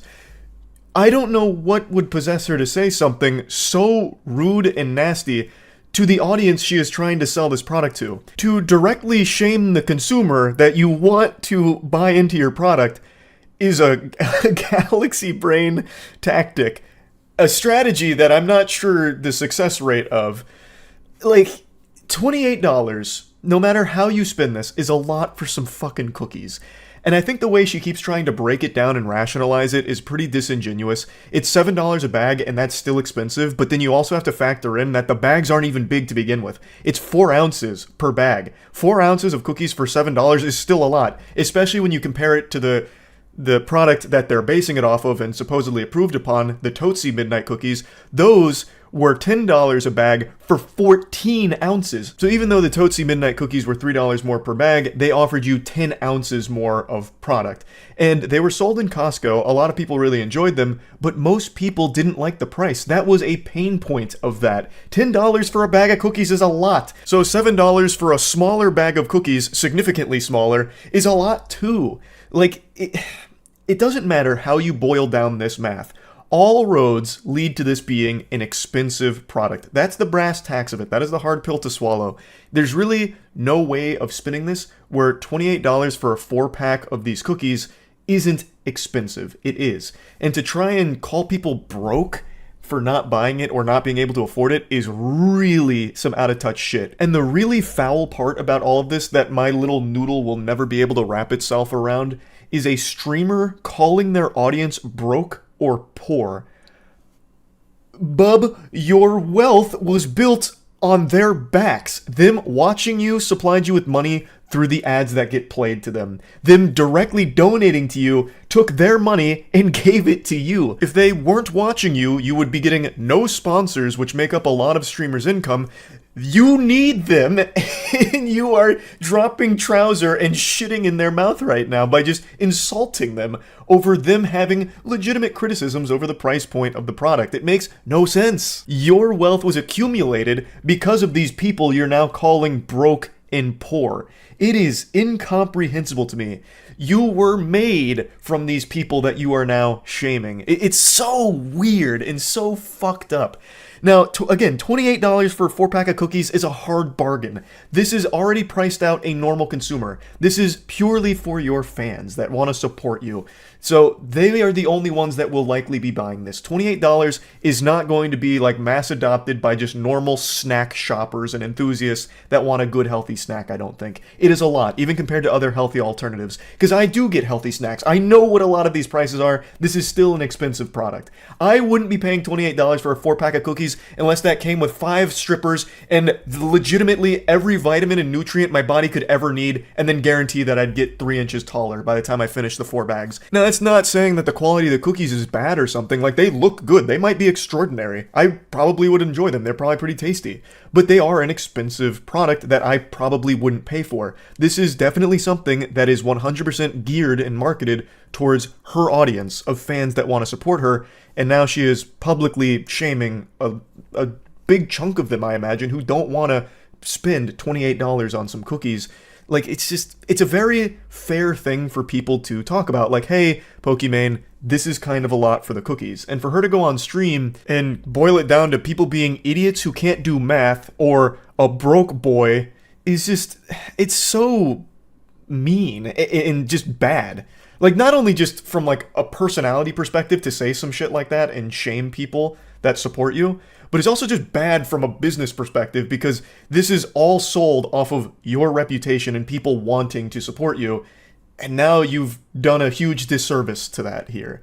It just doesn't make a lot of sense, and it's something that 3 years ago she criticized another streamer for. Like, it seems like she recognizes that insulting your audience for their financial situation is a horrible thing to do. Because 3 years ago, she made these tweets in response to someone who was like shaming their audience over like not donating $5 or subbing for $5. I saw people passing around these tweet links, and like, she clearly was able to recognize then, like, hey, a lot of people that watch you might not be in the best financial situation, but that doesn't mean you need to be, nasty to them about it or make them feel bad about it or try and shame them or insult them. But then 3 years later, she just did. I don't know how this is going to play out for the future of her new snack company. It's definitely not a great start, not really hitting the ground running. A bit of a stumble here, I would say.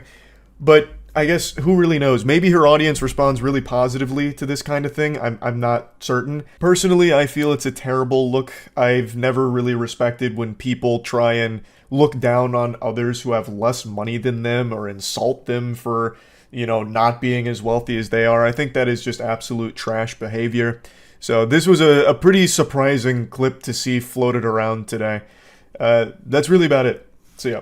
How far would you go for some updoots on the internet? How badly do you want to suckle from that juicy teat of internet clout? I've actually started quite a few videos with that exact same question. It seems that today the most important thing to people is the numbers on the screen. Bigger number, better person. Everyone's so desperate to squeeze as much milk as possible from those beautiful honkers of internet points. And no price is too high. We've seen some wacky, goofy shit recently for those internet points. You remember those dudes that went to jail for 3 years on TikTok because they were filming a stop the train prank where they just sit on the train tracks and hope the train stops in time before they get brutally fucking blasted by it, and then it actually did stop and they went to jail? We also recently saw that kid play the fake robbery prank on some strangers and he got shot and died for it. His last words were quite literally, "Just a prank, bro." At least according to a few sources, that was an extremely sad one. So we've seen some crazy shit. People really will do anything for some internet fame.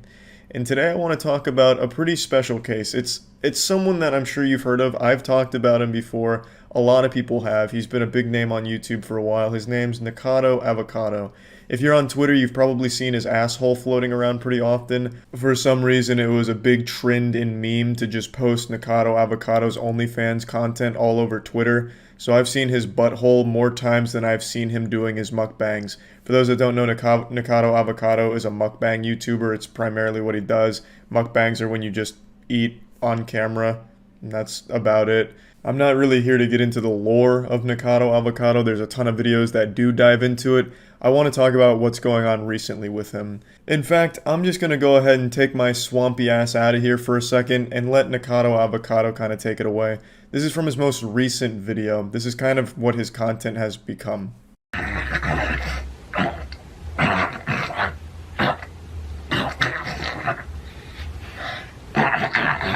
I wouldn't have become disabled if it weren't for you people who encouraged these videos.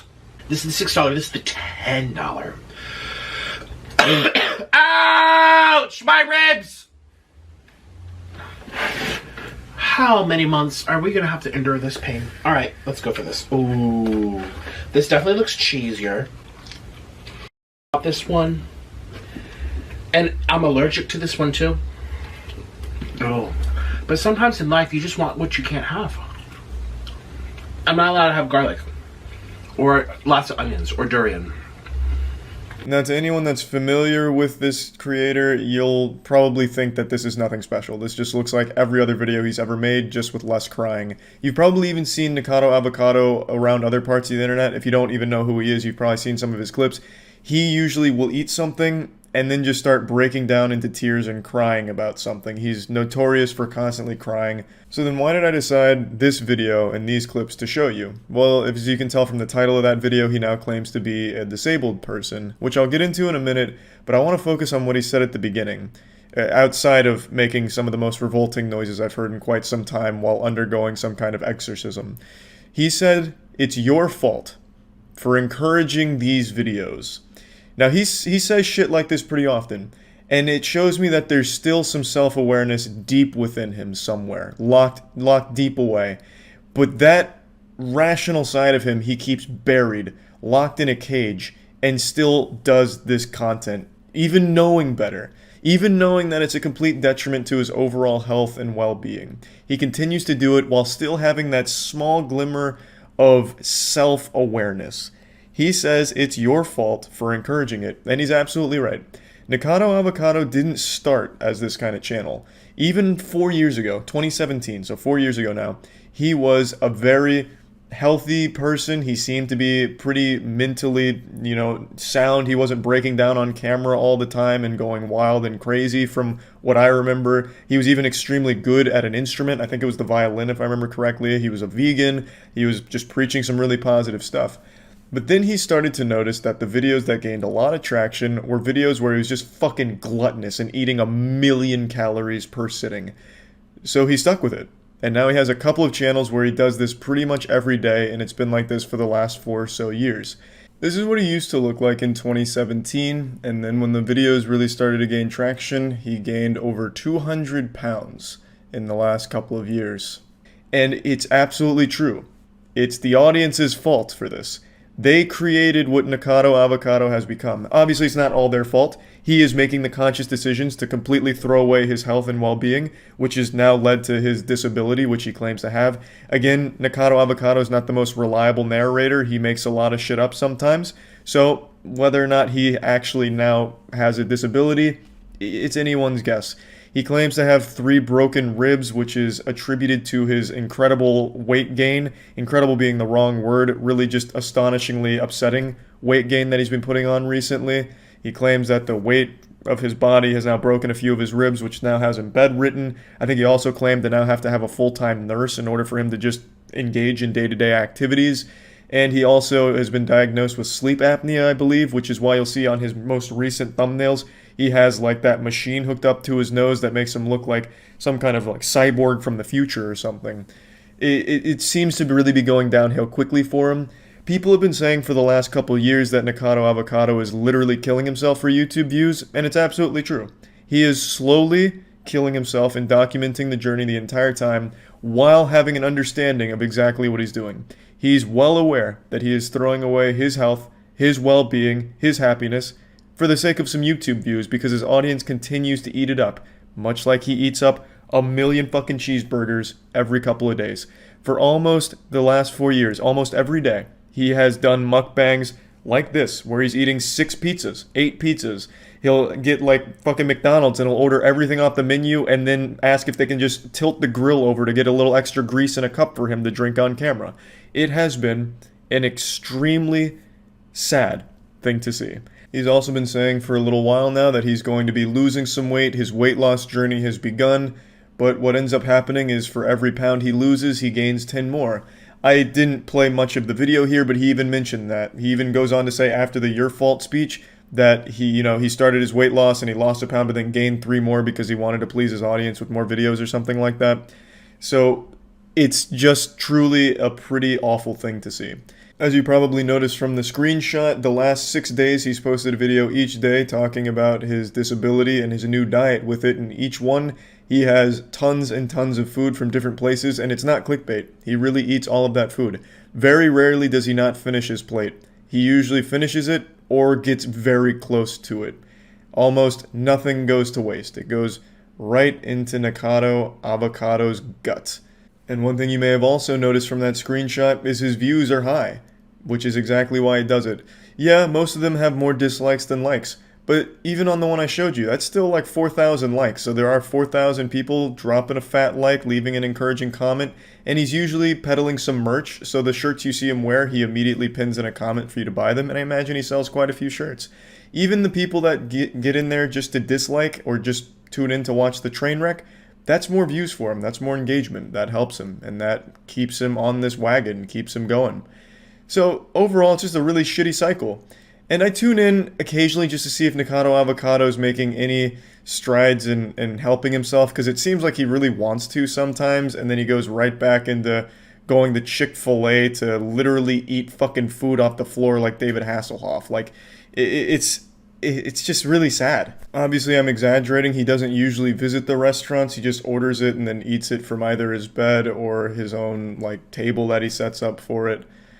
When he is out in public, though, he's usually on one of the mobility scooters, and he gets a little crazy out there, because a lot of what his content has become is him making really gross noises and shaking his head around while trying his best to like shake his whole body around to really let you know that he's gained a lot of weight, which I don't know, man. The whole thing is just weird and just sad, and that's all I wanted to talk about. This is just another one of those things where it's like, man, the links people go to for some internet fame, like, you know, it's just upsetting to see. So, I mean, yeah, that's really about it. So, yeah. Nikado Avocado has set a new world record for YouTuber response time for drama. This was a pretty impressive speedrun. Within a few hours of my video being up, he had his entire response filmed and then posted this morning. So, very impressive speed there. And there's a few things I want to talk about, so let's just go ahead and dive in. First of all, it's entirely in character. It's kind of like in the Suicide Squad movie where Jared Leto was constantly being the Joker, even off-set, so he was sending his co-stars like used condoms and dead pig carcasses. That's kind of what Nikado Avocado has done. He is constantly playing his character. He has become the Joker of mukbangs. He is never out of character anymore, it seems. So this response is not him being genuine or taking it seriously. It's him playing his character and completely misunderstanding what I was saying in my video. He spends the majority of the 41 minutes of this response video eating, because he does a mukbang during it, and asking, who is this? Who are you? Does anyone know this person?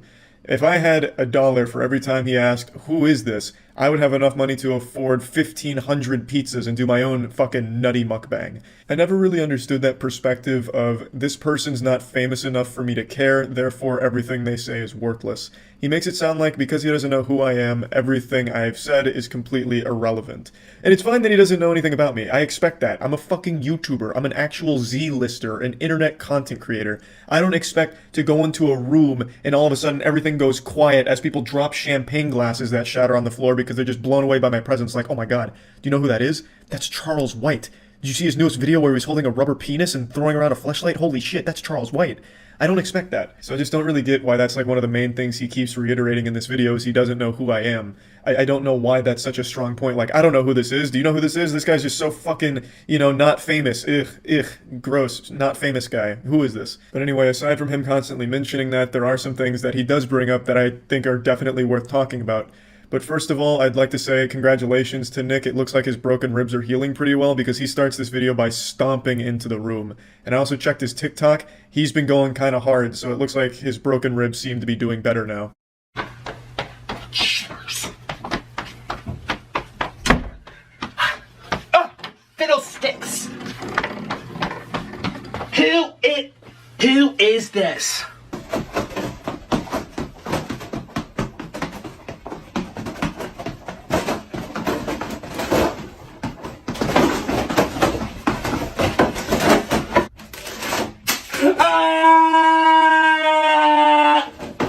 I remember when my mom broke a couple of her ribs, she genuinely couldn't walk for like a month. She was miserable. But luckily, Nick seems to be healing at an accelerated rate. He must be like Wolverine from the X-Men, so that's good to see. In regards to his broken ribs, in his response video, he said I was completely lying and that his broken ribs had nothing to do with weight gain, which surprised me because I actually got that information from one of his recent videos. I'll just go ahead and play the clip.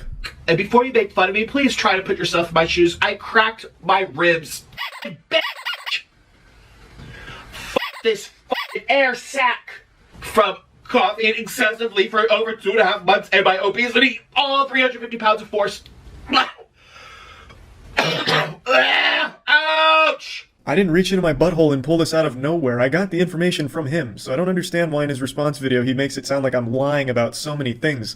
Like he himself said his cracked ribs were the result of coughing for the last 2 months and his obesity, 350 pounds of pressure or whatever he said there. I didn't make that claim. I didn't make that up. It came from him, and you can just click on this video and it's right in the intro. So I don't know why he would say something like that in the response video. It also doesn't really sit right to me that in this response video he puts multiple advertisements for like going to his Patreon and stuff like that. It just shows that he doesn't really take any of it seriously. It feels like this response was just made to capitalize off drama clicks. Like, you know, I just feel like he's never serious anymore. It's always in this act, in this character. You know, I might as well plug something too, since I'm responding to it. Make sure you check out my second channel, Hugecharles, where I'm posting short content and exclusive shit over there. The link will be in the description below. That's Hugecharles, baby. But anyway, now to actually talk about the things Nick brings up that I think are very important to talk about. First of all, he talks about the people that went from my video to his to just be assholes. I always openly condemn this, and I should have again said don't go harass him, because it looks like people need a constant fucking reminder to not fucking harass people. You're not some kind of internet vigilante fighting for justice. That angry comment you left on Nick's video isn't going to help him. You're just being a fucking douchebag. And I completely sincerely apologize for overlooking the fact that I need to remind people how to behave online. I always hate, absolutely fucking hate. I've made 2 different videos on how much I hate when people go and harass people, but just from like YouTube videos and shit. It sucks. It fucking sucks. 100%. And Nick is absolutely in the right in calling that out. Now, with all of that out of the way, let's actually get into the fucking meat here and talk about some of the things Nick brings up. It's clear immediately that Nick misunderstood what I was saying in my video. I don't know if that's on purpose just for the sake of having like an aggressive response video for YouTube drama, or if he genuinely didn't understand what I was trying to say, but he makes it clear that he didn't get what I was going for right away. I don't have the right to exist because I happen to be a little overweight. I'm being attacked for my weight, for my appearance. Apparently, I'm encouraging people to eat unwell. Excuse me! I don't even understand at all where that last thing came from. I never made any point like that or even hinted at anything like that. I never said like Nikocado Avocado is a role model and he's encouraging people to eat like he does on camera. You know, I never said like, you know, these kids are going to watch Nikocado Avocado and then all of a sudden they're going to be fucking brainwashed by him. They're going to go out there and order 10 large fries and then a gravy to drink out of a toilet bowl. I never said anything like that. I never said that he's setting some kind of example for people to follow. All I was saying is the success he found with mukbangs has reinforced his decision to eat this way. I was also never focusing on his appearance or saying he doesn't have the right to live because he's overweight. I don't know where these are coming from.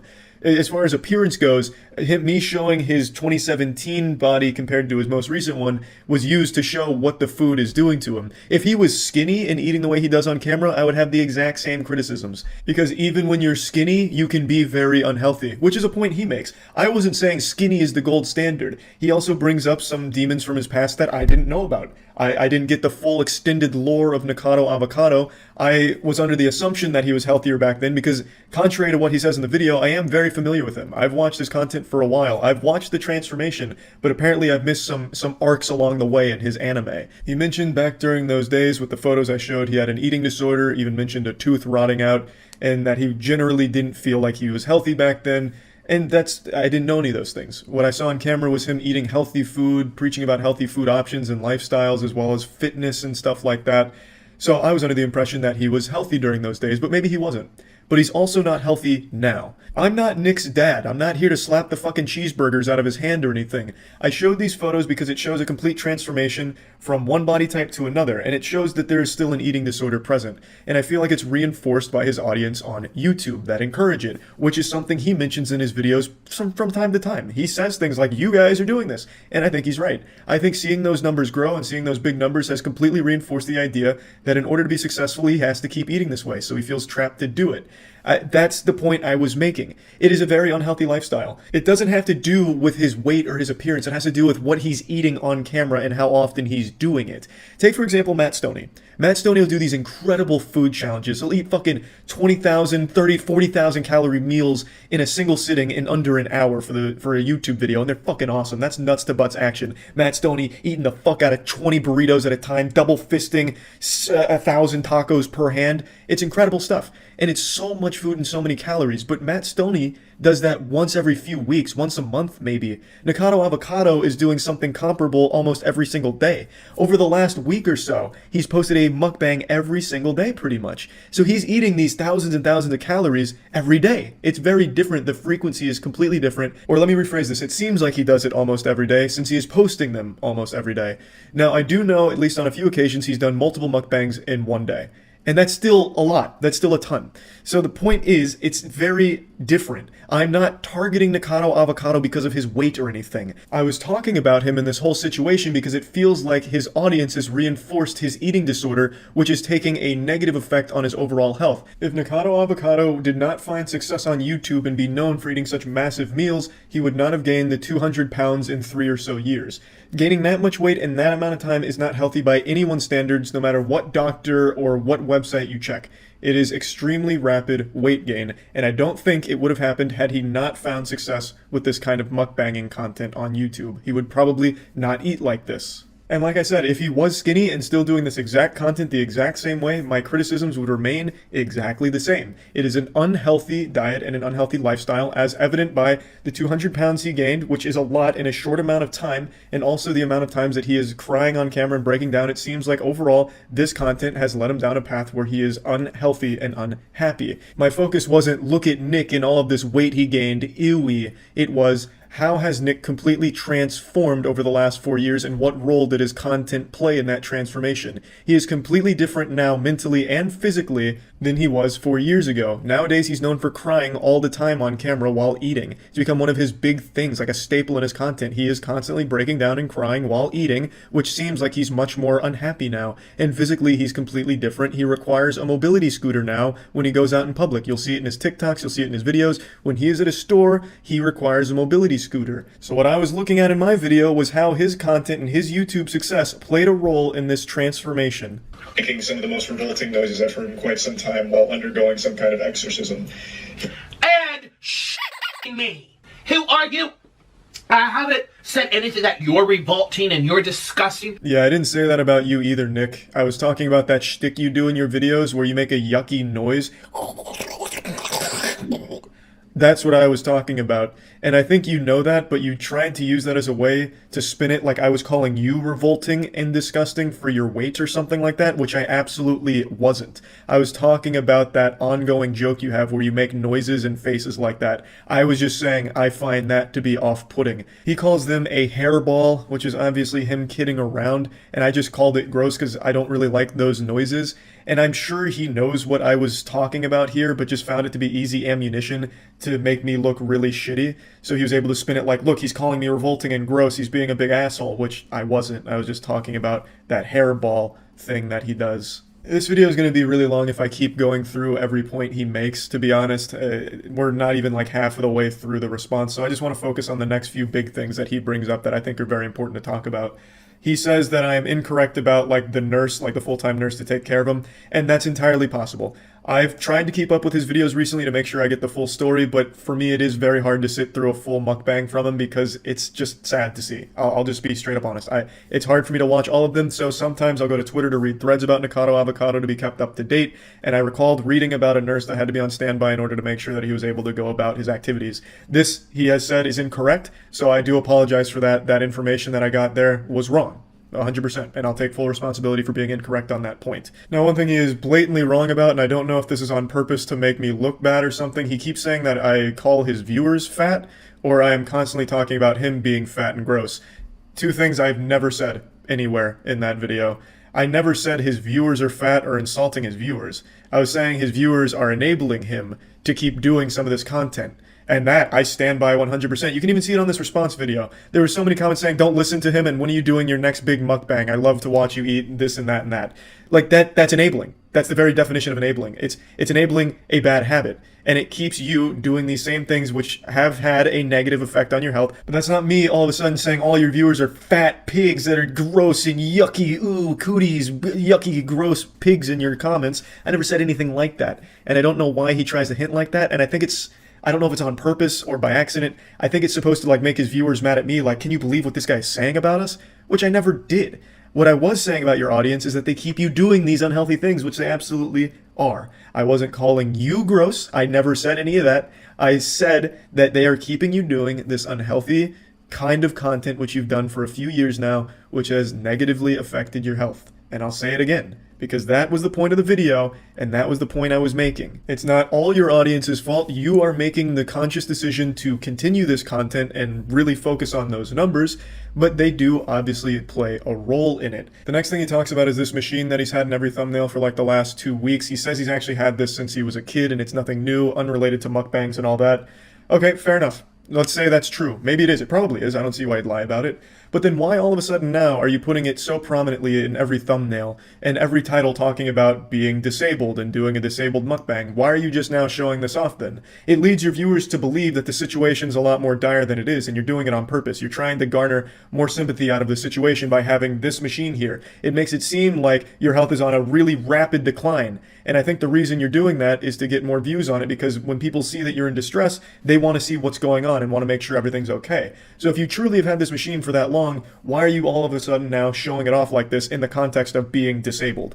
So it's pretty fucked up. And I don't want this video to keep dragging on, so the last thing I'll talk about is the broken ribs thing, the subject of like his disabled mukbangs.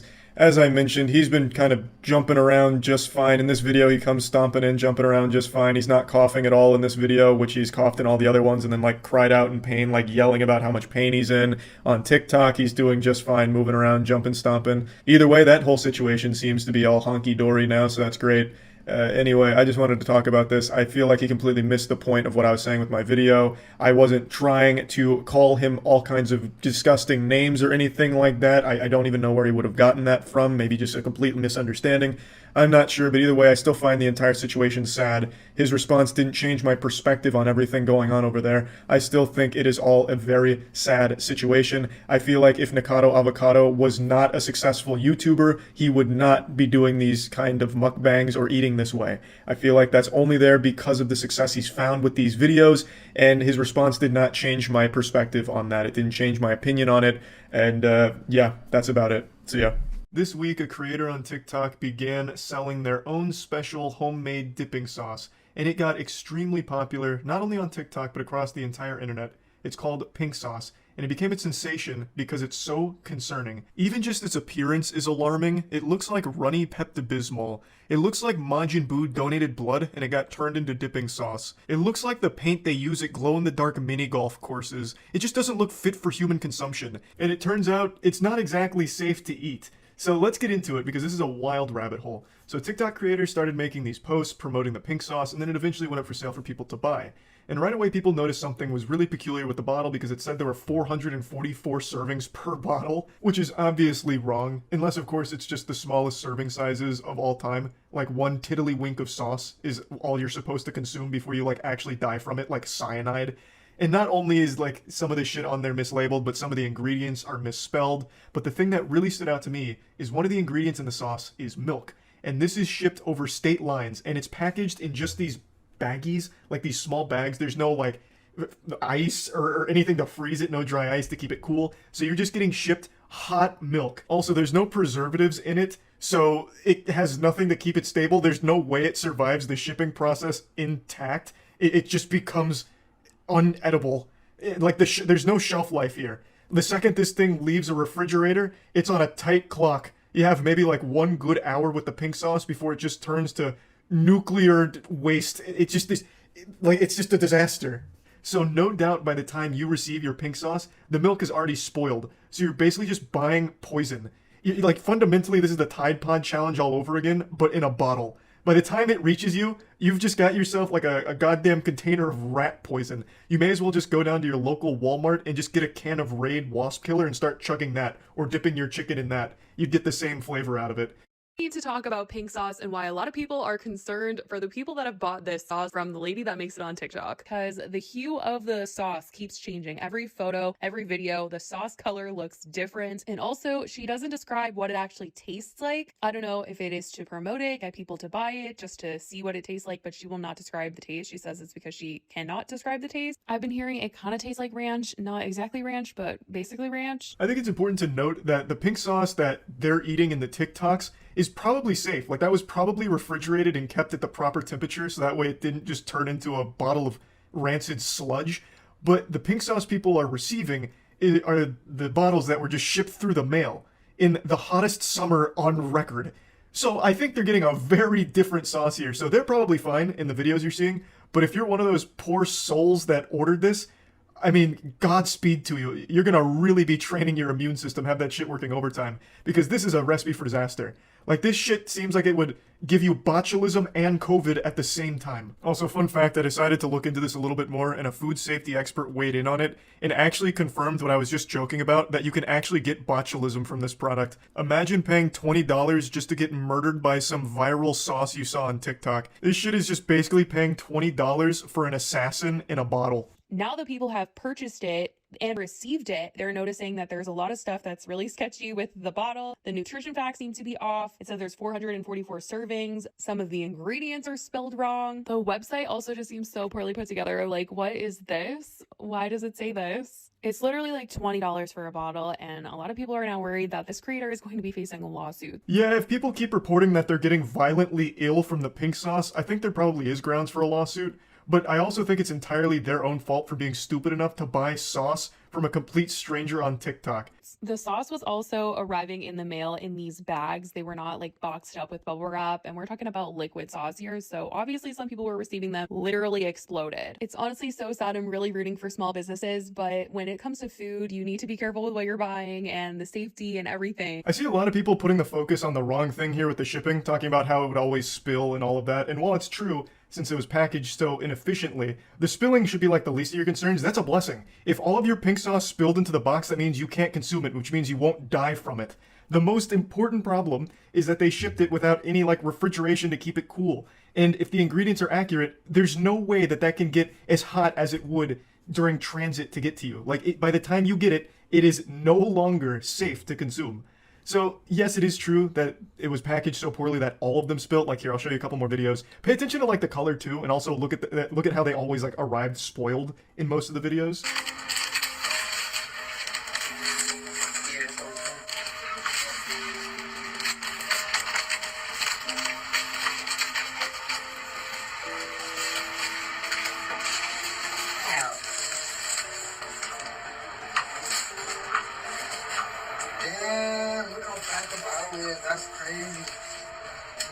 can't even respond to that. I'm just gonna let that one fly right on over. I'm gonna let that one fly. Didn't even like actually arrive pink, just ooze, just revolting slime. Now, the creator of it did respond and posted a video about it, but it's not exactly a good response, and she just chalks a lot of it up to being a small business and new to it. But when you're selling a product like this, you're literally being entrusted with people's lives. You know, like, they're trusting you not to give them foodborne illness, salmonella, botulism, you know, all of that. So it's kind of hard to just be like, oh, it's just a small business, they're learning. So what if a few people have to die for them to get the pink sauce right? You know, it's not exactly, like, super excusable, if you ask me. Time to acknowledge the elephant in the room. So I want to start off by saying, number one, my apologies. I'm only human. I'm not perfect. The grams got mixed up with the serving size. There's 444 grams of pink sauce inside of each container. So she starts by addressing the 444 servings thing, saying it was just an honest mistake where grams got mixed up with the serving sizes and that it was being fixed, so all the labels going forward would have the proper serving size. This is a small business, y'all. We are working to try to get the price mark down on the pink sauce. I want to also say I appreciate y'all for supporting me, for spending $20. She also mentions they're going to work on getting the price down, but again, I don't think there's any price you could pay me to even take a single lick of a spoon that was even anywhere near a pink sauce bottle. This is just an absolutely horrible venture, and I don't know how people actually bought it. But anyway, let's see how she addresses like the actual safety concerns of consuming it. Yes, we are following FDA standard. However, we are currently in lab testing. So once we go through lab testing, we will be able to pitch to stores to put the pink sauce in stores, and we're so excited about that. Good news, they're still in the lab testing, and you all are the guinea pigs. So they'll be able to see what the fatality rate here is on the pink sauce and be able to fine-tune it to be an even deadlier weapon in the future, I guess. They don't address the actual safety concerns of it, obviously, but I would have at least liked some insight on refrigeration instructions, like why does it get to you discolored and fucking hot? Like it gets to you like molten lava when there's ingredients in there that shouldn't get to that temperature. So yeah, that's where the pink sauce rabbit hole wraps up. I hope no one's gotten extremely sick or have died from it. If they did, it would actually genuinely be their own fault. They'd have no one to blame but themselves. This is an entirely avoidable illness here. You don't have to be exposed to the pink sauce epidemic when it's very clearly not up to FDA protocols, it's not regulated, and it's not been done responsibly. So yeah, I just wanted to talk about it because this was a pretty wild one. That's about it. So yeah. If there's one thing you need to know about me, it's that this tooth, this one right here, that little bastard, is about 1 centimeter taller than the other teeth on that bottom row. And now, anytime you see my mouth open, you won't be able to unsee it. You're welcome. And the other thing you really need to know about me is that I cannot stand when people cause problems for customer service workers, in particular fast food employees. I've made countless videos shitting on narcissists that are fishing for clout by exploiting fast food employees for views on TikTok or YouTube through pranks or just being a general nuisance, just a hemorrhoid on society. They're just normal people and they're getting paid minimum wage to deal with the most insufferable people on the planet. Just truly degenerate assholes, and my heart breaks for them. Fast food workers get abused more than a fleshlight. It sucks. And over the last week or so, there's been a new trend that has really blown up that once again just treats these human beings as if they're just NPCs, props for their TikTok and YouTube Shorts videos. It's filming your Chipotle order being made by the Chipotle worker. I'll get a bowl. Yeah, to go. I'll get white rice with that. The idea is they're going to give you more food because they're on camera. And it spawned because people were starting to talk about Chipotle portion sizes being smaller than they used to be, which for the record, I do believe. That is a conspiracy theory I'll put on the full tinfoil condom for, because I do think that's accurate, no matter how much the CEO likes to dance around in delusion and pretend that that's not the facts of it. I do think it is true. I used to get a Chipotle burrito after every lift in college, and I had innumerable Chipotle burritos, and over the last 3 or 4 years, I've been very vocal about the quality of the food going down, in my opinion, and definitely, like when I get burritos now, it's significantly less than I remember it being back then. but I also think that's just kind of the industry norm because I think the same thing about many other fast food places as well. But anyway, someone on TikTok came up with a cure to this small portion disease, and it was to just film these workers doing their job and kind of give them a bit of a hard time and nudge them on camera to give them more food. And this started to really pop off because a lot of people noticed that, oh, when they're being filmed, they give you more food. So that's the cheat code. That's the life hack. Rice black or pinto beans? We'll do pinto beans with that. Pinto beans, any protein for you? We'll do chicken, please. Chicken, any queso for you? We need some more chicken in that. Chicken? Finna fire on your ass. Put that chicken in there. Any queso for you? This one is by far the worst I've seen from this trend here. This guy went in there looking to start shit. He's immediately aggressive and confrontational. The guy hadn't even put the fucking spoon fully into the chicken bowl there before he said, no, no, no, need more chicken. He's there to stir a controversy for the sake of his video. And he is just shoving the camera down this guy's throat. If the worker had bent over, the camera guy here would have given him a full-blown fucking colonoscopy. He is right up in his business to just be this insufferable douchebag that's hassling him for the sake of this video that he's filming. Now, it's filmed from another angle, but I can't find that full video. I can only find this one through Twitter. We need some veggies. Get some green veggies. Yeah, a little bit more, a little bit more. A little bit more. No problem. Straight up. Oh, they gonna have to hold me accountable. When he was asked pretty politely to just stop putting the camera in this guy's face, not even asked to stop filming, by the way, just asked to like, hey, maybe don't be up in this guy's nutsack with your camera, he immediately starts yelling about it. He's immediately throwing a fucking temper tantrum. Even though it was a super reasonable request, because look at how close he's getting to this guy. He is leaning over the counter to get as close as possible. It's like he's going in for a kiss, like he's trying to fucking make out with the guy here. Got to go. And if you got problems, I'll fire your ass up. Hold me accountable. You gonna have to hold me accountable. Sir, this is Chipotle's.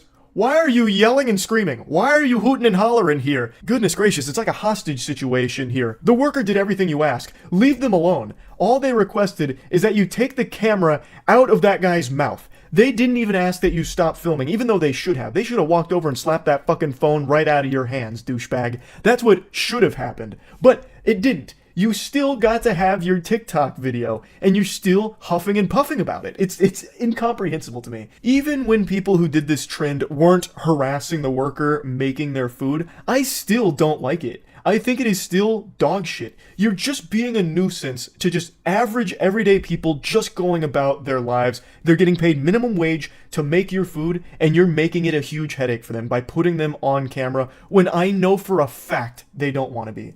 The reason you're getting more food shouldn't be some kind of mystery.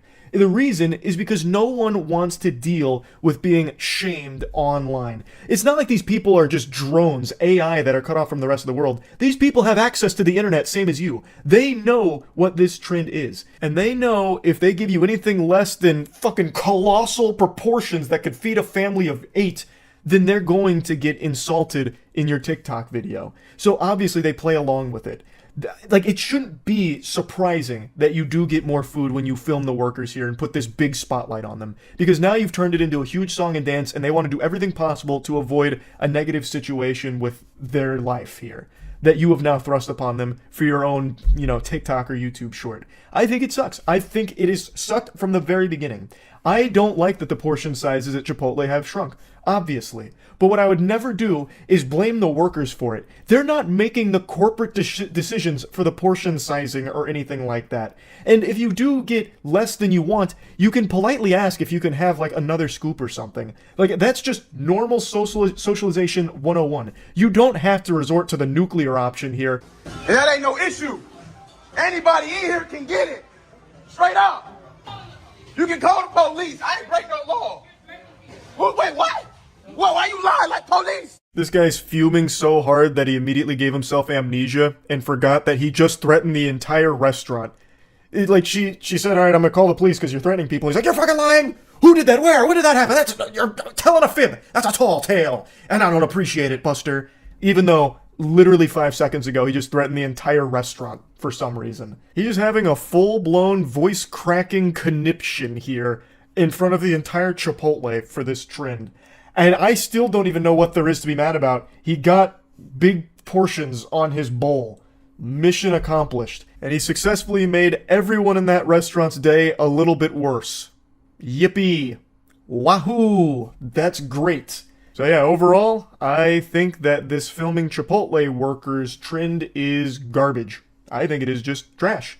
I could bring up countless other examples because it's become such a viral hit here, but they're all so annoying. They're not nearly as bad as this one. This one is by far the worst I have seen so far. The only ones that I somewhat appreciate are the ones where the Chipotle worker gives them significantly less food because they're filming.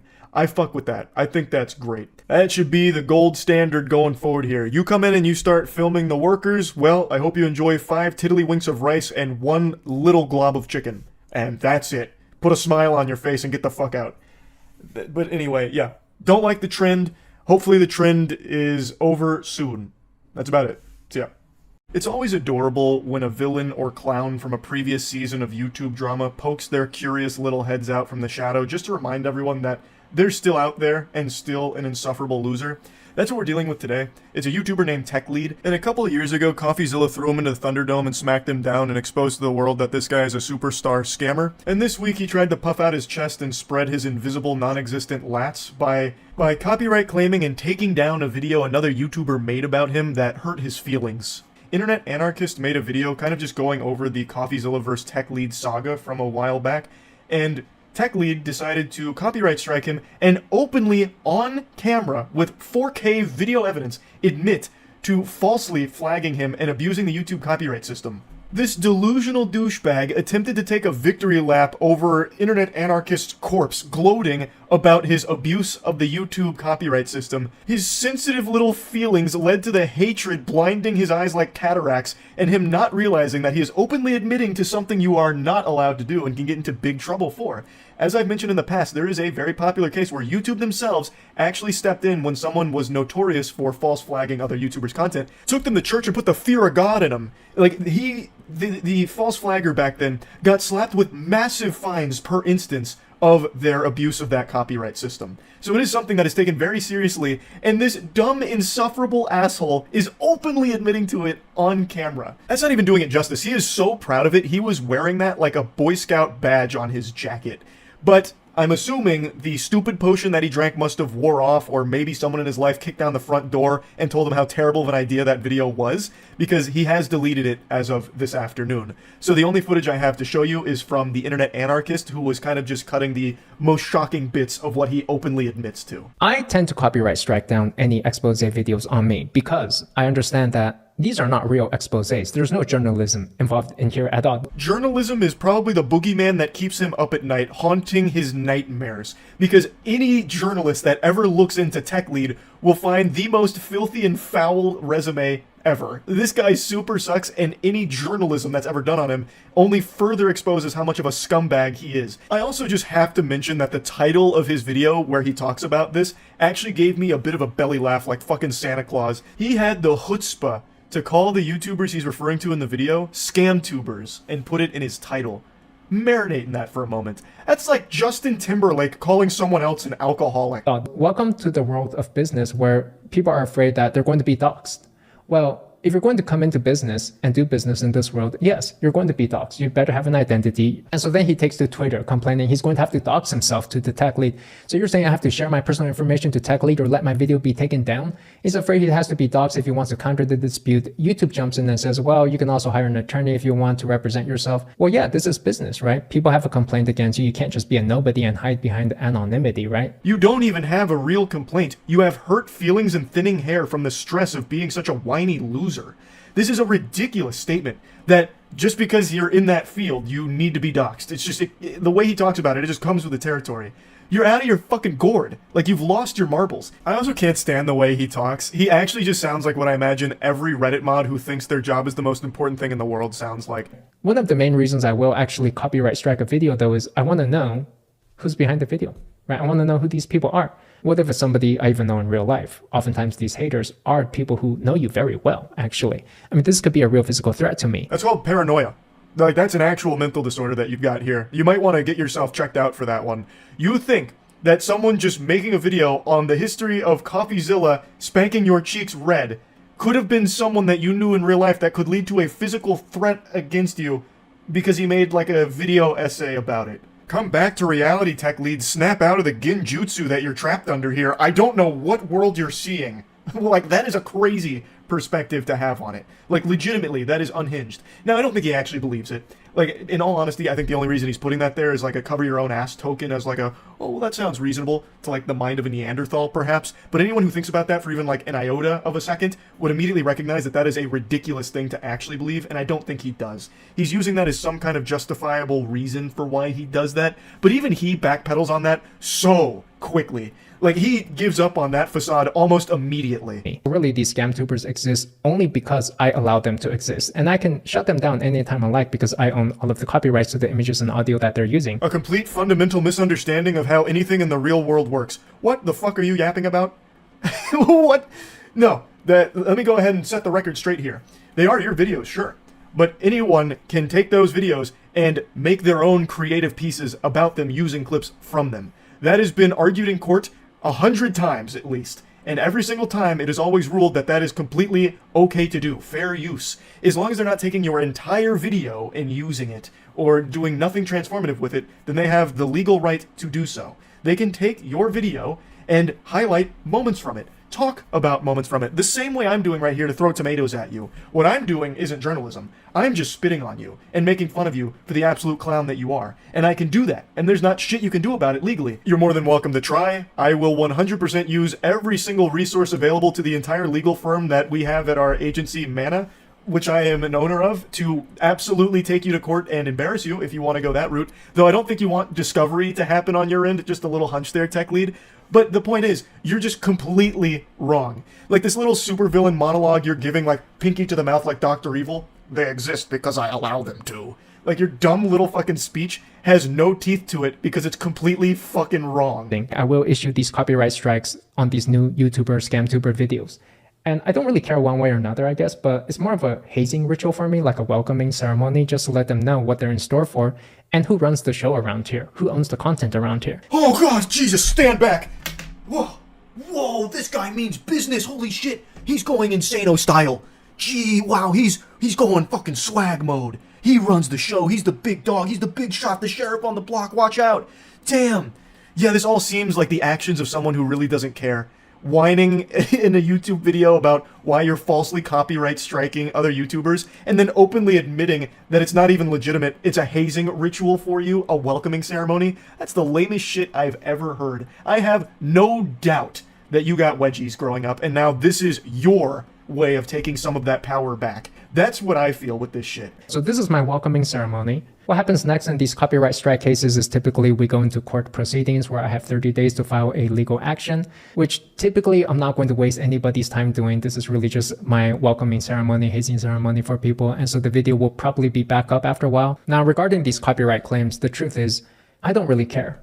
If I wanted to, I could go find all of these expose videos about me and copyright strike each and every one of them and take them down and take them to court if I really cared, if I wanted to. You could absolutely try and do that. Just like I could try and do a backflip right now and probably break my fucking neck. But you can definitely try it and you would 100% fail. Just like me if I tried to do a backflip. You are openly admitting here, this right here would be evidence if you tried this. Because you are openly admitting that it's just a hazing ritual, welcoming ceremony, and not real.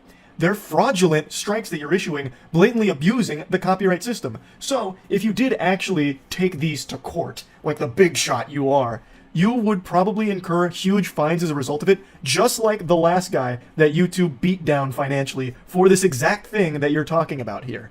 How dumb can you possibly be? He is with his whole chest talking about how he's abusing the YouTube copyright system here. And that is something that YouTube does take very seriously. So I'm very curious to see what they're going to do about this going forward. He has deleted his confession video already, and now Internet Anarchist video has been reinstated as well. At the very least, it seems YouTube is aware of this situation, so it's just a matter of what are they going to do about it going forward. But yeah, I had to talk about this a little bit. This guy, Tech Lead, is a complete fucking loser. That's really about it. So yeah. Hey, this is actually the most outrageous setup I've ever attempted. I've got the normal Sony camera balancing on a small beam in the hotel room here that's looking like a high wire out of a circus, and I have it propped up a little bit with the laptop flipped down and slightly angled at an obtuse angle in order to prop it up just a little bit so you can maybe see my face. I don't know what it looks like. You might be looking at just like my bottom chin, so I'm going to look like the secretary from the Powerpuff Girls, but we're going to run it anyway. So, as you can see, I'm still on my little expedition away from home. I'm in my hotel room, don't be alarmed. I know I'm not wearing a white shirt, but this isn't a cry for help or anything. It's very cold, so I threw on one of the only long sleeve shirts that I had available. So that's the whole explanation there. Anyway, the reason I have urgently scrambled here to get to this computer in order to talk about something is because a huge story has been developing over the last, I don't know, like 2 hours or something, where Sniper Wolf has now doxed Jack's films. I'm sure this is something that a lot of you are moderately familiar with, but I'll just go ahead and give you the really brief nutshell rundown of what's going on. I didn't make that cut right there on purpose. This has nothing to do with the whole video, but I need to mention this. The camera just fell on its own and stopped the recording, so we may have an angry poltergeist incident in here. I'm gonna have to get the fucking Luigi's Mansion vacuum out and just start going to town in here to clear the area, exorcise whatever spirits happen to be haunting this room. But I'm gonna finish the video regardless, but if you see my eyes roll into the back of my skull and I start levitating off the chair during it, just know, it's a haunting in Pittsburgh here. Or perhaps the cringe was too unbearable here with the subject we're covering.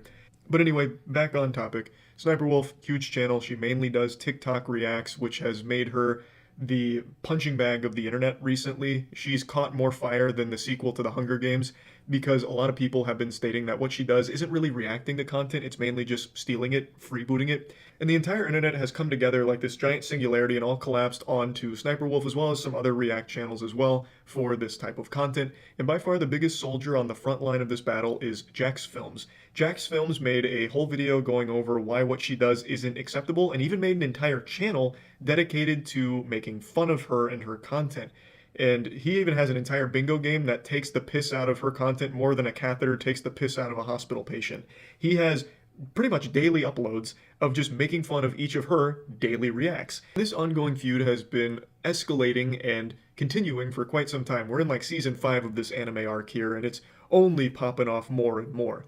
And this whole situation has led to a can of worms opening. Pandora's box has been unleashed. So it's been a massive conversation across the entire internet with tons of content creators weighing in on it, such as Dark Viper having an entire series on React content. Mudahar has made quite a few pieces on it as well, just tons of channels that have all been talking about it recently. And it's led to this witch's cauldron, this stew that's been brewing and bubbling, and now the cup runneth over and all of this has spilt from the internet to the real world. Allegedly, Sniper Wolf has just doxed Jack's Films. In an Instagram post, she posted this. And it was more than just this picture here. Apparently she even posted one of his house, which obviously I'm not going to show you. I'm not here to just like hop on and give you like a 4K display of Jack's Films dojo here because Sniper Wolf posted it on her story. It's just an extremely degenerate, fucked up response to this whole situation from Sniper Wolf here. It's borderline illegal, I think. I don't think you can just dox somebody like this, and if it's not illegal, it's against YouTube's rules at the very least.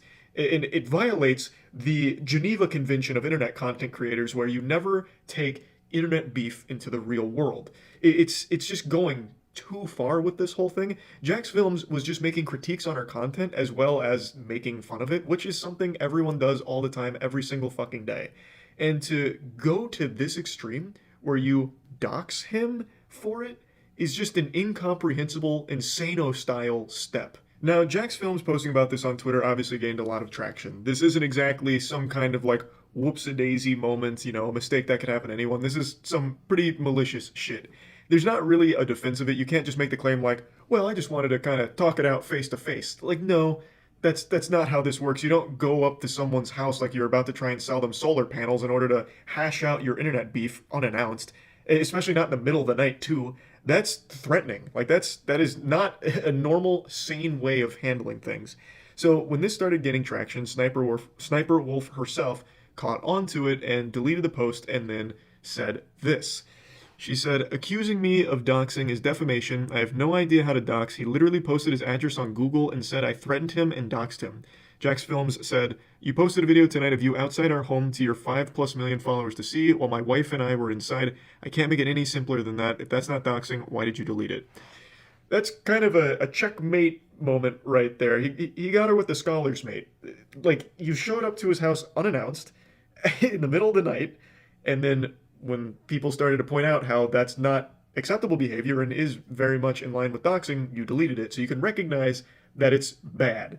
I don't really know how you'd Phoenix write an argument together that it's not doxing. Like, I don't even understand the statement she makes about saying that Jax Films posted his address on Google. She's talking about Google like it's the gamefaqs.com board. Like, I don't think he made a sponsored paid post with just his address as the first thing that comes up when you type in Jax Films. You definitely would have to go out of your way to find that information. I don't think he, like, geotagged his spot, made it like a Pokemon Go stop, and, like, really was advertising where he lives. Like, this is not common information. You went out of your way to find it and then went to his address. Like, I just really can't think of any justification for it. I've seen a couple of people huffing massive amounts of copium, nearly toxic levels of copium, saying, like, she went there to handle things like an adult, unlike Jax Films, who just speaks behind a computer. And that's just straight up delusional, if you ask me. No normal people are going to hash out their internet beef in the middle of the night in person, unannounced, right? Like, going up to his house like she's about to, sell solar panels to him or something and ambush him with this conversation about this feud they have is not normal or acceptable. It's just like a malicious, weird thing to do. And wow, that man, a ghost just haunted my vocal folds on that one with that voice crack. Goodness gracious. Overall, I'm just shocked that Sniper Wolf, with as long as she's been on the internet and as large as she is, would think for even just a second that she'd somehow be able to get out of this situation without huge backlash and problems from it. Again, this is something that extends beyond just like normal internet etiquette. This is like downright against rules to do something like this. So I definitely think Jax Films is in the right here. He's very upset about it, probably a little concerned because, who knows who else might go to his house next since she posted it on a massive Instagram account. Like, that is a legitimate fear. She also posted this, again in response to the whole situation, saying, "This creep has been harassing me for months," then plays victim, saying, "I threatened him when I just wanted to talk to him. I have no ill intentions. It's so sad when people have to constantly create drama to pay their bills." But this doesn't make any sense. Like, this is a crazy straw of a statement. Like, it's taken all kinds of weird twists and turns that aren't computing in my little noodle up here. If you just wanted to talk to him, why wouldn't you just reach out to him through normal channels online? I'm sure he would have responded to you instantly. He seems to respond to everyone about everything in regards to the entire React situation. So I feel like if you had reached out to him, he would have been thrilled to talk to you about it. But again, I'm not his fucking PR guy. I don't know, maybe you did reach out to him and he didn't see it or he ignored it. I have no idea. But regardless, you going to his house to try to talk to him that's some psychopath shit. That's not a normal thing that anyone should be doing. There's other channels that you could have tried beforehand. Go to one of his bingo nights on Twitch and be like, "Hey, listen, Buster, I'm ready to hash it out. Let's talk." And again, I'm sure he probably would have seen that, and that would be a lot less scary than having you show up in the middle of the fucking night to his home unannounced. Like, it just doesn't make any sense. I think the goal here was to either scare him or put his information out there to maybe some less than savory individuals that could also scare him. I don't know, but regardless, the way you handled this is atrocious and dangerous, like downright dangerous thing to do. So I totally understand the response from Jax Films about this and being frightened by it, because this is fucked up. So yeah, I just wanted to talk about this because I think this is one of the rare cases of a huge YouTuber making a massive blunder like this, where you would step on like actual rules and potentially laws all over some internet beef. So yeah, I just had to talk about this one a little bit. That's it. See ya. Boogie2988 is not only the most manipulative YouTuber this platform's ever seen, but he's also among the stupidest as well. And this is actually one of his go-to bread and butter defense strategies anytime he finds himself in hot water. He'll always play the card of, "Oh, I'm not an evil person, I'm just a bumbling moron. I got zapped by an idiot beam. Timmy Turner made a wish that I'd be an imbecile and, well, that's out of my control now. I'm not a bad person, I'm just stupid, and you can't be mad at me for that." He uses this signature anime finishing move more often than Goku uses a Kamehameha to finish off an opponent. He is stupid, don't get me wrong, but he is also a bad person. Both of these things are true. And he's using this defense right now with his latest cryptocurrency scam. I wasn't even going to bother making a video talking about this because talking about any of Boogie2988's L's is like talking about taking the trash out. Who gives a fuck? It's garbage, so who cares? Everyone knows it's trash, so why even bother talking about it? Well, in this case, it's especially heinous because he actually did an interview with CoffeeZilla on CoffeeZilla's second channel, Voidzilla, where he was covering Boogie's new crypto scam. And he basically admits to it being a pump and dump, but his defense is that he was too stupid to recognize that. Like, he's too dumb to have known that this was going to be a scam that would hurt his almost non-existent audience. He has a very small pocket of people that still support him left, and he is using them like a fleshlight for a couple of fucking doubloons to pop out the other end as he puts his cock in it. It's disgusting.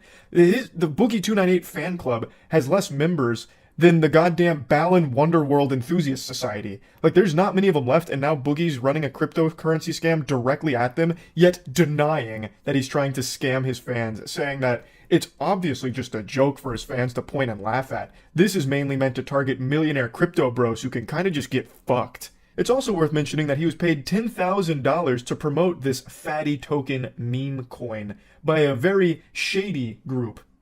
But I'm sure that's not important. I'm sure that 10,000 doubloons is all just part of the joke. It's all in good humor at the end of the day. I'm sure that had nothing to do with Boogie's involvement here. Now, I do believe that a lot of people that did put money into this were just hoping that they could dump the bag on even bigger idiots that bought into it trusting Boogie, because there are still people that do have faith in Boogie as a creator and as just a genuine person. I don't know how that still lingers after the documentary that's been dropped about him, where he did his absolute best to make himself look like an insufferable asshole, as well as the numerous other controversies he's found himself in, but there is definitely still a community that rallies behind him. And I have no doubt a lot of people that put money into this were hoping that that community would also put money in so they could dump it onto them. And maybe they were able to, maybe they weren't, but right now it looks like everybody, except for those on the inside, have lost money. You posted a video on your own channel called Fatty, because the name of his token, his scam shitcoin, is called Fatty. He posted the video on his channel. That's for your audience, Boogie. You posted it directly to them. Of course, some of them are going to buy into it because they still have some level of trust in you for whatever delusional reason that might be, but that's definitely broken by now, I imagine. He also just can't dedicate himself to just one excuse here, so he's trying to cover all of his bases so he doesn't look like an evil, manipulative piece of shit here. So he's constantly flip-flopping. So first he was kind of just on the nose about it, like posting tweets saying like he's fucked anyway, so might as well get some money out of it on the way out. You know, hashtag fatty, stuff like that. And then he's like, well, no, this was actually just for the crypto bros, and I'm not going to lose sleep over them losing money. I was upfront about you putting money into this, and you're probably going to lose it. That's the joke. So I don't care if you bought in. And his most outrageous one is where he tries to spin this as an actual useful, not scam service, where it's like, oh, this is actually just a really cheap way for the community to buy into my presence. It's going to be a community hub for all of us to kind of just like hang out. So you're kind of paying just to be a part of the community. Like, he's trying every possible excuse to avoid wrongdoing, even though he's fundamentally admitted that it's a pump and dump scheme that he's behind here, which is a crime. It's illegal. You can't do that. Maybe putting it into Magic the Gathering terms will help you understand it to wrap your fucking noodle around it. You're ignoring cards' mana costs, and in response, everyone hates you.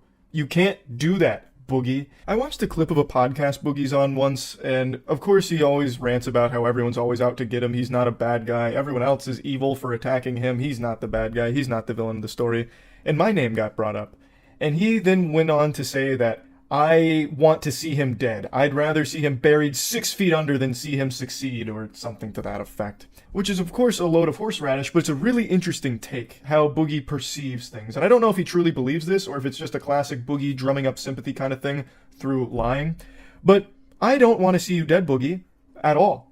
I want to see you stop being a piece of shit scammer who manipulates his audience and constantly lies.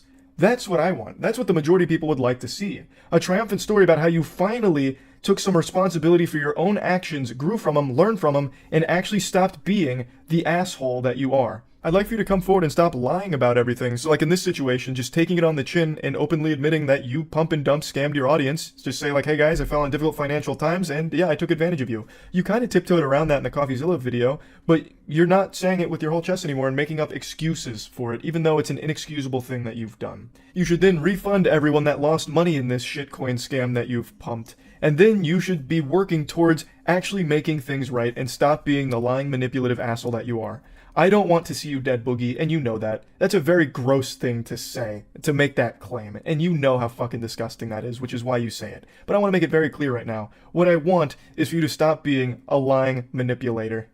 I'm going to play a little bit of his announcement video for this, because he really stands by that it's all just supposed to be a joke for his community, supposed to bring them together to laugh at the parody of Andrew Tate, where he's playing Andrew Cake, and it's all part of the joke. But that excuse doesn't work, Boogie, when you actually launch a shitcoin alongside your satirical take on shitcoins for your audience to actually lose money on, you dumb buffoon. Fatty is a community for like-minded individuals that are broken free from the matrix. True happiness comes from a goldfish, from the same woman a couple of nights a month, and the occasional meme coin. Fatty for life. Fatty for life, yeah! Look at this graph. Looks like every other rug pull shitcoin that ever entered the market. But Fatty for life, yeah! Boogie's the champ! He's the king! Who cares how many of his audience lost money on this? He does his absolute best to deny that that's a possibility at all. I'll go ahead and go through his pinned tweet because he's been, of course, on Twitter, as he is known to do, having meltdowns, doing his best to justify indefensible actions that he takes. So here's his big manifesto on the Fatty debacle. An iconic Boogie intro here to the tweet. This is just so on brand for him. Classic. In the last few days, I have learned a lot about the internet, myself, and crypto. For those that don't know the Boogie lore, he also lost almost all of his money in crypto well before this, so even knowing just how dangerous it is to buy into this kind of shit, he still promotes it to his audience, even though he himself is the victim of losing tons and tons of money in crypto dog shit. But yeah, it doesn't matter to him. Since it's not him losing money this time, why would he care? My intent by launching a meme coin was to make people laugh and happy. I also wanted to give millionaires who like meme coins a new toy to play with. It doesn't have use, Boogie. The only thing they can play with is watching the graph go down. The only thing they're playing with is your balls as you teabag them with this scam. I also wanted to create a community among those people to interact with as I have through the LolCal Live community. To say I missed the mark is an understatement for sure. But some of the people that are angry for some weird reasons. This never targeted fans, in quotes. In the 90 seconds this was available on websites, a casual fan could not have created a Coinbase account, get verified, figure out how to buy Solana, which is a chore in itself, to then purchase a meme coin. It is literally impossible. That process takes hours, sometimes days.